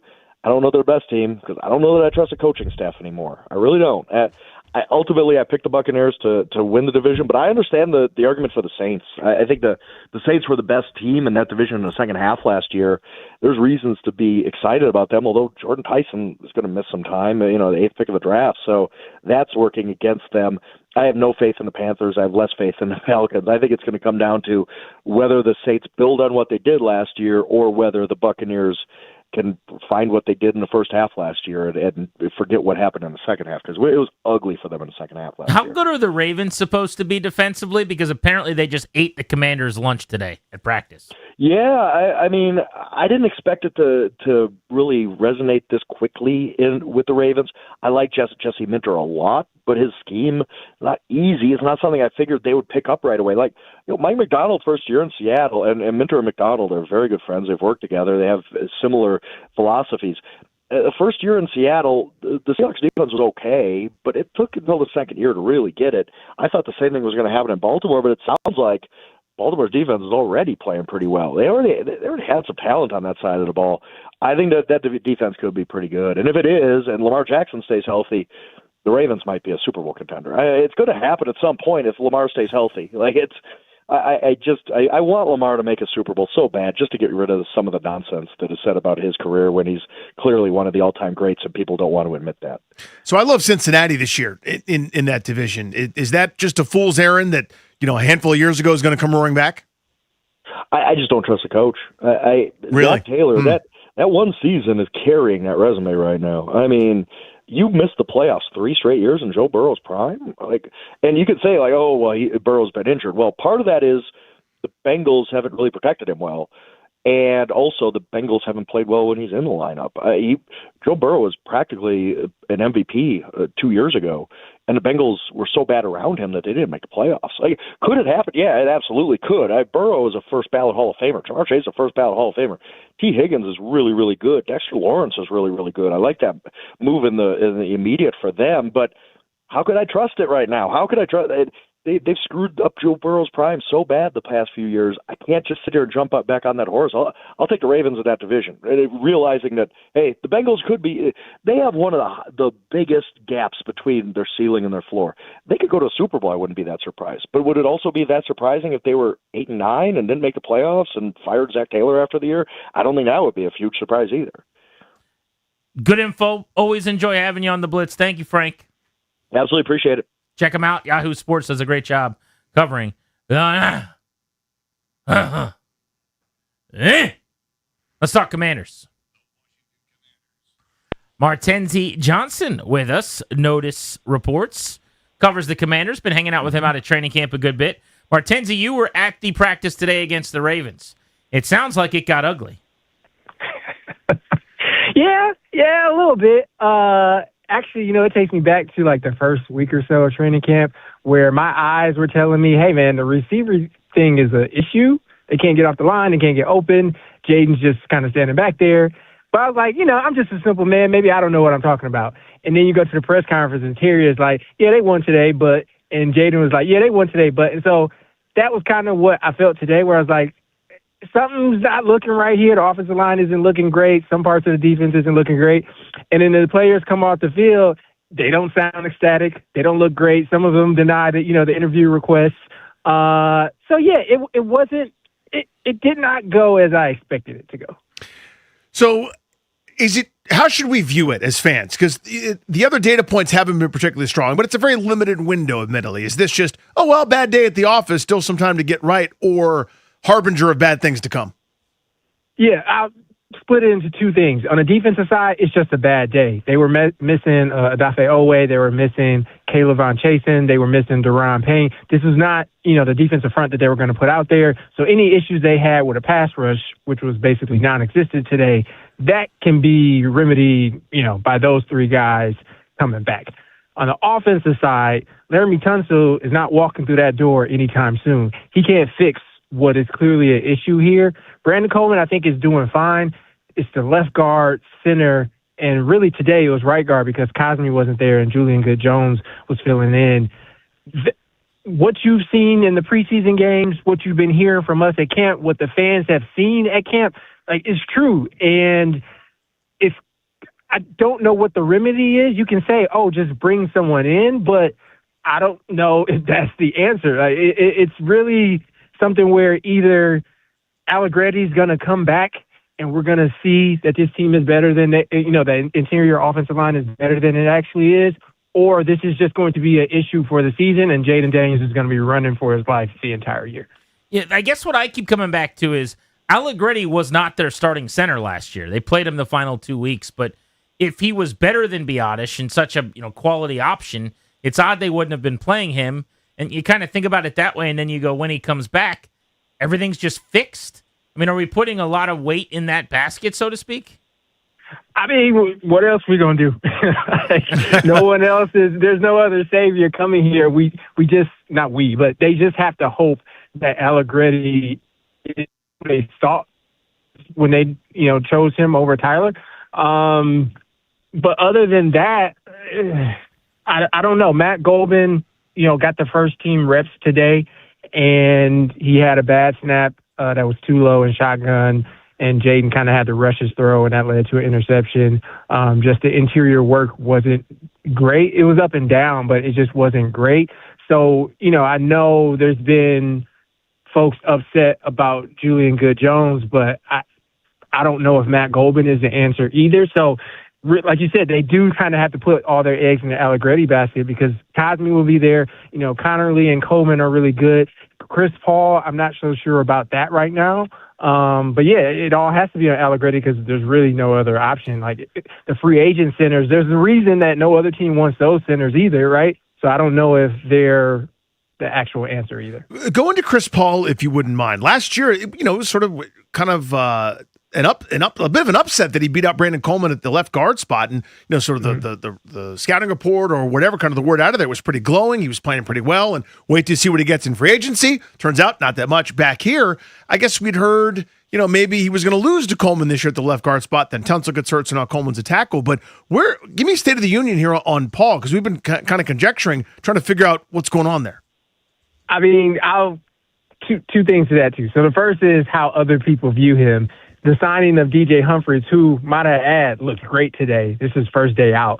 But the signing of him, now you have people on the internet saying, well, why don't they just move Coleman to left guard and let Humphries be at left tackle? That's the view of others on Chris Paul, but you can watch him in these preseason games, and he's getting beat off the line. Like, it's not 100% all the time, but of the people on the line, say for Julian Good-Jones, he was kind of a clear one where there needs to be better work there. And there's been all the attention on the center position, but Chris Paul hasn't been great either. So whatever highs he may have had last season, it's not showing that much right now. It's not to say that it's the end of the world, but when you have the Lions game from last week, when you have today, and I doubt he's going to play Friday against the Ravens in the preseason game, you do have to kind of worry at that left guard position too. Excellent. We appreciate the information. Thank you, Martenzi. No, thank you. Be good. Check him out. Notice Reports is where he covers the Commanders.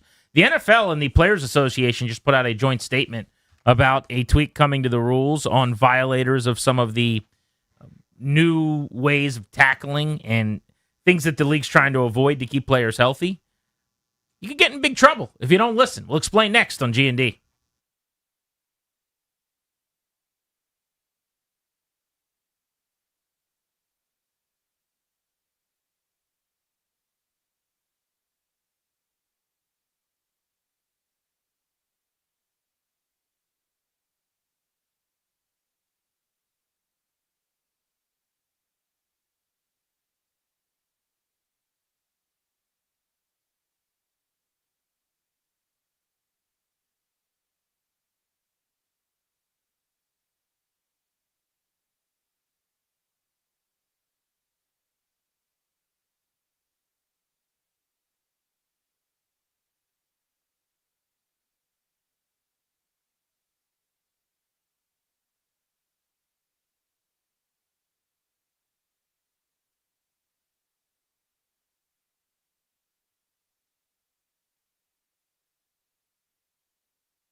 This update is brought to you by Melwood. In the NFL, the Commanders had a joint practice with the Ravens today in Owings Mills, and by all reports, did not go well for the Commanders.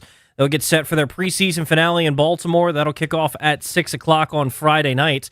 News across the National Football League. Texans offensive lineman Braden Smith was carted off at practice today dealing with a foot injury. Buccaneers rookie edge rusher Reuben Baines suffered an AC sprain. Said to be nothing serious. He's expected to be ready to go for Week 1. Baseball. Nats taking on the Rockies tonight. Game 3 of the 4-game series at Nats Park. 6:45 right here on The Fan. Matt Waldron making his Nationals debut on the mound. Tanner Gordon starts for the Rockies. Nats fans, keep it tuned right here to The Fan. Cade Cavalli joins Grant and Danny coming up at 5 o'clock. Donate your unwanted vehicle to Melwood and support people with disabilities in your local community. We can pick up as soon as tomorrow. Visit melwood.org or call 1-877-MELWOOD. From the Crop Metcalf Sports Desk, I'm Toby Altizer on The Fan.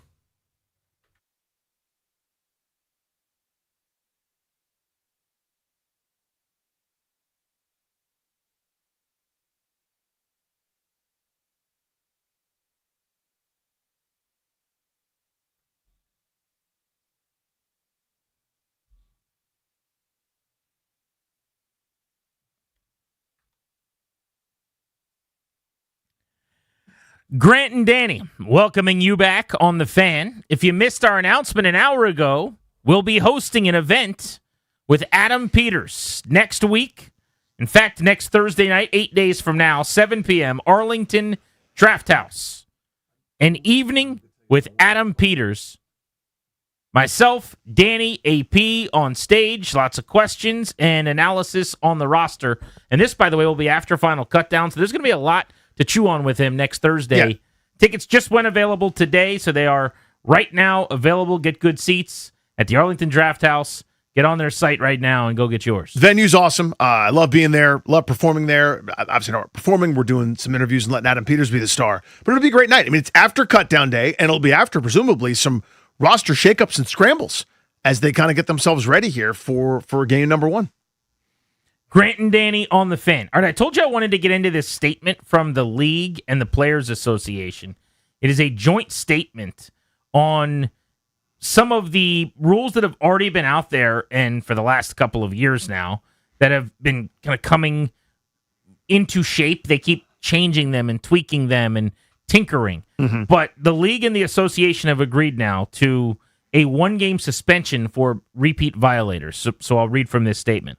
For the last several months, the NFL and the NFLPA have worked together to update the league's on-field accountability system. Clubs were briefed on the changes in today's league meeting in Atlanta, while player leadership was briefed and voted on the changes at a Board of Player Representatives meeting on Tuesday. The goal is simple: to make the game safer by focusing discipline on the techniques most likely to result in player injury rather than players who make isolated mistakes during competition. So it's wordy, but I take that to mean they don't want to get the guy that accidentally does the one thing wrong in-game to have to pay for it by getting booted or kicked out or what have you. But if you're a repeat offender who is someone that's putting people at risk, you're going to be in trouble. So they go on to say, beginning this season, we will place greater emphasis on 5 player health and safety rules violations. They're going to throw more flags on these. They're going to care more about these. Now, this is one of those topics right now where people are driving along and they're like, okay, this is boring. I don't care. And then everyone's going to be pissed in week 3 when they're like, why are they throwing so many penalty flags? Again, remember Frankie Louvo. Hip drop tackles, horse collar tackles, launching. This one always annoys me because that just means basically tackling, leaving your feet. A very normal football play that sometimes in the speed of the game, in the heat of the battle, a referee just decides you shouldn't have done that. You're diving to either try to break up a pass, tackle the runner or a receiver or whatever. Do anything possible to, do your job. And because the receiver caught the ball and was able to crouch slightly and adjust the target point, it's just like targeting in college football. That was launching, that's dirty. It's either football or it's not. And that's the one that's always poorly legislated. Hit on a defenseless player. That one is very, very hard to legislate as well. We have to go to the review machine and replay. And did the head lower? Is the defensive player's crown of their helmet facing the face mask? And you just mentioned the college game and how they do their operation when they decide if it was targeting or not. I think it's a joke in college football that these guys get kicked out in these very fast moments where it's like, I don't know, 50% them, 50% the receiver lowering his helmet into the collision, or sometimes might be 30% you, 70% the offensive player. But you came and arrived violently, and you were fast, and you blew somebody up, and now you're kicked out of a game, and you might miss part of the next game. The other one's blindside block. So again, there's 5 of them. Hip drop tackle, horse collar tackle, launching, hit on a defenseless player, and the blindside block. They go on to write, and I'll wrap it up here, players who commit 3 offenses in any of these categories during a season will be suspended for 1 game. Does that mean 3 of any one or 3 total? I think it's 3 total, right? So in other words, if I have a hip drop tackle, a horse collar tackle, and launching, does that mean I get suspended, or does it have to be 3 in one of these given 5 categories? Great question. I'm going to reread it, see what you think. Players who commit 3 offenses in any of these categories. So it would have to be 3 of the same thing, I think. Or one of each, right? If you were a hip dropper, a horse collarer, and a launcher, isn't that the same as... That's what I'm wondering. Yeah. I think if I commit 1 hip drop tackle in week 2, a horse collar tackle in week 11, and then I'm charged on a bang-bang play with launching or hitting a defensive player in week 15, and you're going to suspend me for a vital game in week 16, I think that's ridiculous. I do too. It's got to be 3 in any one category. But my big gripe, I'm sorry, I know you're more to come on. Go. But this is the thing that it all sounds great in theory. The same way, I remember when Ron Rivera was on the competition committee, and we can't have people saying mean stuff. We really can't. Like, are you kidding me? Grown men with all the testosterone in the world that are getting in car wrecks 70 times, somebody jawing after a play. Please allow the men to get some of the negative energy out. But I digress. It's inconsistently enforced. This all sounds wonderful in a classroom. This all sounds wonderful in a board meeting. This all sounds wonderful in the offices, and we go, so we're agreed that we don't like hip drop tackles. It's not exactly the same, but it was very easy to find multiple tackles of Jaden Daniels, for example, by players that were never fined, never thought of, no one cared, and couldn't go on. He broke his arm. It was, by definition, maybe, in some people's eyes, a hip drop tackle. Some people said not. I don't care. But they go, oh, well, Frankie Louvu, that's obvious. Those are hip drop tackles, and they probably were.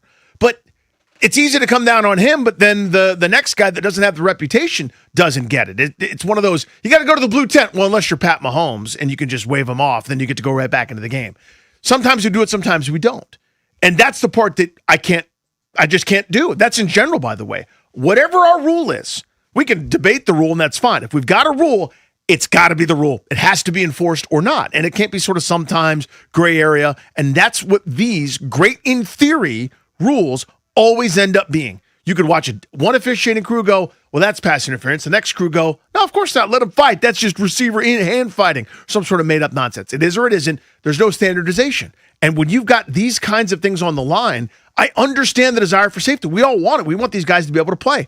When you are sort of, it seems like haphazardly at times, doling out fines, and then we get to suspensions. Well, the haphazard part isn't even the fault always of the officials. I mean, it is a hard thing to legislate, to your point. It's such a fast game. You could watch in slow motion hits 10 times and have 10 people in a room, and you'll have 7 disagreements. It's impossible to correctly determine always on any given play what happened. And that's with the benefit of slow motion.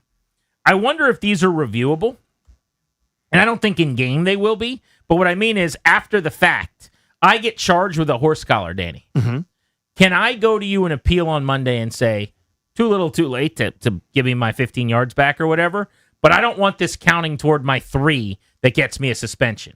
And so then they take 1 away. And, right. and it's like, okay, you're back to having 3 strikes. Like the strike is taken off the board. You just challenged with the ABS system. Right. And it was 0.1 inches off the plate. I'd like to see something like that. But here's what I'm so glad this came out today, because I actually wanted to talk about this study that came out. I think this is related in some way. Did you see the study that was released yesterday about NFL players who died between 2016 and 2021? I did. So basically, and this is not every player that passed away, I'm sure, but the ones that were willing to donate their brains to science and that were studied, between 2016 and 2021, at least 1 in 4 ex-NFL players died having CTE, according to a study. Now, at least is quite a statement there. When you dig in, it says The bare minimum is 25% of players have CTE. It could be as many as 97%.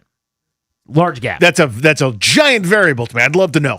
So when you give me 25 to 97%, I tell you go back and do more work and come back to me when you have some more data. Because at 25%, that's actually really good progress, it would appear. In the early 2000s, with the data that we had, it was a much higher number that was expected among dying NFL players that had CTE. So if it's the low end of that spectrum, 25, 30%, while tragic and awful, that's bad. I also still want, and have never been explained, like my sample of people that aren't NFL players, and they don't really study brains for CTE typically when like a carpenter or a painter or something dies. But is that number 10% because you bang your head a bunch and you played some high school sports, or is that number sub 1%?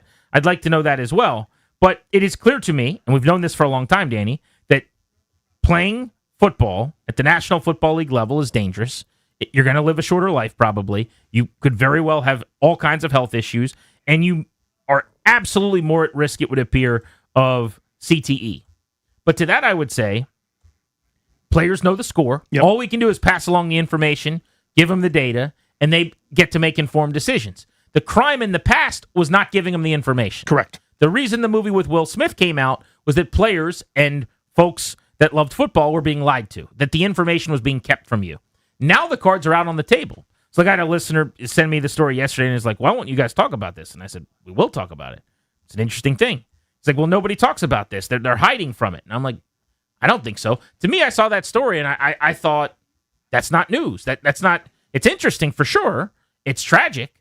But I know that players who die often have CTE. I think players know that too. And they're getting paid millions of dollars, and either they want to do it or they don't to some extent. But I think this goes hand in hand with this other story, which is the game continues to change and evolve. They're trying to keep players healthy. And now we're at a point where you get suspended a game if you horse collar a guy 3 times over 18 weeks. That's pretty wild. It is wild. Again, the suspension part of it is on because it's as you said, it's so hard to legislate these things. And if, 2 different officiating crews 3 months apart on a bang bang thing it's 50-50, that even if you had no ill intent, all you're trying to do is getting a runner down. Or if you are, doing a crackback block, because that's one of the ones in here, a blindside block where the guy never gets his head turned and he, you're much stronger than he is. You end up hitting some nickel cornerback if you're the tight end. If you're John Bates and some 180-pound slot corner is running towards you, you knock his ass into the dirt. You do that twice in 3 months. All you're doing is what would look good on film, and you're now suspended for week 17.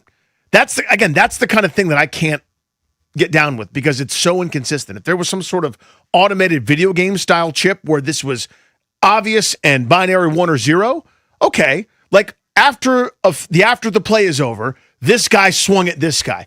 Oh yeah, let's suspend people. No problem, right? You do something stupid. I got that. I always think of the Rob Gronkowski, when he speared the defenseless player who was laying on the ground, face down. He speared him in the back of the head and the guy was concussed. You want to punish his ass? By all means. I would have done it for as long as that guy was hurt. Totally makes sense to me. In-game competitiveness, your guys are breaking fingers trying to get someone to the ground. Well, I have ranted and raved and made enemies over this for years with Tom Wilson and hockey players.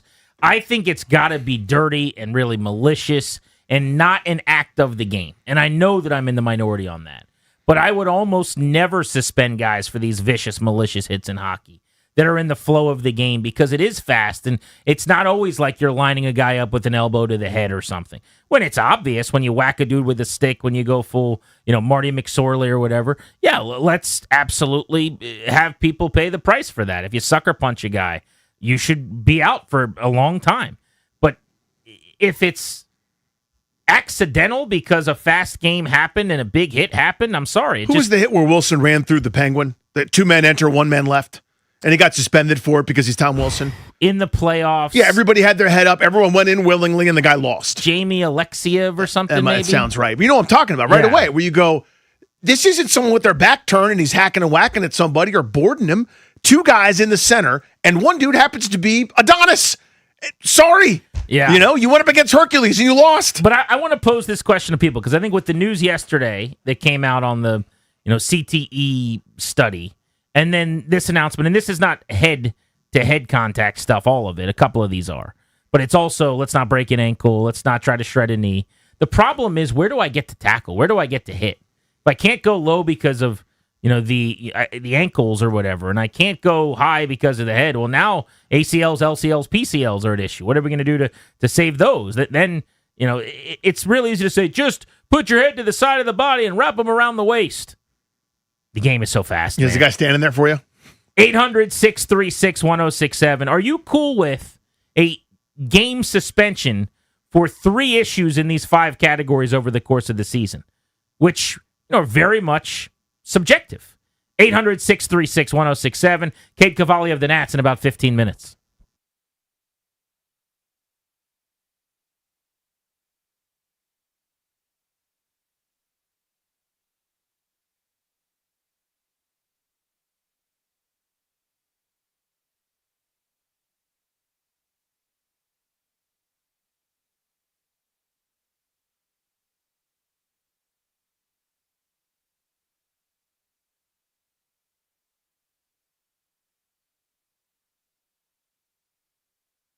What's up, guys? Still Danny Rouillet. That's right. 2 Dannys, 2 promos. Summer's almost over. It's down to its final days, but Ted Britt Ford, they still got you. They still got a summer savings event going on right now. My guys over at Ted Britt Ford, here's what they want to do for you. 0% APR for 36 months. That is 0% APR for 3 years on a slew of new Fords. And $1,000 towards your down payment. That's an extra $500 in final days bonus cash. Do the math on that. $1,500 before we even start the deal. Pretty special, right? How about an F-150 2026? Over $8,000 off the MSRP or 0% APR, 36 months, 0 payments for 90 days. Football season, tailgate season, F-150 style. 2026 Mustang EcoBoost. I'm jealous of this. I love my Mach-E.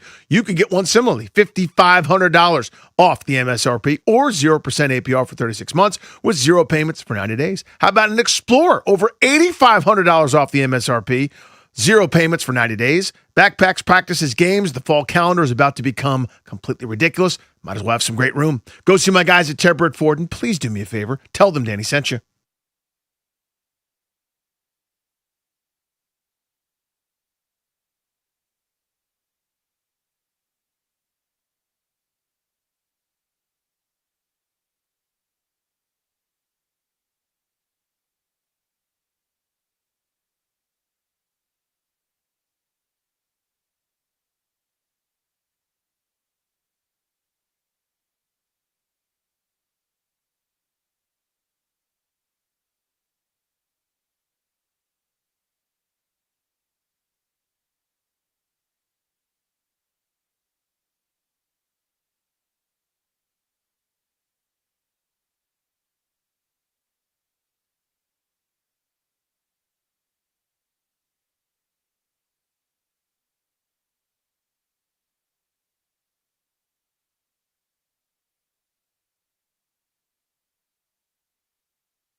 The NFL and the NFL Players Association put out a joint statement where they are warning players that if you have 3 transgressions in 5 categories they're cracking down on, you'll be suspended for 1 game.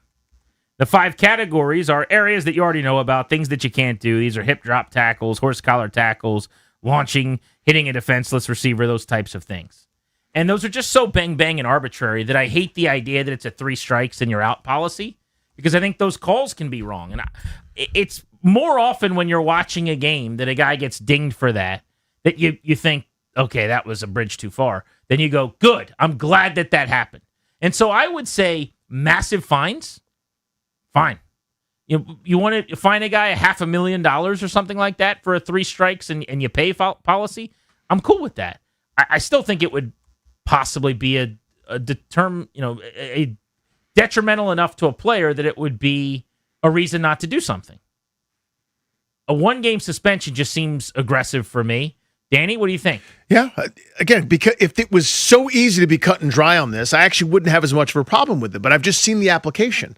I'm not sophisticated at all. I'm a 47-year-old Rube, and when Frankie Louvu got suspended, then later it was reduced to a significant fine. It was easy to find just with a quick Google search multiple hits against Washington players that looked as bad or almost as bad or close to it, and those guys received nothing. So Louvu became a guy that was known for this, so he got fined and suspended. Whether it's your own fault or not, I mean, sometimes it ends up being such bad luck for you. The idea that you're going to suspend guys, it's a bridge too far to me because it's so inexact. Jeremy's in Arlington. What's up, Jeremy? How are you? Hey guys, good. One thing that I think is that the horse collar in particular is such like a dirty play where someone's already kind of gotten beat. It's sort of like pulling a braid or something like that, where it's not really part of the game. It's dirty. So I feel like if they see something like that happen, I did wonder if they had like a Brendan Shanahan from the NHL type thing where someone actually will look at it, review it, and kind of come to a conclusion and be the arbiter of it. So it's when you get called for it in a game. But what you're saying is what I want. And there is some version of Department of Player Safety where you have a hearing and an appeal and you go to, it's been different guys over the years, but like Troy Vincent or whatever, that does happen. But yes, I need that because I think just having it called in real time isn't good enough. Someone, let's just say Troy Vincent, should go back and now in real time slow it down, 50 different looks and at varying angles and speed at 0.25 and say, you know what? This was not the malicious foul that the referee thought it was. And I think there are times on horse collars, to his point, when it is kind of dirty, where a guy's past you and you rip a guy down and you hurt his ankle or whatever. But that can also really easily be one where you're beside a guy and you kind of get your arm wrapped inside of him like an accidental face mask, or the only way to get a guy to the ground is as you're, based on the angle you're at, is diving out and you're at his shoulder pads and you end up inside his collar. Yeah, you're looking for a handhold, but they're not all created equal. Yeah, so the easy ones, if that's the offense we're talking about, because I think horse collar is the easiest of those to determine and see and look at, especially via replay. If it's that kind where you're reaching for whatever you can, it was a shoulder pad, but he's moving too, so it slides to a horse collar, not as egregious as I'm clearly beat, there's nothing I can do, let me just reach and yank the guy back. Tony's in Bethesda. What's up, Tony? How are you? Yeah, thank you for taking my call. From Bethesda! Okay, I played a long time ago when we had limited substitution in college. And the thing was, I was first-team All-East lineman. And, I could maybe bench press 225 10 times. But you have to play both ways. Exactly. These guys are so big and so strong. I can't imagine a 330-pound guy falling on top of me. Probably break my ribs. So what's happened is they keep changing the rules, and they want to have more passing, and they let the offensive linemen hold. And so the players, and they have unlimited substitutions. So these guys all have fast switch muscles, and they're all bench pressing 225, 30, 40 times. Yeah, it's what it is. It's bigger, it's faster, it's stronger. The game is not only faster, but way more violent. The collisions are louder and harder, and there's no doubt about the fact that they have to do these types of things. It's also harder to legislate. It's harder to officiate because of that same speed. So I'm saying we just got to be really careful about suspending guys, costing them a game. It's not like it's baseball and you're suspending them for one of 162. It's 6% of your season when you miss a game. If you have 2 suspensions in a year because of a couple of like these big hits in the middle of the field or whatever that everyone gets up in arms about generally anyway being called, 12% of your season, just like that, went away because you were being a physical, violent player defensively, which has been the name of the game for a long time. And I get that is changing for sure. Cade Cavalli, ace of the Nationals, has been incredible over the last several weeks. He's in studio with us earlier today. We have not yet played that conversation, though. You will hear it for the first time right here on The Fan next on G&D.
Commanders had a joint practice today with the Ravens out in Owings Mills. By all reports, did not go well for Washington. They'll have their final preseason game coming up on Friday. That'll kick off at 6 o'clock in Baltimore. News across the National Football League.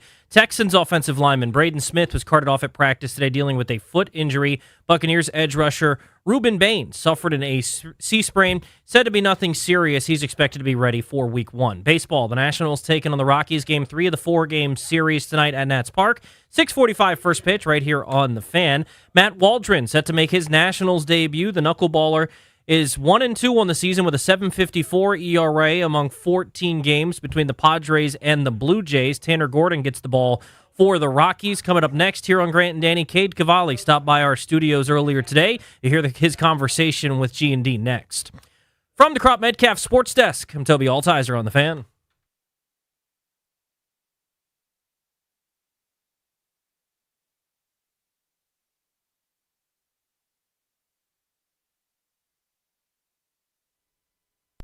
Now the pitch, check swing by Carter. Did he go? Yes, he did. For strike 3. Strikeout number 10 for Cade Cavalli. And we're only in the bottom of the 4th inning with 2 outs.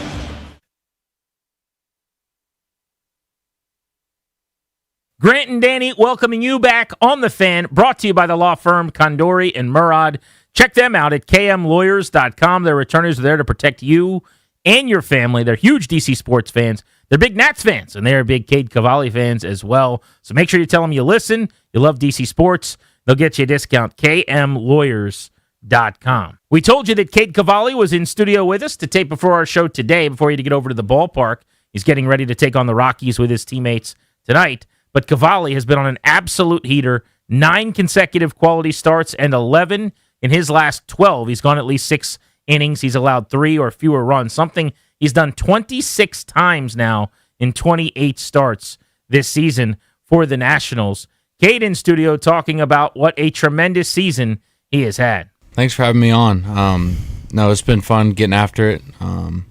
We got a really good group, and we're trying to build something, and it's just been fun to be a part of. So there's a lot that's been amazing about your run, Cade, but what happens a lot of times is human beings get tired. They'll get a little fatigued and maybe wear down some.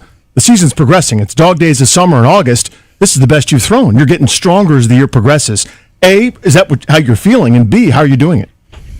Yeah, I think that, I give a lot of credit to our strength guys, our pitching staff, and even my teammates around me where, we're pushing each other. There's competition going in the locker room of, we're trying to top each other's performance every time we go out there. I think that just breeds success on the mound. But, you got to take care of the physical part, and we've got a lot of really good guys around us that help us in that area.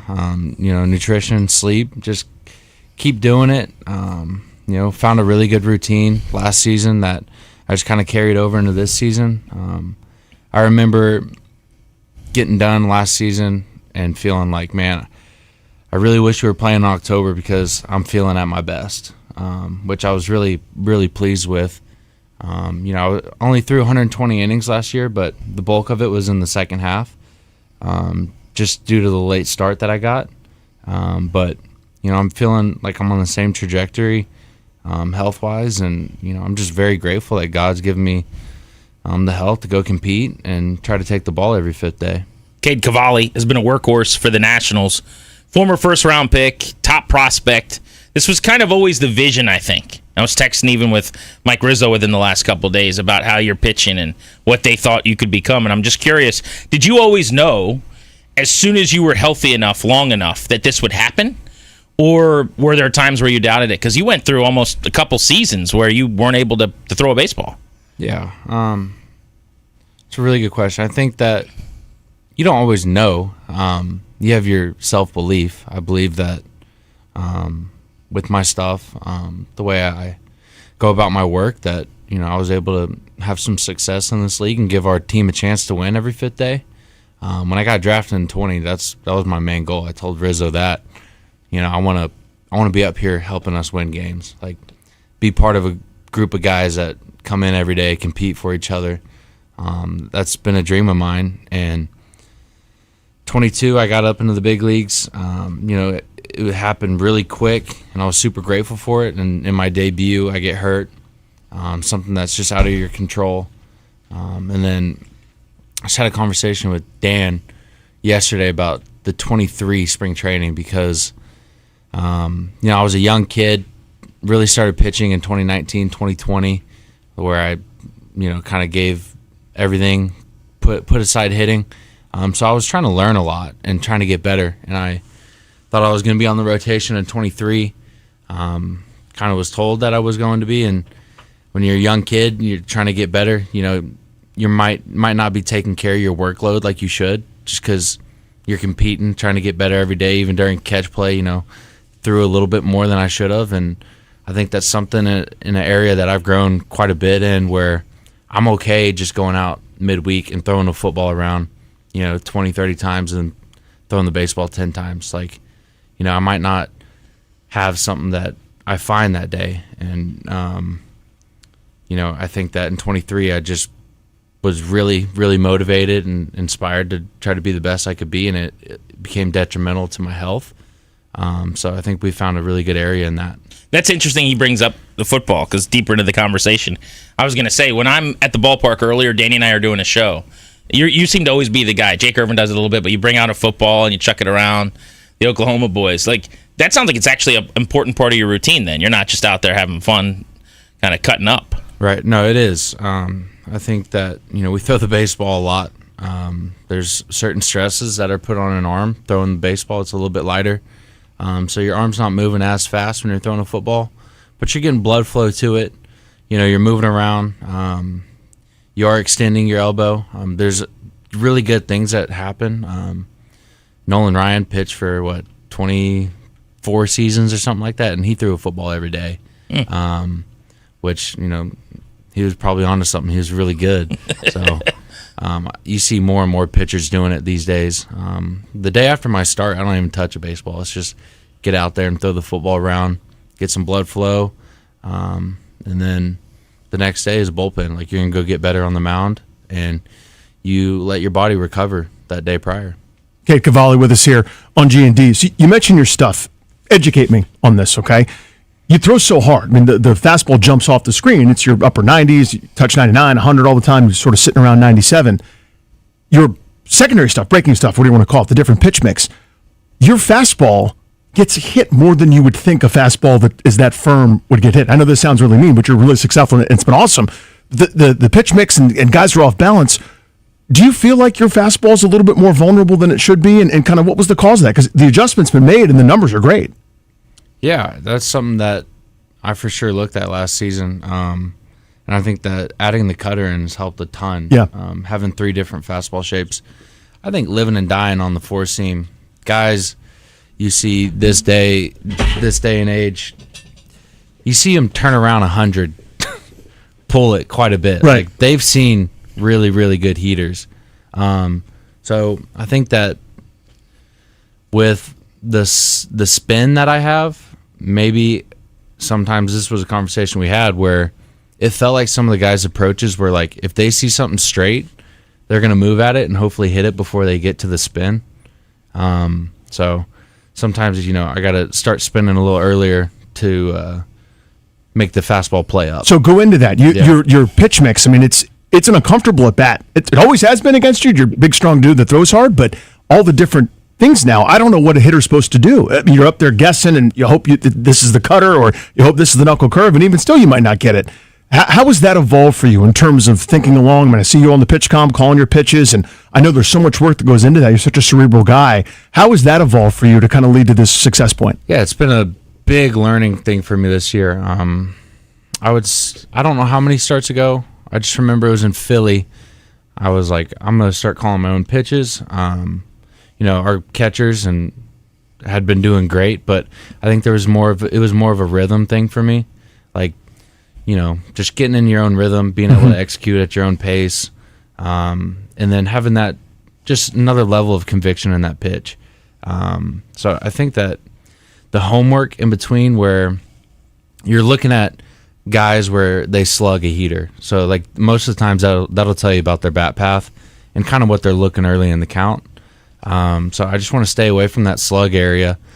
And I think whenever Simon and Dew this offseason got the sweeper mix in for me for righties, we didn't know it would play as well as it has against lefties as well.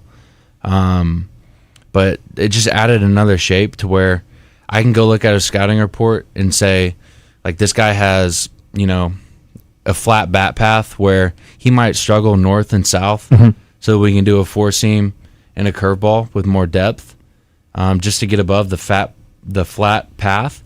But if a guy's a little more steep, he might handle something that's a little more horizontal. Like, he might struggle with that more, which is in that case a sweeper or the two seam where you go east west.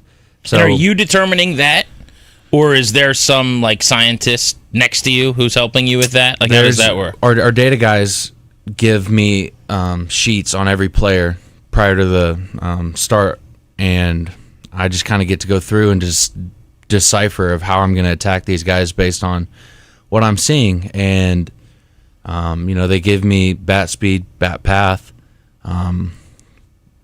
counts that they're slugging a certain pitch in. But they're not making suggestions with the paper. They're just giving you the info, and then correct. You do what you. It's like, here's your groceries. It's a cooking show, and now you have a basket to make food with, basically. Yes. Yep. Okay. And you're throwing the curveball at about the same rate year to year. I was just looking. Mm-hmm. The sweeper's up, now 13% of the time. So that's the big change. Then would be it is having that. Yeah, and I think that's just due to like me having an extra shape that I can go compete with and kind of try to expose a guy that might not handle it. They handle curveballs, but they don't handle a sweeper, and that's just due to a bat path. Like, it's you think about it, like a flatter path is probably going to handle something horizontal, but they're going to struggle with depth. So then, if you have both shapes you can go compete with, which that's also been a talk where sometimes I shy away from my strength because I've seen on the scouting report, like, okay, this guy, he might not handle a changeup in that area, and it's a good pitch for me, but technically it's my fifth best pitch or fourth best pitch. But I know that he struggles with it, so I'm gonna go to it. Whenever maybe I should have just relied on my strengths in that area. That's what I wanted to ask you. Is if there's a choice, if it's a fork in the road. So a steeper bad path or a flatter one. What if it's closer to neutral and there's no passcode? Is that what you're feeling that day? Is that hey, but my sweeper is actually pretty filthy today. Why don't I default to that a little bit more, ramp the usage up there, or the changeup, as you kind of mentioned? Because part of this is feel, right? Yeah, 100%. Huge part, right? I mean, I think if you talk to most starters in the league, like, you're not going out there every day with your best stuff. Like, sometimes your curveball's going to be better than your slider or whatever. Mm-hmm. So it's based on feel a lot of that time. I think that it'd be really nice if we went out there and all of our stuff was sharp every time, but like a video game. Exactly. Like a video game. Yeah. Most of the time it's like, all right, I got to like show this pitch to keep it in their head, but I might not be trying to throw this one in the zone just because it's not feeling great today. And that's the beauty of pitching. It's like a chess match. So I think it says a lot about a guy whenever he can go out there and kind of grind one out and give the team a chance to win. Cade Cavalli having a banner year, hottest pitcher on the planet right now. It's been absolutely nails for the Nationals, joining us on Grant and Danny. Is it difficult during a stretch like this, individually, to not lose an edge or to keep stacking these starts where there's a lot of things in flux around you, where Miles Michaelis is gone and Littell is gone, and there's a different guy getting called up from AAA to be an opener every day, it feels like. And the team is obviously, since the deadline, taking on a little water, and it just seems like you keep getting better. Like, how do you not allow the walls to cave in a little bit? Yeah, I mean, it's been tough. Seeing those guys go, it's never easy. This sport's really hard because of that. You grow relationships with these guys, and then quickly they're gone. Like, it's just part of the sport, and you realize that, but it doesn't make it hurt any less. And in the midst of that, you have to go compete, and you compete with the guys around you. And I think that going in to the final part of this season, it's been a talk with us around just like, it's a special opportunity to be in the big leagues first and foremost. So if you ever take that for granted, and that was one of the messages that Miles, before he rolled out, was telling us, like, you know, he had gotten 10 years, and we were at his 10-year celebration. That was like the main thing, is like, fellas, this goes really quick. Like, in August, it might feel like it's long, but like you blink and it's gone. So don't take any day for granted. And I think that guys have taken that to heart, and we've seen it, because like the guy that was given that message is gone shortly after. And so you see it firsthand, and I think that just the message of like, this is, we're in the big leagues. Like, this is something that if you would have told yourself at 12 years old, you would have been so stoked about. So go out there and understand that it's a special opportunity every day to go compete. You know, the Joe DiMaggio quote is awesome, where it's like, there might be a kid in the stands that hasn't seen you compete, you know, that day. So I want to give him everything that I have. And it's true. Like, so I think that that's just like a driving factor, and like just being grateful for the position you're in to go out and compete. And we're grown men playing a game. Like, what do we have to, you know, complain about? Well, it's cool to hear you say that, because my son is one of those. 8 years old, and he now thinks you walk on water. Like, he's convinced you're the greatest pitcher of all time. He was there on Monday, so you've got a new fan. That's awesome. But to that, I want to ask you about leadership. So years ago, Grant and I were at spring training. We went really early one year. Pitchers and catchers had just reported it was like the first bullpen of the year, and Max Scherzer is throwing, you know, just to AAA Timmy, just, you know, getting his work in, and he's snorting and cursing and furious. He's not executing a certain pitch the way he wants it, with nobody around, no witnesses, and a group of the minor leaguers are walking on their way to a backfield, and everybody kind of stopped and watched. And it was the like, do that. Just follow him around and do that. And now you kind of look around, kind of to your point, without Miles and Zach Littell and Foster Griffin, guys that have really been through this thing. You know, even though innings-wise in the big leagues, you don't have a million innings, but you've been through some stuff. You're kind of an elder statesman now, which is funny to say in your mid-20s, but do you feel a new responsibility, maybe to that degree, to go, I'm going to do my work and you guys follow me into the breach? Yeah, I don't feel any sort of that, like, no added pressure to it or anything? No pressure. You know, I think that this is, speaking of how special this culture is that we've built, like, you know, the record might not say it right now, but I believe that it will one day. There's a culture of like, we're tight. Like, in that clubhouse, we're tight, and all the guys really like each other, and we enjoy competing with each other, and we all have a level of respect for each other, because I think that coming in and not getting after it and doing your job doesn't fly around here. So you're not necessarily looking at a guy going, man, he's working harder, or I think guys are working hard at what they need to work hard at. And it's a level of respect in this clubhouse where there's not just one leader. Like, you know, people are stepping up when needed, but we're coming in every day. We're enjoying each other's company, and we're trying to win ball games. Cade Cavalli of the Nationals on G&D here on The Fan. Best pitch you remember throwing this season? Like, there's a football interviewer that asks people, like, rep you want back, favorite rep of this season. I'm thinking pitching-wise. Pitch you've thrown where you look back at it and you're like, ooh, I want to watch that one again. Mm-hmm. And then the pitch you want back from this season. There's a lot of pitches I want back. Not lately. There's a couple for really? sure. All right. Yeah. Is there something that stands out this year? Maybe it's a sequence or an at-bat or something, like the best, the top and the bottom of the season, so to speak? Yeah, I think that a pitch that might have given me a little bit more confidence in going and executing this certain pitch was in New York.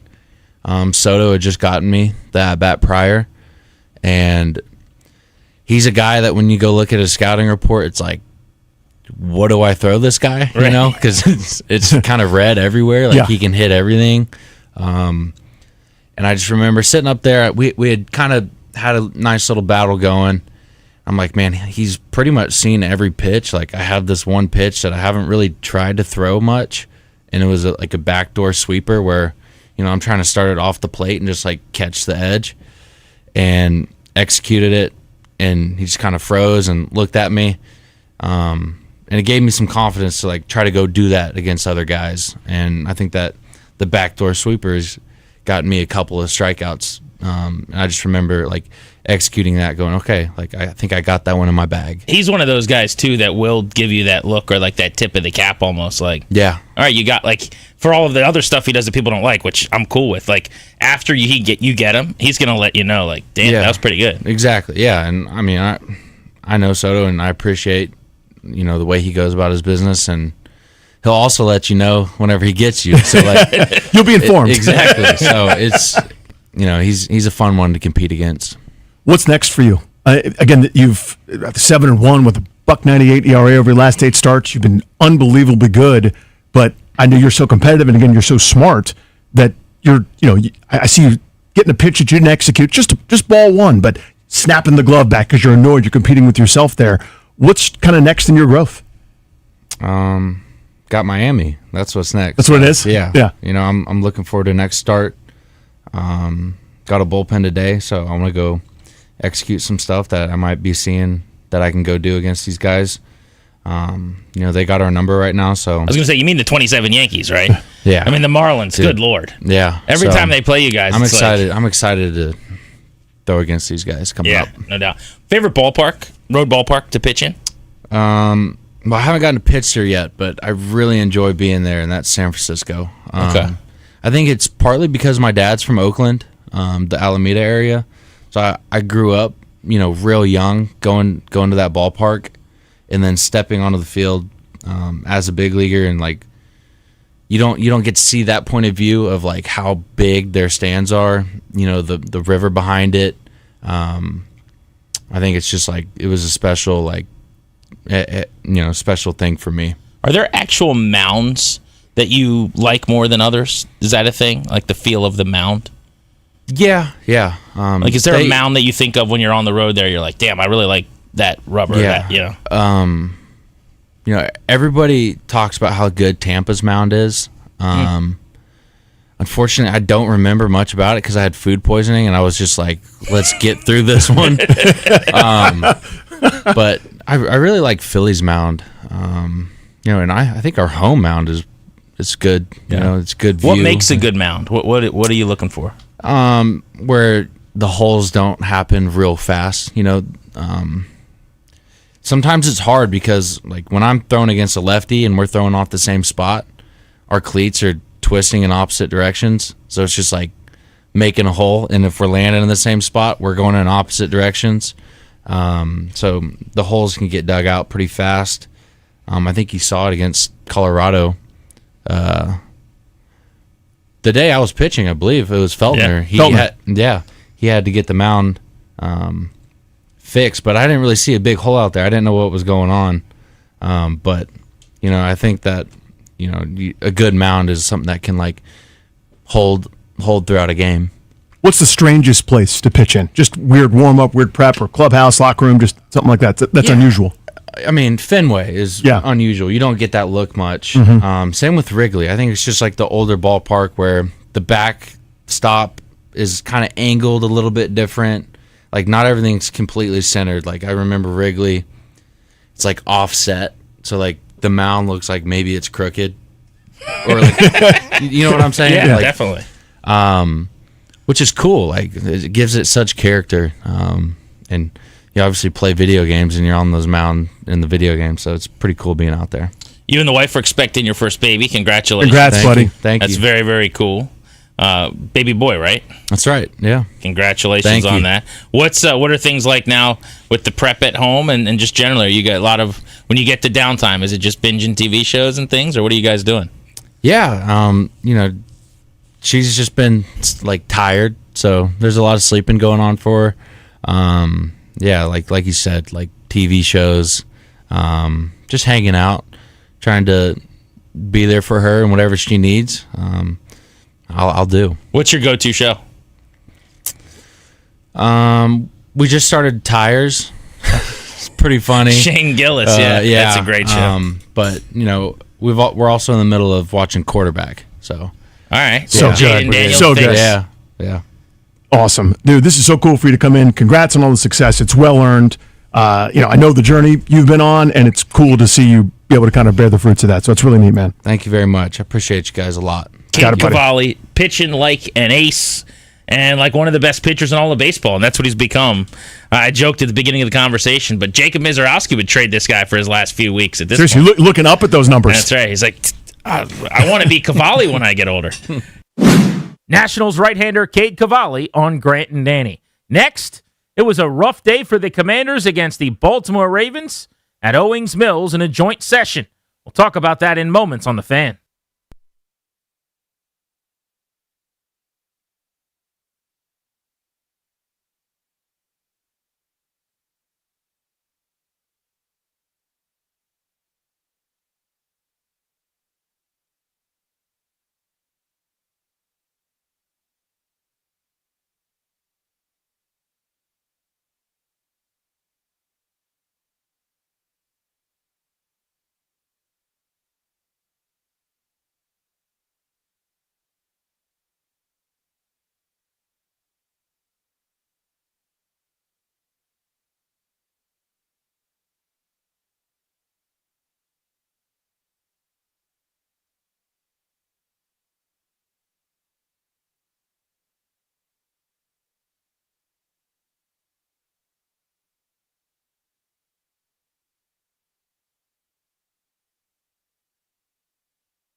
This update is driven by Oarsman Fairfax Toyota. As they like to say, let's ride together. The Commanders had a joint practice with the Ravens today in Owings Mills. Reports saying didn't go quite so well for the Burgundy and Gold, but they'll get set for their preseason finale coming up Friday night at M&T Bank Stadium in Baltimore. That'll kick off at 6 o'clock. News across the NFL.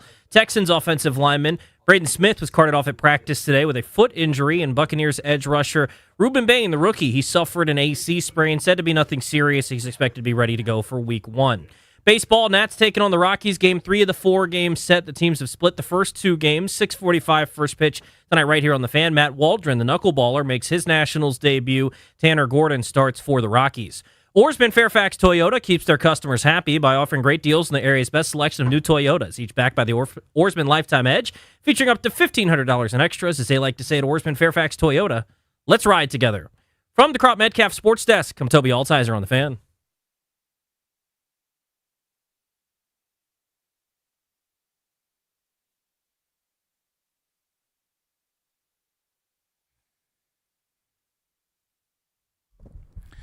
Big thanks to Cade Cavalli and to the Nationals for getting him down the street into our studio today. Grant and Danny welcoming you back.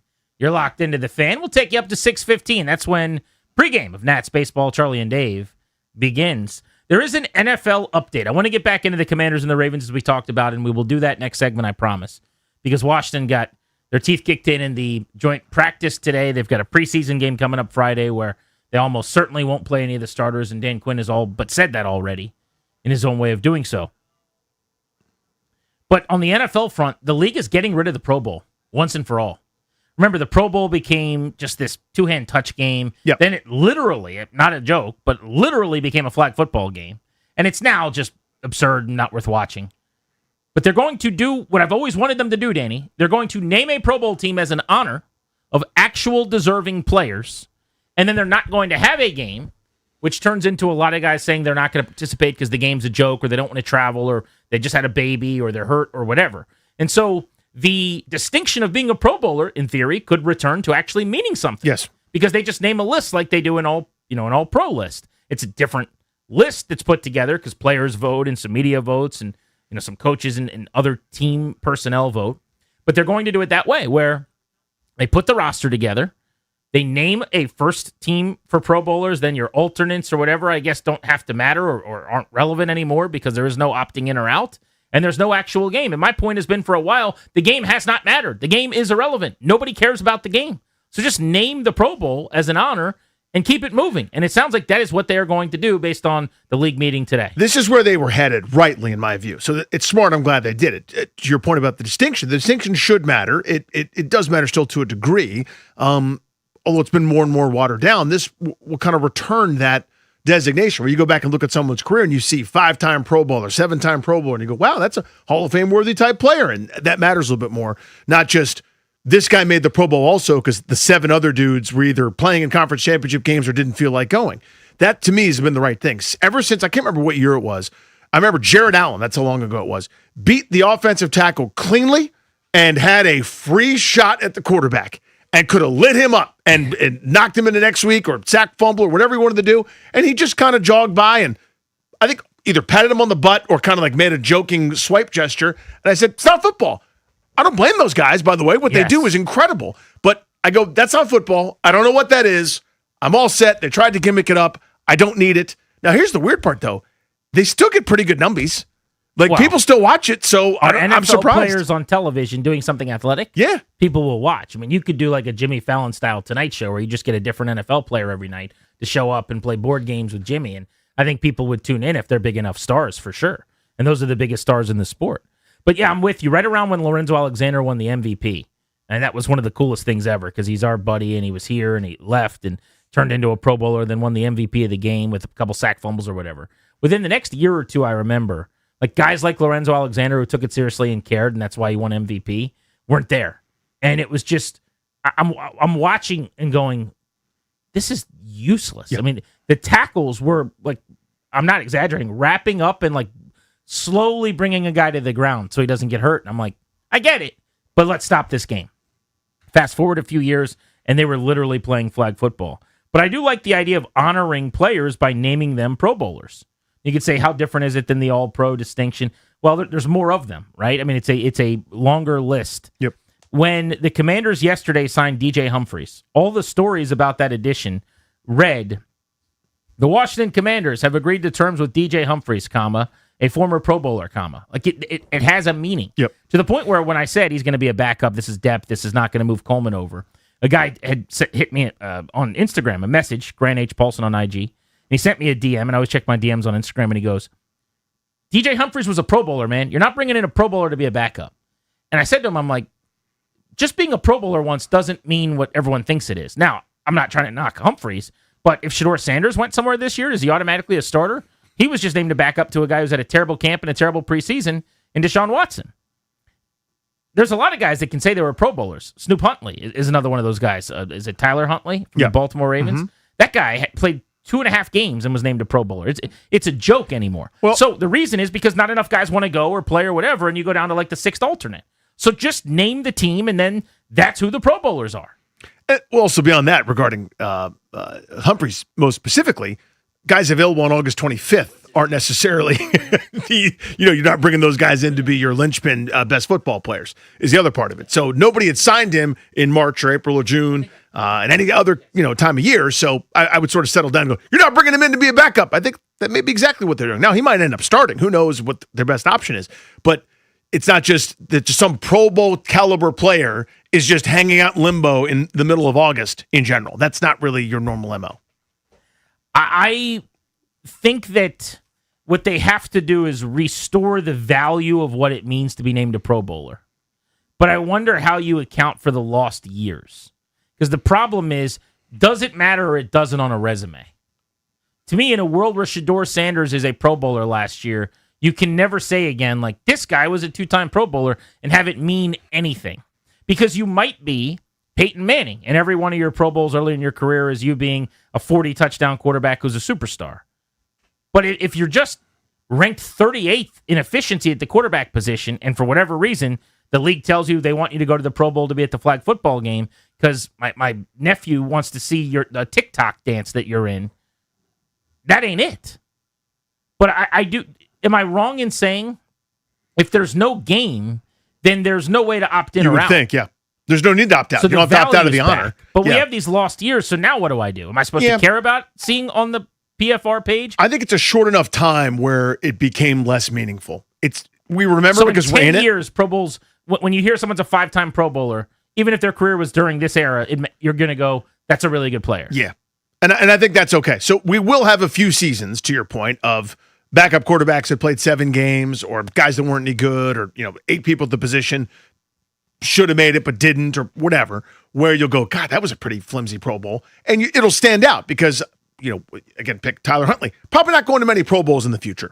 So that one time he made a Pro Bowl will be different because if we're talking about someone, if they're really good or not, or they belong in the Hall of Fame or the Hall of Fame monitor or whatever, you would go, well, he made the Pro Bowl one time. And if it was during this window of, I forget what the cutoff is, 5 years, 10 years, 7 years, who cares? Then that would be the aberration. Then it's not a non-starter anyway. It's not worth the discussion. But if you go, hey, look at the 7-time Pro Bowler, I don't think it's meaningless, if that makes sense. 88 players will be named a Pro Bowler with this distinction. The rosters will be 88 deep in the 2 leagues. So I guess 44 per league based on offensive, defensive, and specialists. The person starter and a backup at every spot. That's pretty reasonable. NFL Executive VP Peter O'Reilly had this quote. Ultimately, the Pro Bowl at its core is about honoring the best of the best in that season on the field in real games. And the shift here is about shifting the focus from the game, which is ultimately where people's attention goes, especially the replacement players tied to it, to the honor. Cool. No problems there. Yep. The Commanders went to Owings Mills today to play the Ravens in a joint practice. It went badly. We'll give you some details next on G&D.